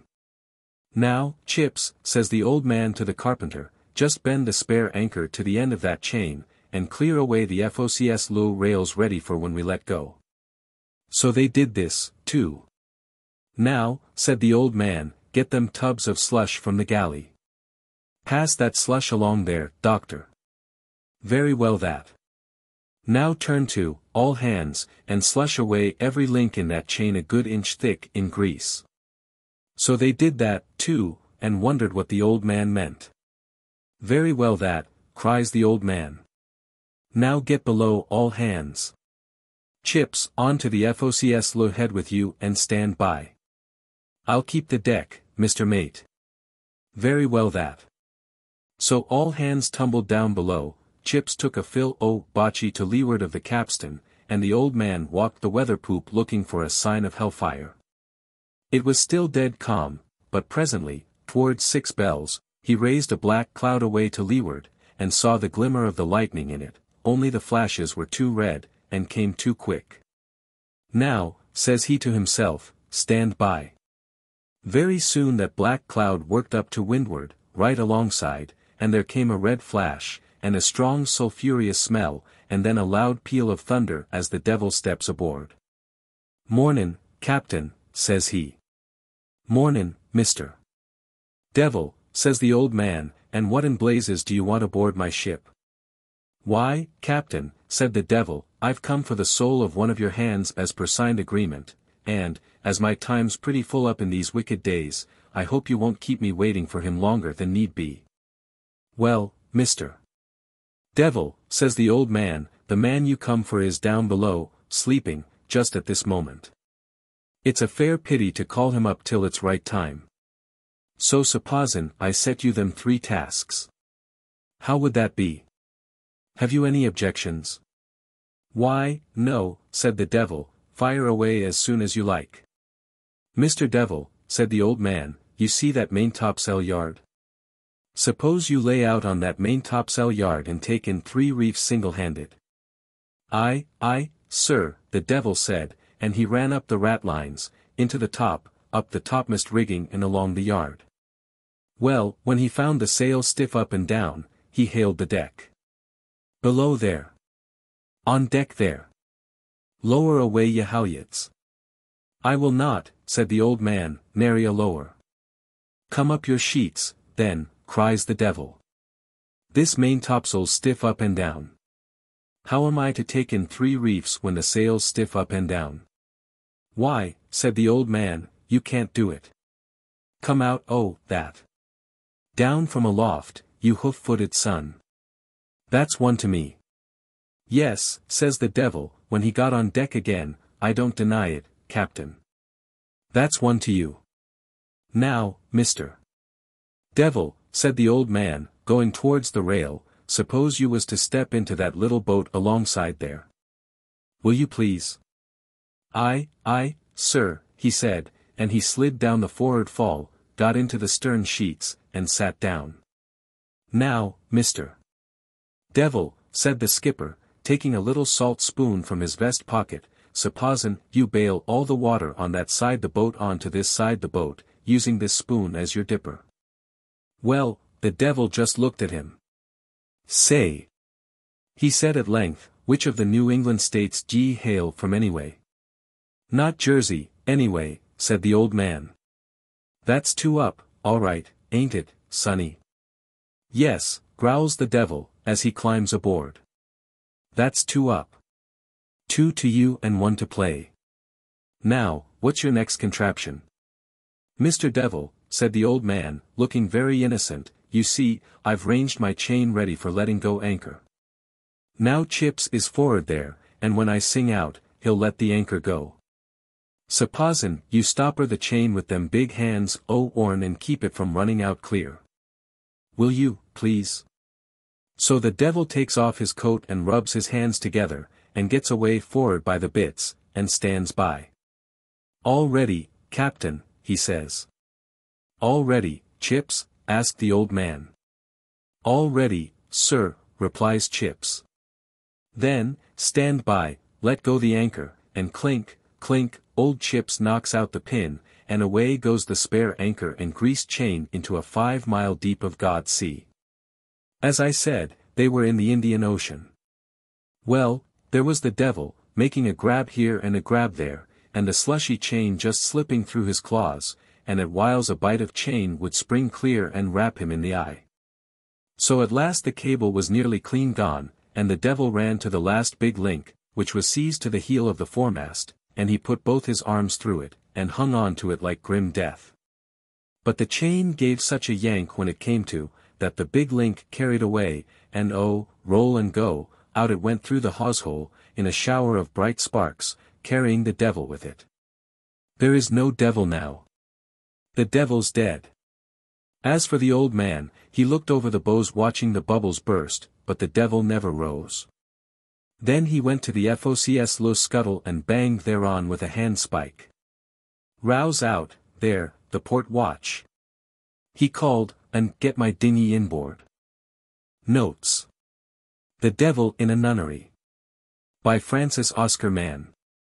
According to a German legend, the devil is master of all arts, and certainly he has given sufficient proof of his musical talent. Certain church fathers ascribed, not without good reason, the origin of music to Satan. The devil, says Mr.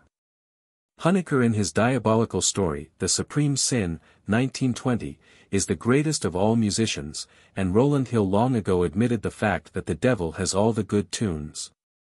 Perhaps his greatest composition is the Sonata del Diavolo, which Tartini wrote down in 1713. This diabolical masterpiece is the subject of Gérard de Nerval's story La Sonate du Diable, 1830. While the devil plays all instruments equally well, he seems to prefer the violin. Satan appears as fiddler in the poem Der Teufel mit der Geige, which has been ascribed to the Swiss anti-papist Pamphilus Gengenbach of the 16th century. In Lena's Faust, 1836, Mephistopheles takes the violin out of the hands of one of the musicians at a peasant wedding and plays a diabolical chardash, which fills the hearts of all who hear it with voluptuousness. An opera en violin du Diable was played in Paris in 1849. The Devil's Violin, an extravaganza in verse by Benjamin Webster, was performed the same year in London. In his story, Les Tentations ou Eros, Plutus et la Gloire, Baudelaire presents the demon of love as holding in his left hand a violin, which without doubt served to sing his pleasures and pains. The devil also appears as limping fiddler in a California legend, which appeared under the title, The Devil's Fiddle, in a Californian magazine in 1855. Death, the devil's first cousin, if not his alter ego, has the souls, in the dance of death, march off to hell to a merry tune on his violin. Death appears as a musician also in the Piper of Hamelin. In this legend, well known to the English world through Browning's poem, Pied Piper of Hamelin, 1843, and Miss Peabody's play The Piper, 1909, the rats are the human souls, which Death charms with his music into following him. In the Middle Ages the soul was often represented as leaving the body in the form of a mouse. The soul of a good man comes out of his mouth as a white mouse, while at the death of a sinner the soul escapes as a black mouse, which the devil catches and brings to hell. Mephistopheles, it will be recalled, calls himself the Lord of Rats and Mice, Faust, 1, 1516. Devil Death has inherited this wind instrument from the goat-footed Pan. The devil is more busy in the convents, we are told by J.K. Huysmans in his novel En route, 1895, than in the cities, as he has a harder job on hand. Belphagor. By Niccolò Machiavelli. This story of the devil Belphagor, who was sent by his infernal chief Pluto up to earth, where he married an earthly wife, but finally left her in disgust to go back to hell, is also of medieval origin. It was first printed by Giovanni Brivio in 1545, and appeared for the second time with the name of Machiavelli in 1549, 22 years after the death of the diabolical statesman. The two authors did not borrow from each other, but had a common source in a medieval Latin manuscript, which seems to have first fallen into the hands of Italians, but was later brought to France where it has been lost. The tale of the marriage of the devil appeared in several other Italian versions during the 16th century.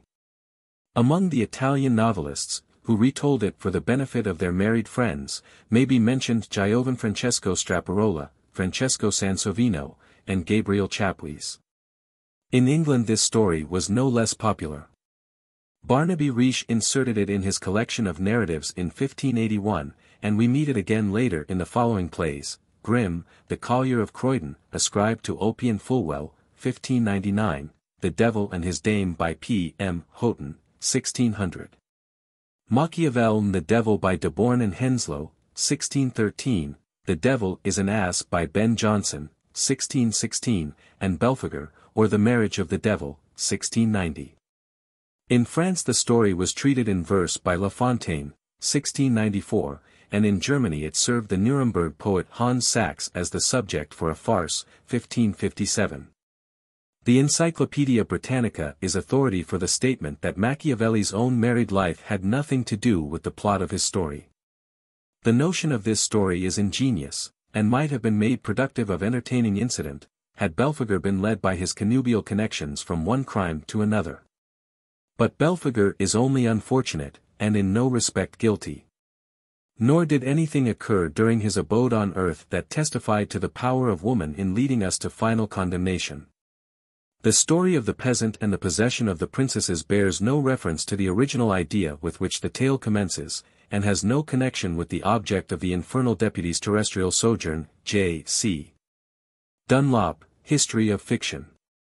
To this criticism Mr. Thomas Roscoe replies that part of the humor of the story seems to consist in Belphagor's earthly career being cut short before he had served the full term of his apprenticeship.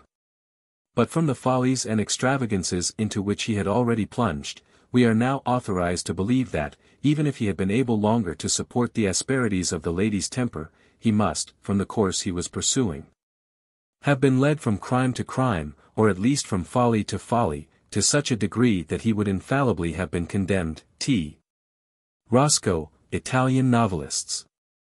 The demon of Machiavelli offers no features of a deep psychology, but he distinguishes himself from the other demons of his period by his elegant manners. Like creator, like creature. Belphagor, the god of the Moabites, like all other pagan gods, joined the infernal forces of Satan when driven off the earth by the Church triumphant. The Parliament of Devils, which we find in this story, was taken from the mystery plays where the ruler of hell is represented as holding occasional receptions when he listens to the reports of their recent achievements on his behalf, and consults their opinion on matters of state. Satan, who has always wished to rival God, has instituted the infernal council in imitation of the celestial council described in the book of Job. The source for the Parliament of Devils is the apocryphal book Evangelium Nicodemi. An early metrical tract under the title of the Parliament of Devils was printed 2 or 3 times in London about 1520. A pandemonium is also found in Tasso, Milton, and Chateaubriand. The Parliament of Fools, 14th century, is but a modification of the Parliament of Devils, for the devil and the fool were originally identical in person and may be traced back to the demonic clown of the ancient heathen cult, cf. The present writer's book, The Origin of the German Carnival Comedy, page 37. A far echo is Thomas Chatterton's poem The Parliament of Sprites. This story recalls to us the saying that the heart of a beautiful woman is the most beloved hiding place of at least 7 devils. The Devil and Tom Walker. By Washington Irving.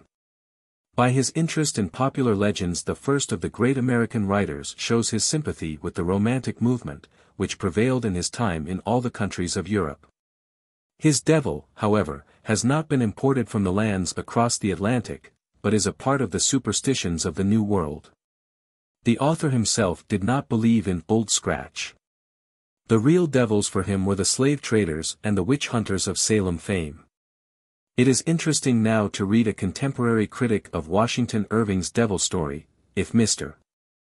Irving believes in the existence of Tom Walker's master, we can scarcely conceive how he can so earnestly jest about him. At all events, we would counsel him to beware lest his own spells should prove fatal to him. Eclectic Review, 1825. Few people in those days had the courage to take old Nick good-naturedly. Even the clever Madame de Stael, said Goethe, was greatly scandalized that I kept the devil in such good humor. The devil appears in many colors, principally, however, in black and red. It is a common belief in Scotland that the devil is a black man, as may also be seen in Robert Louis Stevenson's story, Fra Janet. There is no warrant in the biblical tradition for a black devil. Satan, however, appeared as an Ethiopian as far back as the days of the Church Fathers. The black color presumably is intended to suggest his place of abode, whereas red denotes the scorching fires of hell. The devil was considered as a sort of eternal salamander. In the New Testament he is described as a fiery fiend. Red was considered by Oriental nations as a diabolical color. In Egypt red hair and red animals of all kinds were considered infernal. The apis was also red-colored. Satan's red beard recalls the Scandinavian god Donner or Thor, who is of Phoenician origin. Judas was always represented in medieval mystery plays with a red beard, and down to the present day red hair is the mark of a suspicious character. The devil also appears as yellow, and even blue, but never as white or green. The yellow devil is but a shade less bright than his fiery brother. The blue devil is a sulfur-constitutioned individual. He is the demon of melancholy, and fills us with the blues. As the spirit of darkness and death, the devil cannot assume the colors of white or green, which are the symbols of light and life. The devil's dragon tail is, according to Sir Walter Scott, of biblical tradition, coming from a literal interpretation of a figurative expression. A few interesting remarks on the expression, the devil and Tom Walker, current in certain parts of this country as a caution to usurers, will be found in Dr. Blondheim's article, The Devil and Dr. Foster, in Modern Language Notes for 1918. From the Memoirs of Satan. By Wilhelm Hoff. Wilhelm Hoff, the author of this book, ranks honorably among the members of the Romantic School in Germany. As the work of a man of only 22 years, just out of the university, the book is a credit to its author. It must be admitted, however, that it was not altogether original with him. The idea was taken from E.T.H.A. Hoffmann, Devil Hoffmann, as he was called by his contemporaries, who in his short story, Der Teufel in Berlin, also has the devil travel incognito in Germany. And the title was borrowed from Jean-Paul Richter, who also claimed to edit selections from the Devil's Papers, Auswahl aus de Teufels Papieren, 1789. There were others, too, who claimed to have been honored by His Satanic Majesty to edit his journal. J. R. Beard, a Unitarian minister, published in 1872 an autobiography of Satan. Another autobiography of Satan is said to have been found among the posthumous works of Leonid Andreyev, author of that original diabolical work Anathema, a Tragedy, England, tr. 1910. This book has just appeared in English under the title Satan's Diary. Frédéric Souliès Les Memoirs du Diable, 1837 out of 8, consist of memoirs not of the devil himself, but of other people, which the Count de Luisi, the human partner to the diabolical pact, is very anxious to know. Hoff's book consists of a series of papers, which are but loosely connected. In certain passages we hear nothing of the autobiographer. The Swabian writer apparently could digest the diabolical only in homeopathic doses. His Satan, moreover, is a very youthful and quite harmless devil. He is nothing but a personified echo of the author's student days. The book by Hoff is perhaps the most popular personification of the devil in German literature. The passage presented here shows the fantastic element of the book at its best. The short introductory synopsis will give an idea of its satirical aspect. The humorous aspect has pretty nearly been lost in translation. Professor Brander Matthews has aptly said, "The German humor is like the simple Italian wines, it will not stand export." Of all the peoples, the Germans seem to have had the most kindly feelings towards the devil. This is because they knew him better. To judge from the many bridges and cathedrals, which the demon, according to legends, has built in Germany, he must have been a frequent visitor to that country. In Frankfurt, where with his own hands our author received the memoirs from the autobiographer. There is a gilded cock above the bridge in memory of the bargain the bridge builder once made with Satan to give him the first living thing that should cross the river. The day the bridge was finished, a cock fluttered from a woman's market basket and ran over the bridge. A claw-like hand reached down and claimed the prize. The distinguished personage, whose adventures form the subject of this book, does not figure in it under his own name, nor does he appear here in the gala attire of tail, horns and cloven foot with which he graces the revels on the Blocksberg. He borrows for the nonce a tall, gentlemanly figure, surmounted by delicate features, dresses well, is fastidious about his ring and linen, travels post and stops at the best hotels. He begins his earthly career by studying at the renowned University of. As he can boast of abundant means, a handsome wardrobe and the name of Herr von Barb, it is no wonder that on the first evening he should be politely received, the next morning have a confidential friend. And the second evening embrace, brothers till death. He becomes much puzzled at the extraordinary manners of the students, and at their language, so different from that of every rational German. He remarks, over a glass of beer they often fell into singularly transcendental investigations, of which I understood little or nothing.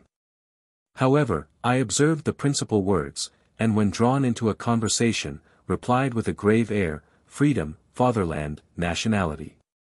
He attends the lectures of a celebrated professor, whose profundity of thought and terseness of style are so astounding, that the German world set him down as possessed. The critical student, however, differs somewhat from that conclusion, observing, I have borne a great deal in the world. I have even entered into swine. The devil, said Luther, knows Scripture well and he uses it in argument, but into such a philosopher.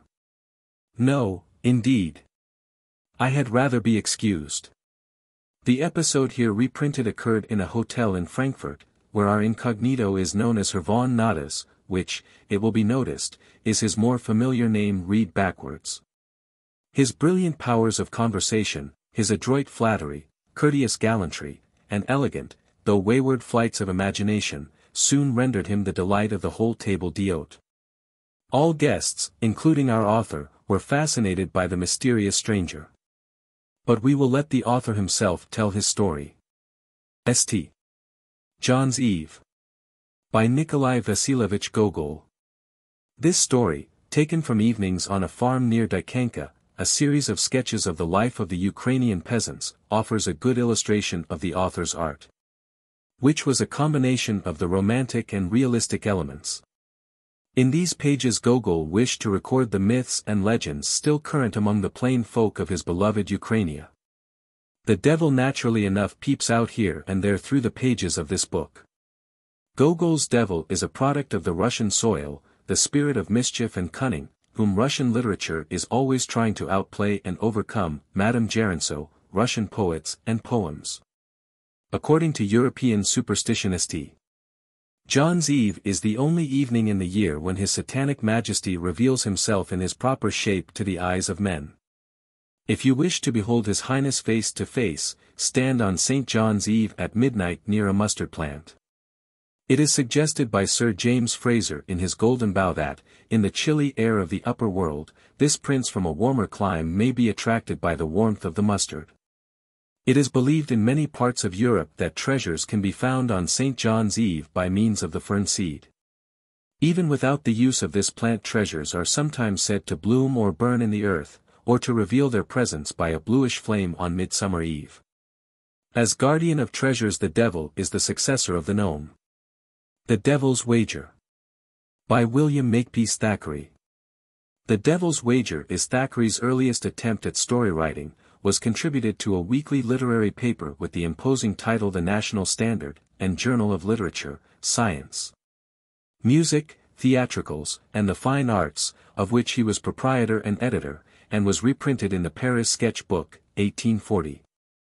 The story first ended with the very Thackerayesque touch. The moral of this story will be given in several successive numbers.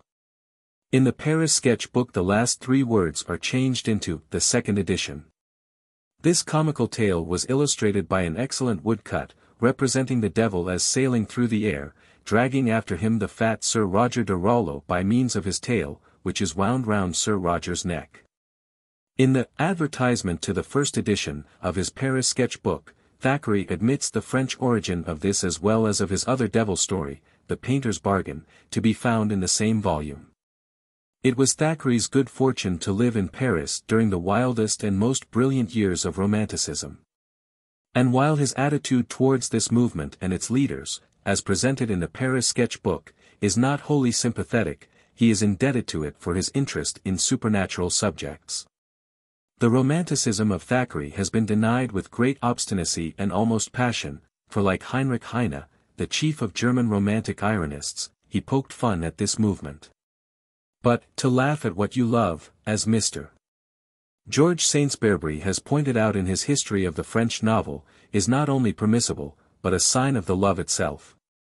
Mercurius makes a pun on the familiar quotation, rara avis, from Horace, Saturday 2:26, where it means a rare bird. This expression is commonly applied to a singular person.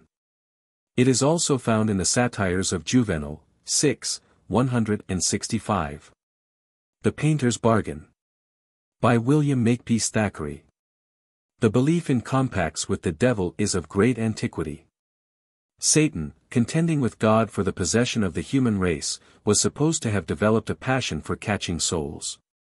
At the death of every man a real fight takes place over his soul between an angel, who wishes to lead it to heaven, and a devil, who attempts to drag it to hell, Jude 9. In order to assure the soul for himself in advance, Satan attempts to purchase it from the owner while he is still living, vivendi corpore, as he tells the restaurateur in Poe's story. As prince of this world he can easily grant even the most extravagant wishes of man in exchange for his soul. Office, wealth and pleasure are mainly the objects for which a man enters into a pact with the evil one. Count de Luisy in Frederic Sully's Les Memoirs du Diable sells his soul to the devil for an uncommon consideration. It is not wealth or pleasure that tempts him. What he wants in exchange for his soul is to know the past lives of his fellow men and women, thing, as Mr. Saintsbury well remarks, which a person of sense and taste would do anything, short of selling himself to the devil, not to know. The devil fulfills every wish of his contractor for a stipulated period of time, at the expiration of which the soul becomes his. Pope Innocent VIII, in his fatal bull, Summis Desiderants, of the year 1484, officially recognized the possibility of a compact with the devil. Increase Mather, the New England preacher, also affirms that many men have made cursed covenants with the Prince of Darkness. St. Theophilus, of Cilicia, in the 6th century, was the first to make the notable discovery that a man could enter into a pact of this nature. The price he set for his soul was a bishopric. This story has been superseded during the Renaissance period by a similar legend concerning the German doctor Faustus. Other famous personages reputed to have sold their souls to the devil for one consideration or another are Don Juan in Spain, Twardowski in Poland, Merlin in England, and Robert le Diable in France.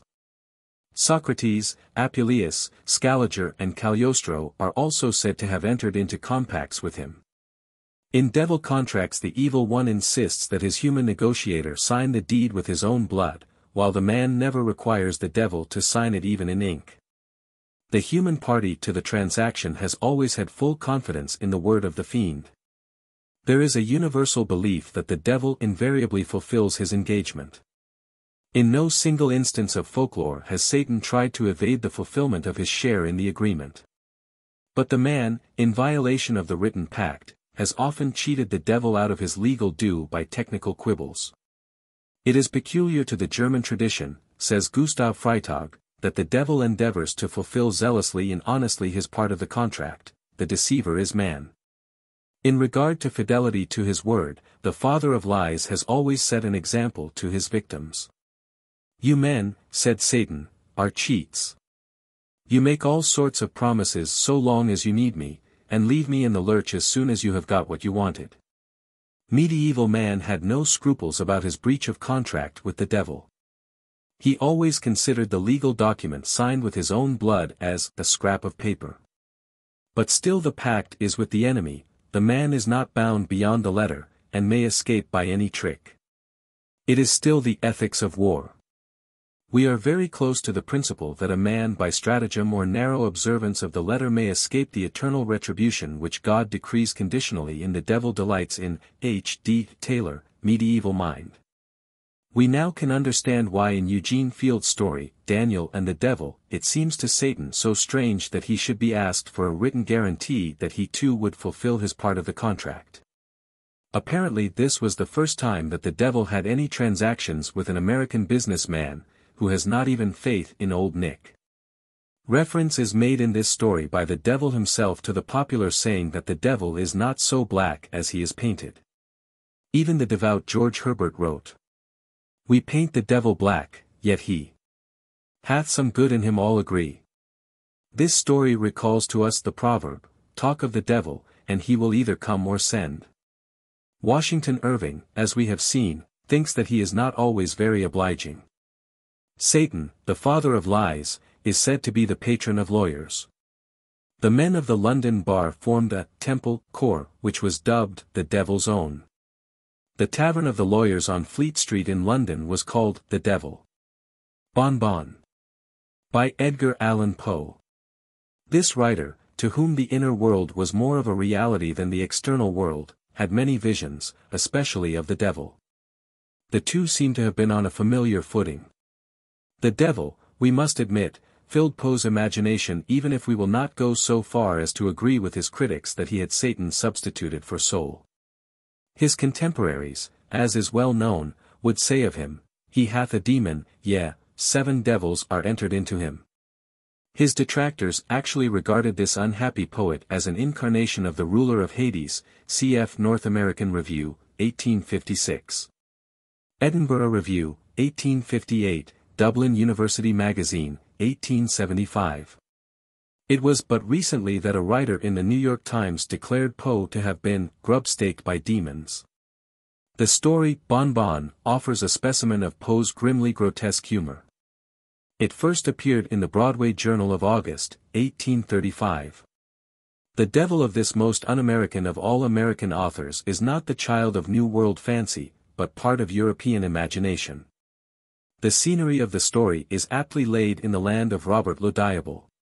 Poe's description of the devil is, on the whole, fully in accord with the universally accredited conception of his ordinary appearance. His brutal hoofs and savage horns and beastly tail are all there, only discreetly hid under a dress which any gentleman might wear. The devil is very proud of this epithet given him by William Shakespeare. And from that time on, it has been his greatest ambition to be a gentleman, in outer appearance at least. And to his credit it must be said that he has so well succeeded in his efforts to resemble a gentleman that it is now very hard to tell the two apart. The devil is accredited in popular imagination with long ears, a long, sometimes upturned, nose, a wide mouth, and teeth of a lion. It is on account of his fangs that Satan has been called a lion by the biblical writers. But although the Prince of Darkness can assume any form in the heavens above, in the earth beneath, and in the waters under the earth, he has never appeared as a lion. This, I believe, is out of deference to Judah, whom his father also called a lion. Hairiness is a pretty general characteristic of the devil. His hairy skin he probably inherited from the ancient fauns and satyrs. Esau is believed to have been a hairy demon. Old Harry is a corruption of Old Harry. As a rule, Old Nick is not pictured as bald, but has a head covered with locks like serpents. These snaky tresses, which already Monk Lewis wound around the devil's head, are borrowed, according to Sir Walter Scott, from the shield of Minerva. His face, however, is usually hairless. A beard has rarely been accorded to Satan. His red beard on the medieval stage probably came from Donner, whom, as Jacob Grimm says, the modern notions of the devil so often have in the background. Long-bearded devils are nowhere normal except in the representations of the Eastern Church of the monarch of hell as counterpart of the monarch of heaven. The eyeless devil is original with our writer. His disciple Baudelaire in his story Les Tentations aux Eros, Plutus et la Gloire presents the second of these 3 tempters as an eyeless monster. The medieval devil had saucer eyes.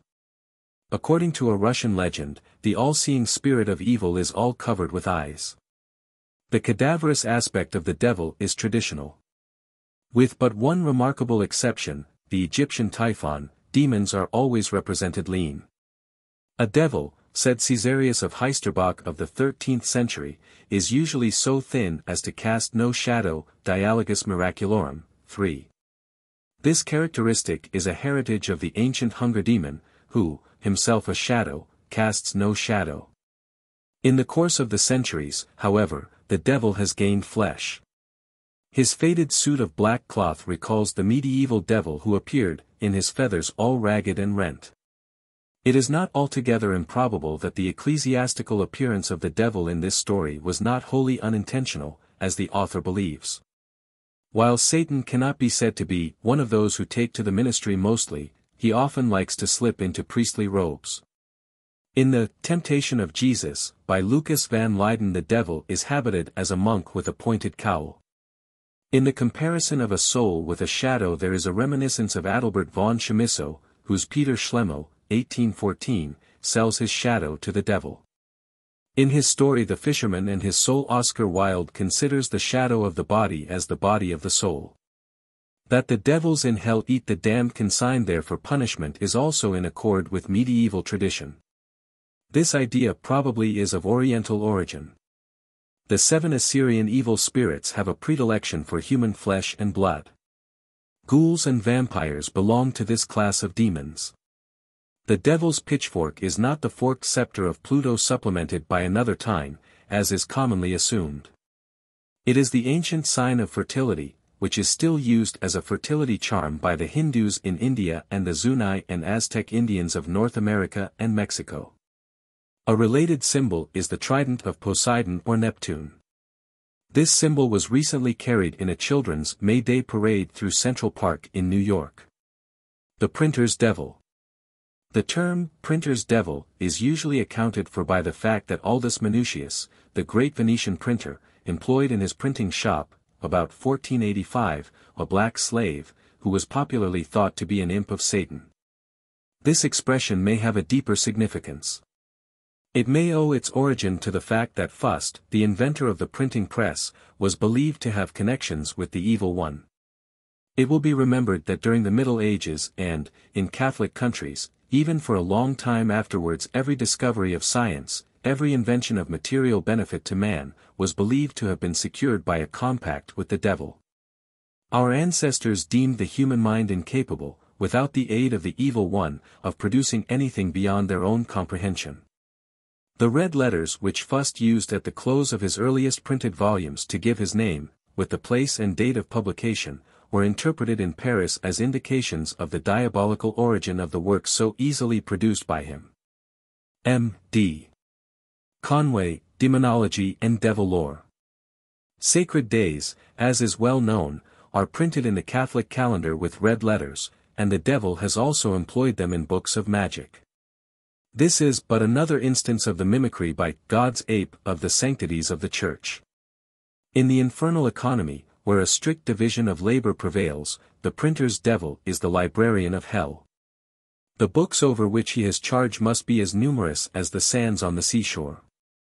For nearly every book written without priestly command was associated in the good old days with the devil. The assertion that Satan hates nothing so much as writing or printer's ink apparently is a very great calumny. He has often even been accused of stealing manuscripts in order to prevent their publication. The Prince of Darkness naturally rather shuns than courts inquiry. On one occasion Joseph Gores, the defender of Catholicism, complained that the devil, provoked by his interference in satanic affairs, he is the author of Die Christliche Mystik, which is a rich source for diabolism. Diabolical possession and exorcism, had stolen one of his manuscripts. It was, however, found some time afterwards in his bookcase, and the devil was completely exonerated. The concluding paragraph of this story is especially interesting in the light of the present agitation for unbound books and a eulogy of the old Franklin Square Library. The Devil's Mother-in-Law. By Fernán Caballero. Fernán Caballero is the pseudonym of Mrs.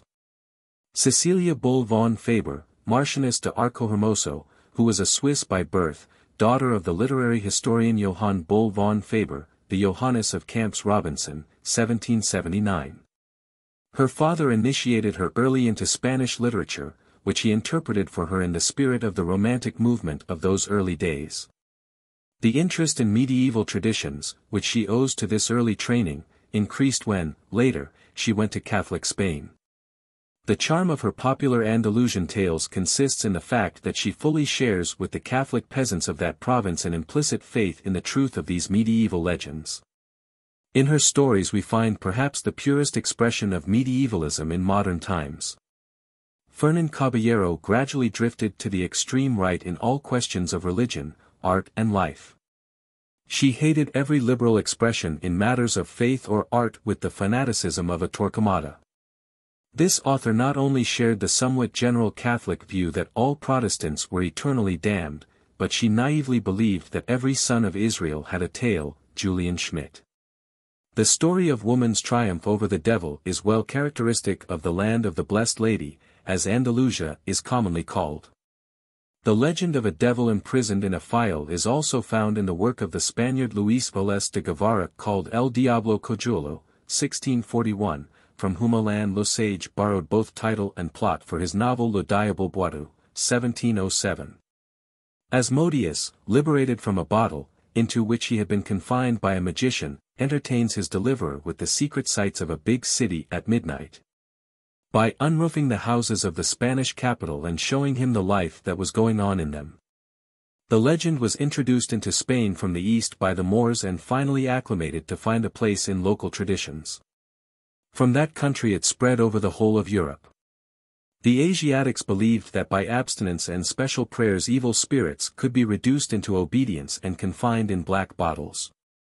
The tradition forms a part of the Solomonic lore, and is frequently told in esoteric works.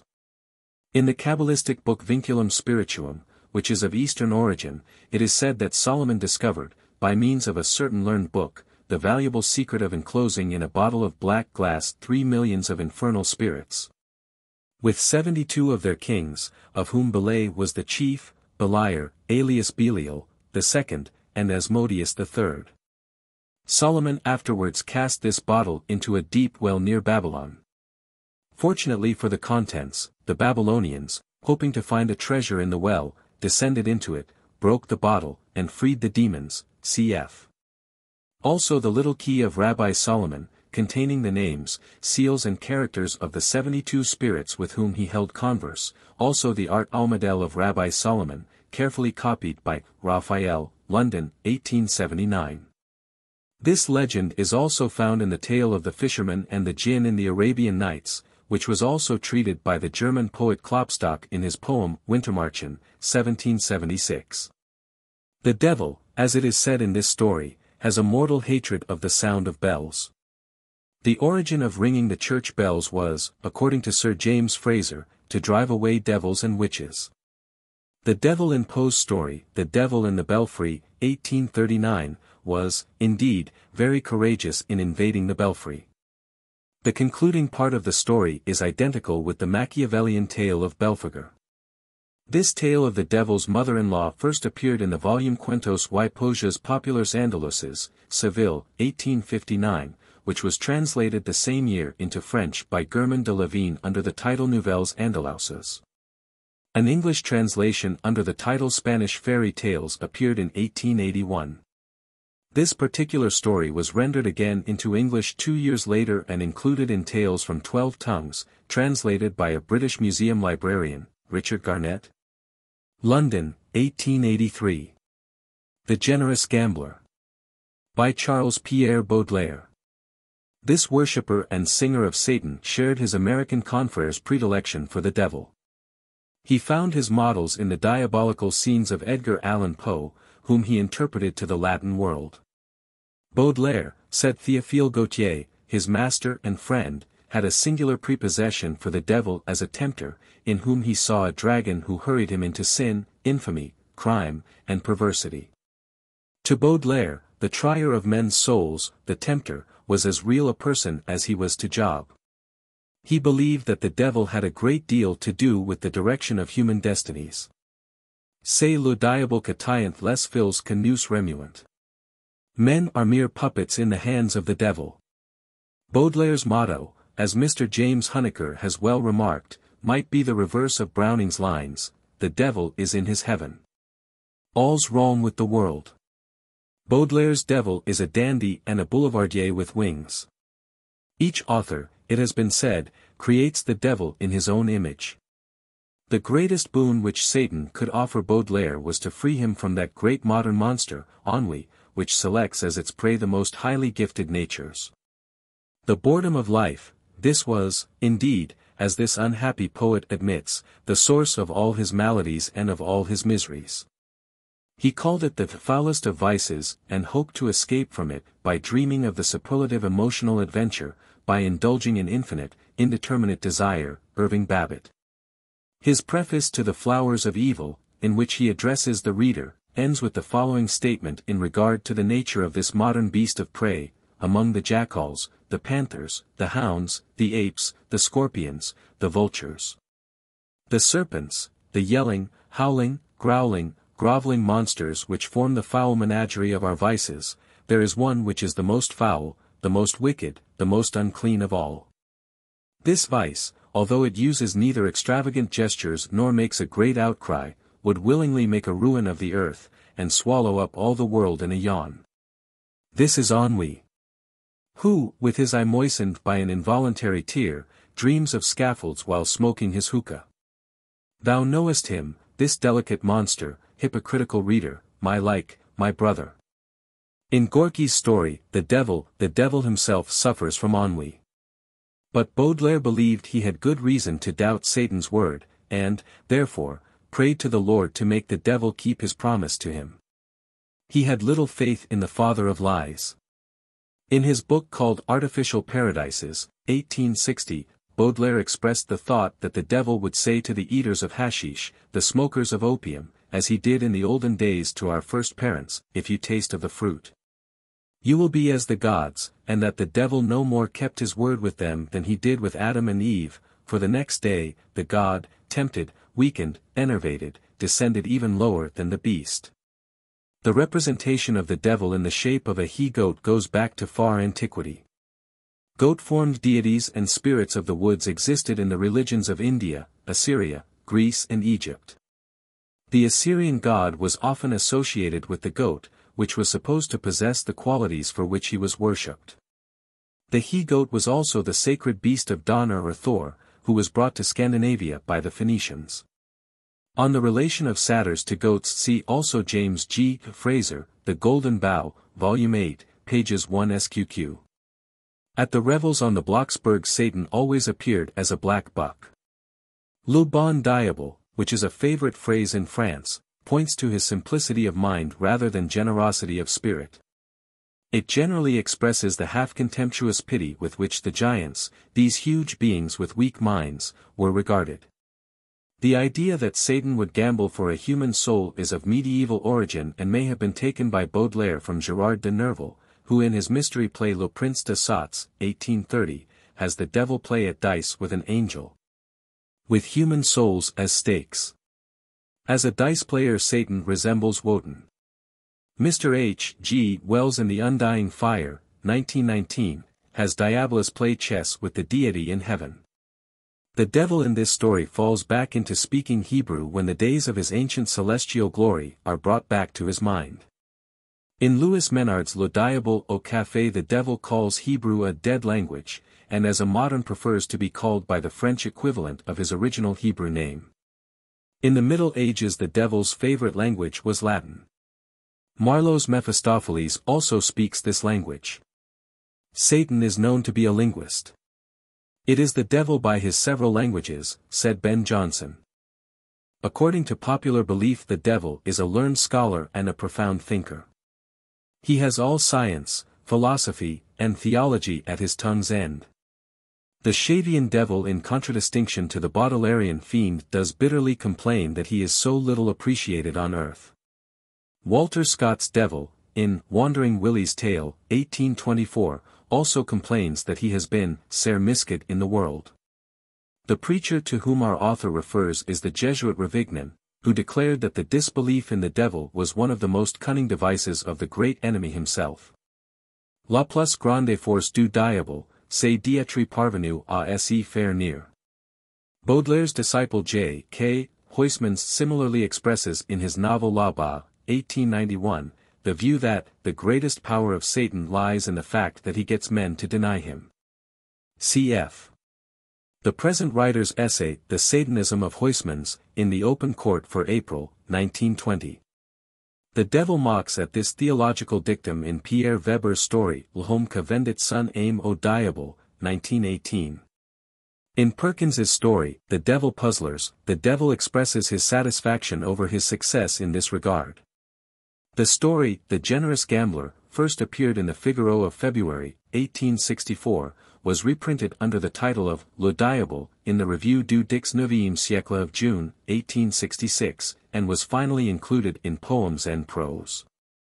This story has also been translated into English by Joseph T. Shipley. The Three Low Masses. A Christmas Story. By Alphonse Daudet. Daudet and Maupassant furnished the best proof of the assertion made in the introduction to this book that even the naturalists who, as a rule, disdained the fantastic plots of the romanticists, whose imagination was rigorously earthbound, felt themselves nevertheless attracted by devil lore. Although most of Daudet's subjects are chosen from contemporary French life, this short story treats a devil legend of the 17th century. This story as The Pope's Mule and The Elixir of the Reverend Père Gaucher obviously has no other object but to poke fun at the Catholic Church. It belongs to the literary type known as the satirical supernatural. This story is characteristic of Daudet's art, containing as it does all of his delicacy and daintiness of pathos, of raillery, of humor. It originally appeared in that delightful group of stories Lettres de Mon Moulin, 1869. The horns and tail of his satanic majesty peep out as vividly in this book as the disguised devils in Ingoldsby's Legend of the North Country. Although hating all men, the devil has a special hatred for the priests, and he delights in bringing them to fall. Satan loathes the priests, because, as Anatole France says, they teach that God takes delight in seeing his creatures languish in penitence and abstain from his most precious gifts, Les deux ont soif, page 278. It is evident from this story that the popular belief that the devil avoids holy edifices is not based on facts. Here the devil not only enters the church, but even performs the duties of a sacristan at the foot of the altar. According to medieval tradition, the devil has his agents even in the churches. In the administration of hell, where the tasks are carefully parceled out among the thousands of imps, the church has been assigned to the fiend with the poetic name of Tudivilis. It is his duty to attend all services in order to listen to the gossips and to write down every word they say. After death these women are entertained in hell with their own speeches, which this diabolical church clerk has carefully noted down. Tradition has it that one fine Sunday this demon was sitting in a church on a beam, on which he held himself fast by his feet and his tail, right over two village gossips, who chattered so much during the blessed mass that he soon filled every corner of the parchment on both sides. Poor Tudivilis worked so hard that the sweat ran in great drops down his brow, and he was ready to sink with exhaustion. But the gossips ceased not to sin with their tongues, and he had no fair parchment left whereon to record their foul words. So having considered for a little while, he grasped one end of the roll with his teeth and seized the other end with his claws and pulled so hard as to stretch the parchment. He tugged and tugged with all his strength, jerking back his head mightily at each tug, and at last giving such a fierce jerk that he suddenly lost his balance and fell head over heels from the beam to the floor of the church. From The Vision of Saint Simon of Blueberry, in F. O. Mann's collection of medieval tales. Devil Puzzlers. By Frederick Beecher Perkins. Through Asmodeus the devil became associated with humor and gallantry. Asmodeus sharpened his wits in his conversations with the wisest of kings. It will be recalled that this demon was the familiar spirit of Solomon, whose throne, according to Jewish legend, he occupied for 3 years. Perhaps it was not Solomon after all but this diabolical usurper who gathered around himself 1,000 wives. It is said that Asmodeus is as dangerous to women as Lilith is to men. He loves to decoy young girls in the shape of a handsome young man. His love for the beautiful Sarah is too well known to need any comment. He is a fastidious devil, and will not have the object of his passion subject to the embrace of any other mortal or immortal.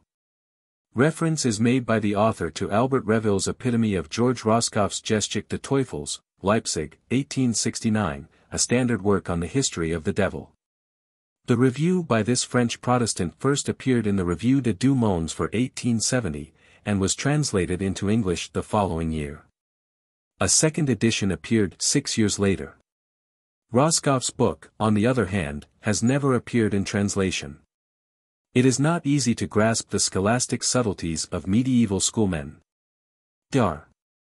Ethel Brewster suggests the following interpretations, and chimera bominans in vacuo devorat secundas intentions. Whether a demon buzzing in the air devours our good intentions. This will correspond to our saying that hell is paved with good intentions. Anaviria caruci capta in vetido nomio sint irreplegibilia. Whether the carriers of a bishop's carriage caught in a forbidden district should be punished. We can well understand how even the devil might be puzzled by such questions. Professor Brander Matthews aptly calls this story diabolically philosophical. The Devil's Round. A Tale of Flemish Golf. By Charles Dulin. The modern devil is an accomplished gentleman. He is the most all-round being in creation. Meneer van Belzebooth, as he is called in this story, is indeed the greatest gambler that there is upon or under the earth. On the golf field as at the roulette table he is hard to beat. It was the devil who invented cards, and they are, therefore, called the devil's Bible, and it was also he who taught the Roman soldiers how to cast lots for the raiment of Christ, John 19:24. Dice are also called the devil's bones. The devil carries the souls in a sack on his back also in the legend of Saint Medard. It is told that this saint, while promenading one day on the shore of the Red Sea in Egypt, saw Satan carrying a bag full of damned souls on his back. The heart of this saint was filled with compassion for the poor souls and he quickly slit the devil's bag open, whereupon the souls scrambled for liberty. Away went the Quaker, away went the baker. Away went the friar, that fine fat ghost, whose marrow old Nick had intended to pick. Dressed like a woodcock, and served on toast. Away went the nice little cardinal's niece. And the pretty grisettes, and the dons from Spain. And the corsair's crew, and the coin-clipping Jew. And they scampered, like lamplighters, over the plain. The witches' Sabbath is the annual reunion of Satan and his worshippers on earth. The witches, mounted on goats and broomsticks, flock to desolate heaths and hills to hold high revel with their devil. Beelzebub swears in this story by the horns of his grandfather. While the devil is known to have a grandmother, there has never been found a trace of his grandfather. Satan has probably been adopted by the grandmother of Grendel, the Anglo-Saxon evil demon. The horns have been inherited by Satan from Dionysus. This Greek god had bull feet and bull's horns. The reader, who is interested in the origin of the European carnival, Shrove Tuesday, customs, is referred to the editor's monograph The Origin of the German Carnival Comedy, New York, G. E. Stechert and Company, 1920. The Legend of Mont. Michel. By Guy de Maupassant. No greater proof of the permanence and persistence of the devil as a character in literature can be adduced than the fact that this writer, in whom we find the purest expression of naturalism, for whom the visible world was absolutely all that there is, was attracted by a devil legend. But on this point he had a good example in his godfather and master Gustave Flaubert, who, though a realist of realists, showed deep interest in the tempter of Saint Anthony. This legend of the fraudulent bargain between a sprite and a farmer as to alternate upper and underground crops, with which the great vision of the guarded mount is here connected, is of northern origin, but has travelled south as far as Arabia. It will be found in Grimm's Fairy Tales, No. 189, Thiel's Danish Legends, No. 122, and T. Sternberg's The Dialect and Folklore of Northamptonshire, page 140.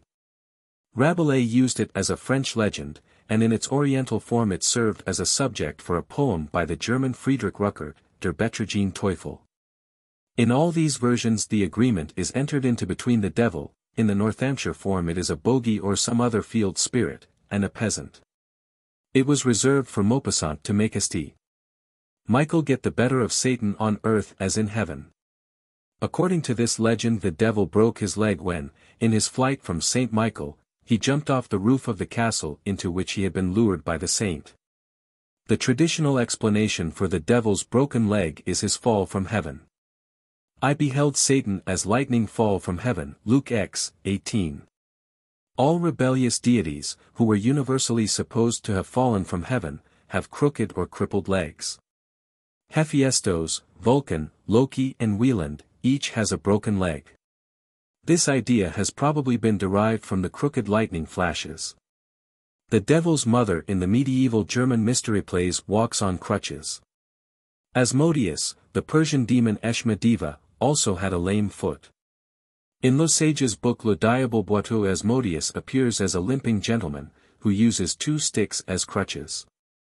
According to rabbinical tradition, this demon broke his leg when he hurried to meet King Solomon. In addition to his broken leg, the devil inherited the goat foot from Pan, the bull foot from Dionysius, and the horse foot from Loki. The Ethiopic devil's right foot is a claw, and his left a hoof. The devil is erroneously represented in this story as very lazy. Industry, it has been said, is the great satanic virtue. If we were all as diligent and as conscientious as the devil, observed an old Scotch woman to her minister, it wad be muckle better for us. The highest peak of a mountain is always consecrated to Saint Michael. The Mont. Michel on the Norman coast played a conspicuous part in the wars of the sons of William the Conqueror. Maupassant uses it as the background for several of the chapters of his novel Notre Coeur, 1890. The mountain also figures in his story Le Horla, 1886. The Demon Pope. By Richard Garnett. The following 2 stories by Richard Garnett have been taken from his book The Twilight of the Gods, which was first published anonymously in 1888, and in a new and augmented edition, with the author's name. In 1902.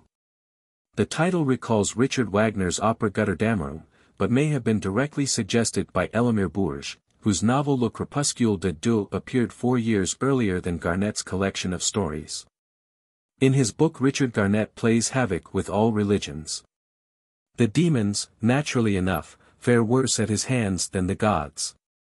The Twilight of the Gods is a panorama of human folly and farce. Franz Cumont has said that human folly is a more interesting study than ancient wisdom. The author finds a great joy in pointing out all the mysterious cobwebs which have collected on the ceiling of man's brain in the course of the ages. Mr. Arthur Symons rightly calls this book a Punch and Judy show of the comedy of civilization. The story of The Demon Pope is based upon a legend of a compact between a pope and the devil. It is believed that Gerbert, who later became Pope Sylvester II, sold his soul to Satan in order to acquire a knowledge of physics, arithmetic and music. The fullest account of this legend will be found in J. Dollinger's Fables Respecting the Popes of the Middle Ages, England, translation, 1871. The History of the Devil and the Idea of Evil by Paul Carus, 1900, contains the following passages on this legend. An English Benedictine monk, William of Malmesbury, says of Pope Sylvester II, who was born in France, his secular name being Gerbert, that he entered the cloister when still a boy. Full of ambition, he flew to Spain where he studied astrology and magic among the Saracens. There he stole a magic book from a Saracen philosopher, and returned flying through the air to France. Now he opened a school and acquired great fame, so that the king himself became one of his disciples. Then he became Bishop of Reims, where he had a magnificent clock and an organ constructed. Having raised the treasure of Emperor Octavian which lay hidden in a subterranean vault at Rome, he became Pope. As Pope he manufactured a magic head which replied to all his questions. This head told him that he would not die until he had read Mass in Jerusalem. So the Pope decided never to visit the Holy Land. But once he fell sick, and, asking his magic head, was informed that the church's name in which he had read Mass the other day was the Holy Cross of Jerusalem. The Pope knew at once that he had to die. He gathered all the cardinals around his bed, confessed his crime, and, as a penance, ordered his body to be cut up alive, and the pieces to be thrown out of the church as unclean. Sigebert tells the story of the Pope's death in a different way. There is no penance on the part of the Pope, and the devil takes his soul to hell. Others tell us that the devil constantly accompanied the Pope in the shape of a black dog, and this dog gave him the equivocal prophecy. The historical truth of the story is that Gerbert was unusually gifted and well educated. He was familiar with the wisdom of the Saracens, for Borel, Duke of Hither Spain, carried him as a youth to his country where he studied mathematics and astronomy. He came early in contact with the most influential men of his time, and became pope in 999. He was liberal enough to denounce some of his unworthy predecessors as monsters of more than human iniquity, and as Antichrist. Sitting in the temple of God and playing the part of the devil, the text inadvertently reads, and playing the part of God. But at the same time he pursued an independent and vigorous papal policy, foreshadowing in his aims both the pretensions of Gregory the Great and the Crusades. Madame Lucifer. By Richard Garnett. Perhaps the most fascinating, and the most dangerous, character in the infernal world is this Mater Tenebrarum, Our Lady of Darkness. A lady devil, says Daniel Defoe, is about as dangerous a creature as one could meet. When Lucifer fails to bring a man to his fall, he hands the case over to his better half, and it is said that no man has ever escaped the siren seductions of this Diabolady. A poem, The Diabolady, or A Match in Hell, appeared in London in 1777. According to Teutonic mythology, this diabolical Madonna is the mother or the grandmother of Satan. The mother or grandmother of Grendel, the Anglo-Saxon evil demon, became Satan's mother or grandmother by adoption. A mother was a necessary part of the devil's equipment. Having set his mind to equal Christ in every detail of his life, Satan had to get a mother somehow. In his story, The Vision Malefic, 1920, Mr. Honecker tells of the appearance of this counterfeit Madonna on a Christmas Eve to the organist of a Roman Catholic church in New York. Partly out of devotion to her and partly also because he could not obtain the sacramental blessing of the church, Satan was forced to remain single. In the story, Devil Puzzlers, by Fred B. Perkins, the demon Apollyon appears as an old bachelor. I have a mother, but no wife, he tells the charming Mrs. Hickok. The synagogue was more lenient towards the devil. The rabbis did not hesitate to perform the marriage ceremony for the diabolical pair. According to Jewish tradition, the chief of the fallen angels married Lilith, Adam's first wife. She is said to have been in her younger days a woman of great beauty, but with a heart of ice. Now, of course, she is a regular hell hag. If we can trust Rossetti, who painted Her Majesty's portrait, she still is a type of beauty whose fascination is fatal. This woman was created by the Lord to be the helpmeet of Adam, but mere man had no attraction for this superwoman. She is said to have started the fight for woman's emancipation from man, and contested Adam's right to be the head of the family. Their married life was very brief. Their incompatibility of character was too great. One fine morning Adam found that his erstwhile angelical wife had deserted him and run away with Lucifer, whom she had formerly known in heaven. The king devil apparently always succeeded somehow or other in breaking the chains with which, according to legend, he had repeatedly been bound and sealed in the lowest depths of hell.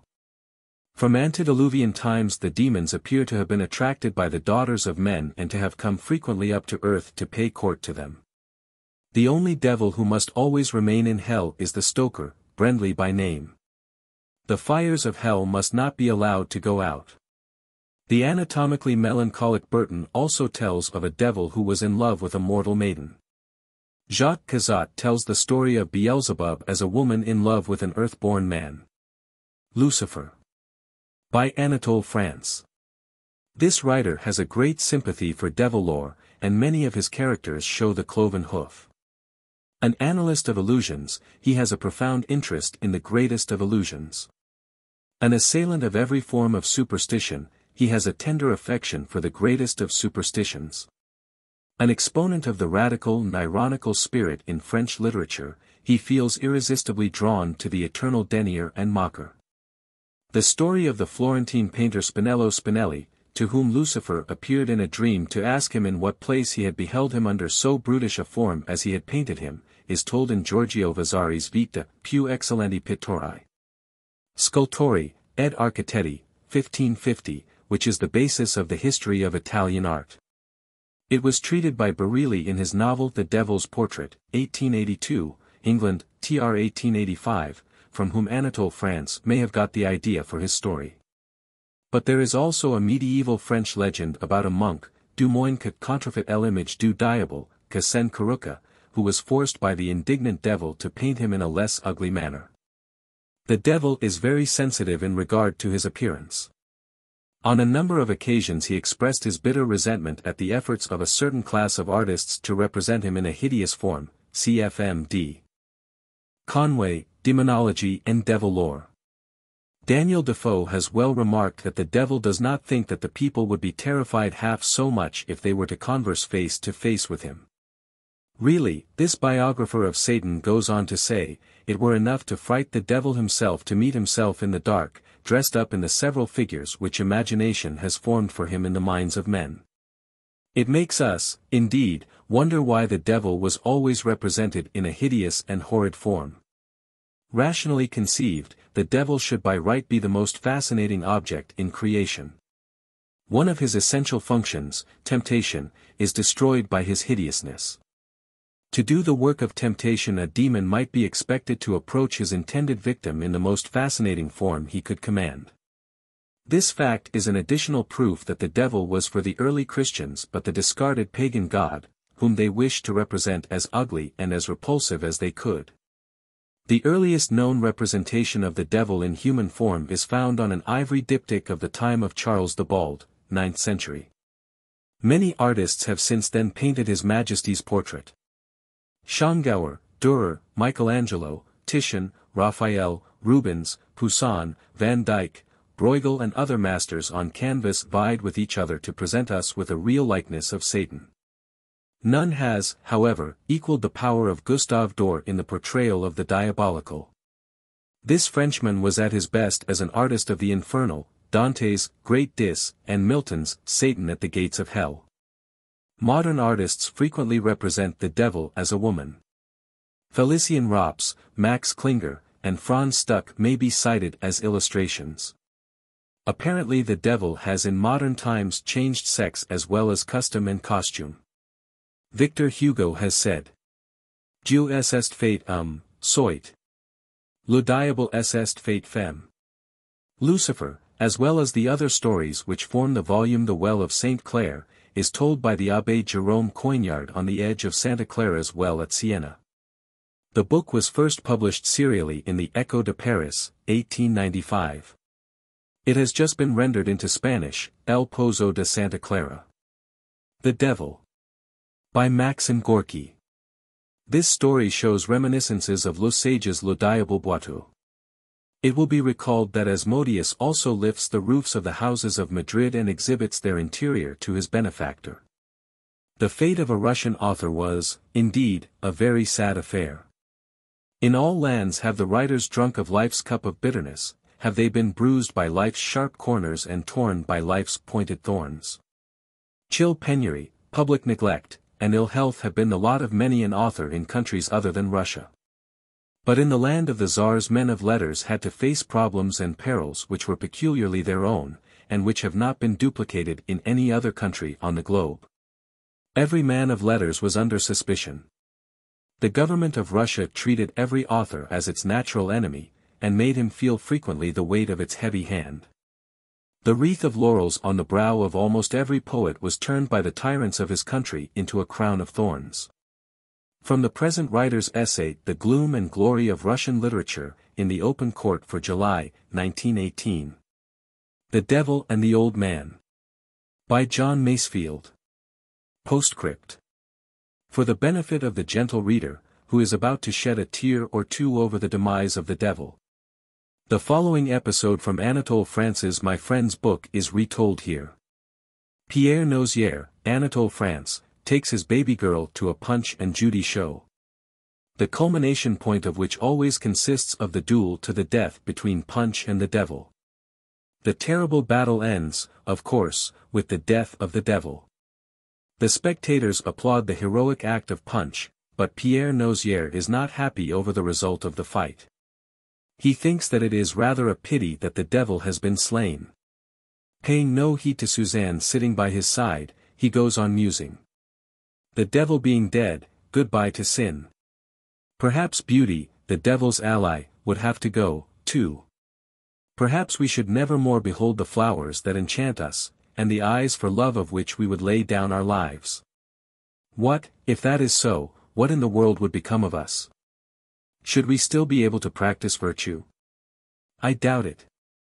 Punch did not sufficiently bear in mind that evil is the necessary counterpart of good, as darkness is of light, that virtue wholly consists of effort, and that if there is no more any devil to fight against, the saints will remain as much out of work as the sinners. Life will be mortally dull. I tell you that when he killed the devil, Punch committed an act of grave imprudence. Well, Pulcinello came on and made his bow, the curtain fell, and all the little boys and girls went home. But still I sat on deep in meditation. Mamselle Suzanne, perceiving my thoughtful mien, concluded that I was in trouble. Very gently and tenderly she takes hold of my hand and asks me why I am unhappy. I confess that I am sorry that Punch has slain the devil. Then she puts her little arms round my neck, and putting her lips to my ears, she whispers. I tell you something, Punch, he killed the nigger, but he has not killed him for good. The end.